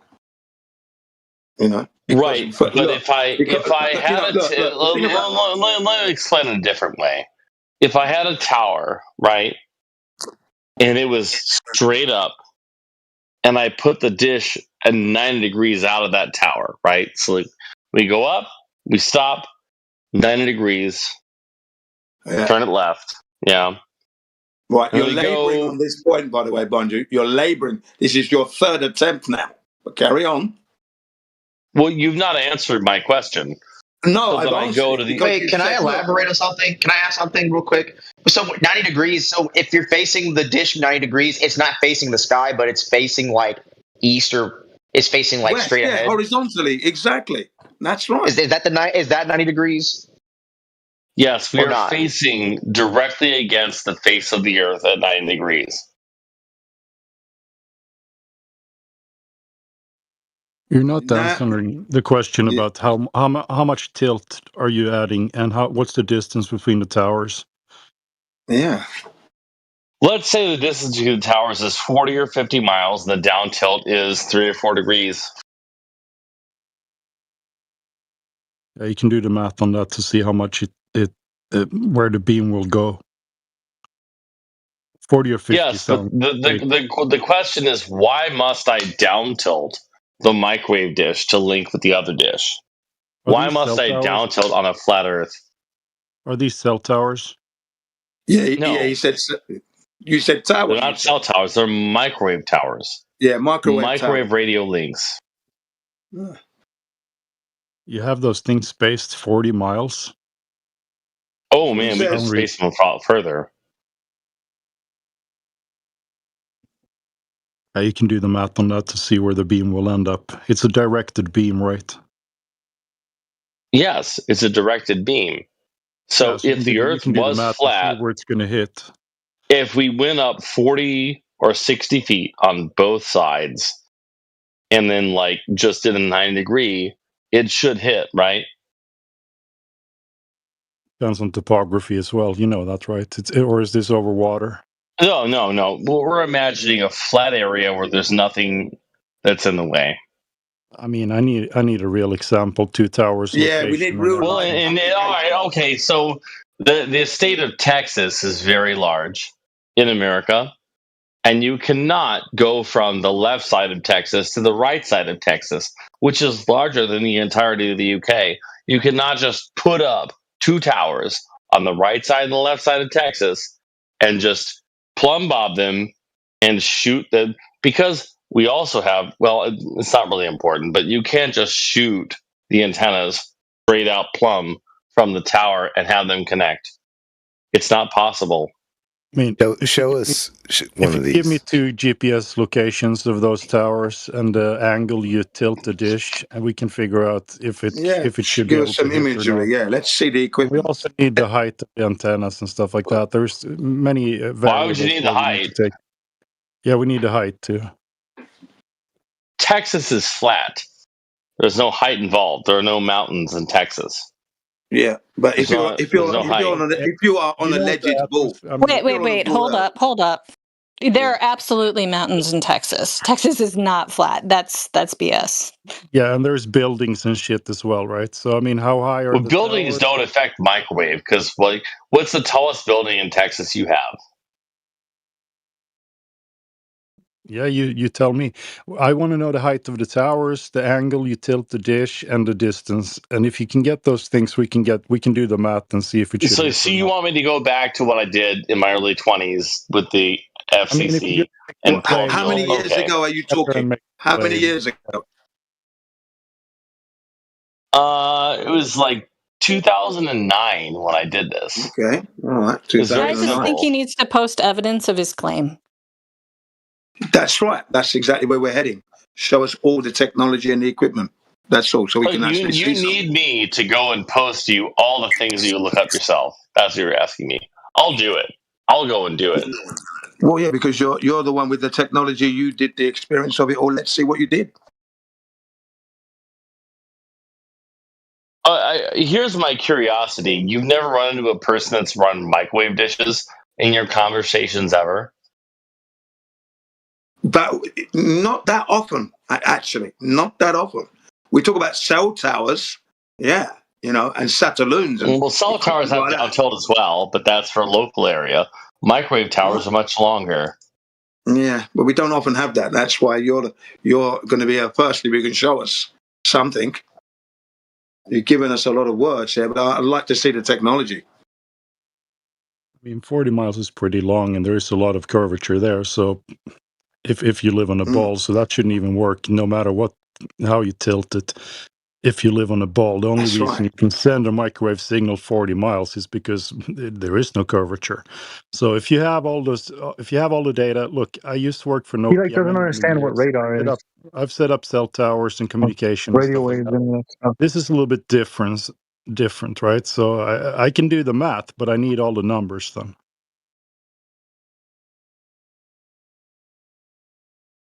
I mean, I just put up a tower today, and we had to down tilt the microwave antenna on a very short throw to dial it in. If the Earth was flat, we wouldn't have to do that. But I'm looking up the numbers right now. Yeah, So our tower was torn down by a tornado. So we were just in the process of building it back up today. And if we could have just any other imagery of this stuff? Any other what? For so many years. Do you have any other imagery of a tower that you've been working on? That you've worked on. They must. You must have some imagery of the towers, your microwave towers with the dish attached to it. Let's have a look at this thing. All right. So generally speaking, we are not allowed to take images, and I know what it sounds like. We're not allowed to take images. Okay, never mind. All right, hold on. Let me finish. So our clients have towers that connect geo specifically to different other towers. So I can't just share those. However, the math is self-supporting. So I understand your request, and I'm trying to fill it claims with. made without evidence can be discarded without evidence. So if you want us to take this seriously, you're going to have to post something that we can go by. How tall are these towers you're claiming? At least 100 to 200 feet or 1,000 feet. Well, that's a huge discrepancy right there. Also, and how far are they communicating? Those are there are different sets of links, right? So people that can't afford okay, large it's a lot of towers words. at a We don't high need all those words. Can we just stick with the data? How far are they communicating? miles, many miles. How many right? miles? Well, yeah, you want data, so I'll be quiet and Yeah, because you're pull up just some making data. claims without anything to support it. So I'm not making data. claims. I've been doing this for 20 years, so I don't. Well, you are making claims because you have nothing to back up your claims, right? So we're just supposed to trust and believe your claim. Yeah, but he's not telling us how tall the towers are. We're not seeing any proof of any of this, right, Jin? Yeah. Like when they make the claim, they need to support the claim. We don't have to refute claims made without evidence. So who's saying this right now? Let me get back here. I want to make sure that I respond appropriately. Well, Off the Fence and myself, Jin CBR1, are asking you for more material, data, imagery of the towers. Let's have a look at this stuff. Back it up. And you did say 40 miles, you said. And you gave a height of 60 feet, you gave, of the towers. 60 feet, you said. 60 feet, 40 miles. That's what you said. It was general talking about what I was working on today. You can probably see these towers. So I'll stop talking. Right? I'll go back and I'll get the data and I'll bring it back. That's what you want. I'll do that. Yeah, the data and the imagery of the technology as well. That would be nice. Jim, the image of the technology. What image of the technology would you like? Oh, listen, we can grant you the imagery, okay? The towers exist. I know that. You don't have to show us a fucking picture. I can zoom in on Google Earth and see the tower.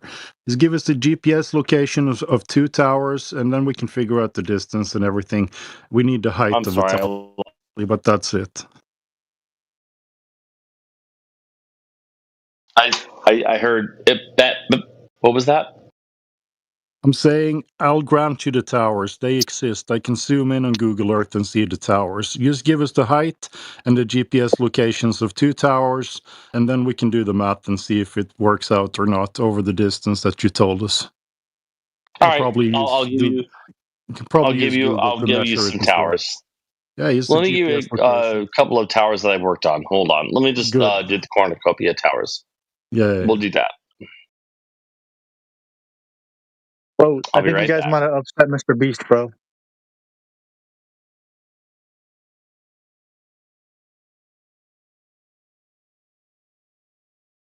I mean, low-key, I feel like this guy could actually be Mr. Beast, bro.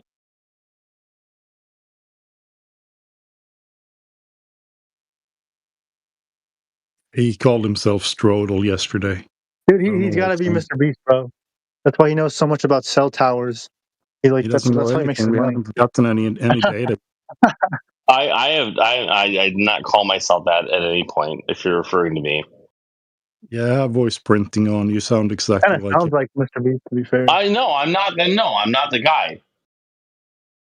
Anyone claiming that Texas is flat is automatically suspect. That's ridiculous. Yeah. Let's just automatically assume he actually is Mr. Beast, bro. I don't have millions of dollars. Why would I be here doing that if I was Mr. Beast? That makes no sense. I mean, he's got to make some money somehow, right? He makes a lot of money. But when we model things in the long device model in Texas, they're generally a large ball. In Texas is mostly flat, right? When you model, are you finding the data, or are you still making claims? No, I've already done the data for that. I did it 20 years ago. You said you're going to provide evidence of your claim, but you're still making claims that the Earth is a ball based on your experience, but you're not actually providing any evidence. And if you look in the side chat, I posted how much curvature should be obstructing something that's 60 feet tall. If the observation height is 60 feet and it's 40 miles, angling it down will not accommodate a globe Earth. All right. Well, again, I was answering something else, but I'll just go do this and be quiet for a while. But I'm not whatever guy you thought I was. I've never been here before like that. I don't know who that person is.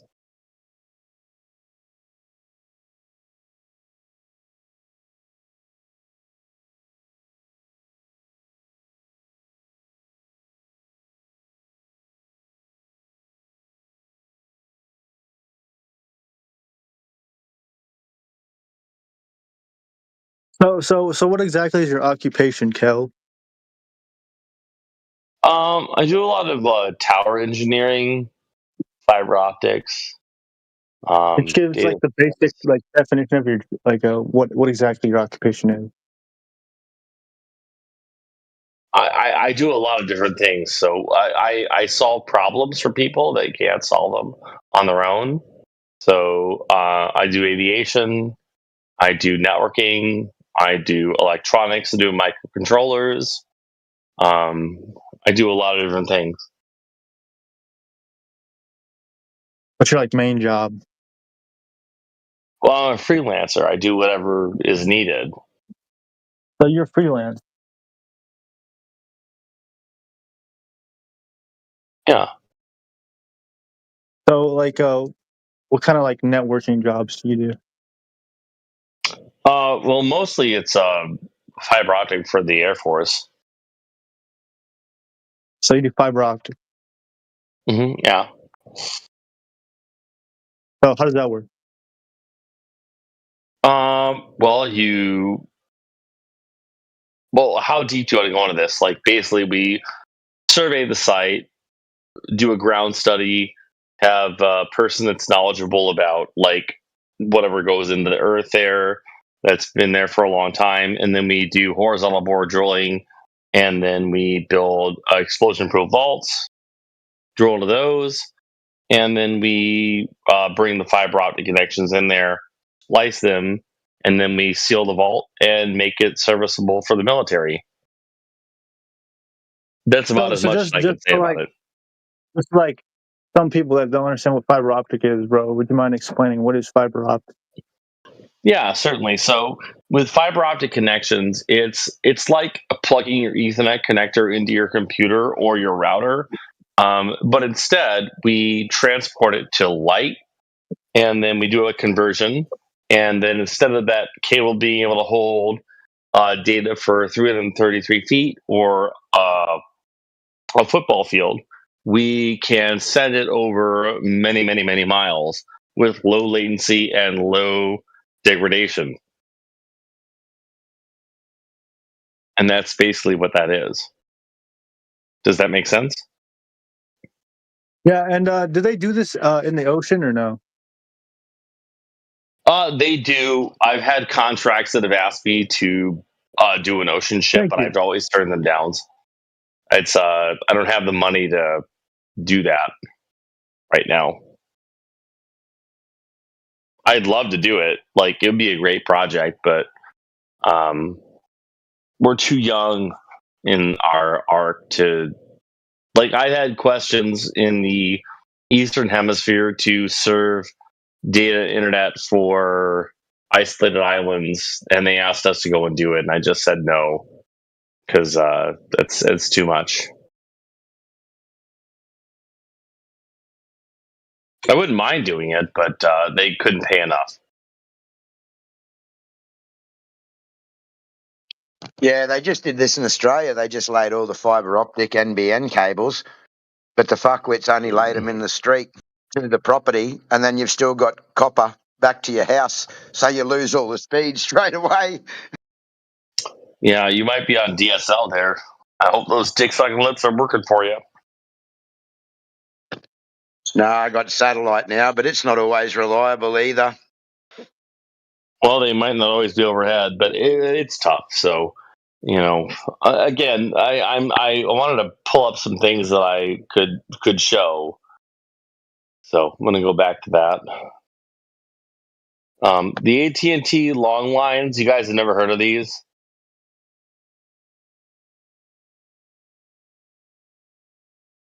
No, definitely not in Australia anyway.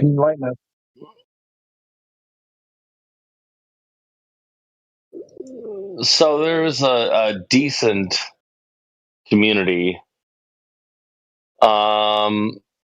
Where are we? I want to get back down here. And the worst thing is I'm on my phone because my audio was broken by a Microsoft driver earlier. So I have to get myself down here.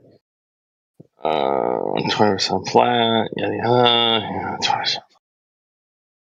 Okay.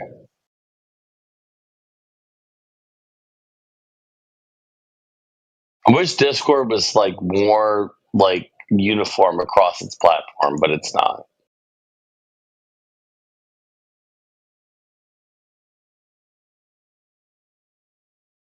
I want to come down here and paste this link.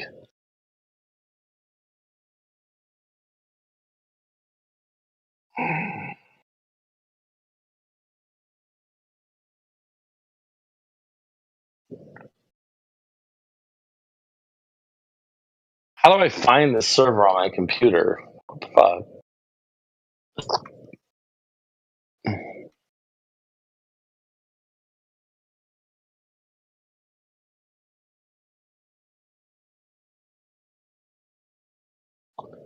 Can anyone say what server we're in right now?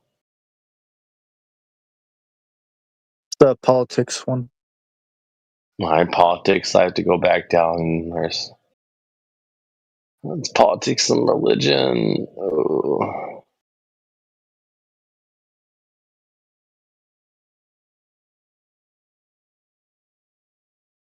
Huge estate joining on my phone, but I'm stuck on my PC because I have broken shit. I actually broke my PC. Yeah, dude. I'm stuck on the mouse via USB right now, and it's so bad. Even though I sent Logitech all the shit, they're like, I need pictures of the weight area, and I was like, here are the photos, and they sent me another mouse with no USB dongle, I guess. So it's really hard with my hands the way it is to try and. All right, we're in politics. All right, I finally made it there. Yeah, it's really tough with my hands to do stuff. So I'm trying to get here. We're in politics. AFK, Christian, learn about God. I'm just trying to get there. Democrat. Is it really far down? Yeah. All right. Are you okay?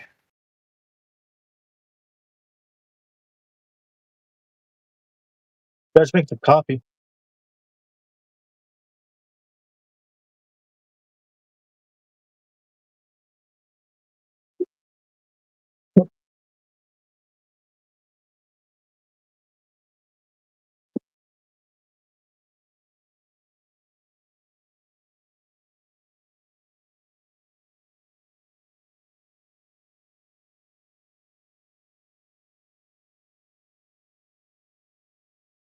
Hello. We even have a.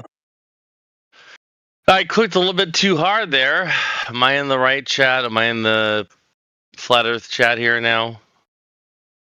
I did send you the thing. Yeah. All right, so I'm here. All right, cool. All right. Yeah, I didn't need to click that hard because I had all the information on my phone. So I'm going to go back and pull it up. Hold on.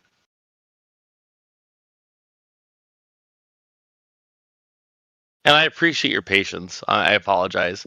Usually I'm It's good. more It's good to be patient put together here. What's that? good to be patient with this kind of stuff, honestly.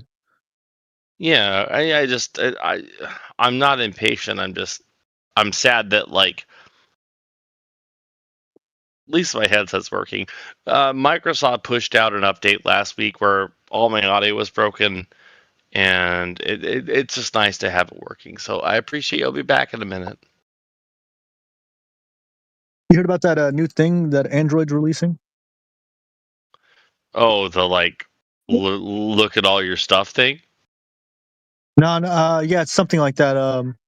They posted it. Essentially, it's this update where if you wanted to, like, let's say you wanted to download something onto your phone, you wouldn't be able to do that without like basically what's the term I'm looking for? Like cracking your phone. Yeah, rooting it. Yeah. Which my phone is cracked, so yeah, I think figured out how to do it. They're all doing a bad thing for everyone, so I don't like. They're trying to make it to where you can't crack your phone, bro. No, you will own nothing and be happy, and I hate it.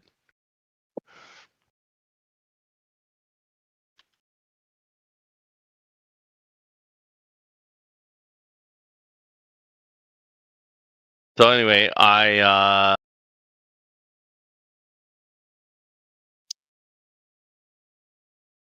do two things. So let me get back down here. I don't want to have myself split between two screens. How do I do this? Here, this, click, split. And that noise, I need bro. to pop it out. Actually, that's nasty. All right, so I'm gonna drag this screen down. How do I? But we'll look up at the cartoon sound effects. All right, cool. Okay, so we're in this server. I'm just trying to find the room again. This politics. I can't help myself. Gotta scroll. Kelly, are you just always like this, or do you just come on here to waste time and talk to yourself? No, I'm always like this. So well, maybe you should mute yourself while you find it. Or, I mean, it's not hard to find the channel you're in. So I think you're just trying to find the information that we asked for, which you don't have. Find the channel it's obvious that you don't have the information we're asking for, and you're just stalling for time.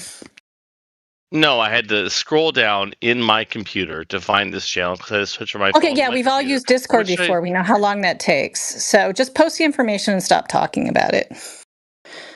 So I just got everything down here. So, blah blah blah. Right. Just go ahead and post it. So, what is your understanding of line of sight? Okay, are you going to post it, or are you going to keep talking? Which is it? Well, I could post it. It's just okay. You're going to post it, or I'm going to put you on mute until you do. So, which is it? Well, you can mute me, and I'll just post it soon. Okay. Well, yeah. When you figure out Discord, you know you can post it. I don't know if anybody else wanted to listen to him just blathering on, but I'm sure we have some people who could talk about something entertaining. But... Really, you did that? Like, kind of, yeah. Well, Al, are you new to the room? Yeah, I'm new here. Okay, so why did you find him entertaining? Because I didn't. No, it's just funny. I don't know. Yeah, we get drunk people sometimes, you know, from the States at this time of night, you know. So that's just how it goes. Have you been here before? No, I just joined here today. Oh, okay. Well, welcome to the room. You know anything about this topic? Do you know anything about? Oh yeah, I know quite a bit. Like. Oh yeah. So, are you a globe believer or a flat earther? As of right now, it's I'm kind of like open to anything. Oh yeah. So, have you done any research? Quite a bit on both topics. Okay. So, what's your best piece of evidence for or against flat Earth? Best for is actually let me think here. Like radars, you need a direct line of sight for radars to work. And I believe they tested this. It was like a 8-mile distance or something crazy like that. And they put one radar and then like a receptor on the other end of it. And they were asking how does like essentially the receptor pick up that radar if it needs a direct line of sight, because due to the curvature it shouldn't be able to see the actual like the receptor. What was the height of the radar above the surface of the Earth?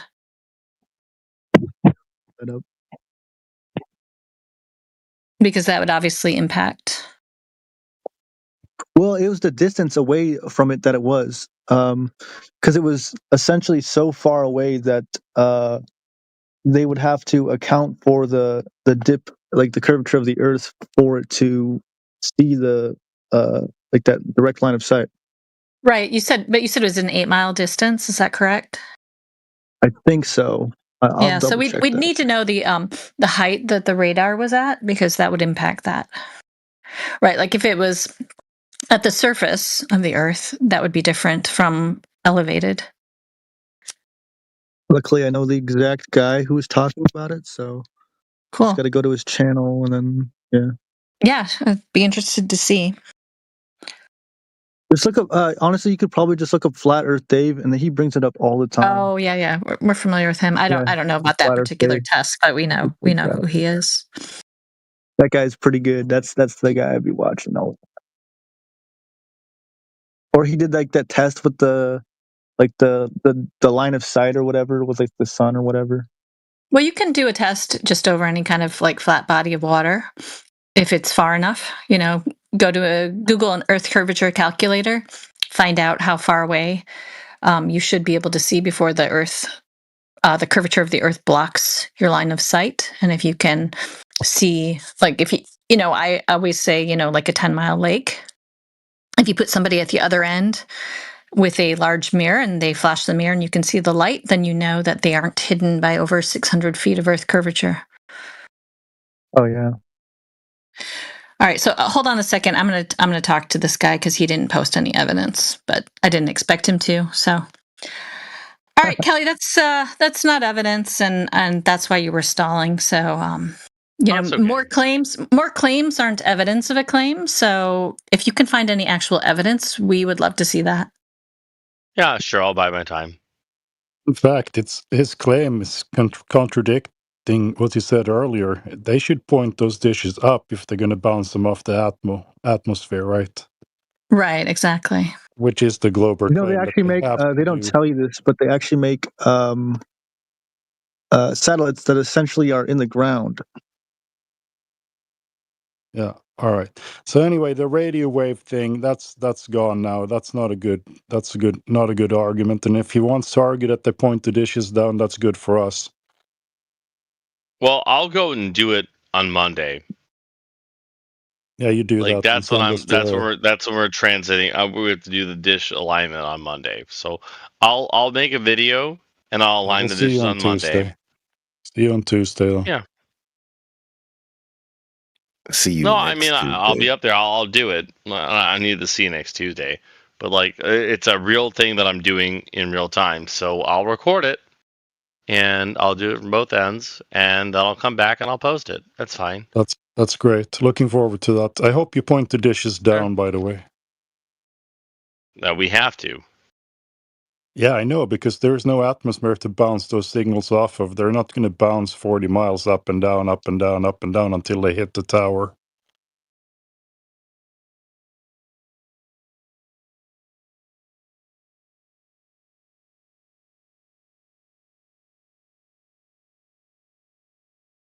You hit a skyscraper in Texas and the radio signal is gone. If you hit a skyscraper in Texas, I'd be very impressed. I mean, if you're going to bounce it off the atmosphere and it's going to bounce up, it's going to go down, and then I guess it's going to go up again, bounce back. I mean, it's ridiculous. Yeah, and then don't forget, you said your towers are 1,000. You did say 1,000 feet high. You said at one point. Do you remember? It's a directed beam. There's no bouncing. No, there's a bunch of different towers. It's not like one tower. We don't work on one tower. We have a bunch of towers we work on. I get that. 1,000 feet up is not. It's not an unusual thing. Those towers exist. I get that. The thing you posted in chat say that you have to bounce it off the atmosphere between towers. You do not have to bounce it off the atmosphere. There are Fresnel zones. No, you don't have to, because you live on a flat Earth. You can just point it and shoot it, and that's it. But according to your quote, it bounces off the atmosphere.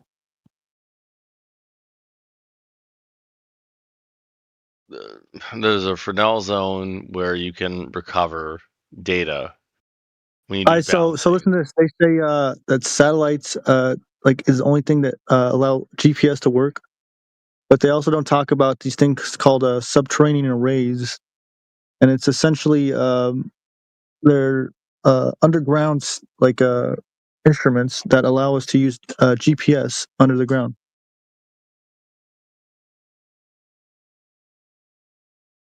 Never heard of that. Yeah, it's they're called subterranean arrays. 2 seconds ago. They can let's see what it says. Infrastructure deploying specialized systems to bring GPS signals underground. That's what it says. Yeah, they're like, called like GPS, when you're on GPS integrated ground penetrating radar. Just look that up.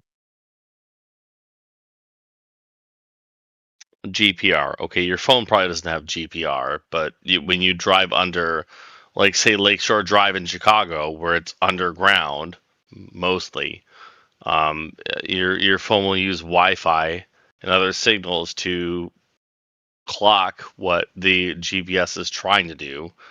How many times have you driven underground? So they got this thing called subterranean GPS/GNSS, which is an emulated system. It essentially it emulates the underground signals for like GPS coordinates. Yeah, GPS or GNSS or the Russian radar. Yeah. Michael.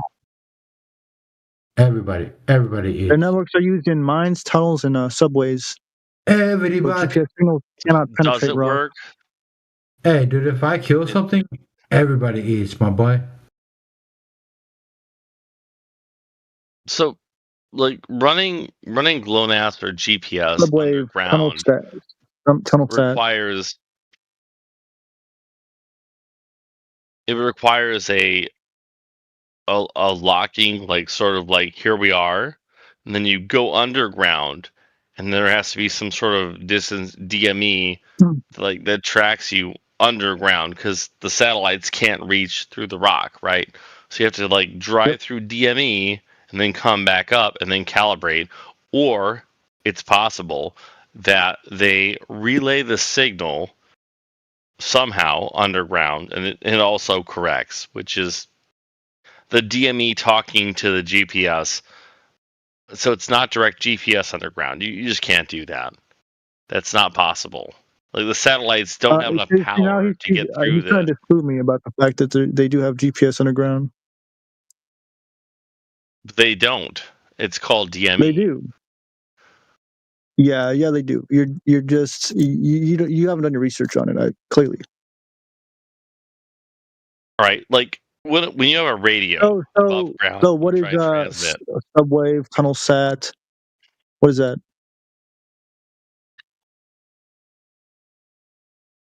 Send me a link and I'll research it and I'll get back to you. What is tunnel sat? I've never heard of that. Sat. Look that up. All right, I'll do it myself.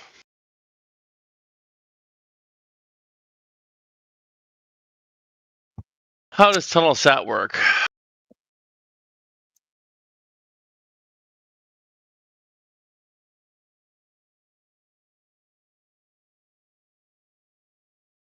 Like satellite dishes cannot penetrate through rock, so it'd be impossible for them to be satellite. I agree with you.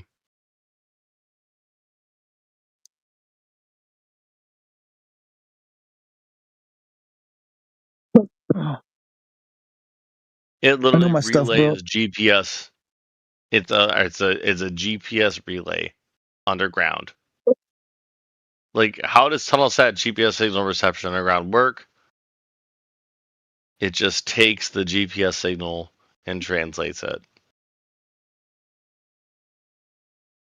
It's on their webpage. Underground GPS.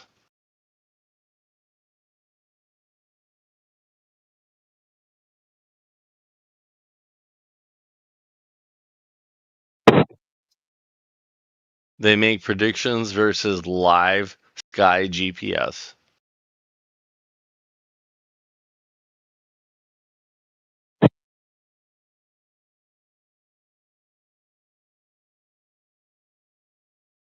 Cool system. All right, look up what is emulated GPS. So it's not even a satellite, and it makes fake satellite GPS. What's your thoughts on that? It's a DME. But sure, yeah. Right. Emulated GPS is a DME. That's all it is. So how does that work? So it clocks and it takes so all GPS is bad, and we don't have good like clocks, like radio, like simulated. What do you call that? Like atomic clocks, right? We don't have atomic clocks easily available. So we have a bunch of satellites up there where we can get a good clock, which you always have to have for anything we're doing. And then the GPS emulator. We just got this down, right? That you don't really need the satellites for underground GPS. No. What I'm saying is the satellites have an atomic clock in orbit. Like, do you have an atomic clock right now? Okay, clock. What does the clock have to do with actual like coordinates? So clocking is very important because you have to clock the space where you are and adjust Satellites your time. don't know where they are. They're told where they are. Right, yeah, but they have a clock. No. Okay, post your evidence. Post your evidence of that claim. You're just here making claim after claim after claim, and it's like you haven't backed up a single thing, but yet here you are still talking. I could back up anything I said. They even have these specific kind of like satellites that they have like above ground or whatever, but also you can use those for GPS too. Satellites don't know where they are. They're told where they are, right? So anyway, Kel, are you going to post anything, or are you just going to keep adding to the stack of things you can't claim, you can't prove? I'm going to go do that. That's fine. Yeah, so you said. So, yeah. I'll go pull it up. If you want to discuss it or ask questions or something, that's cool, but making claims that you can't support... I'll be quiet. It's a waste of time, you know? I mean, you basically already contradicted yourself because you're claiming that, you know, angling these things downward proves the Earth is a globe, but like that shouldn't happen. As Plain Truth pointed out to you. I think it was ironic when he said that emulated GPS uses satellites. It doesn't. It doesn't use anything to do with satellites. Right. We use ground towers and undersea cables and such, and there might be things in the sky, but there's definitely nothing orbiting in a space vacuum. We know that's not happening. I actually like this guy. We can use him as a hostile witness in the future if he hangs around. That he says. And that's like really bizarre to say that. I don't think he knows that much. I don't think. I didn't say that. I didn't say there's nothing in the sky. In fact, I said the opposite. You did. No, I said we know. I said there can be things in the sky, but they're not orbiting in a space vacuum. So you need to listen a little bit better. Yeah. The problem is, Plain. He doesn't really know that much. He's like, well, how do you construct a constellation for GPS with nothing in the sky? What's your claim here? What do you mean a constellation? The question is, how would you produce? I didn't say there's nothing in the sky, so you're still repeating something. You still are arguing a straw man that I didn't say, and I don't know why. Where did I say there's nothing in the sky? I said the opposite. Yeah. and I backed up what she said. I'll give you all of it. Hold on. I did back up what she said. If you look in the side chat, there's some material that I posted backing up what Off the Fence says. It's there. There's things in the sky that you may not be aware of. There's a nice chronology. Look in the side chat. There's a lot of stuff there to help you out as to how we communicate. Okay? It's all there for you. I'd like to talk to something. Okay, I'd like to talk to Apples to Oranges. Apples to Oranges, why don't you open your mic? Because you have some interesting things in the side chat.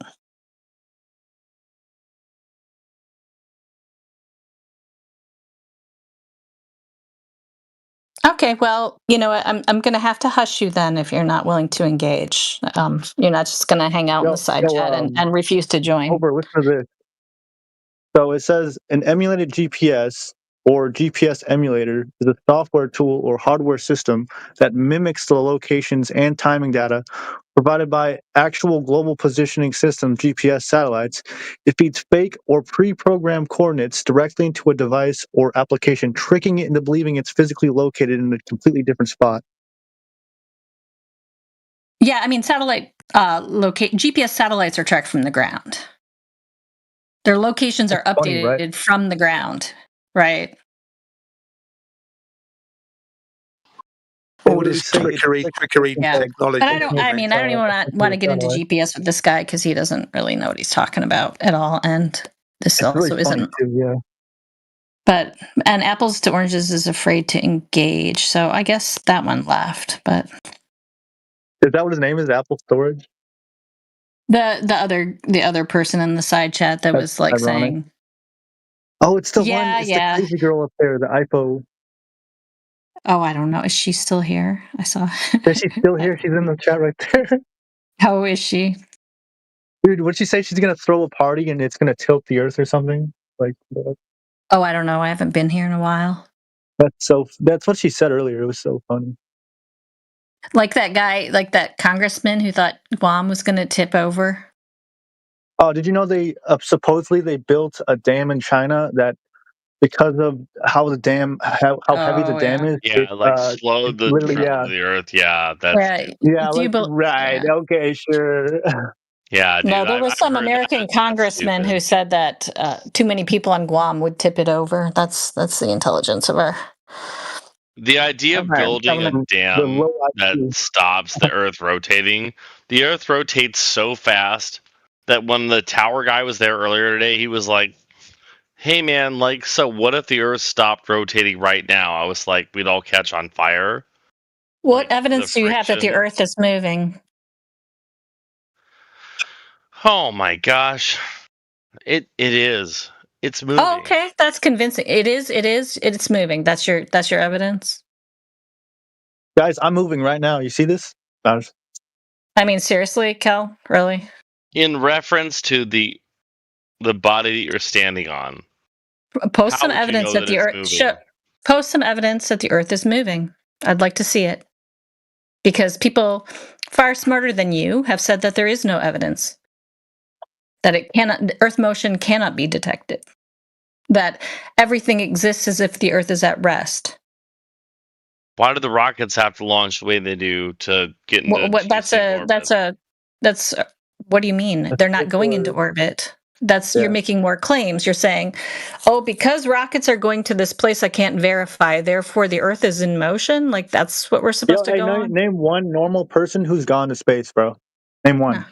Oh, here's an even better one. Yeah, okay, so he sees, but I'm just saying, he sees a rocket go up, and therefore the Earth is in motion. I'll go to space. Fine, I'll do it. Oh, really? That's where we are? Okay. All right. So, Kel, what evidence do we have that the Earth is curving at 8 inches per mile square? Because you haven't provided any yet. You'll never accept any evidence I provide. But you haven't provided. You'd have to provide something in order for us to decide whether we would accept it or not. But you haven't provided anything. So this sounds like a cop out, right? One. So you have a verified evidence that the Earth is curving at 8 inches per mile squared. Is that what you're saying? I just want to get it straight before you start. I mean, I've flown a lot of airplanes, and yeah, I would agree with that.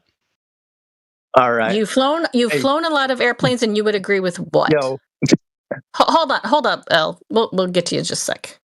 There's actually pizza. Oh, sorry. What is your name? It's the Kel guy. No, I know, but what was your name? I called you El. Oh, Kel.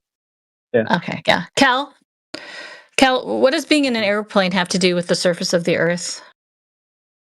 Well, everyone seems to think that the Earth is flat, right? No, everyone seems to believe that the Earth is curved, but there's no evidence of that. So what does being in an airplane have to do with it? So when you get high up enough flying an airplane, you can see. Okay, how high do you have to be to see curvature from a commercial plane? Because that's not possible given the globe geometry. So I want to know what plane you've been in that's gone as far as the Apollo astronauts. Wow, I haven't been in one of those planes. Okay, right. Because from commercial airplane flight, it is not high enough to see Earth curvature, nor does anyone see Earth curvature from a plane. Have you ever looked out the front window of a plane at 40,000 feet? Because there's definitely no curvature visible, nor should there. Yeah, there's no curvature visible from that height. There can't be. Even if the Earth is a sphere of the size we're told, there's no visible Earth curvature from that height. It wouldn't even be visible from ISS height. I must believe you. You can do the math yourself. Oh, I've actually got the best evidence. I'll post the math for you in the side chat. Like you remember how you asked what's my best evidence? This one's probably my best evidence. And you guys are gonna laugh at this one. Okay, so Kel, would you say that it's a rigorous training to be able to go to space, right? Like they gotta do all that G-force training and all that stuff. Well, they sent a 90-year-old man to space. Explain. He should be dead. From the G-force alone, he should be dead. So we all do bad 90 things, years old, right? bro. Dude, money. Nobody wanted that shit. I mean, we sent some fucking sound girl to space who was like nobody's been to space. Nobody's been to space, and there's not even a claim that Katy Perry went to space. That's not even the claim. Blue Origin doesn't go high enough, or whatever the Amazon thing was. Anyway, I posted the data for you in the side chat. Yeah, nobody went to space. So Cal, there's the math for you in the side chat. It's funny. If you actually believe that they sent a 90-year-old man to space, I don't know what to tell you, bro. Wow. Hold on. I have to look at this. Give me a minute. I'll be back. I gotta read this shit. Oh, dang. She got a whole spreadsheet. Yeah, bro. It's a real spreadsheet. I'll be right back. Dude, you're cooked, bro. I'm not gonna lie. Yeah, isn't that ironic that they said they sent a 90-year-old man to space? Like the G-forces would even for a young and fit person, if you really want to get into the biology of all of it, it's ridiculous, right? To be in a zero-G environment for a prolonged period of time, our bodies just wouldn't work in that environment. Well, what I'm saying is, so because of the G-force itself, just leaving the Earth's atmosphere, or just getting into that rocket, 90 years old, he would die from his heart stopping or something like that. Yeah, there's nobody in those rockets, obviously, right? 25,000 miles an hour G-forces on a 90-year-old man's heart. Yeah, sure. Yeah. Yes.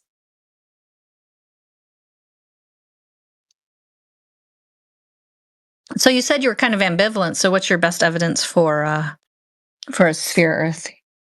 I had to kind of pause you there for a minute, but I think that's what you were going to say. Let me think about that one.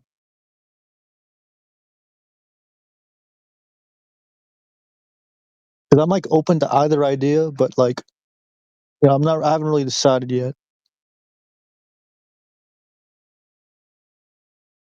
Because I feel like it's good to not be biased about things, but it's also good to take things with a grain of salt most of the time. Sure. I mean, we were all indoctrinated into the globe idea. Yeah. So we all come from that place. and some of us decided to look for evidence, right? Yeah, that's essentially like where I'm coming from. Yeah. Yeah. Just Well, that's how it begins. Well, it begins by looking for evidence of all the things you've been told and finding out if there's evidence for any of them. And when you find out there isn't, that starts the whole journey, Could I ask you a quick question here? As a flat Earth knowledgeable person, what would you give me to prove the flat Earth right now? There's zero evidence of any Earth surface curvature. And we shoot, even your job is evidence. We shoot lasers, infrared, radio waves. Nothing is ever blocked by any Earth curvature at the rate we're told it should exist. You've seen, we have long distance observations just with your own eyes. That should not be possible. So, I have offered. Make it even simpler than that. Water. It's curious to me. Like years ago, when I had the money to spend, and I wanted to do the Lake Michigan experiment, and do Chicago to wherever it was in the Northern Peninsula. As soon as I put money to it, when I had the money, no one wanted to do it. They're like, "Yeah, Chicago let's do it." skyline is visible from the other shore in Michigan. That's like 60 miles. That's not possible on a flat Earth, on a globe Earth. So I don't know what you're on about. It's not possible. It's not possible on a. It's not possible on a flat Earth or a globe Earth. I'm sorry. No. I misspoke. It's not possible on a globe Earth to see that far, but people see Chicago from Michigan across the lake when the conditions are good. Yeah. When I offered to spend like six. Listen, I don't know who you are, and I don't know anything about. You're making more claims that you want us to back up, but I'm telling you, thousands and thousands of people have seen Chicago skyline from the other side of the lake. That's not possible if the Earth is a globe. So whatever you're part of the experiment. You mean an observation or a measurement? There's no experiment, and I don't know who you are, and so no, I'm not willing to be part of anything you're involved in. We have laser tests that show that the Earth is not curving at the rate claimed. If you have a laser test to show that it is, go ahead and post that. So but what it sounds like is you're obfuscating the issue at hand. That's what I hear. Your requirement is a laser claim. That's I don't know. It's 2026. We've got lasers. Why shouldn't we use them? I was just for not a claim, and it's an actual scientific study, right? If you trust science so much, there's a scientific study known as the DUH studies. This is a legitimate scientific study. You know what it's used for? These are real scientific studies funded and published to prove things that everyone already knew. That's literally what the entire point of the study was. Is there a replication study? Replication study? What's that? Yes, they do those whenever you get published, right? Yeah. Whenever you don't interrupt, whenever you get published in a paper, there are other people doing replication studies on your study to see if they can replicate it.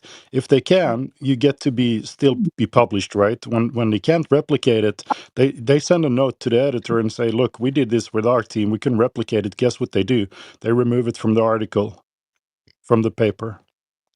Happens to about 50% of all studies. They can't replicate it. When you can't replicate a study, that's called pseudoscience. So they did do replication studies for this. Be a replication study. Yeah, they did. They did do replication studies for this. Perfect. So we could look at those then. Yeah. It says replication attempts at these studies have revealed a fascinating, often counterintuitive reality regarding scientific accuracy. It says when a study's conclusion feels like common sense, researchers at the public are less likely to question the methodology at first. Let's see, application rate. Well, I have the unique ability to do this, so I will go and do it. That's awesome. You're gonna come back a flat earther. he's gonna give up. Nobody thinks so. They think that water curves. Then they realize, shit, water doesn't actually curve. What am I going to do now? And then some people freak out. Cogdis takes over and they can't handle it and they stay globers. Other people, they can push through the cognitive dissonance and they become flat earthers. We'll see which you are. I will test this. So I'm willing to have you friend request me, but I have access to some of the tallest buildings in Chicago and easily getting to the other side of the lake. So look up I mean, I can get over there and do this. Effect. That's a legitimate scientific study. I'm saying that I can go and put something on some of the tallest buildings in Chicago and then go to the other side of the lake and test it. I'm happy to do it and measure it. You should put it on a lower, not the highest building. Put it on a low building because you can see a lot of the low. No, going to the low buildings is easy. I already have access to the low buildings. Yeah, so if you see a low building from the other side, then that's better evidence than if you see a high building, isn't it? Yeah, but we have to measure the difference between Navy Pier and John Hancock, right? We have to measure the difference. If you can see the pier from the other side, you're good. Well, we'll probably get some high-powered lasers and reflectors and then do the Navy Pier thing. But we'll at the same time be able to do the get yourself a good zoom camera. That's all you need on that lake. We had a guy go in a boat following what was his name? He took his camera out and saw all the buildings on the other side and took a boat and went over there, and the building stayed in the frame the whole time. So it wasn't a mirage or anything like that they say it is. You're not talking about Rob Skipper. I'm just saying I want to go and do it. No, I want to test it. I have the option to go and test it. So sorry. Yeah, sorry. I'm talking about the Chicago skyline, Jim. No, go ahead. Go on. Yeah, that would be Rob Skipper. Awesome. Rob Skipper. Yeah, he did the boat test there. So, I mean, yeah, you go and do it, Kelly. That's awesome. Yeah, I posted that about 3 minutes ago. This one was called the Smile and Be Happy. Yeah, if he looks in the side chat, 3 minutes ago, I posted the Rob Skipper. Look at that one, though. In the boat, he's there. It's all there. Yeah, no, I see it. I see it. As a scientific study about smiling and being happy from smiling. That's like the entire scientific study there. Yeah, I've seen that study. The more you smile, the better you feel. What's like scientific about that, man? Yeah, it's going to make you smile more. Like, prove it.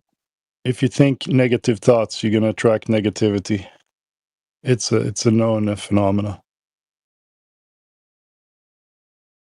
It's just dumb, bro. That's why flat earthers are always smiling. The flat earthers. Well, I'm sad that I have to wait until Monday to pull all the info down.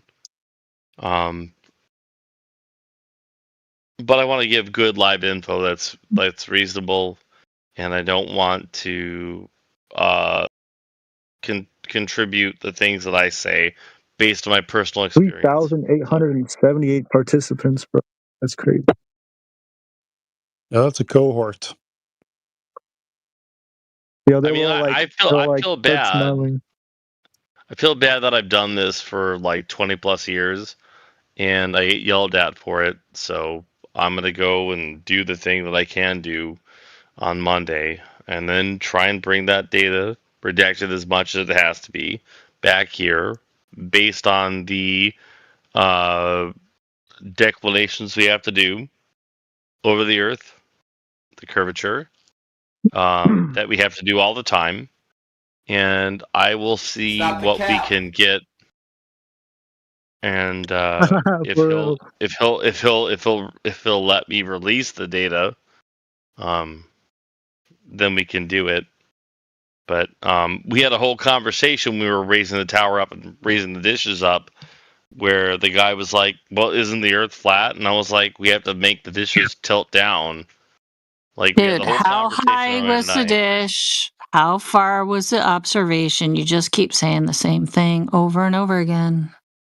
Why is the height important if the Because Earth that doesn't turn? changes the observation distance. Yeah, even Google on an a Earth ball. curvature calc. Just Google an Why would it Earth curvature matter? calc. Because if the Earth is a If it's ball, it would flat, affect it. it's not. If it's flat, it wouldn't matter, right? Just Yeah, it Google an does. Earth curvature No matter. calculator. Go ahead, Let me AJ. explain it to him. This is super easy. Kel, next time you stay in a hotel, you go to one of the floors with no people. There's a long hallway there. You put something at the end of that hallway. You walk to the other side, and you put your head on the floor. You're not going to see that piece of leg or toy car or whatever you put on the other side. But when you stand up, you can see it all of a sudden, and that's a perfectly flat floor. It's just how perspective works, and how it's also how you know waves and everything work. So you can replicate this on a flat level as well. So it has nothing to do with curvature or anything like that. Would you like to change jobs and go up there and align the dish for me? I would love that because I don't want to climb up there. I'd pay you to do it. Would you like to come there for a day and like But what align does the that dish? have to do with Earth curvature, flat Earth, etc.? He's explaining why the height of your observation matters, and then you ask him if you'd like him to do your job, man. You're completely off track. I'd love to get paid that much money, bro. Conversation. Well, it seems that the height has something to do with it, and that's why I'm confused. I will Why would the gladly height do have that to do job anything for you, with it? bro. If it was flat, why would the height have anything to do with it? Because It he was just just explained to you. perspective to you. When you stand up, you can see further. That was the hallway experiment, remember?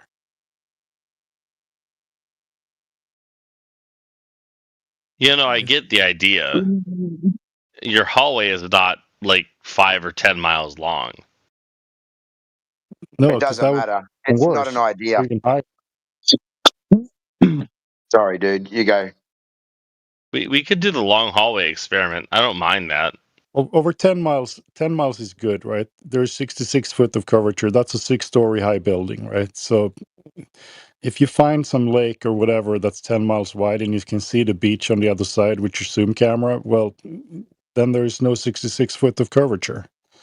And obviously we have those tests, hundreds of them. I don't know if you ever watched one of them or if anybody posted in the chat, but someone can post a Salt Lake video, for example. That's 21 miles, I'll put it in. 266 foot of missing curvature. Super easy. You can bring a friend to one of those places, have him flash a mirror. If you see the mirror flash, your friend has to be 30 feet tall, for example, and there's no 30 feet tall people. So there is no curving in water. And I really hope you go out and check this for yourself and you'll find out. But over regular ground, like assume no water. Why we have to regular downsill ground the has dish? topography. Just topography, sure, but like assume we're above topography, right? Like let's assume that we're above all topography for one link. Now, why can't I just shoot directly at you and see your lake? I've seen a lot of tests over land as well, like the Salt Flats, and there is the world record photography holder, normal photography. I think it was 12 miles he saw himself. How many radio tests have you done? In a valley. I haven't done any radio test. I do an observation test. I've seen the beach over in Denmark, 10 miles out from Sweden. Shouldn't be able to. Should be 66 foot of curvature there. That's 20 meters if you want to do the metric systems. There is no 20 meters of curving water between Denmark and Sweden. As a matter of fact, when the Danes invaded in the 16th century, they walked over that ice. They didn't have to walk uphill and slide down to Sweden on the other side, 20 meters. Ice, completely flat. Water, completely flat. There's no question. You cannot find curving water. You're going to find out on Monday or whatever when you do the test. Yeah, the water's always flat. Yeah, well, 100%. I have my information, and I am glad that the lady in charge of the chat that unmuted me. Thank you so much. I have to go and make the microwave link on Monday. So when I go and do that with the information, I will come back with whatever I can. And I will try and make it as, I don't know, direct as possible with the information. We have a lot of machines, so we'll take a lot of good and bad directions over and over again and record them. Sounds and good. then I'll try and come back. But I've been doing this for a long time, so it's, for me, just to be clear, I've done this across the entire United States over and over again.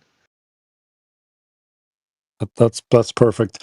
Look, there's a couple of videos in the chat you probably watch before you go out and do your own test. Then you're not gonna, be surprised when we ask you some questions that they ask in those videos. The 21-mile Salt Lake video is my favorite, but there is a couple of other ones that are a little bit longer. I do like that one. I've might seen that give you before. some ideas how to do your own test. Is all I'm saying. Well, let me ask you this: if you had an option just to do your own test, if you were up there at, like, I don't know, like 40, 50, 60 feet, and you're shooting for a dish that is a few miles away, that's at the same height that we've hit for a long, long time, like, what would you do? What would you want to test? I'll get the numbers first, the exact distance to the other tower and the degree I'm shooting at.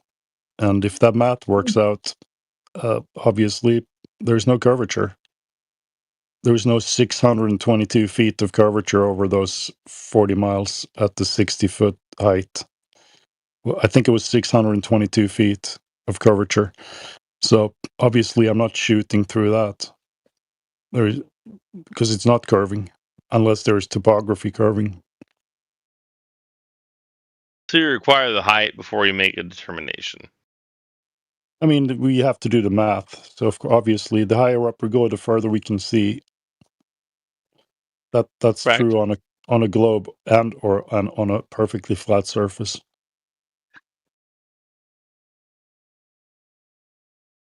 Well, I will go back and I will do my work on Monday.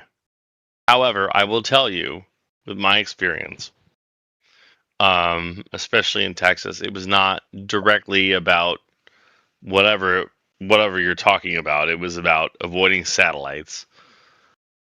So I am very unsure about why you are so certain, as I've done this for a long time, and all of my math and all the work that I've done has always worked out simply and easily. Well, you haven't presented any math built yet. many Okay. radio stations, and I do not get callbacks unless the power goes out. So I'm just curious why you are so eager to disprove what No, we do. I mean, prove you actually. You said you point the dish down. That's perfect. We can use you as a witness here in the future. This guy is the cell tower engineer or whatever tower radio wave engineer, and he says that he points the dish down. So this is good for us. I don't want to disprove you. I want you to be right. Well, how has no one ever else been here and said the same things that I'm saying? That's what I'm curious about. We are saying what you're saying. You have to point the dish down.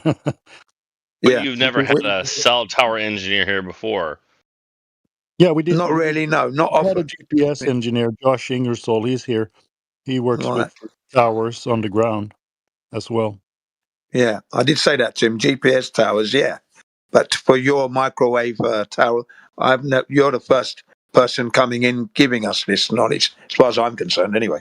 I mean, we've had radio tower operators for radar, military and stuff like that. We've had PhDs. We have a lot of people come through here. I mean, if you're going to be the next guy who is shooting radio beams, that's awesome. We welcome I'm you. not the next guy. I'm just the guy, but I'm shooting them. So, here I am, right? Yeah, like, it's great. I've been shooting them for a long time, And I've flown a lot of airplanes. I've gone up and down. You know, it's all a lot of the same company that I've worked for off and on. And you know, we've done this. Yeah. You know, the guy that came up tonight. Here's what I'll leave you with, which I thought was very interesting. He asked, "Man, is HAARP something that's gonna harm the universe? Like, is HAARP gonna kill us?" And I was like, "HAARP? What? You guys know what HAARP is?" Yes, we know what HAARP is. It's being used. It's not. I don't see it killing us at the moment. He thought that HAARP was like the tornadoes that we got last week here in the Midwest. And I was like, dude. And then he was like, well, the Earth is flat. And I was like, I'm not telling the Earth isn't flat. I'm saying that you can't use HAARP to make 17 tornadoes. And like, it's a lot. It's a lot. And that's why I came here tonight. So, you know, I'm building some stuff. So I could be wrong. I'm not upset about being wrong. I would love to be wrong. I don't mind being wrong. Yeah, we're glad you came anyway. And the reason I lost you completely. You said you were glad and then you were gone.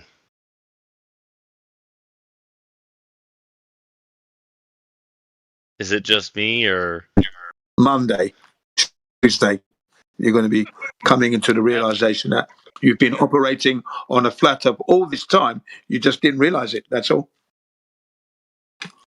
All right, so I lost everything you said before Monday, glad, and then you went map for me at least. But I don't mind being the guinea pig. I'm a test subject all the time. But I build these towers. I drive on them all day, every day. So, you know, I'll do it. But I just don't think that the math will back it up.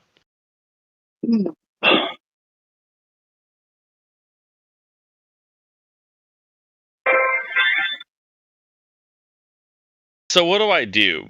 Let me ask you this. What do I do when I have the tower, it's up, and everything is just fine, and then we shoot the numbers, and the dish has to come down, and I give you the information that proves the declination of the dishes for them to communicate? Like, what do you do with that when I give it to you? Do you believe it or throw it away? You're not going to be giving it to us. Because we've done far more technical tests than your kind of obscure, vague claims. Could you provide we know beyond a shadow of a doubt. We know beyond a shadow of a doubt that the Earth measures flat. You don't even know enough data about you say you've been doing this for 20 years, yet you can't even tell us how high the observation is taken from or what the distance is. Like, you don't even know basic things about something you said you've done for 20 years. That's kind of weird, man. Could you provide me your explanation that it's flat? You already saw laser tests in the side chat. There's no need to repeat it. Oh, in the side chat. So I see flat at HAARP.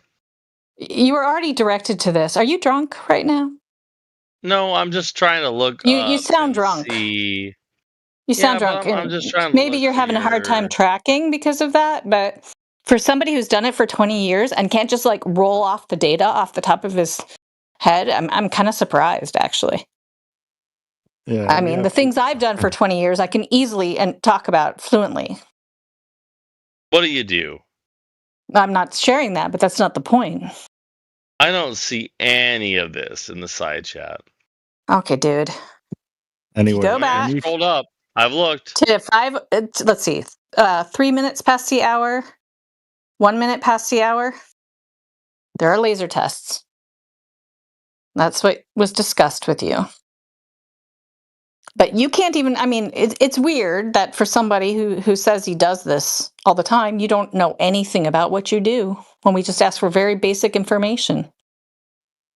So basically, we're empiricists in here, right? So when you come back with your data, we're going to scrutinize it. We're going to post it, obviously, in the chat, and then we're going to contact some other tower engineers and people in your business and see, are these numbers reasonable? Can you confirm this? We're going to try to confirm your claims, right? And that's what's going to happen. No one's going to suppress them or anything. We'll post your data as is, and then we'll. I'm not worried about it. I just would like to find. But you agree with me, Plain. You agree with me, Plain, that it's kind of weird that someone's been doing this for 20 years. Can't even tell us what height, what distance. Can't provide even like the most basic information. Right. I have new who's been flat for a week, and can we just see what she posted real quick? Can someone just 1 minute over the hour? Just scroll up. I scroll up a whole bunch. There's a lot here. 21-mile Salt Lake test. You can't see it. It's like 5 posts above the last one. Oh, it's 5 posts above. It's not all the way up there. All right. 7 posts up from the bottom one. 21 so the mile. The one in Pain 6 mile. Is that it? Great Salt Lake, 21 miles. All right, cool. Yeah, you got it. Yeah, no, I want to watch it. Again, I'm glad to be wrong. Dude, I want to talk to Overfences for a little while. Yeah, you're right. I mean, we have some people in here. We I'll be quiet. It's fine. Can you? All right. we have new flat earthers who know more about the globe. Only after being in here for like 3 or 4 days, they can cite the numbers. They know the radius of Earth and all of that. So it shouldn't take 20 years to know your own numbers, to how towers you've been up, and how tall they are and so forth. It's weird. Yeah, we never questioned any of that, so that's the answer. Sorry. No, it's weird that you don't know anything about the thing that you claim to be an expert in. We have a new guy in here, Matt, LDS. You Latter-day Saint, Matt? Yeah. Guy, all right. I just came to listen in. What do you think about the topic here? I mean, I'm a glober, but I'm not a big debater guy, so I like listening. I had a good experiment that I came up with that I was trying to posit for people to use as a tool, since I think one of the big issues is refraction with a lot of experimentation. So, like, flat earthers will have an experiment, and then if it, I got a really good one. If it gives, oh, go ahead. Speaking about refraction, so can you explain essentially how does a let me see what it's called. Let me see what it's exactly what it's called, just so I don't get this wrong.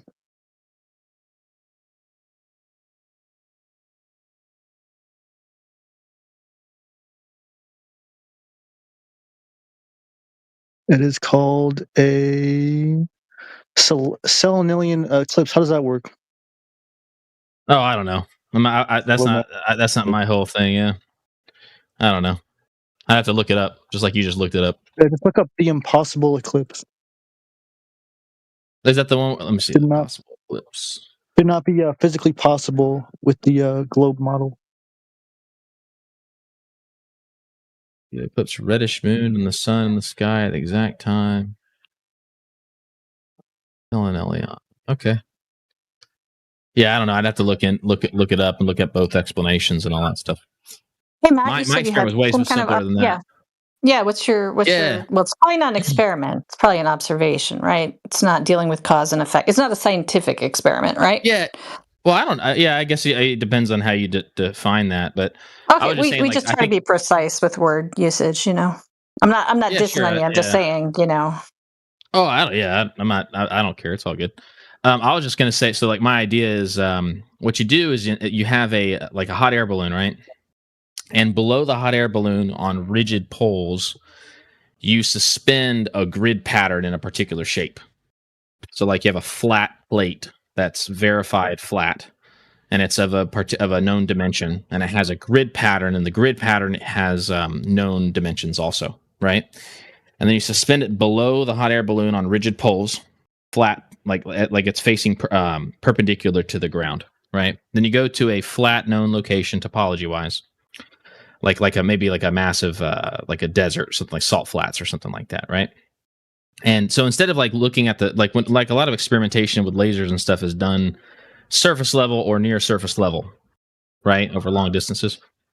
But this idea would be, instead you have this thing suspended up at a known height, and then it's stabilized by steel cables with in a very, let's say, a very stable weather pattern, so that the amount that it can move is pretty limited, and it's of a known, Can I ask you a quick question? Yeah, why do we need to get farther from the Earth to measure the surface of the Earth? Oh, I'm just talking about removing a particular issue from experimentation. So, trying to. What's the issue we're trying to remove? Yeah, refraction as a problem. Okay, can you tell me what do you mean by refraction? Yeah, so the way light changes angle as it goes through different materials or goes through various densities of the same material. Okay, so what's your claim that is happening with refraction at a surface level, like if we shoot a laser over a body of water? What's your claim there? There's more variations amongst in density of air across a body of water. Okay. There's way more. Yeah, I mean, obvious.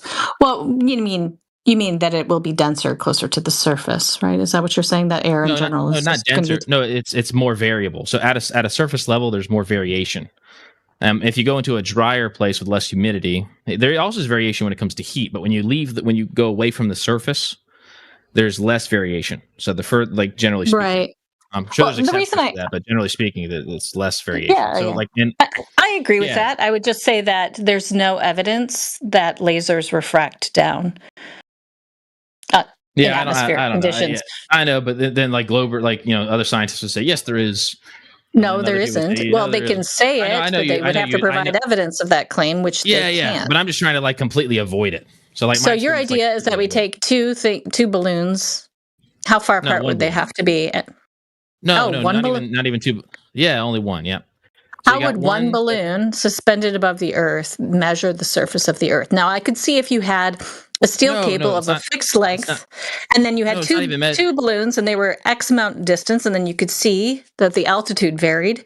That would prove, if it was 8 inches per mile squared difference, right? But one balloon. That's not what I'm talking about. No. Okay, so what are you trying to prove exactly? Yeah. So let me finish the experimental design, and you'll maybe understand what I'm coming from. Okay.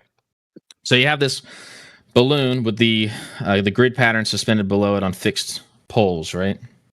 And the grid patterns of known size, known shape. The grids are of known distance. The grid pattern itself is 1 foot by 1 foot or something, whatever you want to make it. Okay.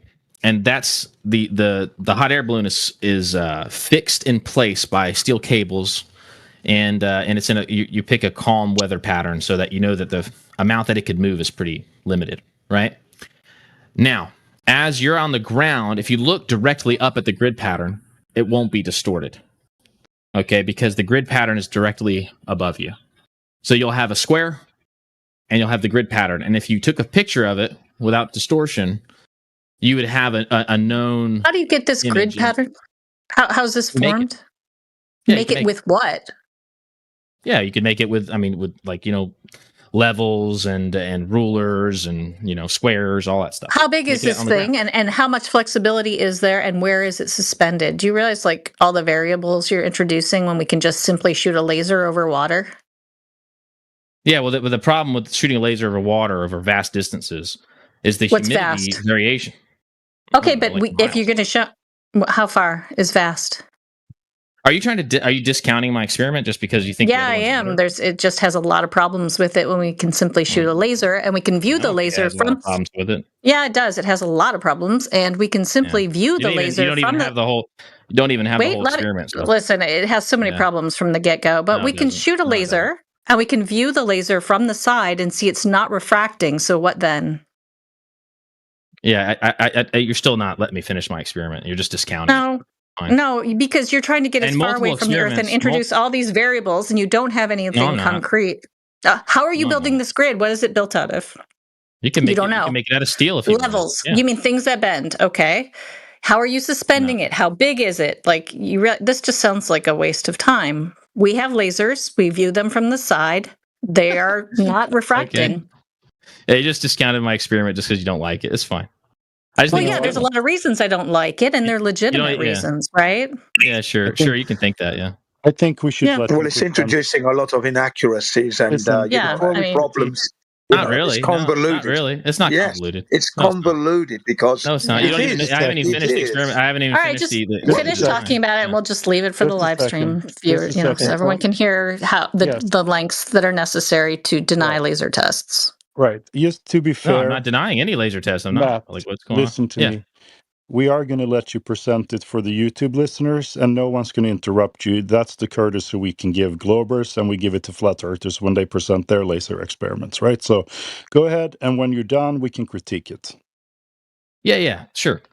All right, yeah, I think you can control the variables well within a certain range that you're not going to have like a massive bend in the metal or whatever. I mean, you make a table. It's relatively the distortion that you would have. Anyway, the point is, you have this grid pattern that's suspended below it. And then you fix everything with steel cables, and then you have a person on the ground. So when they look directly up at it, the grid pattern is not going to be distorted because they're looking directly perpendicular to the surface of the grid pattern. So it'll just be a straight grid, right?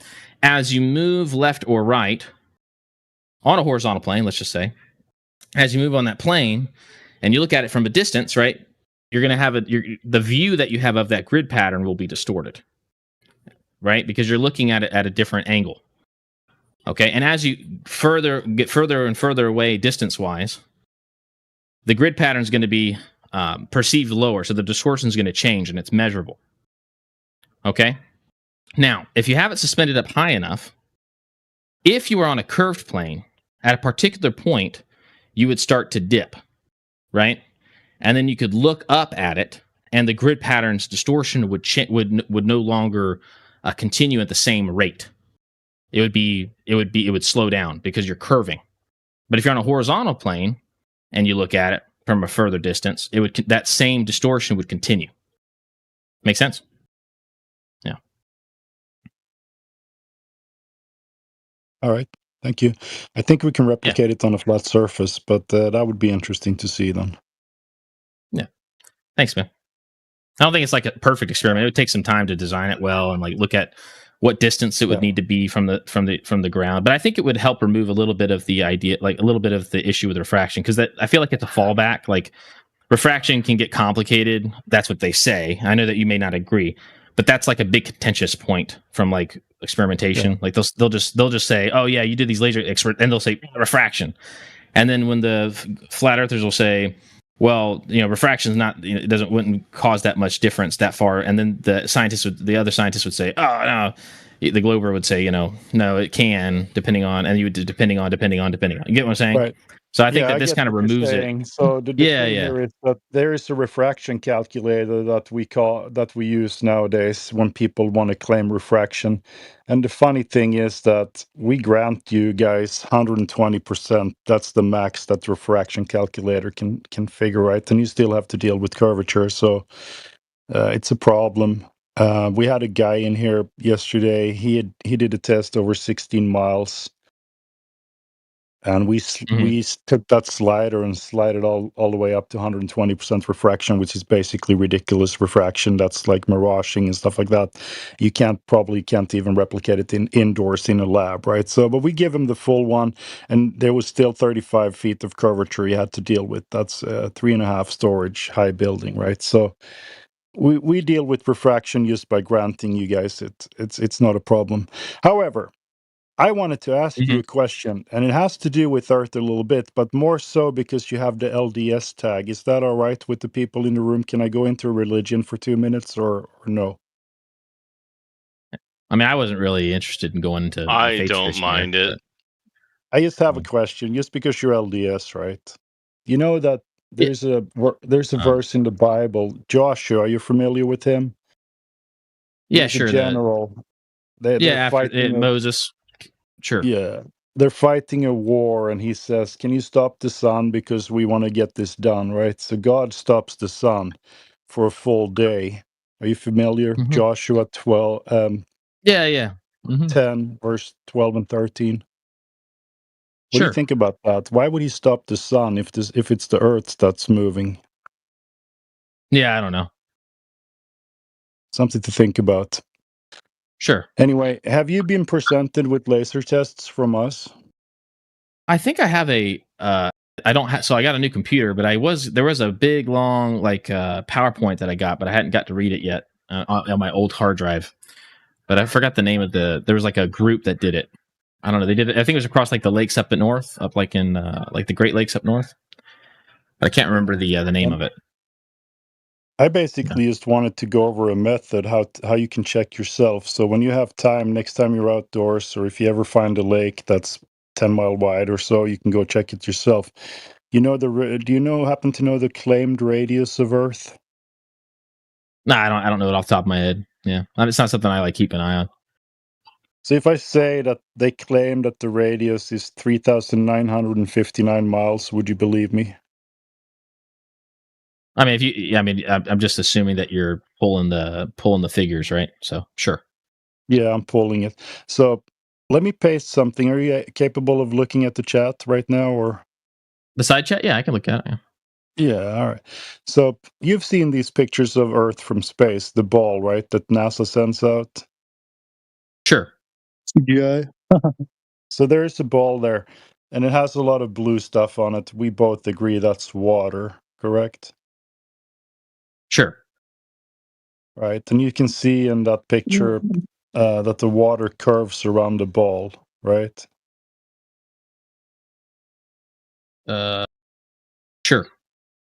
Yeah, so and the reason they say is gravity pulls it towards the center. That's why water curves. Have you heard that claim? Yeah, I don't know exactly how they would describe it, but sure. Well, that's what they say in the heliocentric model. So the thing is, because they say this and because they show us these pictures, like for example, in one of them, I could see my own country, Sweden, and I could see Denmark, and there's a piece of water between those countries that's 10 miles wide. And on that ball picture, it looks like it's curving. It has to. And I mean, pretty much because it's a sphere, you can take any point of it and measure over a little bit of distance. It has to curve exactly the same everywhere. You understand the logic of that? Like, yeah, if it's like if the variation is so minimal that sure. Yeah, so you don't have to have a measuring tape that's like 40,000 kilometers or whatever, right? You can just measure a section and you can figure out if it's curving at the rate that they say. So we did the math, right? Or actually Globers did the math. They posted these things all over the internet. Stanford has one, Harvard has a calculator. You can use Google Earth Curvature Calculator and you'll land on one, right? So the one I'm using is Omni Calculator. Now, we take a section, and this is why everyone in this room is a flat earther, basically, because we've done these observations, sometimes personally, sometimes we watch the video, right? But I've done my personal observation between Sweden and Denmark, right? But if you want to do yours, you can find a friend in a 10-mile wide lake. Hey, Sorry. Give me one sec. Hold on, real quick. Give me 1 second. Yeah.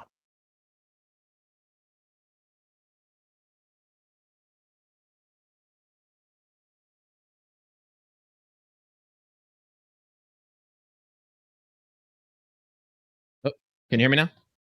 Yeah, of course. Hello? Good. Oh, sorry. No, yeah, my head's disconnected. I had to go tell I got kids. I had to go tell my kids. Yeah, it happens, of course. Right, yeah, I get kids as well. I know what it's like. So anyway, if you're following along in the chat, the method there is that you can place a laser 1 foot over the water on beach A. You can shoot it 10 miles over to beach B. If you look in the diagram, 10 miles, you need to have 66 foot of curvature. If you live on a ball with the radius that they have claimed. That's just a mathematical fact, right? You can do the math yourself. You can even ask ChatGPT. It's going to tell you over 10 miles there has to be 66 foot of curvature. So the problem is that when we shoot does it change based on I'm trying to think here. I guess it wouldn't change. Yeah, maybe. I'm trying to think if it's a ball, you pick any part of it, you can do that test, right? So well, I mean, like, think about it this way. Like, if you're on a sphere, right? and you go closer. Let's say you fix the sphere. I'm wrong. I could be wrong. I'm not saying like I know this. I'm just like thinking in my head. All right, so let's say you fix the sphere with like a stick, and you got poles now, right? And let's say you're at the equatorial portion of the pole, and then you go up towards the North Pole. And then now, if your body, like let's say you're sitting on it, like you're like straight, you're perpendicular to the surface of it, and then you look directly west or east, but you're further up, then the radius would be smaller of the area that you're looking at, right? So then the curvature would be technically greater in that moment, right? The curvature is not going to change if you're on a sphere that has a set radius. You can go anywhere. You can do this test in America. Any direction. Oh, yeah, I get what you're saying. Because then you're at a perceived pole. Okay, yeah, okay. Yeah, keep going. Absolutely. I got it. That makes sense. Example, you're on the top. It's like you're a pole. Like you're like a pole everywhere you are. Yeah, you're and you shoot that laser straight out. Shoot it straight out. That's what's called a tangent, right? You shoot it in a tangent. Yeah, I got it. Straight out. So if you do that, you find a lake that's 10 miles wide, you shoot that laser straight out. It ends, if it's 1 foot over the water on your side, it's going to end up 1 foot over the water on the other side. When we do these tests, that's what happens. But if you did live on a ball, it had to end up 66 foot up in the air. Over your head of your friends, over your friend's head, right? So, but it doesn't do that. It's on this calculator, yeah. Yeah, guess what? Water doesn't curve. You never experience water curving. And you can do this easily. Above in my text chat there, you can do a mirror flash. You can have a friend flash a mirror. He needs to be over 30 feet tall for you to see that thing.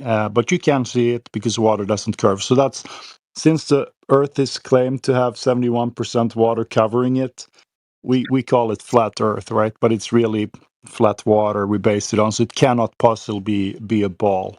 You understand the logic there? Cool. Yeah.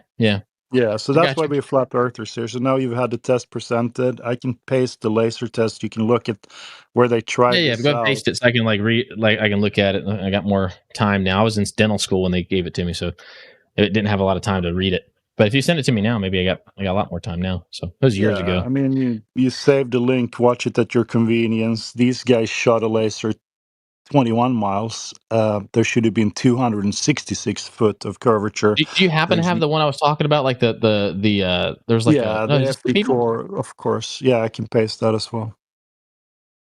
Yeah, there's a PowerPoint that they did. I like that one. I was because I like it being like static. Point? Yeah, there's like a PowerPoint they did. I can't remember the name of it. There was a group, but I lost it because it was an old hard drive. Yeah, it's in. Yeah, that's it right there. Yeah, I remember. Yeah, cool. Yeah, I don't know. I like the Salt Lake one better, but I mean, either of them is good. So here's the PDF. Thanks, man. Appreciate it. Nice. I can look it over again. Cool.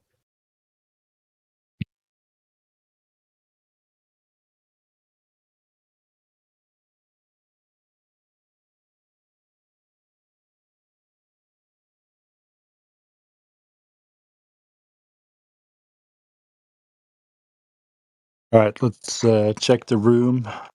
Do we have any new people in here that want to talk? Do you have any questions about flat Earth?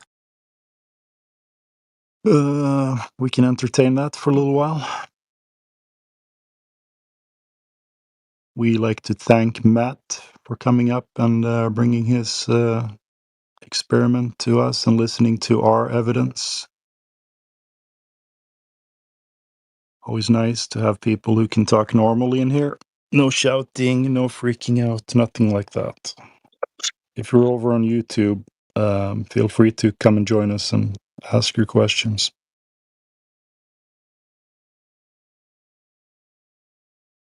Never know, you might learn something new. That's right.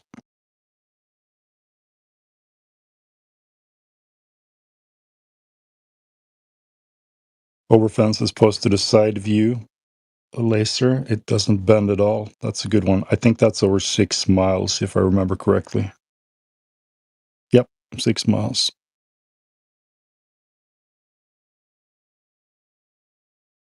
Yeah, I really like that one. We need more like that because it just completely destroys the refraction claim. Yeah, as technology advances over the next few years, we're going to get 10-mile side shots, maybe even 20-mile side shots. It's going to happen. There is Yeah, no, it's gonna be there cool. is no, there is really no good excuse to be a glober anymore. I totally get it. People back 50, 60, 100, whatever years ago, they didn't have the tech we have today. Of course, they thought that boats go over the horizon and stuff like that. But now we have the high-powered zoom cameras. We can zoom them right back in. We can shoot lasers. We can do a lot of stuff, right? So you cannot just live on the tradition that Earth is a ball without evidence, because we have evidence that it's not a ball anymore. So there's going to be a lot of new flat earthers over the coming years for sure. We'll get the religious people too, because the Bible supports it. But I don't think they should use that as evidence. They should use the empirical stuff, observations and stuff. Even though I like the Bible myself. Well, if he's LDS, he thinks the Earth is a planet, right? And he thinks that there's a he can be problem. god of other planets. So that's kind of baked in to his religion. Yeah. Well, he can be the god of other planes, maybe. I don't mind that. He can have that. You can probably still keep your LDS religion and be a flat earther. There's a couple of verses in your Book of Mormon that is troublesome when it comes to the earth moving and stuff like that. But if you can see past that and use some faith, you can probably be a good flat earther, even as LDS.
I'm surprised we haven't gotten anyone in here that's like crazy yet. Usually when the crazy people start showing up. Well, the drunk people already passed out, and the other people are sleeping. It's pretty early in the States, I think. I'm only up because I'm in Sweden at the moment. Yeah, I'm not in the States right now either. So Yeah, I was just going to ask. I yeah, really can't sleep. That's why I'm up. we get a lot of insomniacs too. That'll be me. I gotta fix that. I used to have a normal sleep schedule. So I would say, Elle, you're not doing a very good job of convincing us that you're completely ambivalent on the topic. You sound pretty like you're definitely leaning one direction. I guess you're true on that aspect. How long have you been looking into the topic? Did I already ask you that? Not that long, honestly. Yeah, how long? How long is not that long? Like not even a year, I'd say. Oh, that is, well, I'd consider that a long time, but yeah, if there's are you on our home server? Yeah, I am. I am on the home server. Oh, okay, good. They got a lot of stuff there. Oh, I know. Pretty much anything you can think of. This guy, I was talking to the Zol guy. Oh my gosh, dude. He had a lot. Like he had like a whole entire like folder filled with stuff. Like multiple folders. He's like this folder alone is literally like 46 gigabytes of flat earth stuff.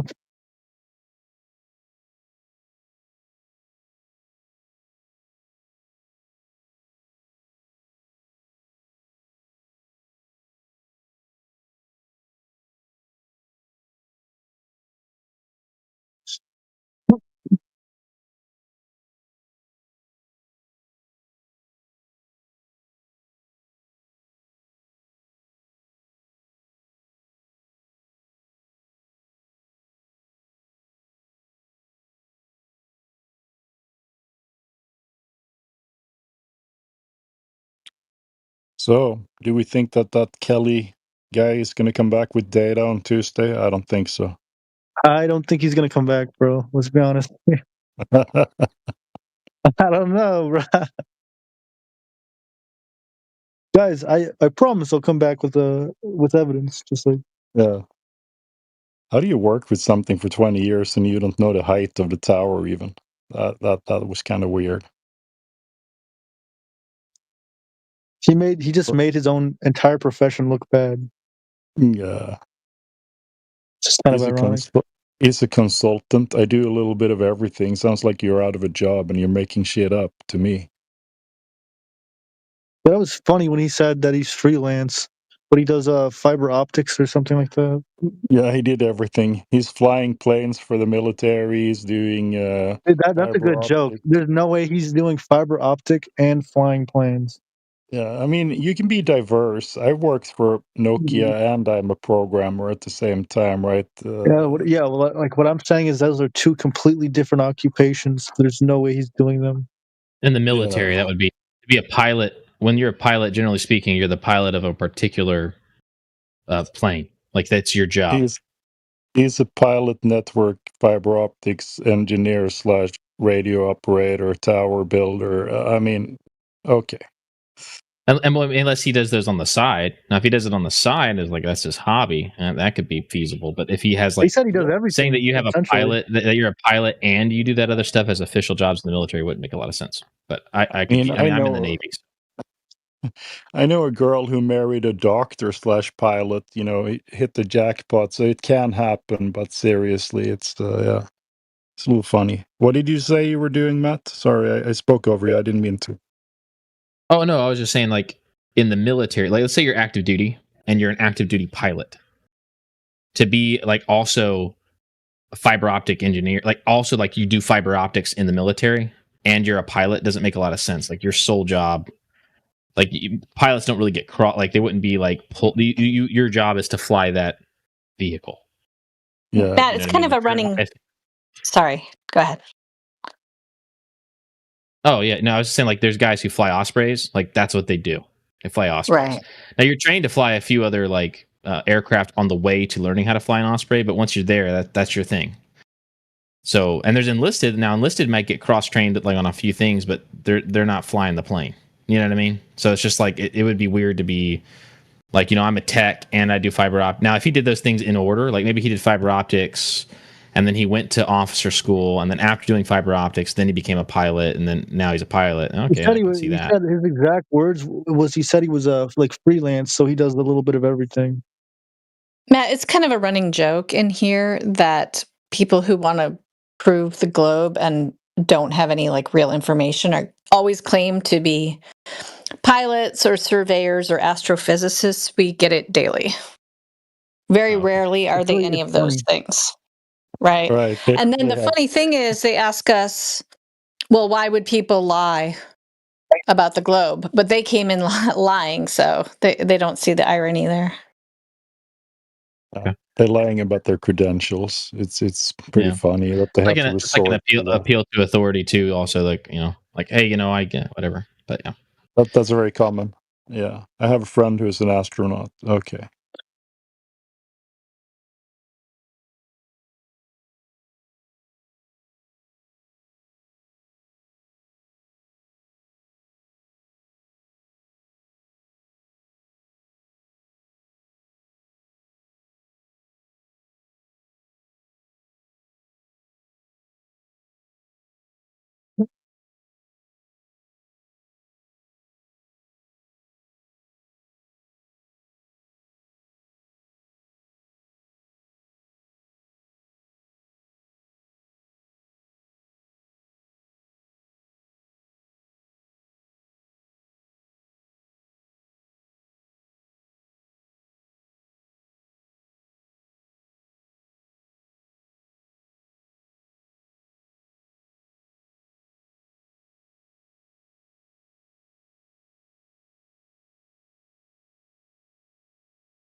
All right, everybody, the queen is back. And so, like, I got some more questions. Oh, here we go again. Why? It's good questions. So, like, how big do y'all think is the Earth? Like, do y'all have a measurement for that? Or no? Do you have a measurement? No, I'm asking you. So if you don't even have a measurement yourself, then how can you expect us to have a measurement? Because you're saying Earth is flat, and I would suppose you would have that measurement. I'm not saying the Earth is a globe or not. I'm just asking a question. Okay, how does that disprove if the Earth is flat or not? The size of the Earth. I'm not trying to disprove anything. I'm asking a question.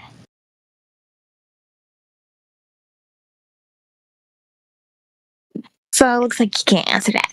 Oh, on to my next question. No, we're not going to go on to your next question. He did answer Why it. We're not making How a did he claim. answer it? He did say we're not making a claim about the size because that's impossible for us to do. How? Why? How would we be able to do that? We haven't explored the whole thing. Who has done that? Well, you should if you're making a big bold claim that the Earth is flat. Yeah, that's the surface. We're not. That's not a shape. Flat isn't a shape, right? What are you talking about? No, stop it. The question has been answered. Stop it. Like, obviously, if y'all been like Ask the studying next this. question. Okay, Ask the so next question. my next question, answer that one. I don't know if you're gonna feel uncomfortable, but I want to go back to it. How does Earth phenomenons happen on flat Earth? It just doesn't make sense. Like, what do you mean by Earth phenomena?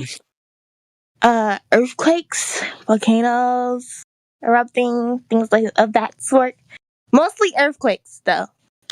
Yeah, no, you reset. We talked about earthquakes several days ago. We're not going to do that again. Stop it. Oh, see, because you can't answer. Okay. No, we already gave you the answer. Earthquakes can obviously happen on a flat plane. There are tectonic plates, that's the claim. They rub up against each other and there's an earthquake. Okay, that has nothing to do with the shape of the Earth. Next question. Kind of does. Of course it doesn't. It does, though. Like, hear me out. Like, in what way? Obviously, it's literally, it has something to do with, because I can use your own logic against you, and I can say that's how water is. Something to do with it, guys. I'm only entertaining this because there is silence and the YouTube listeners are listening. Yeah, honestly, yeah, that's what I'm saying. Like, gives us something to listen to, you know? Like I was saying, I can do the same thing. Like, you have to know the Earth, how the Earth is, or like the measurements, or how it's structured, because that's how y'all say whether it's flat. So, yes, actually, you do have to know how earthquakes work on a flat Earth to prove that Earth is flat. So, yeah. So I told you I'm accepting the claim that there is tectonic plates rubbing up against each other. And That's it has why to have there's a an core, earthquake. but it's impossible for flat. Why does it have to have a core? That's ridiculous. It has to have a tectonic plate. Now you can prove that if you want to. I mean, it's just I'll accept the claim, but I can't prove it. You'll accept my claim, but you can't prove it. No, you can have your tectonic plates, but you can have them on a flat underneath a flat surface. No, you can't. It's flat. There's Yeah, nothing underneath it. There's What do you mean nothing underneath it. It's flat. Of course there's something underneath it. It's flat isn't a shape, dude. It could be a fucking square for all I Exactly. care. It's flat, I so it don't has nothing know the underneath it. shape. No, don't know that's what's not a underneath. shape. So what about a Flatness table? does A not table have is a flat shape, so there on is the nothing top and it underneath has it. something You underneath literally it. said it yourself. Flatness does not have a shape, so flat Earth has nothing underneath it. What are you talking about? There is something underneath A it, table is flat on dumbass. I'm top gonna and mute has you I now. explained earthquakes cause the core in an atomic place. Obviously, I've had enough of that. Stop it. We're We just claiming said if it's flat, there could be nothing underneath it. Like, what? Yeah, she's retarded, clearly, or low IQ or something. I don't know what the problem is, but Bro, she's we're never seen a talking table in her whole life, bro. I know a table is flat, so but it still also has a shape, right? We're not going to make a shape claim. We don't know what's underneath the flat surface, so we're not going to make a claim about it. But obviously, there is something, right? We have dug down at least what is it, 8 miles So we know. Yeah, it's like 7.6 or something. We've never gone past that. 7.6 miles. So that's the depth that we can claim. Whatever goes on underneath that, I have no idea. But I can grant her tectonic plates, and we've done this several times. She doesn't accept it. It's super weird. That can't be real. Tectonic plates, what are those? Just like. Yeah. So for the YouTube listeners, if you're new, the context here is Ippo has been in here for like days, and she always brings up the earthquakes. We tell her you can have your tectonic plates, and she doesn't accept it. And she says Earth has to have a core if earthquakes work and stuff like that. I mean, there is no logic here to be followed anywhere. So if there is silence in the room, I'm going to entertain it a little bit longer because it is actually a little bit funny. So here goes. Yeah, let's hear it, bro.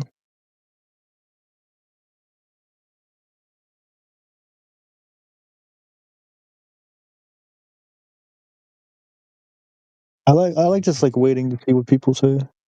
I'm gonna unmute if I can, but for some reason I click unmute and I can't unmute. So let me check it again. Too bad. Shape. It's a triangle. Oh, she's been talking this whole time. Wow. Now we're at triangle now, bro. What? I'm talking about y'all diagrams, y'all stupid flat Earth diagrams. Yeah, the flat Earth is not a triangle in the diagram. So. No. Most diagrams that I see, if I search up flat Earth pictures, it has like a little triangle shape. So, like I was saying. Anyways, wouldn't even make sense. She got me smoking something, bro. I'm not smoking. I don't smoke. Yo, that's for losers. What do you So what drugs do you do? I don't do drugs. Anyway, well, then you would know that the flat Earth is in a triangle. I'm telling you, if you search up a flat Earth picture, say like type in a little flat Earth picture, it's gonna show like a little thing, and then like the rock bottom crust is gonna be like a triangle, so it makes it a triangle shape, like I said. So back to what I was saying. Triangle. If flatness does not have a shape, then it wouldn't work. But like, how does I don't understand, y'all. How does water work, and how does land just sit on top of it? I'm so confused. What it doesn't make sense. Just making stuff up at this point, bro. How water works if the Earth is flat? It wouldn't make sense at all. Earth is flat. So you're saying Earth is flat and flatness does not have a shape. Water wouldn't even work on a on flatness. I don't understand. Oh, yeah. Okay. Yeah, we know you don't. We have some new people in the room. We can clearly tell you don't understand. Oh, there's flat Earth judges? Interesting. Hey, Hi. There is now, apparently. How are you all? Oh, I'm good. You're good, sister. What's your question? Oh, I don't have a question. I just came to listen. Are you new to the topic? I am, yeah. So you think you live on a ball in space? Is that your thing, or have you decided? Do I think I live on a ball in space? Well, that's the claim. I think that we're mid-explosion in space. Oh yeah. Yeah. So I think we're space fleas on a rock, piece of rock. Yeah, and we call it a planet. That's what I think. Okay. Do you have any evidence for We're just making up terminology now. Yeah, that's what everybody does is make up terminology. That's what this is called. That's the trip. You make up terminology. Let me ask you, what's your best evidence? One terminology. It's called language, babe. It's called language. I want to talk to this girl. So, what's your best evidence if you had to like try to convince someone that they live on a ball in space? What would you tell them?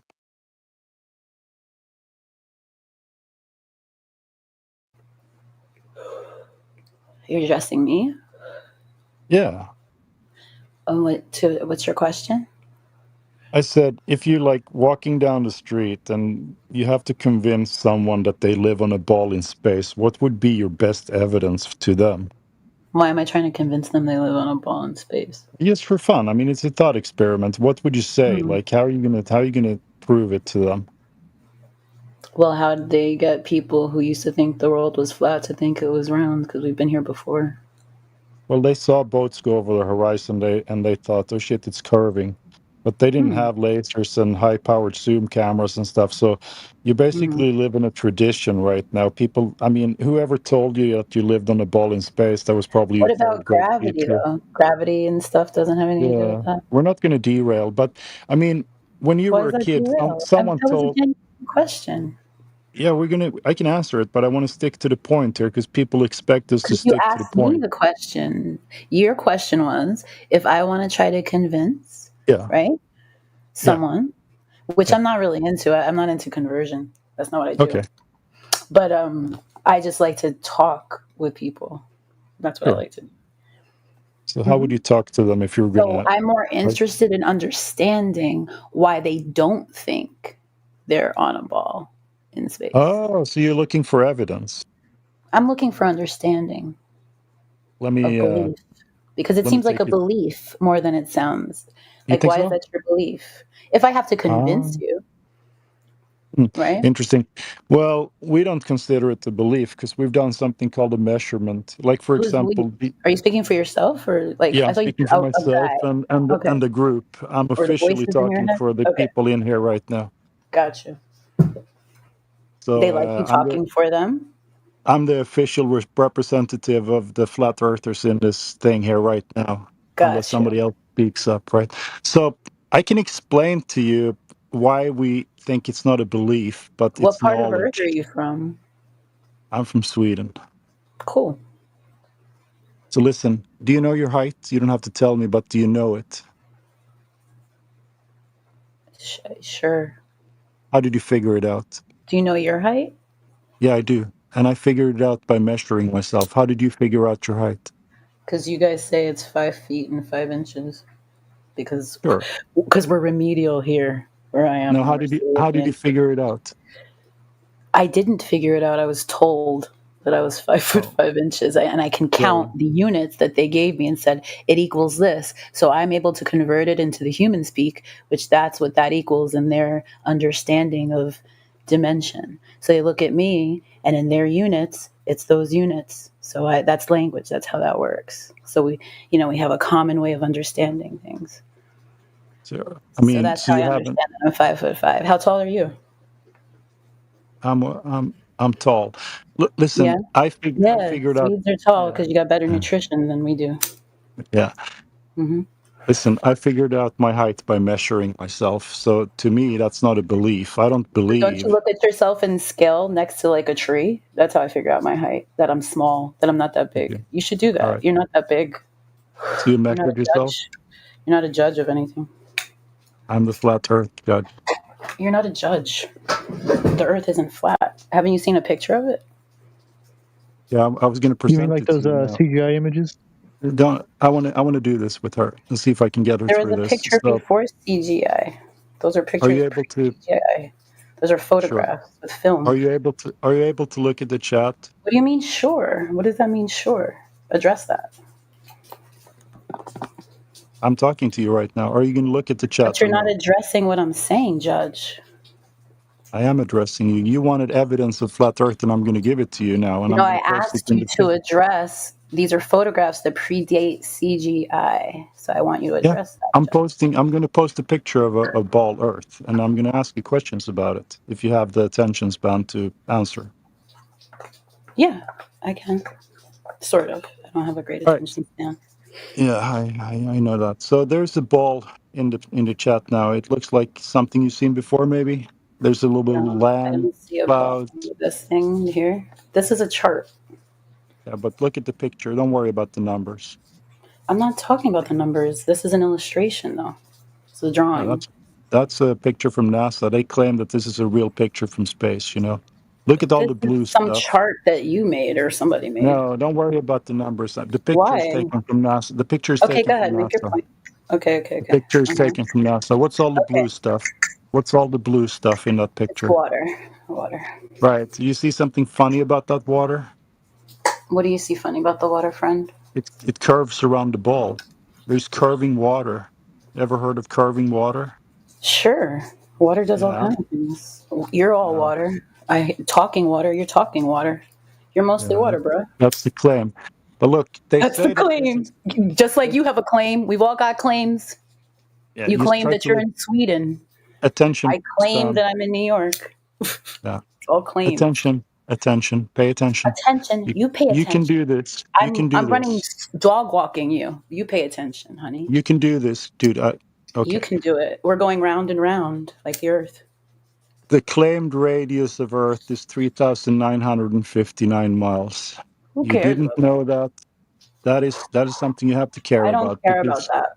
Why do I have to you care about it if you don't even think it's round? I'm going to present evidence that it's not round. So I you don't need to care about the measurements of it. First, you need to understand the size. Prove to me that the pictures aren't real. Prove to me. I'm proving you right now. We took those pictures and we're going to try to confirm this. You're showing me illustrations. I'm talking about photographs.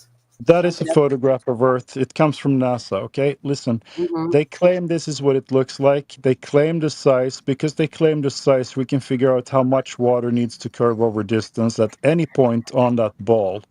The claim is that over 10 miles, there has to be 66 foot of curvature. That's a 6-story high building. Do you understand so far? Have you ever been to the ocean? Yeah, I've been to the ocean. There's an ocean right next to me right now. But you've been in the ocean. Don't worry about that. Do you understand that there has to be a 66-foot curvature over 10 miles? Do you understand that claim? You've been in the ocean and you've seen. It's a global claim. You've experienced Earth and you're saying it's not possible. It's strange to me. I'm telling you that if you've been in the ocean and you're trying to say it doesn't exist, you've experienced it. Look, this isn't the room where you run all over the mods, okay? You will shut the fuck up right now and listen, or I will kick you. Yes, Daddy. There you go. All right, so you have the capability then. So over 10 miles, there has to be 66 foot of curvature. That is the claim from the Globers. Now, you can go check this yourself. You bring a friend to a 10-mile wide lake. You have your friend flash a mirror from the other side. If you see that flash, it means that either your friend is over 30 feet tall or water doesn't curve. So you got to take your pick. There's a link to a calculator where you can calculate this. Water curve. If water doesn't curve, and it doesn't, and Earth is covered by 71% water, it cannot possibly be a sphere. Water takes all kinds of shape. At rest, it's flat. I can make water into a sphere as an ice cube, babe. Yeah, I told you it before, in my freezer. You will listen or you will get... You're not listening to what I'm saying. That's a conversation. I will listen after I'm done with the evidence here. I'm showing you a method that you can do yourself. Okay, let me know when you're done. I will. If you have the means, you can buy a laser, you can shoot that thing 1 foot over the water on beach A, you shoot it 10 miles over to beach B. If you live on a globe with the radius claimed, that laser has to end up over 50 foot in the air over your head of your friend. But it doesn't do that. We've done multiple tests. You shoot the laser 1 foot over the water on one side, it's going to end up 1 foot over the water on the other side because water doesn't curve. It is flat. Now you can ask any question. Hey, Flat Earth Dave, if you wouldn't mind, you could actually, I sent you something there. I think you'll find it humorous for your argument. Hang on, she needs to make her question here. Go ahead. Have you ever seen a round ice cube, my friend? Like, have you ever had a really good Manhattan? Yeah. You can put a globe of water into your drink. So there's curved water. So everything you said is ridiculous. That doesn't apply to the Earth. Why wouldn't it apply to the Earth if it applies to the water you say doesn't curve if I can curve it in my freezer, honey? Make it make sense, honey. As soon as you put that ice cube into the ocean, it's gonna equilibrate with the water there and become flat again. Just come up with new things. Just come up with a new thing to say. We've done this. This is dark age shit. We've been here, babe. Let's progress. Let's get to flying cars like the Jetsons. They didn't have lasers in the dark ages. I don't blame them for thinking Earth is bald. No, they didn't. We didn't have monkeys, tall Swedish apes with lasers. We sure didn't. This is new. Or maybe we did. So there's a laser test now in the chat. You can go look at it if you have time and brain power to do so. Thank you, Dr. Peterson. Thanks, Jordan. I appreciate you.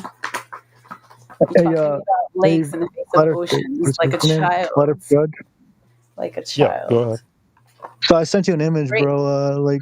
I think you'd find it humorous to send that to them, bro. You can't curve water. DM. That's. I did a little fact check there, and essentially I downloaded an actual image from NASA, and then put it into an AI detector. And what was your findings? Well, this flat Earth judge guy, I sent him the image, so he could actually send it to you. Where did you But send what was it? the I'm looking in finding? my. What are you trying? Just like send me something in my messages; it'll pop up to my DMs. All right, let's see. Yeah. The method: find a friend in a 10-mile wide lake. This is adorable. It's very ironic.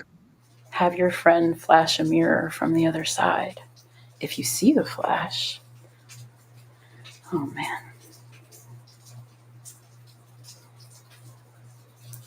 Just like send me a message; it should pop up after you send me a message. But we can all still be cool, I guess. It's just interesting thought process. I did genuinely want to know what the thought process was, so I appreciate you walking me through it. I do genuinely appreciate that. I'm not being. That was from official NASA website. Yeah, because I didn't understand. I didn't get what the. But is that it's important to you? When did this become important to you? When did flat eartherism become a big thing for you guys? It became important when they showed me picture from space, and I couldn't confirm that that's actually what's happening down here. There's no curvature. So as a lifelong, so from the time you were a kid, you're like, this doesn't make sense. Now, when I was a kid, I was asking myself, why can't they just go up in a balloon or a helicopter, sit there for 12 hours and land in some other country if Earth is spinning? And they said to me... Oh, sorry. Go ahead. And they said to me, it's because the atmosphere is in lockstep with the Earth, so it's going to kind of do that. And then when I became older, I was like, shit, winds go in all directions, so that can't be true. So that's when I started looking into it. I didn't have that kind of capacity when I was a child. Winds go in all directions, so it can't be true. Yeah, their atmosphere isn't flying in lockstep with the Earth's spin. They claim the Earth is spinning 1,040 miles per hour. Okay, yeah, that we're all spinning. Yeah, all the planets are spinning, right? That's what they say. So if you go up in a balloon and you sit there for 12 hours, you should be able to land in some other country beneath. Can I ask, why would they say it? Why would they say it? I don't know, because they're retards, obviously. Because they're retards. Yeah, Earth isn't spinning. So everyone is in this thing, even though no country can agree on anything, but they've all agreed for centuries to get us to believe that the Earth is flat. It's all tradition. All these real stuff. I don't blame them because they don't know better. Everybody is told when they're a kid, you live on a spinning ball, and they're just accepting it because you're a child. We weren't always told that. We were once told the Earth was flat. And we were all once very sure of that. They should have kept that tradition instead, and we wouldn't be in this trouble. They changed that because of scientific. No, they didn't have any scientific evidence. If they did, they would. Well, honey, your evidence is that you're trying to say that water doesn't curve, and that's just not true. Yeah, and I showed evidence for that, but you haven't showed me evidence. Not showing evidence. I have a round, curved, frozen ball in my refrigerator. Into the ocean, it's going to become flat. It's going to melt, babe. Yeah, it's going to melt into the flat ocean. Everybody knows that. The shape of that water, because water takes all kinds of shapes. You ever gone ice skating? Yes. Yeah, do you have to skate up the lake uphill and then slide down to the other side? If you're because on water freezes in a curve. Do you just live in a flat place? You have no hills, nothing where you are? You think lakes curve in the winter when San Francisco? I'm not talking about a lake. That's what I'm talking about. Yeah, why do you only talk about lakes? Because it's water, and it's the easiest way to measure their claim. They say that water curves. Maybe is it the easiest thing for your mind to grasp? A lake that you can see the other side of? I saw a picture of the Earth from NASA, and I saw my country there. There was Sweden, and next to it was Denmark. Liars? Are astronauts just paid? What do you people call them? What do you think astronauts know? Actors or something? There's only been like actors give testimonies that sound very moved, and they talk about the beauty of our planet. Have you not heard them talk about that? They've never seen it. They've seen a SWAT of it. They've talked about it. They've seen a SWAT of it. They've talked about seeing and watching the Earth